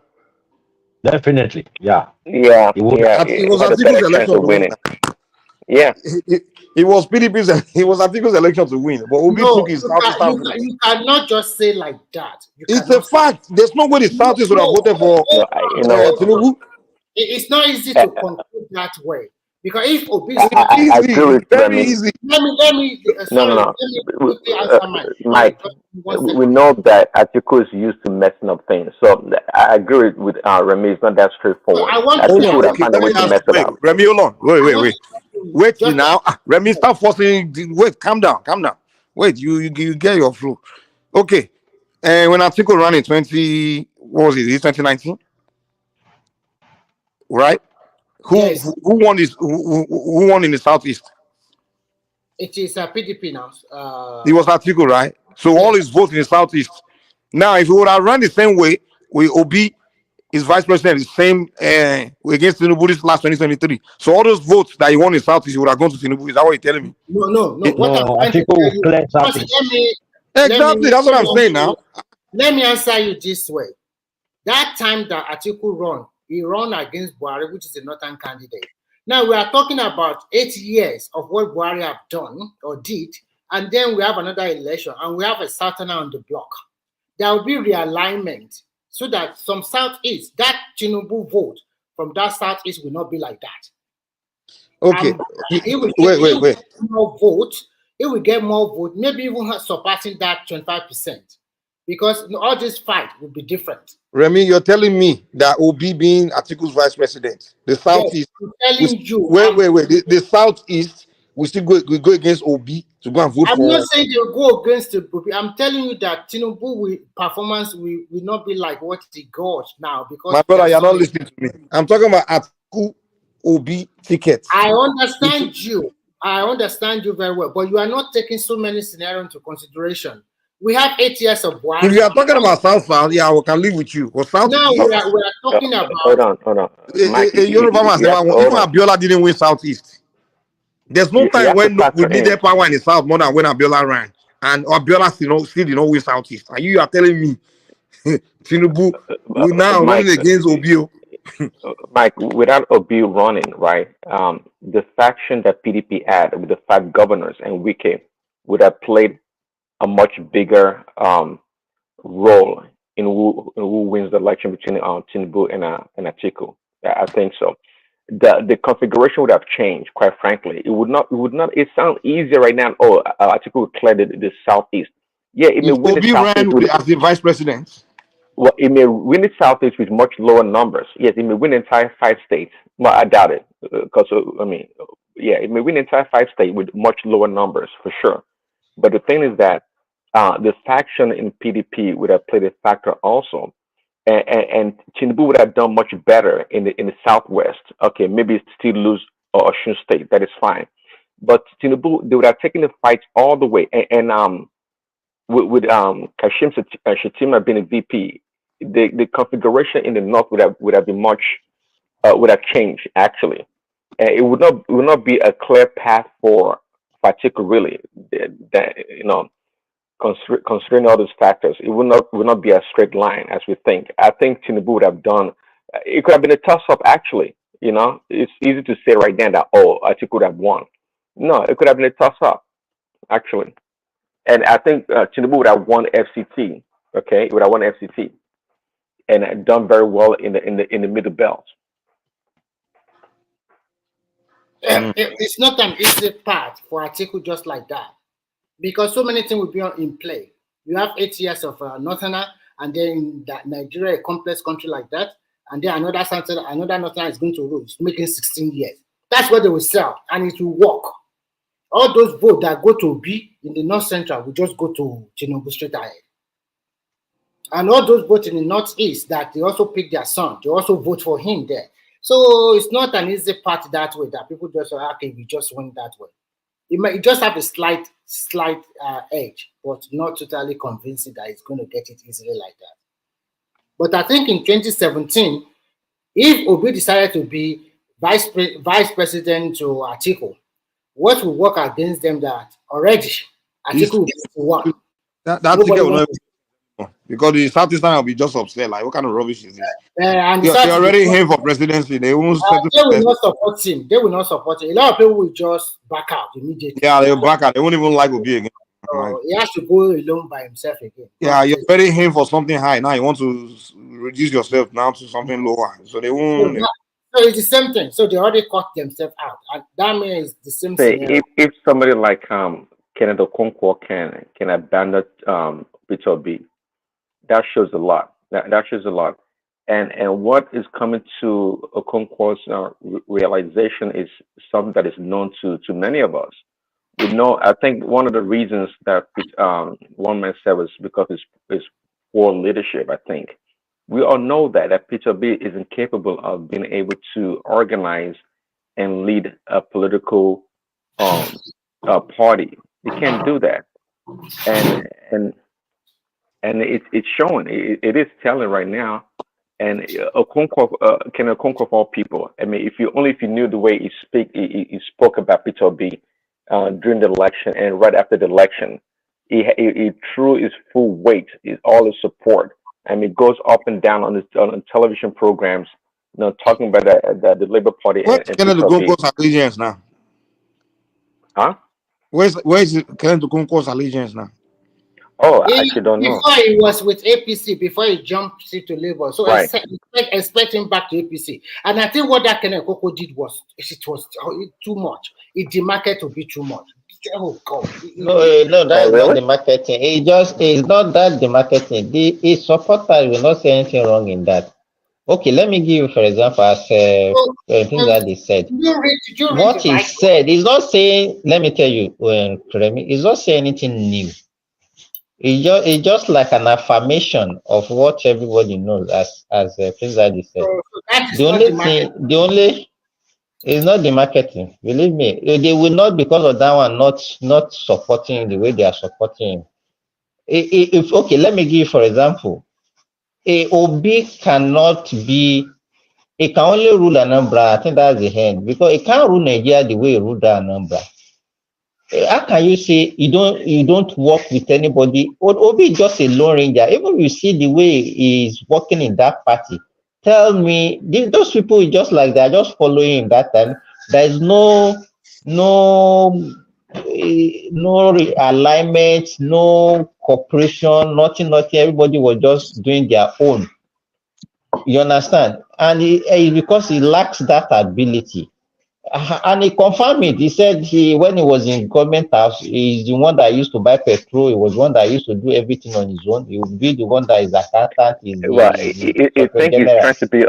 he's trying to be. I don't know what word to use, but it's rather about showing himself up as lacking the leadership skills to delegate tasks. I'm not sure what benefit it thinks it gets from being the one that fuel the tank of cars for gas. It's silly. It's shown that it can't trust people around him, it can't trust people around him, and delegate tasks accordingly, and make sure people do what they need to do. Those are the qualities of a good leader. But rather, his followers think that he's so pious is a good thing that he does such things. No, But it's shown that he's first, a Daddy, weak how many filling leader. station does he? How many gas station does he want to go now? So it will be in Maduguri, it will be in Sokoto, it will be in Lagos at the same time. You want to rule the He That thought country? he thought you that know, was a that is very Peter smart B's. That is statement. politics, huh? He thought that was a very smart statement. Yeah, it That did. Not. he, he will put his hand in his pocket and pay. Uh-huh. No, that's as a leader, you have more responsibilities than that. I mean, they don't pay you to lead people by showing off pumping their gas. That's ridiculous. They want to see you operate at the highest level. Delegating tasks and commanding people Prince Daddy, in if you what they see, need to do. let me tell you, that was that not the same reason why he was impeached 2 times? You understand? As a governor, you are impeached 2 times because you are not following constitution. You are not following the rule.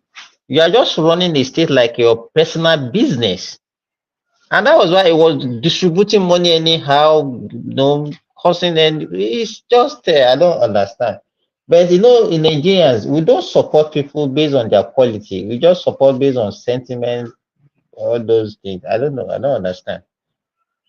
It should not. No, We should not even be talking about Obi. Obi should not even be in any equation about us being a leader in that in Nigeria. Believe me, should not even be in the equation at all. they love these followers love is passivity. They love that it's so like he portrays himself as being like The like a only saint, the like only reason pious. the whole big thing was just because people feel like it's the turn of the Southeast. That's all. And because he come from a large ethnic group, pretty much 100% of his tribesmen were just behind him. That's why that noise was so loud. It Yeah. wasn't the guy was some special person or anything.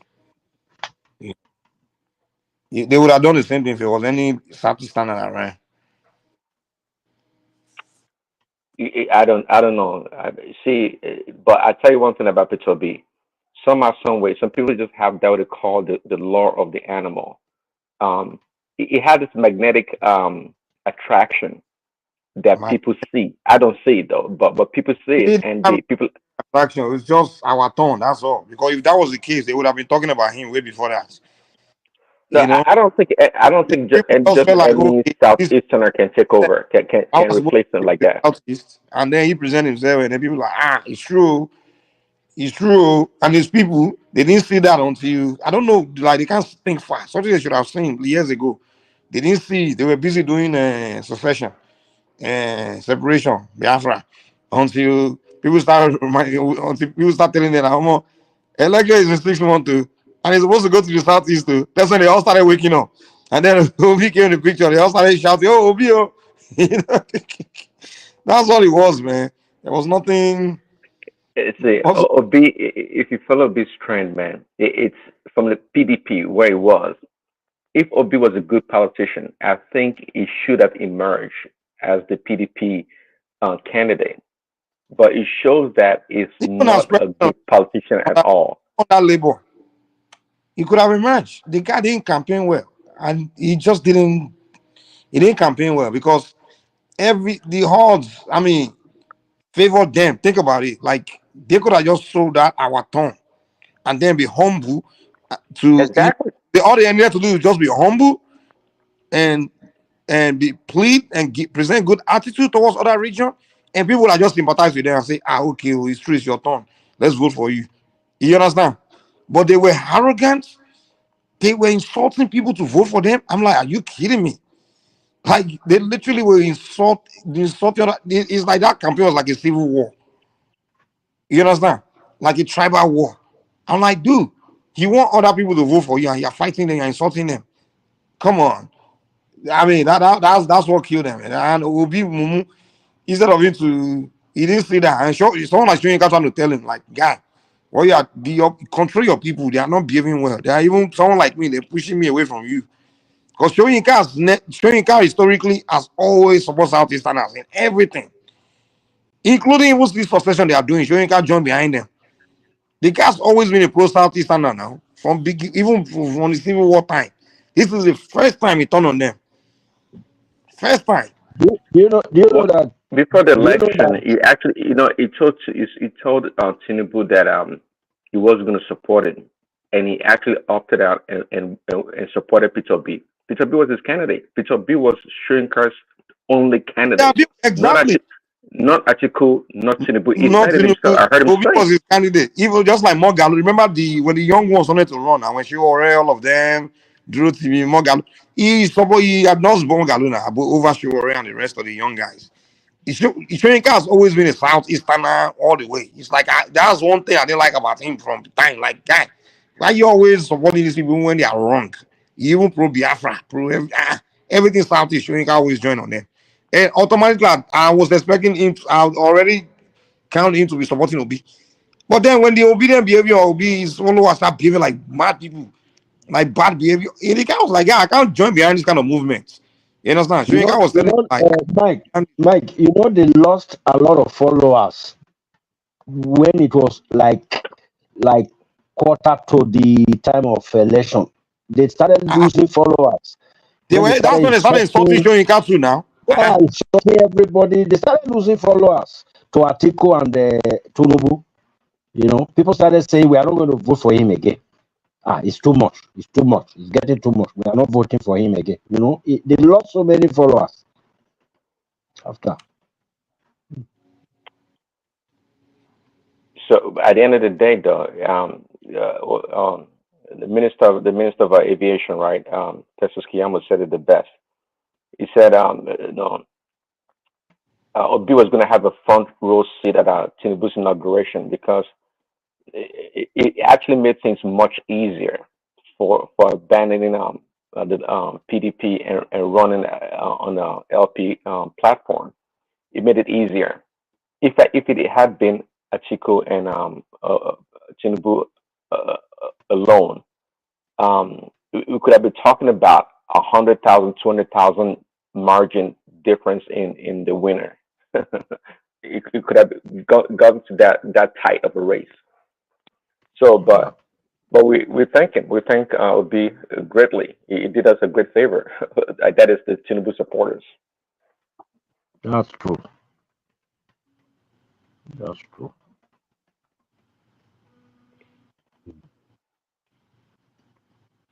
Issue is that why is everybody leaving him? Now it's like he's just alone now. And he doesn't care. The guy doesn't even care about it. He doesn't He's not a care. politician. He's not a politician. He's a businessman. Okay, if you start counting now, in the last few months now, Okoko left him, Okupe left him. What's the name of this official guy? There are so many people that left him, and it's the same reason why everybody was leaving him.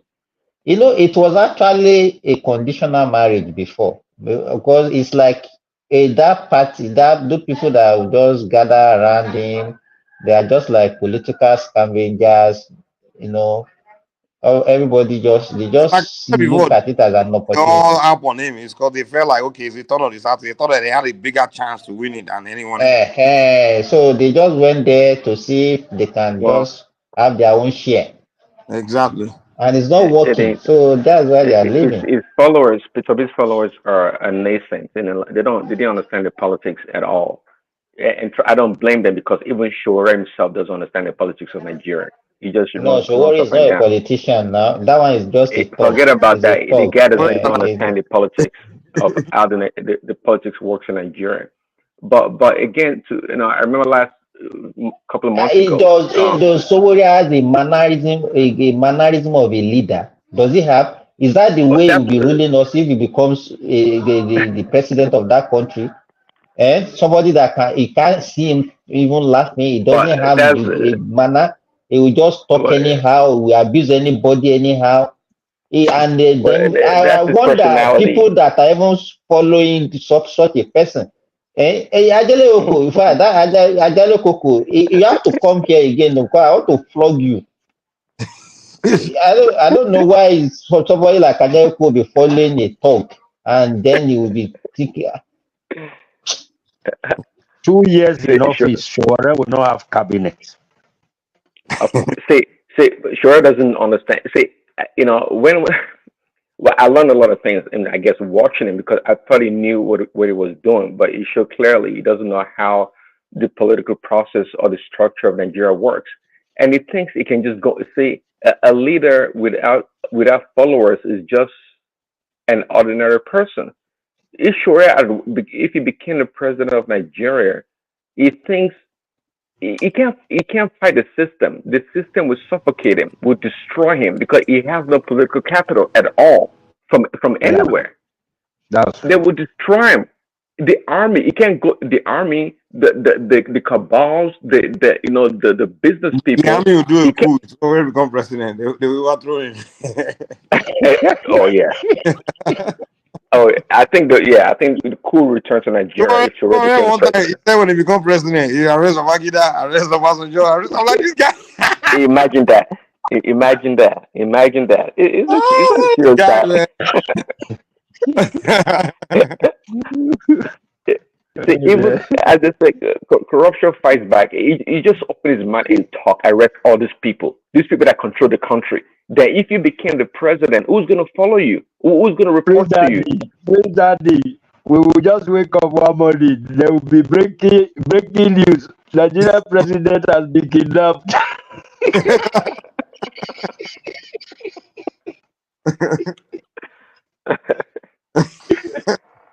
We be back to Not wake up even with the military radio take station. over. They will just kidnap Yeah, him. don't take over radio station. President. You will see the entire cabinet even celebrating. Nigeria Sure. president has been kidnapped. Oh, they will Ah, kidnap him. If yeah. as inside sure they will assassinate him. He doesn't understand how powerful the country is. That's why you have to do look at Tinubu. The guy is not stupid because he himself knows that there are different power centers in that country. Nigeria is a powerful country with people with power and influence. You can't just show up and say everybody bow down to me. No, it doesn't work that way. It doesn't work that way. Tinubu, this guy, sure does he doesn't have a clue. But back to Obi and his followers. A couple months ago, when this Abure guy, their chairman, right? Um, I was talking about. It was Joe of Nashville. Say, hey, if this guy is found to be corrupt, what do you think? Would you still support him?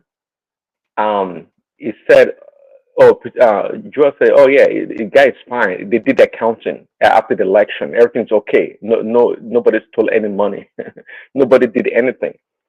So now time has elapsed, and what is showing right now is what we all knew from the onset that Peter Obi is a poor leader, and the Labour Party is all corrupt. Okay, they not the Labour Party. See, we said it that Labour Party is no different than PDP and APC. Ganduje, Ganju, Dollar, and all these people. They all do the same thing now. These are the same people. They're politicians. Any opportunity to get to line their pocket, they would do it. So the Kenneth notion that Okonkwo confirmed it. You know, Kenneth Okonkwo has confirmed it. what did he say? I said Kenneth Okonkwo has confirmed it. He wrote a very long list, about 100 pages, about Toby incapability. it's 100 pages. So he wrote a textbook about him.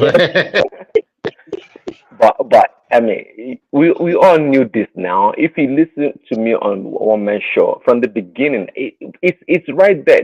You don't have to be that smart to know that Peter B is not that person. It shows his leadership qualities, and they are poor.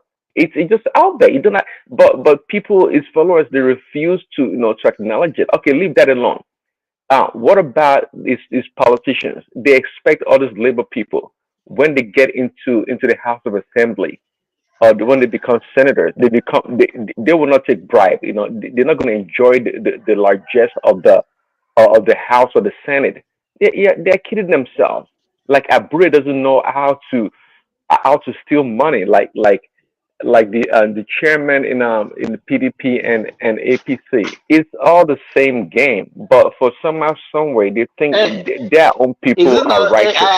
as Abude not displayed that? How is he managing the little money that they have in LP?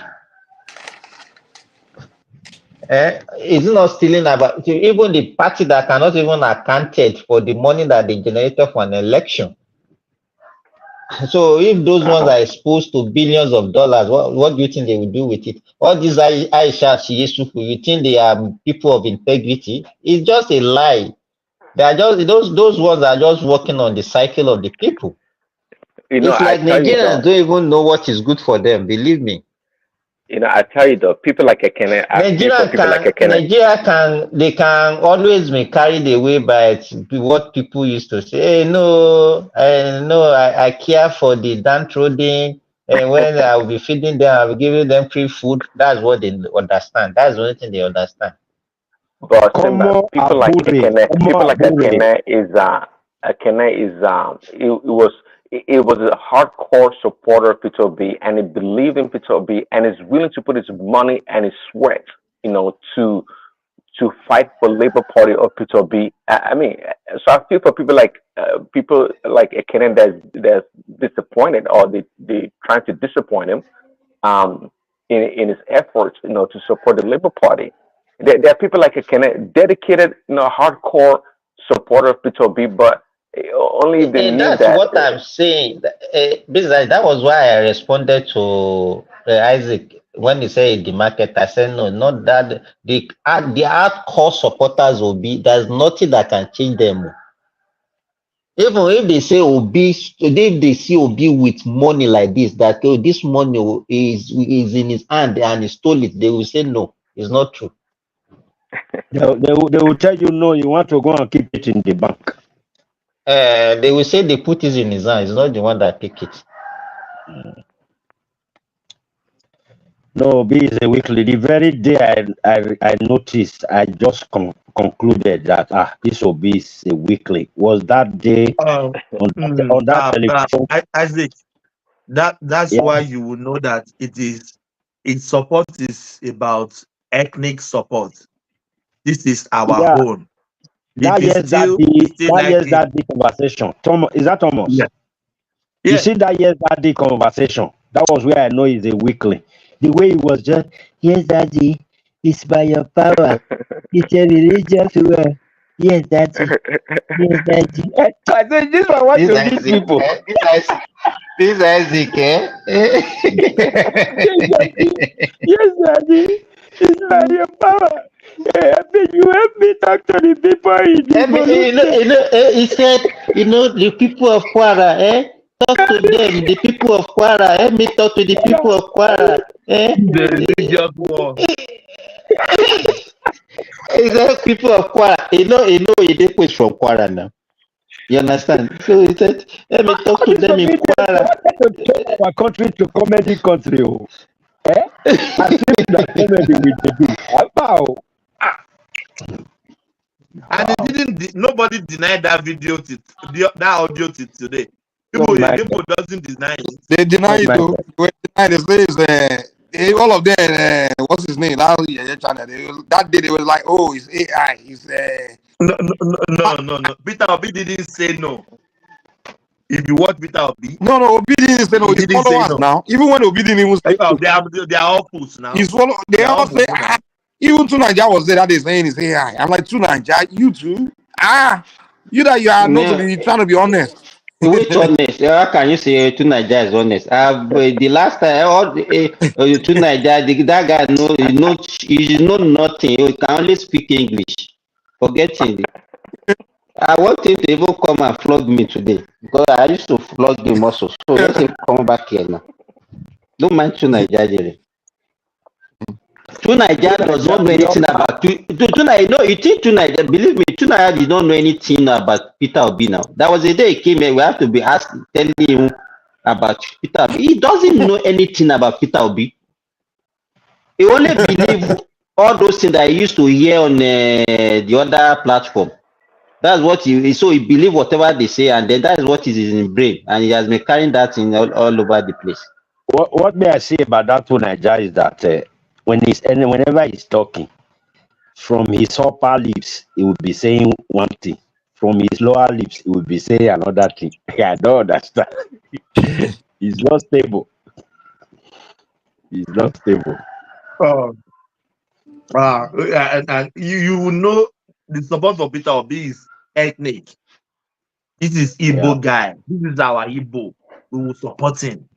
It's not based on intelligence. It's not based on competency. It doesn't have evidence. Let me, you know, Thomas, let me tell you, if you engage an average Nigerian youth, I'm very sorry, I can even extend it to, if you engage any Nigerian below 40,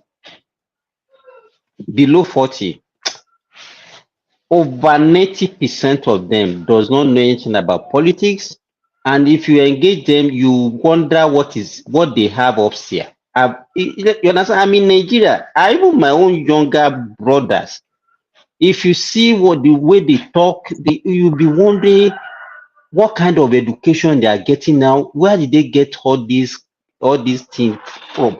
They don't understand anything. They don't understand anything. And that's why they can be swayed anyhow. They are so gullible. They are so gullible. You mean they didn't take after you? Forget, you know, maybe because of the way we were brought up, the kind of, you know, when we were growing up, we struggle on our own. The kind of, let me tell you, after school, we will go and organize lesson for ourselves. We go for tutorials. We go and meet our seniors to teach us and all those things. These days, you see children that are doing WAEC and they be playing a day before they will write exam. And they will still go and pass. And I wonder what they are right. But when you ask them all these things, I don't even know how they mark those jump and WAEC these days.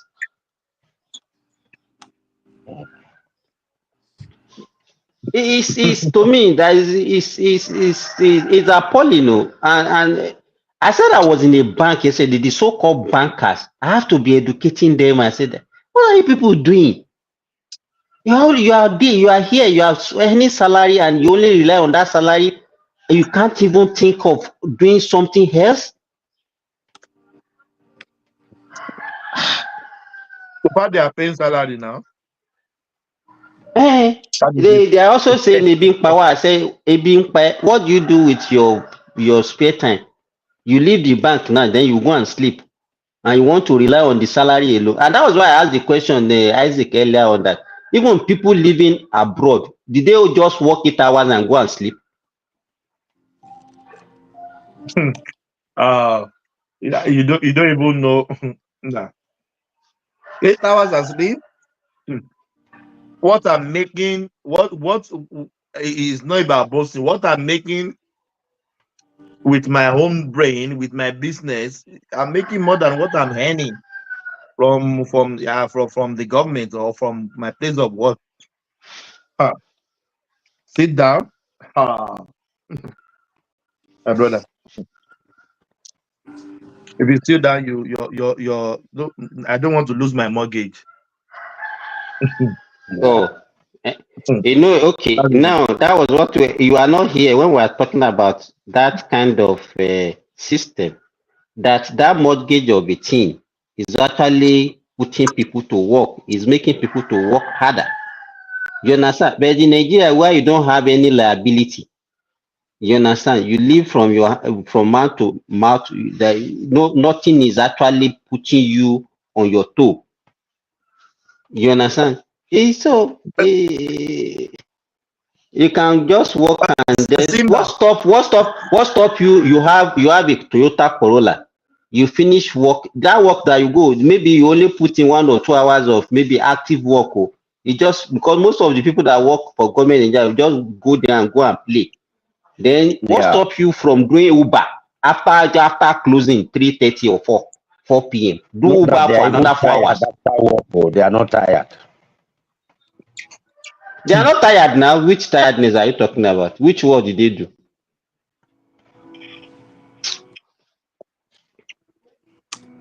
That's why we say Nigeria. We say they are not that productive. People will say, ah, no, you people in abroad. Da, da, da, da, da, da.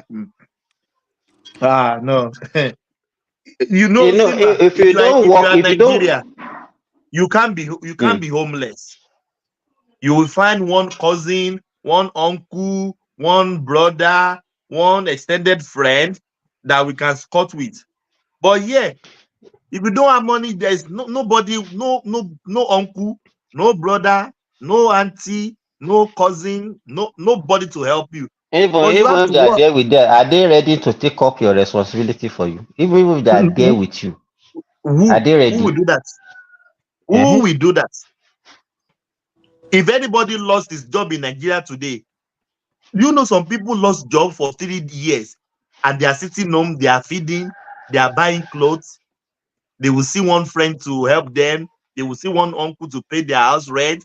Their wife will Yeah. help. But no, who's gonna do that for you? You will even see somebody that will pay the school fees of your children. You will still see somebody to pay. But yeah, who will do that for you? Who?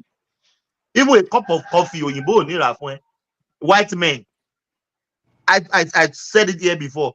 A friend of my wife called her for a coffee. My wife thought maybe she's going to pay for the coffee.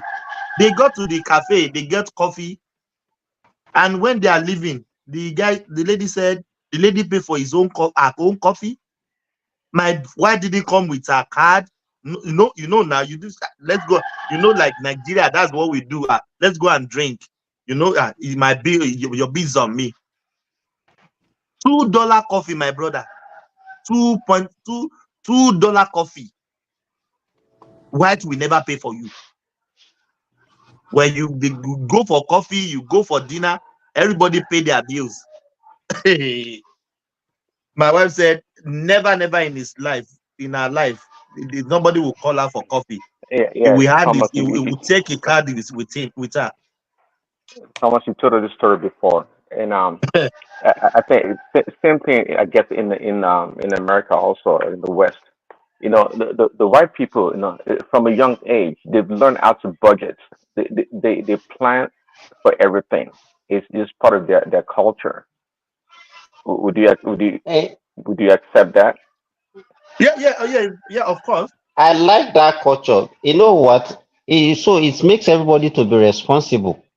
You understand what I'm saying? It makes I everybody agree. to Yeah. yes, but in Nigeria now, you see somebody that's right from his childhood, he doesn't want to be responsible, and that is how he will live his life till he die. Even here, they Believe don't me, even have brother. Oh. They don't have brother. Oh. If you are his brother, you are on your own. Oh. You don't know whether you and are his what they will brother. be Or... doing, you will have them in every family like that. What they will be doing, and then you see people talking. It's your blood brother now. What can you do about him? You just have to help him now. You understand? And that person will get married, though. He will have wife. He will have children. Then all the responsibility will now be on the family members.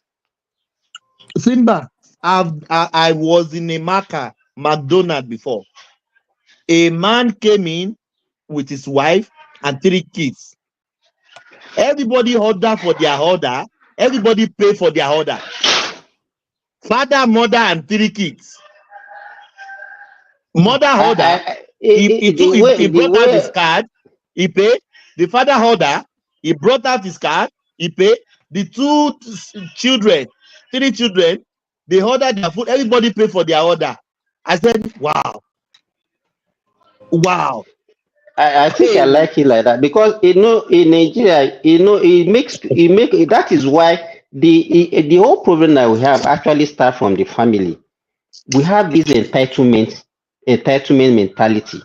You understand? That is my brother now. He's supposed to do this thing for me. He's supposed to pay my school fees. He's supposed to buy laptop for me. He's supposed to do this. He's supposed to do that. He's supposed to do that. When you don't do it, they will blackmail you. They will give you a bad name. He's not a responsible person now. He's selfish. he's not a good man, he's not this, and that's what they do. And the same thing, we now extended it to the larger society, we extended it to the government, you understand? And that is what has permeated the whole society. That we now have a population of like over 200 million people. Meanwhile, the people that are even working are not up to 50 million. Then the other one third is I mean to third is just a liability. There's no liability here, my brother. If you are only if you are not working, you'll be going call we call it center link here. Stipend that government always give people No, that, you talk that are about not the working. stipend, Thomas. Let me tell you, Yeah. the stipend government is able to even give you stipend because they have majority that are working. It's the Of people that course, are working that it's are my paying for you tax that are now. not working. So in a Yeah. situation whereby you now have majority not working and minority are doing the work, so where would the government get the money to pay for the majority that are not working? If everybody If they started not come to out, work, if they remove my tax like that, I will just put my hand on my head like this. This tax we feel. I can't even say how many people they feel. One time they remove $800. $800 in a fortnight. 2 weeks job, my brother. 800, sometimes 500. But what can you do? What can you do? Even some white here, because of tax, they don't work too much. But I don't care about what they are removing. I cared about the remaining that is with me.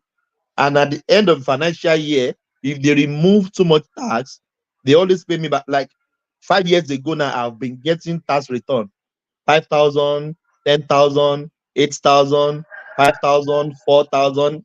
We just finished another financial year now. I'm about to do my tax. I've calculated all I earned throughout the year, and I know that they remove more tax. I'm expecting another tax return, and if I'm filing my tax 2 days now. So, but we will sit down. My uncle will pay for my. Somebody I saw somebody that out of job for 5 years, Simba, and is eating, is wearing clothes, is very comfortable. The, how can you live no, in some Australia for people five will no. years? Let me tell you, some people it's not as if there is no work. They just decided on their own that they are not going to work.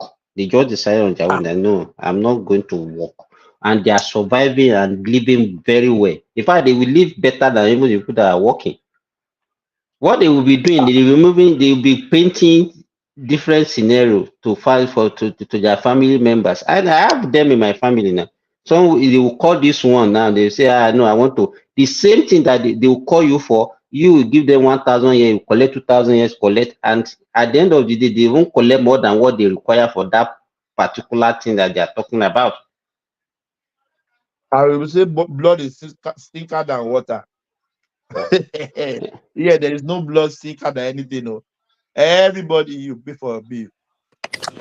The number I've one told employer, the number one employer of labor in Nigeria is the begging industry. Everybody's a beggar.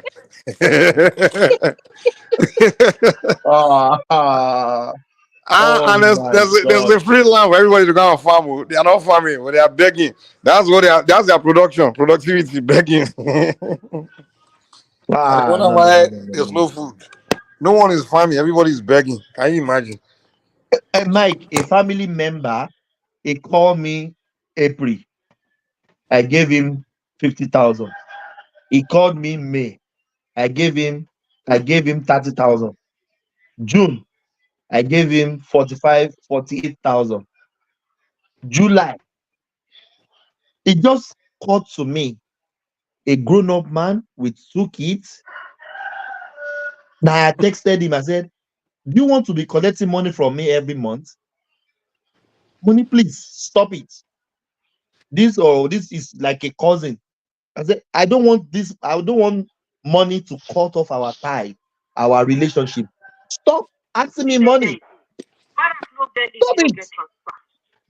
Ah, Yeah, listen. oh my God. Do you know how many people have blocked?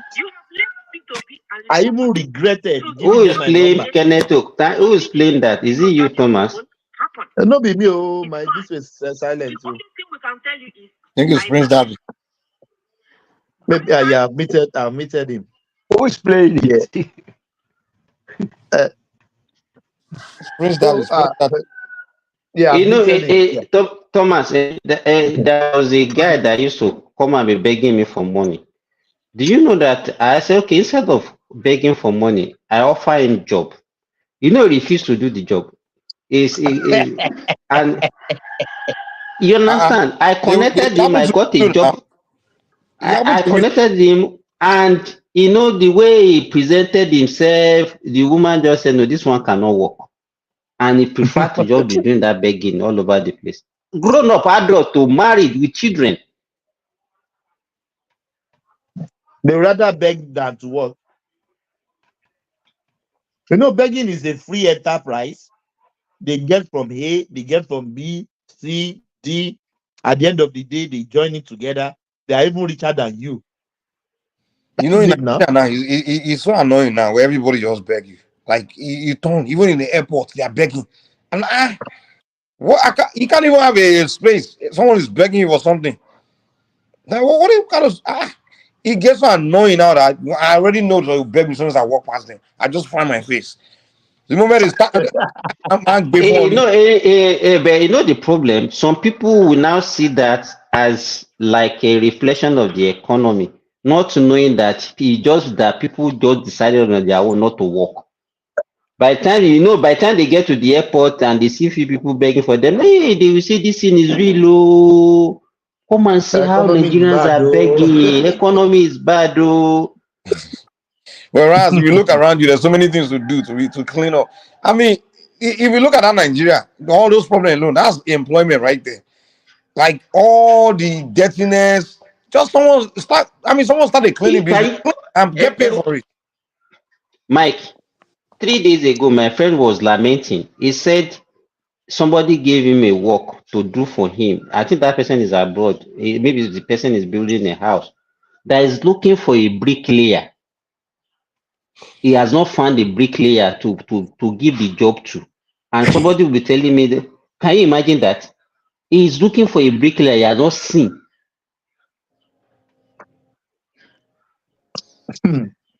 And You you know what's see, funny, Simba?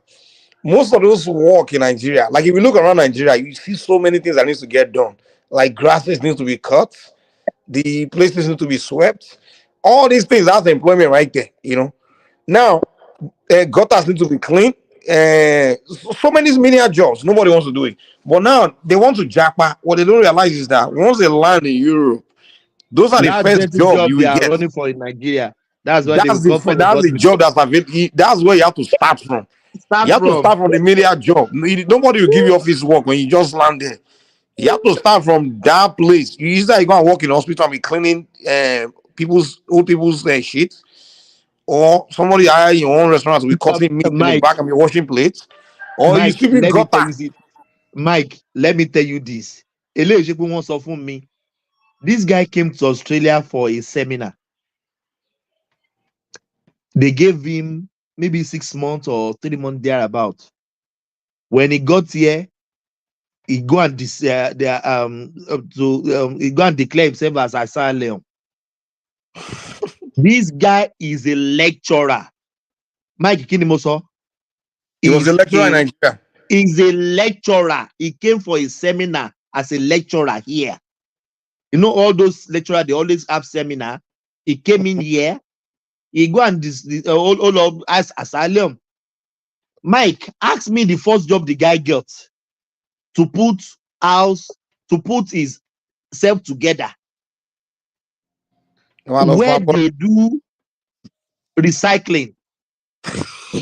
And we have a recycling. I mean, I don't know why you guys do in US. We have a recycling separate, rubbish separate, and grass separate. So every house has 3 bins.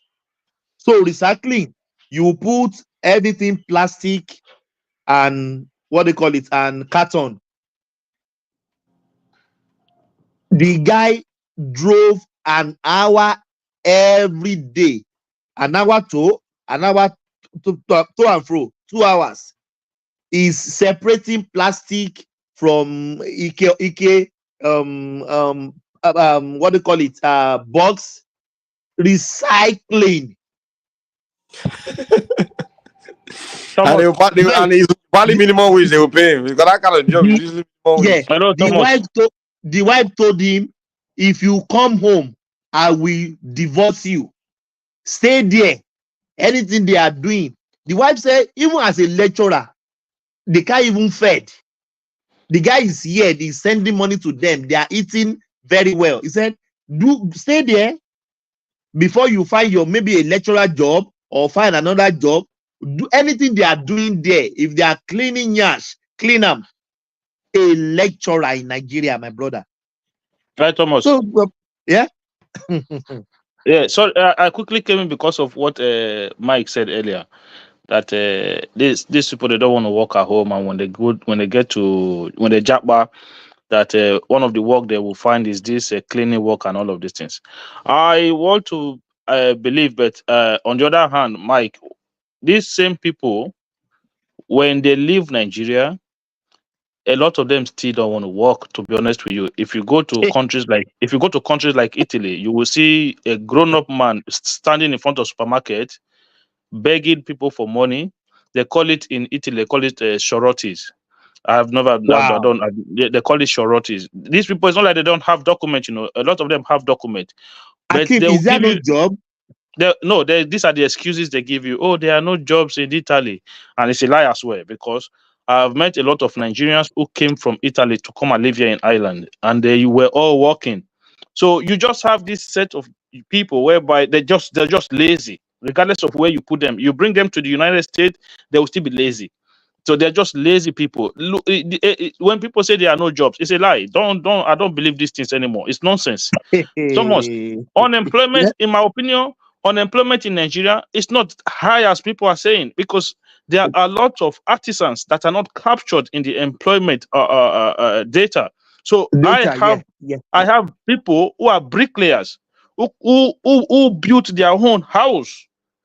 But these people don't pay tax to the government. They just come to site, they work, they earn their money, they take contract from the government doesn't even know they are working. No, government don't know they are not working. captured at all. You have plumbers as well.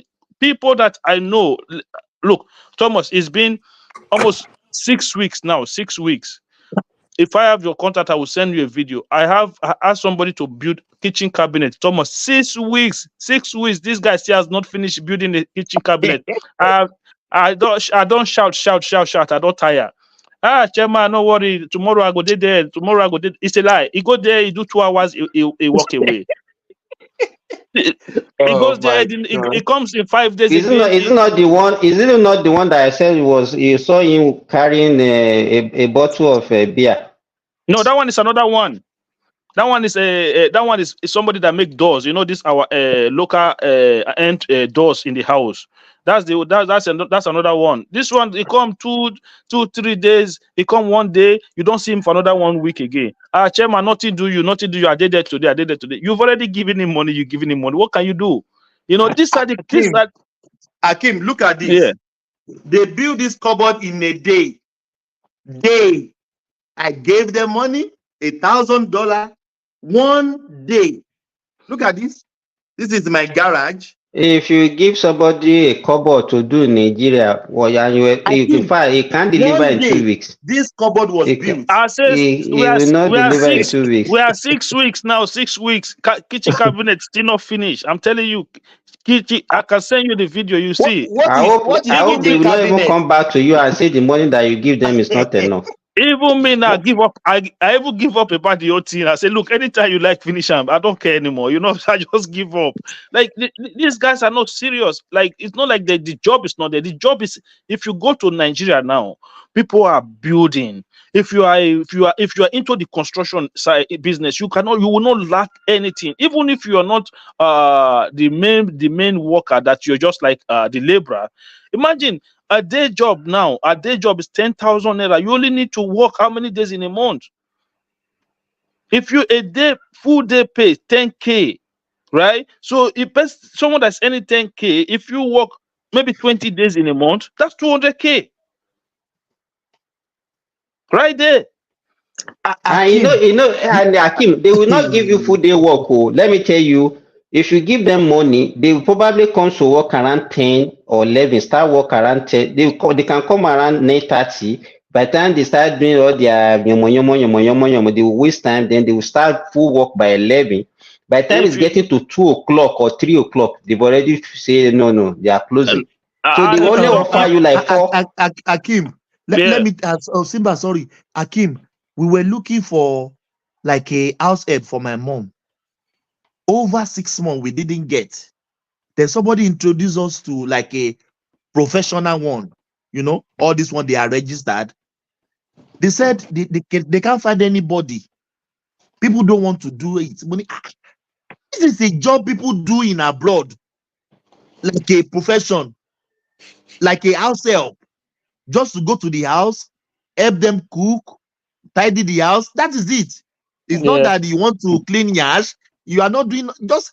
He said they put adverts out. Those ones that are professional, The only they way, put Thomas, adverts out. the only way They you need find it, people. the only People way are you not find is coming those for employment. no, you go look for those Akwa Ibom, go all those Akwa Ibom or Calabar women. You will find from that side. But that's the work. That is the work our ladies do abroad now. Most If especially you are looking for those people your that go to southwestern, Asia country. if you are looking for your southwesterner woman to go and do that job, you're wasting your time, man. You will not see But anyone there. Akim, I'm telling you, but they do worse thing abroad. That's what you are saying. So why Yeah, they can't do they do worse it thing. at home? I don't know, but that is where we find ourselves. But the thing is this: these people, a lot of them, they are not serious. They will even Thomas, that man that Yeah. is begging you for money, right? I'll tell you something. He has something that he's doing, but most time these guys are just reckless financially. Somebody finish work before you get home, he's in the beer parlor.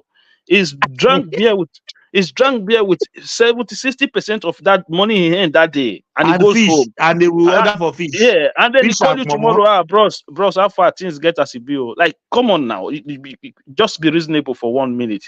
I said, the guy that was working in my house, the guy is a Togolese boy, right? He built a house in Benin.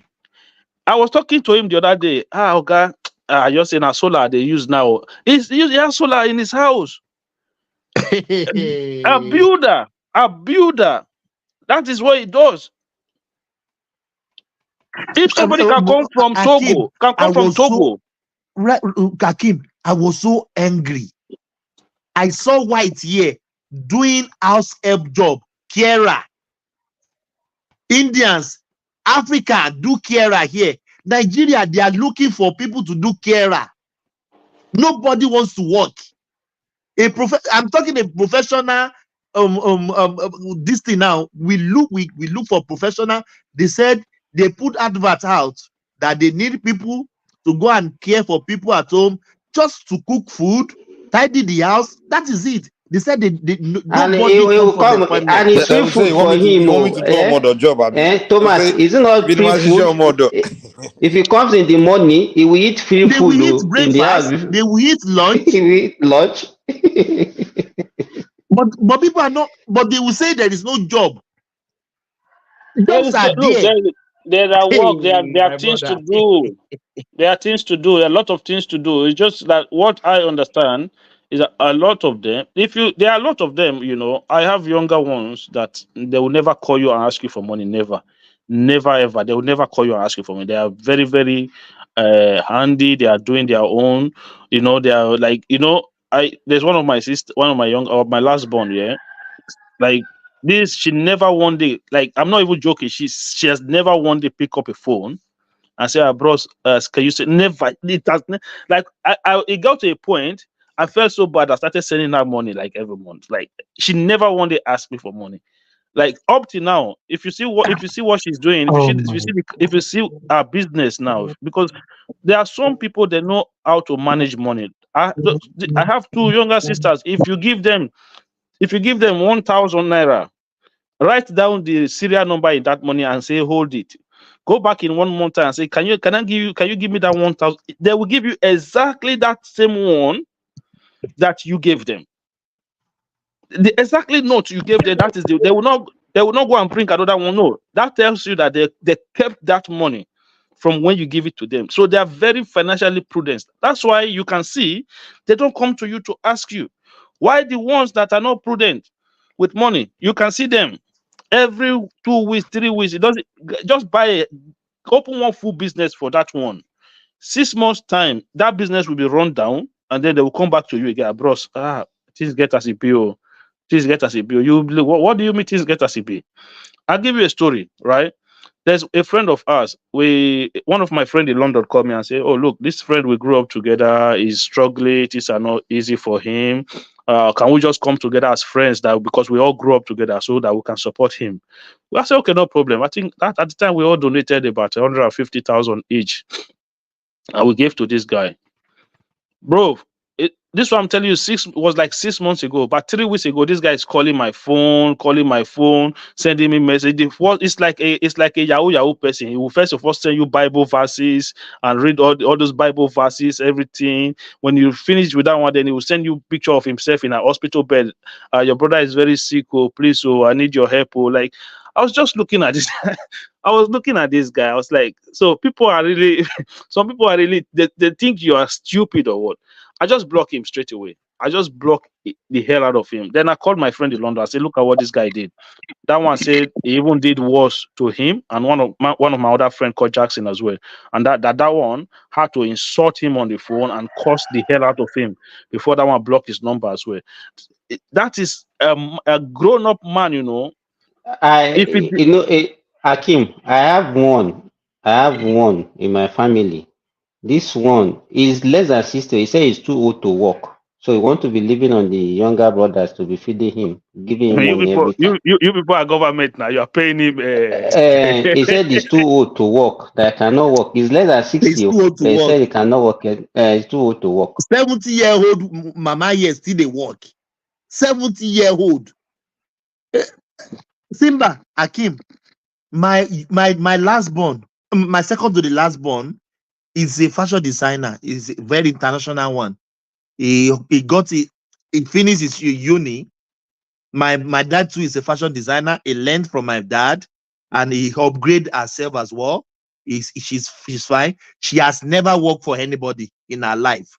He finished from university. He went straight to the fashion designer job. He doesn't have a shop. She has a shop, but you don't need to go to her shop physically. She measure you online, on Instagram. He's sewing clothes to all the world, sending clothes to Australia, America, name it. Hakim, this girl, my junior sister, is looking for people to work for her. Like, they say apprentice. No apprentice, Hakim. She wants to pay like a joint man, like somebody that is already in that business, just to join her so that she can help her because she have a lot to do. He has a lot order to meet up. There is nobody, my brother. And Nigeria will say there is no job. Somebody he put on internet, put on Instagram, on Facebook, all his social media. Nobody. But Nigeria will say there is no job. People are not learning trade anymore. They just want to sit on Instagram, on Facebook, on TikTok. They say they are creating content. The one that is not creating content, they are doing Olo show. There is job, my brother. Thomas, there are even some. This is my junior sister. Is looking for people to work. Thomas, she wants there to are pay. even some group. Like, say, I don't know about your area. If you go to Benin now, you go to some community, you see, as you are driving in this community, you see some young men. They'll just be looking at you. They'll be waving their hand to you like this. They're asking you if you want to buy land. They're asking you if you want to buy land. Like, those community youth. Go to work, you will not go to work. Somebody buy land. As soon as you start clearing grass, they will come. Community money, community this. People come. I'm telling you, like it doesn't make sense. You go and work. You go and work. You go and find a job and do. No, they will not do. As soon as they collect that community money, you see them in that community maybe like 10 carton of beer will be there. They will be eating, talking. After they finish, they will still go. Akim, if they even sell that land and they use the money to develop themselves, could have been better. But Yeah, what you are saying, that's what they will use the money for now. They will just lavish the money. They will be waiting for another buyer. And then when the land finish, what happened? Akim, my sister showed me a shelf of clothes waiting to be sold. He's looking for people that he will pay to come and join her to sew clothes. I'm telling you, Thomas. There is no. Thomas, I'm telling you, me that I'm here now. You see me that I'm talking to you. I right now, I'm investing in farms in Nigeria. Farm, right? But that farm now is not all those people from North that you bring to come and work in that farm. In our own place, there you will not see anybody who come and work in your farm for what? Never. Nobody will come. And they will say there is no job. They say, I'm telling you, they'll tell you there's no job. If people, you go and bring boys, all those, this is what they'll tell you that if you come to the south now, a lot of northerners, all those young Hausa, Fulani boys, the reason why they are there is because of a lot of us need their services. That's the truth. Akim, what you are saying is you are not far. In fact, here we can't. All the people that are working for us in our own fish farm here in Ilorin, they are all northerners, northern guys. It's the same. It's the same thing. You can't see our guys that we say no. I have not seen one. Believe me, I have not seen one. All of them, they come from Kaduna, they come from Bauchi, from Plateau, from Benue. Those are the guys that we are using. Our own young guys, I don't know what they do. I don't know what they do.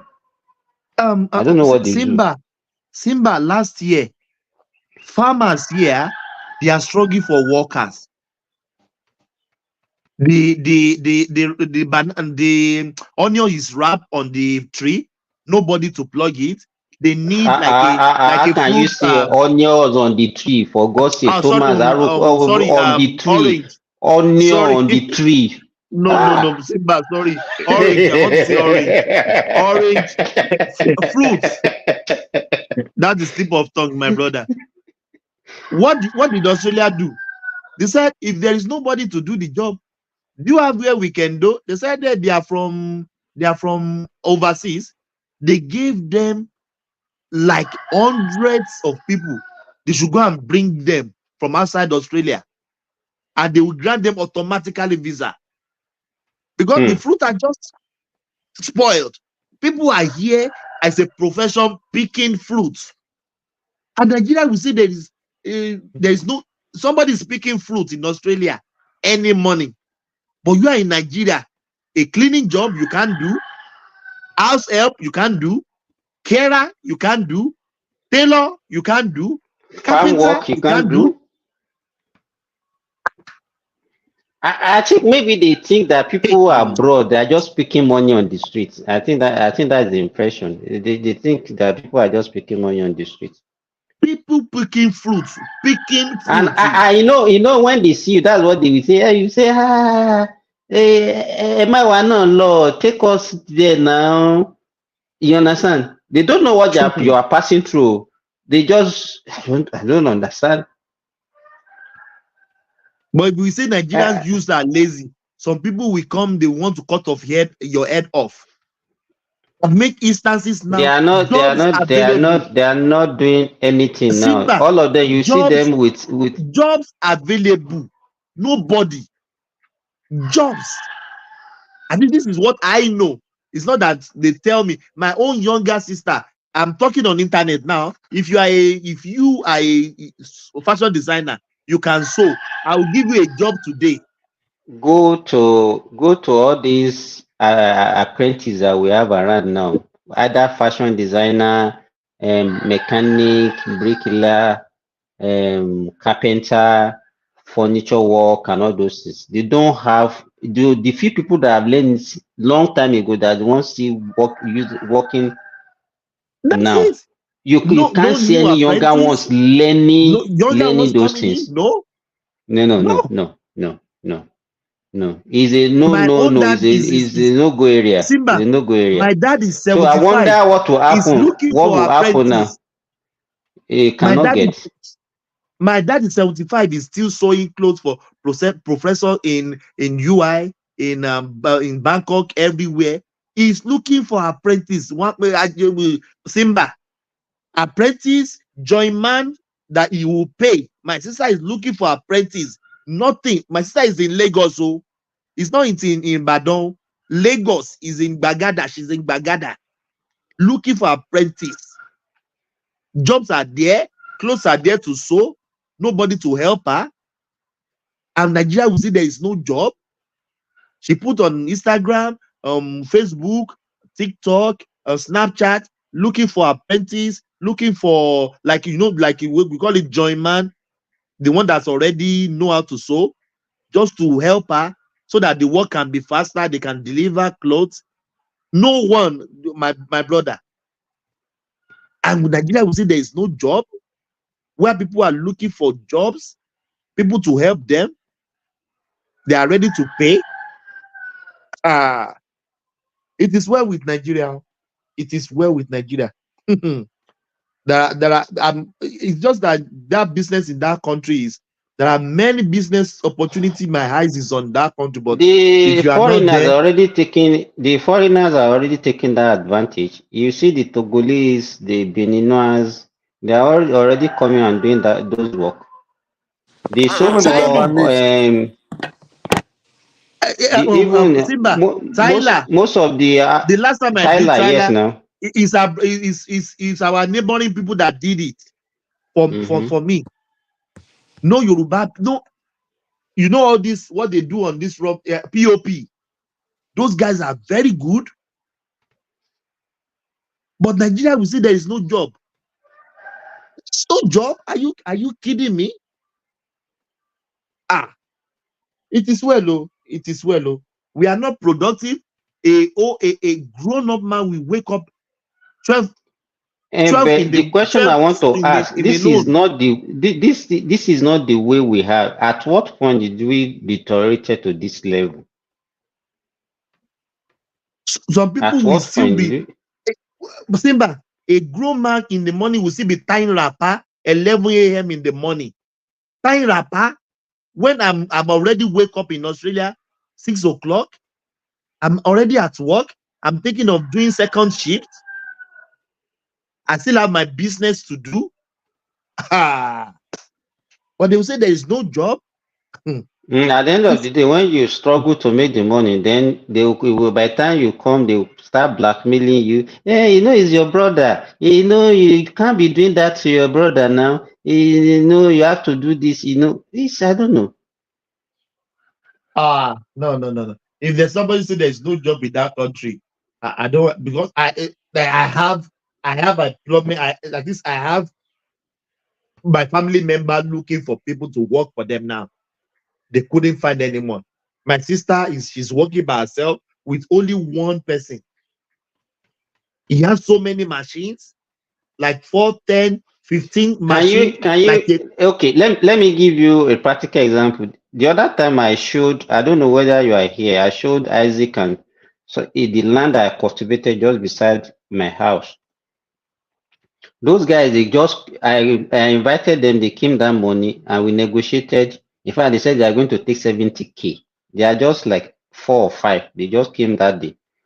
And they said, the thing is too big and that I have to take. I said, no, I will pay you 250K. I even like your enthusiasm that at least you are ready to work. Could you believe that I left them there? I went for a function, not quite 4 or 5 hours after. They called me that they are finished. The work of 50K. It didn't take them 4 or 5 hours. They are finished. And I said, that is no. why you will notice they are not lazy. I now said, no, let me come and see what you have done before I will give you money. And I was amazed when I came back. They did a good job. And I gave them their 50K. They at least the 4 or 5 of them, they will share the 50K. That would be like 10,000 if they are 5. Over the 10,000. Within over 4 hours. In 4 hours. 4 hours. Simba, there are many people like that looking for people to do what you just gave this guy. Many people to cultivate their land, to help them cut weed in the surroundings, to do landscape. But Nigeria will say there is no job. Oh. Simba, imagine these 4 guys now. They sit down at home. With that 50,000, we come and meet them on the bed. Can they are young guys that they can't even if they want to feed them, they can't spend 10,000 on feeding. On feeding. And yes, now let's say they're even doing that one maybe 2 or 3 times in a week. It's enough. It's more than enough for And they don't have to them pay to tax on survive. that money. You know? They don't pay tax. What are you okay? Let me tell you, I used to tell people that working for government in Nigeria is just a waste of time. Okay, we are talking about minimum wage of 70K. Look at these guys, they work for 4 hours, just one day, they earn 10K. That means if they do that job for 7 days like that, 4 hours work for 7 days, they can earn that 70K that somebody will be waiting for at the end of the month. Simba, do you know that the work those guys did, the amount of work they did, they put in for that 4 hours.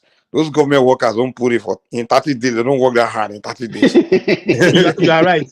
They just sit there in the office now. They sit around. Those civil servants are lazy. I don't know what Babajali was trying to like come here to tell us that they are hardworking. If civil servants were hardworking, everything will be working well in Nigeria. Mike, what Sima just told us now, they are 4. They work for 5 hours. Divide that 4 divided by 4 hours. That means they put in only 1 hour each. And they earn yes, the 4 of them, exactly. The 4 of them, yes. That means they earn 10,000 in an hour. 10,000 naira in an hour. Just imagine they did that. Maybe they don't get that every day, every 2 days. They do that, calculate that at the end of the month. And somebody will be sitting down home. They will say there is no job. Where Oyinbo whites are doing are cutting grass here for us, $50. Cutting grass for us, whitey.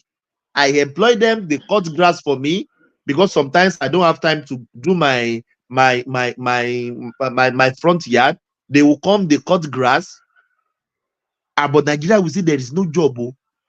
There are many people looking for people to help them to clear their yard, remove some stone, just like if you even look at the handiwork. If you look at the environment in Nigeria, like there's so many work that needs to be done. Like some streets where rain has washed some of the things. So just people use shovel and rake to make the road better, right? It doesn't have to be new road. Just the part where it's pothole. Some people can get a shovel and tools and just shovel it. All they have to do is just charge the community. Like, okay, we just approach the community. Say, okay, do you guys want us to? You guys that have cars that always drive through here every day. They have money. Do you want to donate, pay this amount every month, and we'll come here and be making sure this road is, is passed every time rain messes, Yeah, just approach them. You've created job. They will agree now because those people that live on that street that drive cars, that means they have money, and most of them wish that road can be better for them. And all you have to do is just go knock on their door and say, just do a flyer. You understand? And just go and knock on everyone that own a car in that neighborhood, and even those that don't own a car, and just tell all of them, say, okay, we want to do this for you guys. Me and this group of people, every few days or once a week or whatever, we'll come and be helping you to pass the road to make sure your car can drive smoothly, at least not perfectly, but good enough where you don't have to be, dumping, where it's messed up. And all we require is you guys pay this amount every week or whatever. At least half of the people will agree, No, Mike, they could even say, look, initial fee for everybody in that area, pay 100,000 naira. We put the road to a proper standard, and every month each house would pay 30,000. If you got if in some area, if you put like 4 or 5 streets together, where you only need about 4 guys to do the job or 5 guys to do the maintenance work, right? Mm-hmm. If you can have maybe in those 4 or 5 streets together, you can have up to maybe 100 houses. If you times 100 by 10,000, that's about $1 million naira or so. $1 million. You just create a job for you yourself. Yeah, exactly. And you just fix problem of the community. You face problem for the community, and then you just the each household 10K every month for to maintain road, keep the road good. That initial fee is to make sure like you bring your whatever hard stone, everything put on the road, and if you need to create a channel, You just do all of those things with those first initial payments. Then later on, they just do steady maintenance every time, and they'll just be making money. If they need to even employ more, they employ more. You see this idea that you brought down. It's a very good idea, but these guys, they spend too much time in beer parlor to think like the way you are thinking now. Solve your community problem and make money. That's why in business say problem equals opportunity. Too many problems in Nigeria. That's a lot of employment. And some of these things, all you have to, and sometimes if the community don't agree, all you have to do is approach the local police, what do you call it, the politician that will make policy there and say, okay, politician, look, we have this idea. All you have to do is create law that everybody in that community must pay. If you don't pay, then don't drive car. If you drive car to that community, you must pay your toll or whatever, or put a tax on this. That's how they do. People do it now. Do you know in America here in some housing community, they say if your grass grow above 2 feet, now fine. So you have to employ or you pay a community fee every month, something like that, and they'll employ and the community will bring somebody that will be cutting everybody's grass. And that person that will cut that grass must be licensed by the local authority. So that local authority will charge that person for the license. So the local authority make money off the license fee of that person, and that person now the community must employ the person to do the work. So this is how you create jobs, man. And then at the end of the day, the community will look beautiful, and everybody make money. Some people, God, man. I don't know. Maybe you are here when I show what I'm doing here. I have mechanical wisdom, Mike.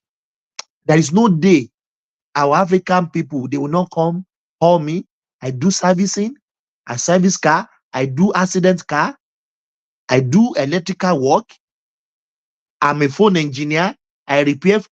Mike, you have to pay more tax. So you have to pay more tax.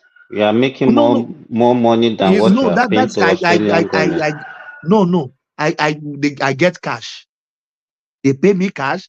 Last 3 days ago, one of my neighbor called me. I changed his transmission fuel. I bought the fuel. The car is making some funny alarm. I have what I always use, like a machine. I plug it in. I reset everything. They pay me my money. I'm not sitting down because I still have my own job. Like what I'm doing, getting it. But I have extra pay. Do you know why you have no choice but to be creative in Igbo man land? Because once you reach there, the government there let you know. The government they give you job. No. The government they make it clear to everybody like government don't give you job. Like when you reach Igbo man land, you're not going to the government office to go and say you're looking for job. The government will tell you to go and apply in companies. Government know they give job for all these. Which government they hire? There's no company. Now the government where they collect your money. Now you give. The government I want to collect your money after you earn it. The government in this Oyibo country they don't give you job, and they will take the money. They will tax you and the person that even give you job. But Mike, what we are seeing now, is it possible to actually get people and come and enlighten Nigerians, especially those one at home now, about this diaspora that is not all El Dorado out there? People need to work. These are the opportunities that are available even in your domain now. These are the things that you can venture into. Maybe they are not seeing it. No. See, we need to end this democracy because these politicians don't want to tell you the truth. Because what happens is when they are campaigning, they will be telling them, "Oh, when I enter, I will create job for all of you. I will create." That's why people have the mentality that is the job of politicians to create job for them. That's why they don't know. Because when you start lying to people that you create job when you enter office, when you become senator, you create job. No, you don't create job. Politicians don't create job. You can't create job. It's businesses that can create job and companies, not politicians. What will you use to create the job? Now, magic, you just drop a job from the sky. No, you have to start. Only a business and idea can create job, not politician. Mike, Dirty job Nigeria cannot do. People set up mobile dog wash. My wife called them, they come to the house, they wash my dog, cut the hair. I was just looking. This is a job, and this guy is okay. He drive his truck here, he wash the dog, he groom the dog, cut the ear. But Nigeria will never say, that is taboo. And these guys are making money. That is what they do for living. They come to your house, mobile, the dog grooming. They come to your house. Last time I always wash my dog, but the hair is very long. My wife said, let the professional did it. They come, they did. It's not that I can't do it, but let them do it. That's their job. They wash the dog. They drive the dog. They cut the hair. They groom. Say, you can imagine. Ask me how much he got. He got $80 just to wash a dog, my brother. From Nigeria, there are many people. If you open a pet dog today, watching mobile dog, there are politicians that we hire you to come and watch their dog. There are many people that are lovers of dog in that country that will say, come to my house. Just imagine this. This is a job. This is the job opportunity right now. I just said now. Put on your Instagram mobile dog washing. Just try it. Nigerians, you are listening to me now. Just try it on your WhatsApp, on your pay. I'm washing dog. This is a job. You can earn money. Thomas, so now person where they fear dog. Now you say me go they watch dog.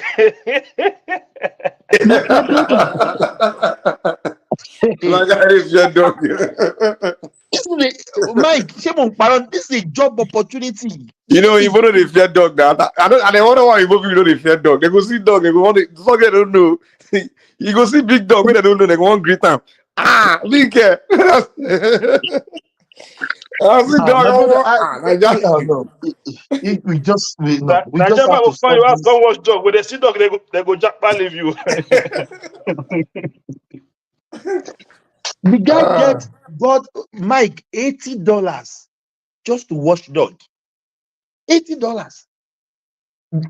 It's What only about dog doctors, dog hospital? Those ones they make millions. Dog clinic. Oh my God. So many opportunities, my brother. So many opportunities. Some people they do dog nanny now. Dog nanny. They go, if you want travel, you go give them your dog. There's no doubt. They call it a dog daycare. They have dog daycare. That pet industry of America, yes, is a million. Some people go to school for it now. I go ask some students. Say I'm going to school for veterinary. They will babysit your dog. Then they go to school, learn how to take care of the pet. Dog back to you. And they will say that some people will say there is no job. There is job. You just to be creative. Just be creative. Open your brain.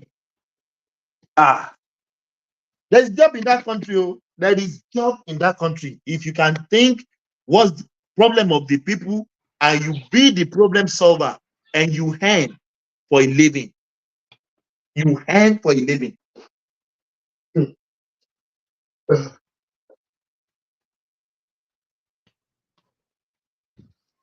Hey, Thomas, you can imagine having an office in somewhere in Lekki and you are saying you are taking care of dog.